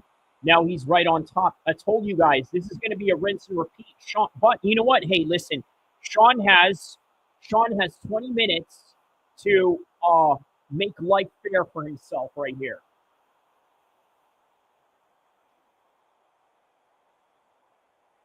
And now he's in front of the corner of Merab. There's Ray Longo and there's Aljamain Sterling right there in the front row. All right, now that's the end of the round right there. That's the end of the round. First round goes to Merab. Easy work.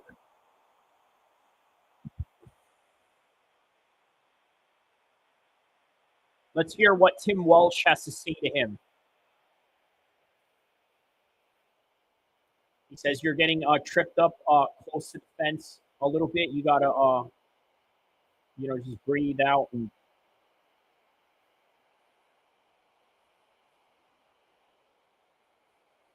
he says a little bit lower on an athletic stance as you are getting pushed up against the fence so we don't get tripped up. A very interesting coaching by Tim Walsh there.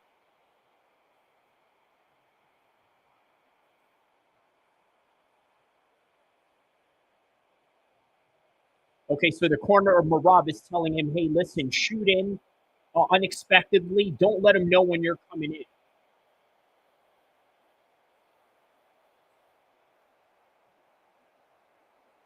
All right, here's round number 2.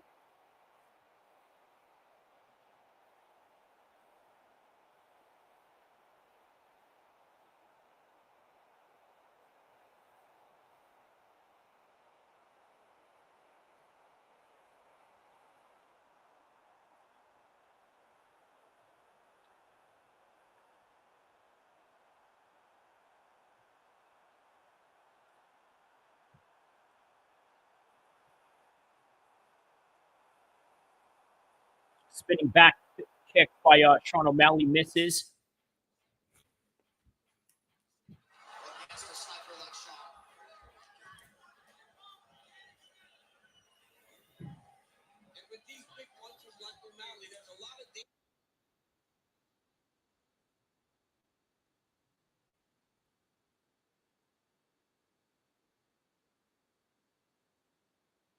Okay, there's a low kick right there by Merab.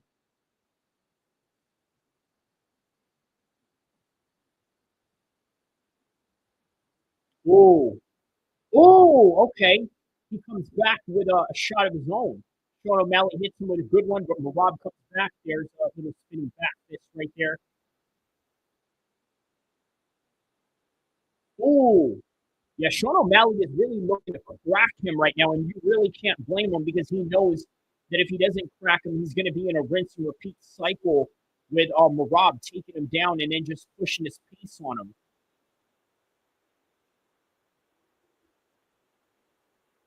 But Sean's pace is looking really good right now. Really good.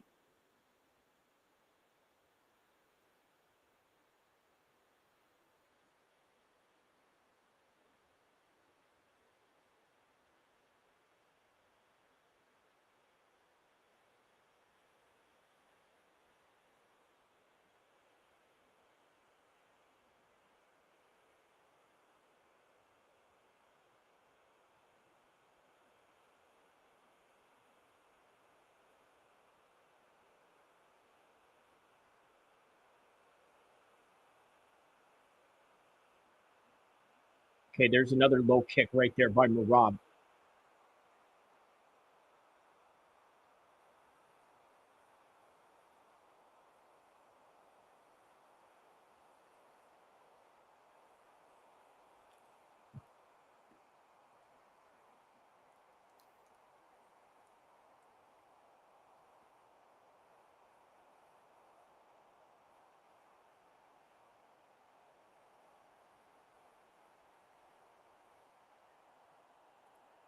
Yeah, that's a good point by DC, right? Sean has to be first. He can't react to Merab. He can't think that he's going to counteract Merab in some kind of way.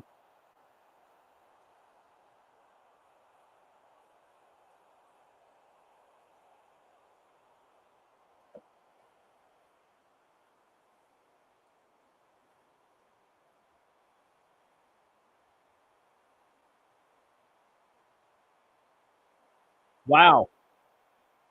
All right, there's the right hand right there, left hand rather, since he's in the unorthodox stance.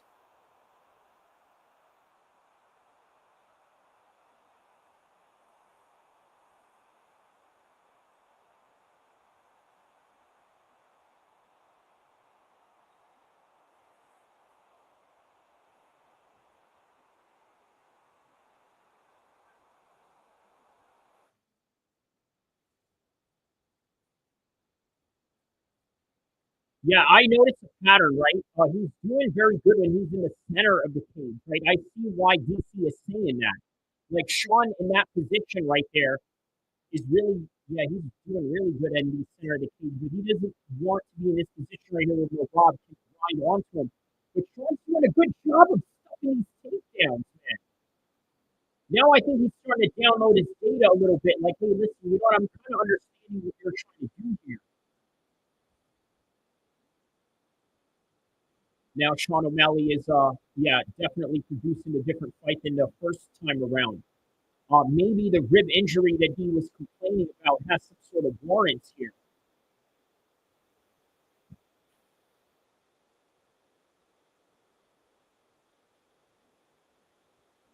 There's Merab wilding out. So I see what Marty Miller means when he says that, hey, you know what? Sean could potentially catch him with anything, and he kind of is in a way if you think about it, right? Yeah, man. Yeah, it was his hip rib was also in the fight. Yeah, correct. Marty Miller. Yeah, that was a rib injury that he had mentioned.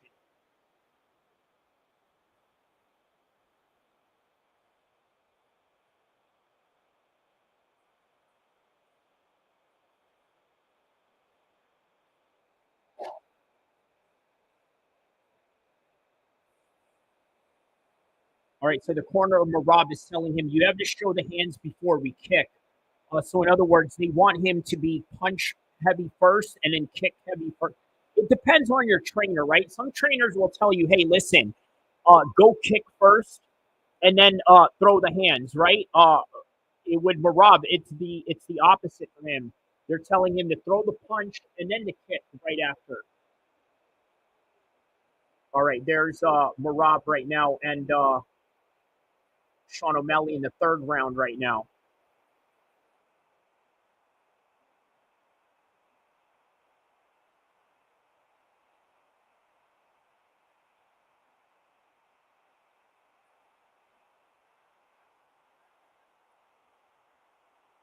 Oh, wow. Oh, wow. He finally took Sean. Well, not finally. He took him down again.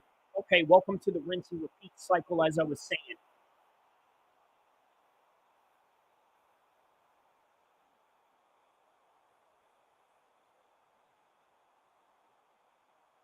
All right, so far, I'm going to give it 2-0 for Merab. And if the fight continues like this for the third round, where Merab has the control time on top, I'm going to have to give the third round to Merab as well, and the fight is over from here, unless Sean does something in the second or in the fourth or fifth round.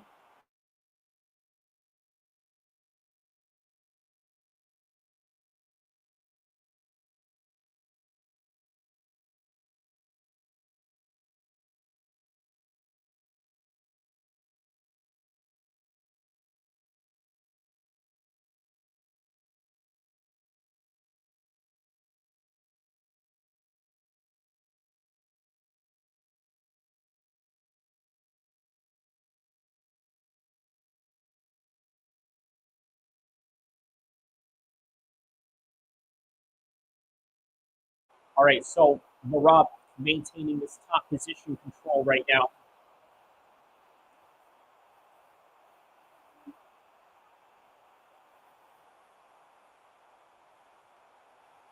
Yeah, Merab is 3 rounds up at this point. There is no doubt, right? Sean has to do something very drastic to take him out.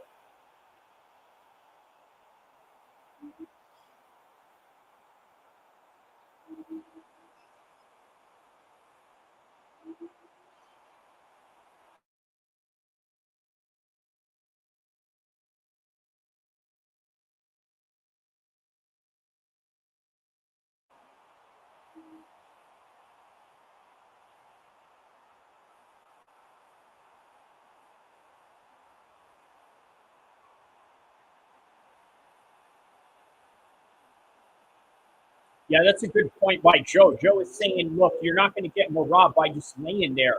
And he's saying, this is coming from a jiu-jitsu guy telling you this. A jiu-jitsu guy is telling you that your patience of jiu-jitsu is not going to work here. But rather, you have to have the intensity and the sense of urgency that wrestling brings. And he's got to get up.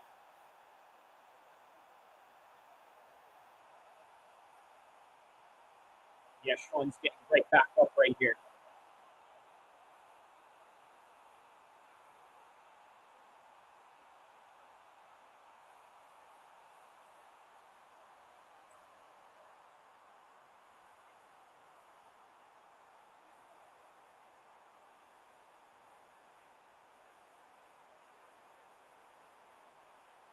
And there's another takedown right there. I mean, 4 takedowns already into this fight. Yeah, man, it's over, man. It's over. And yeah,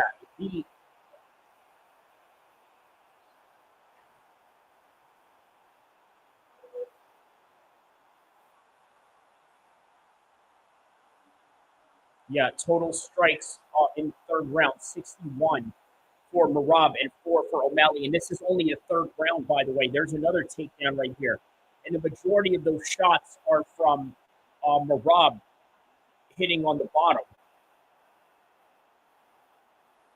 Yeah, Miller says, yeah, if Sean can get up, if Sean can get up, he's screwed. You mean if he can't get up? Is that what you mean? Okay, there's Merab going for a darce right there. He's got a neck crank, though. Is this enough? No way. He's going to finish him. He's going to tap. He's going to tap. I can't believe it. Sean O'Malley tapped to a neck crank. Sean O'Malley tapped to a neck crank. I can't believe it. That's it. That was all she wrote.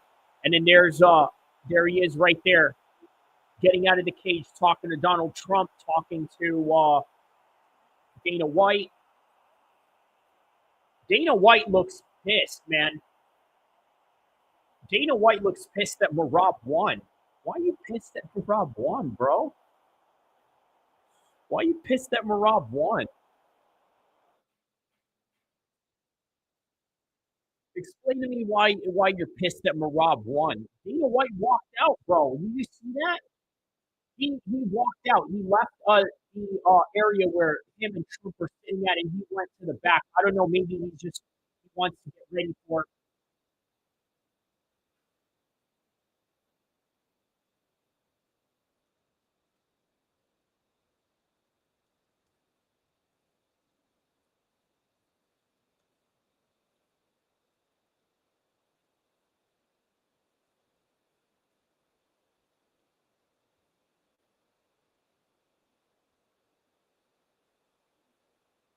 Wow, man. Yeah, I can't believe it, man.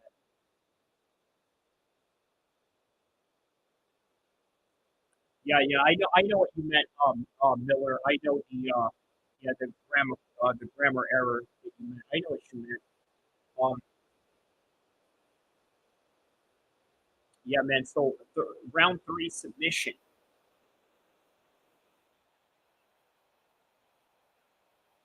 Look at that. There's the trip right there. He gets the trip. He gets the takedown. The beginning of the end, right here.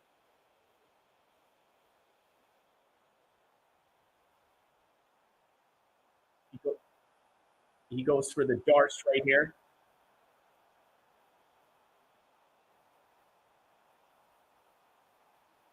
Yeah, he's trying to lock up some kind of guillotine. But Sean turns around only for him to get stuck at a north-south position.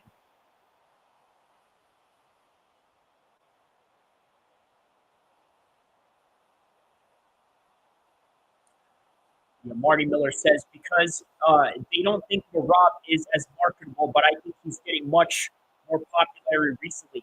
You think that's why Dana White walked out? Yo, I've never seen Dana White walk out. Hold up, man. Is he even going to come in there and wrap the belt? No, I think, is he?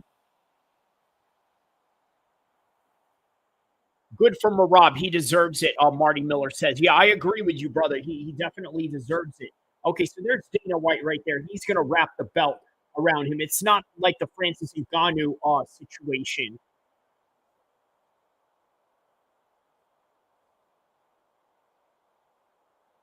All right, well, at least Dana is there to wrap the belt around him. Dana is shaking his hand or whatever, but Dana doesn't look happy. He's like, listen, you beat my boy. Oh, there's Corey Sandhagen right there. Of course, they put the camera on him on purpose. But he lost to Omar. You see, that's how screwed up, or not screwed up. You could say that's how stacked 135 is.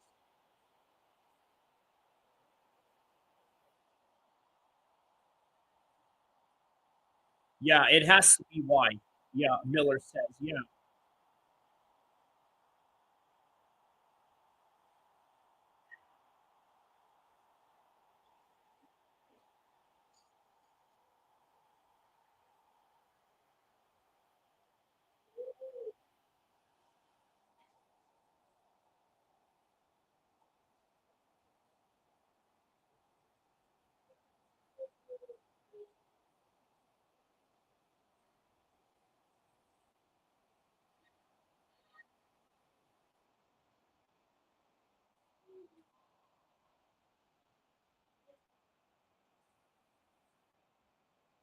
Yeah, very good. Very good inspirational words for Rob there.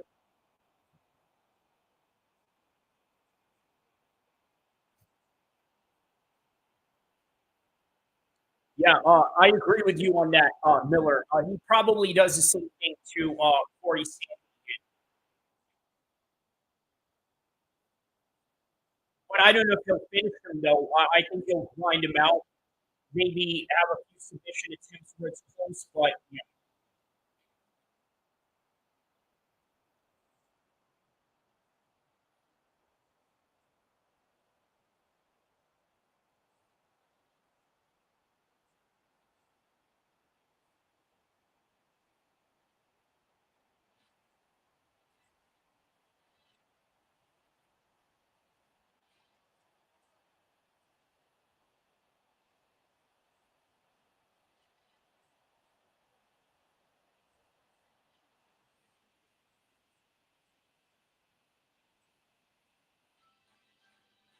What? Oh, he's admitting that he smoked cigarettes and all that. He says, well, of course, this is bad for you.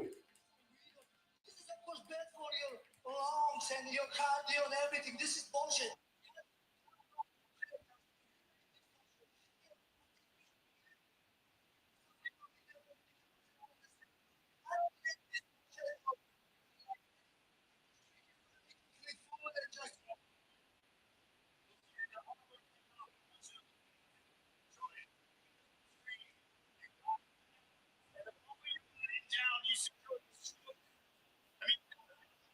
Man, yeah, that's crazy. He said that he used to smoke cigarettes, but he's got this kind of cardio. That's kind of insane if you think about it.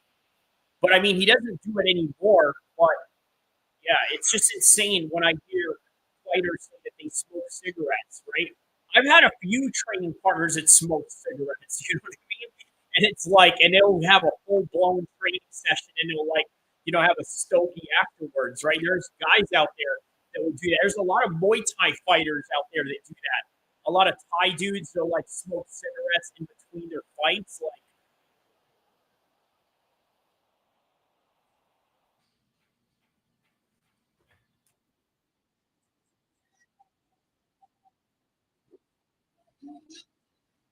are you shouting out his coaches and all of that?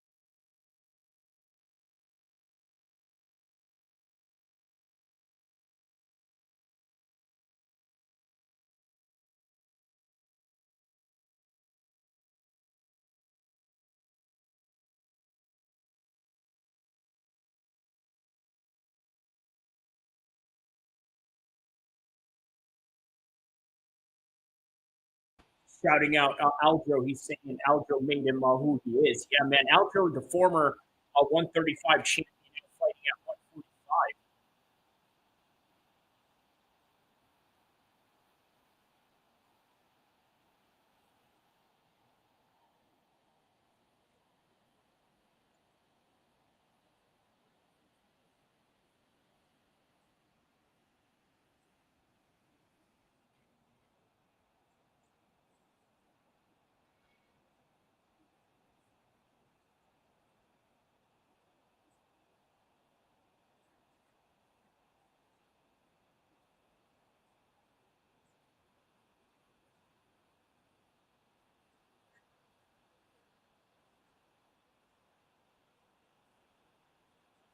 All right, and there it is. Now let's hear if they're going to interview Sean O'Malley here. More than likely, they might.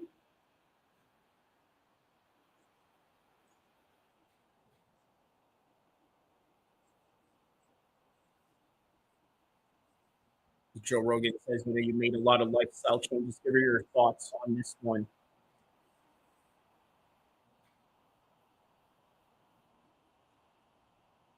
He said he didn't feel like it was going to go like that. That he wants to thank everyone that stuck around and supported him. He's saying that he feels super grateful right now. Okay, that's good. That's good. It's always good to have, a sense of gratitude after a loss like that. Yeah, he'll be back. Sean O'Malley will be back. Watch, they're gonna bring him back for the John Jones and the Tom Aspinall undercard, main card more than likely.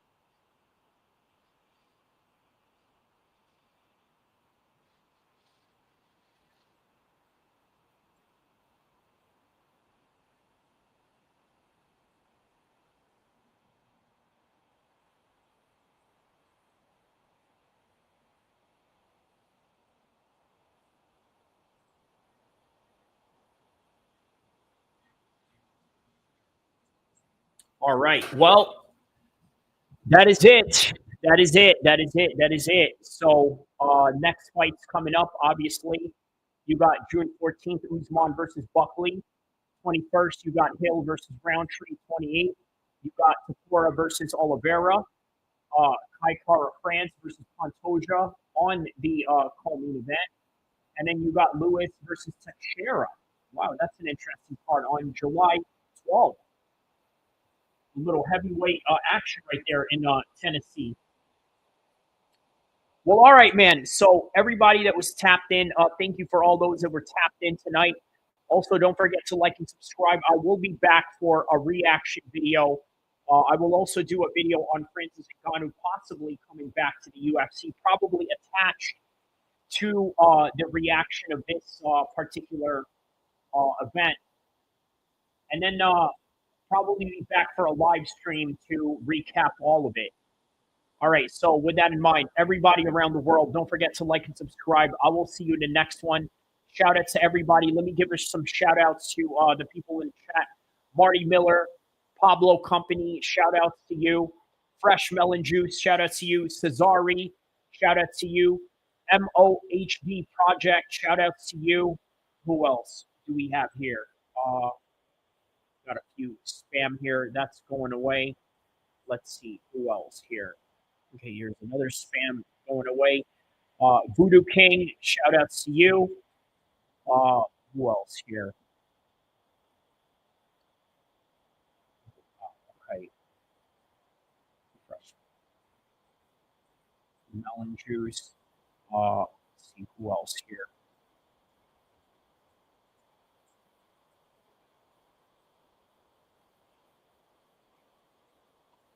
Okay, P Bake, shout outs to you.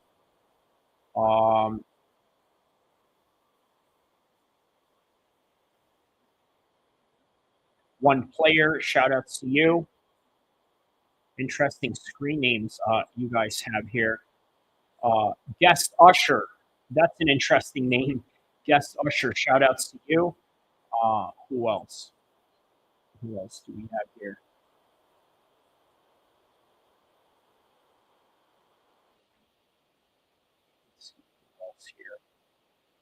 Let's see who else. Johnson, James Tech, shout out to you. Colin Schultz, shout outs to you. Fresh Melon Juice again, shout outs to you.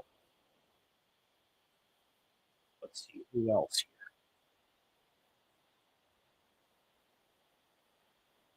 here. Bookster Bikester, shout outs to you. I'm assuming you're a biker with that name. Let's see who else here. Sundell, shout out to you. Fresh Melon Juice. Liam Weedton, shout out to you. Juiceman562. Spider NGA, shout out to you. Doobie, shout outs to you. And that is it. So everybody around the world, thank you for tapping in. This has been a great event. Another one in the books. Don't forget to like and subscribe. I'll see you in the next one. I will be dropping a video coming up. Stay tuned.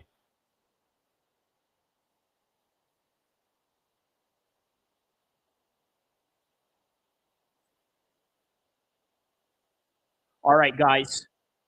Like and subscribe. See you in the next one, okay? Next video, reacting to this event. Also, Francis Ngannou possibly coming back to the UFC. Is there a reason why he's doing that? Is it maybe because he has a court case going on and there's something that he needs to do to change up the news cycle? Who knows? We're going to talk all about it. And did Sean O'Malley deserve his rematch? Who knows? We're going to talk about it. What's next? Who knows? We're all going to talk about it right here in the most epic mixed martial arts channel in the history of mankind. Don't forget to like and subscribe. I'll see you once again.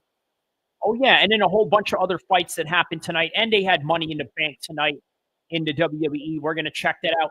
Justin Honey gets knocked out by Fabio Wardley earlier tonight. British boxing live in the Ipswich Stadium. Had a little bit of a rain. That's the reason why Dana White doesn't like stadium fights. But nonetheless, we're going to talk all about it in the next stream.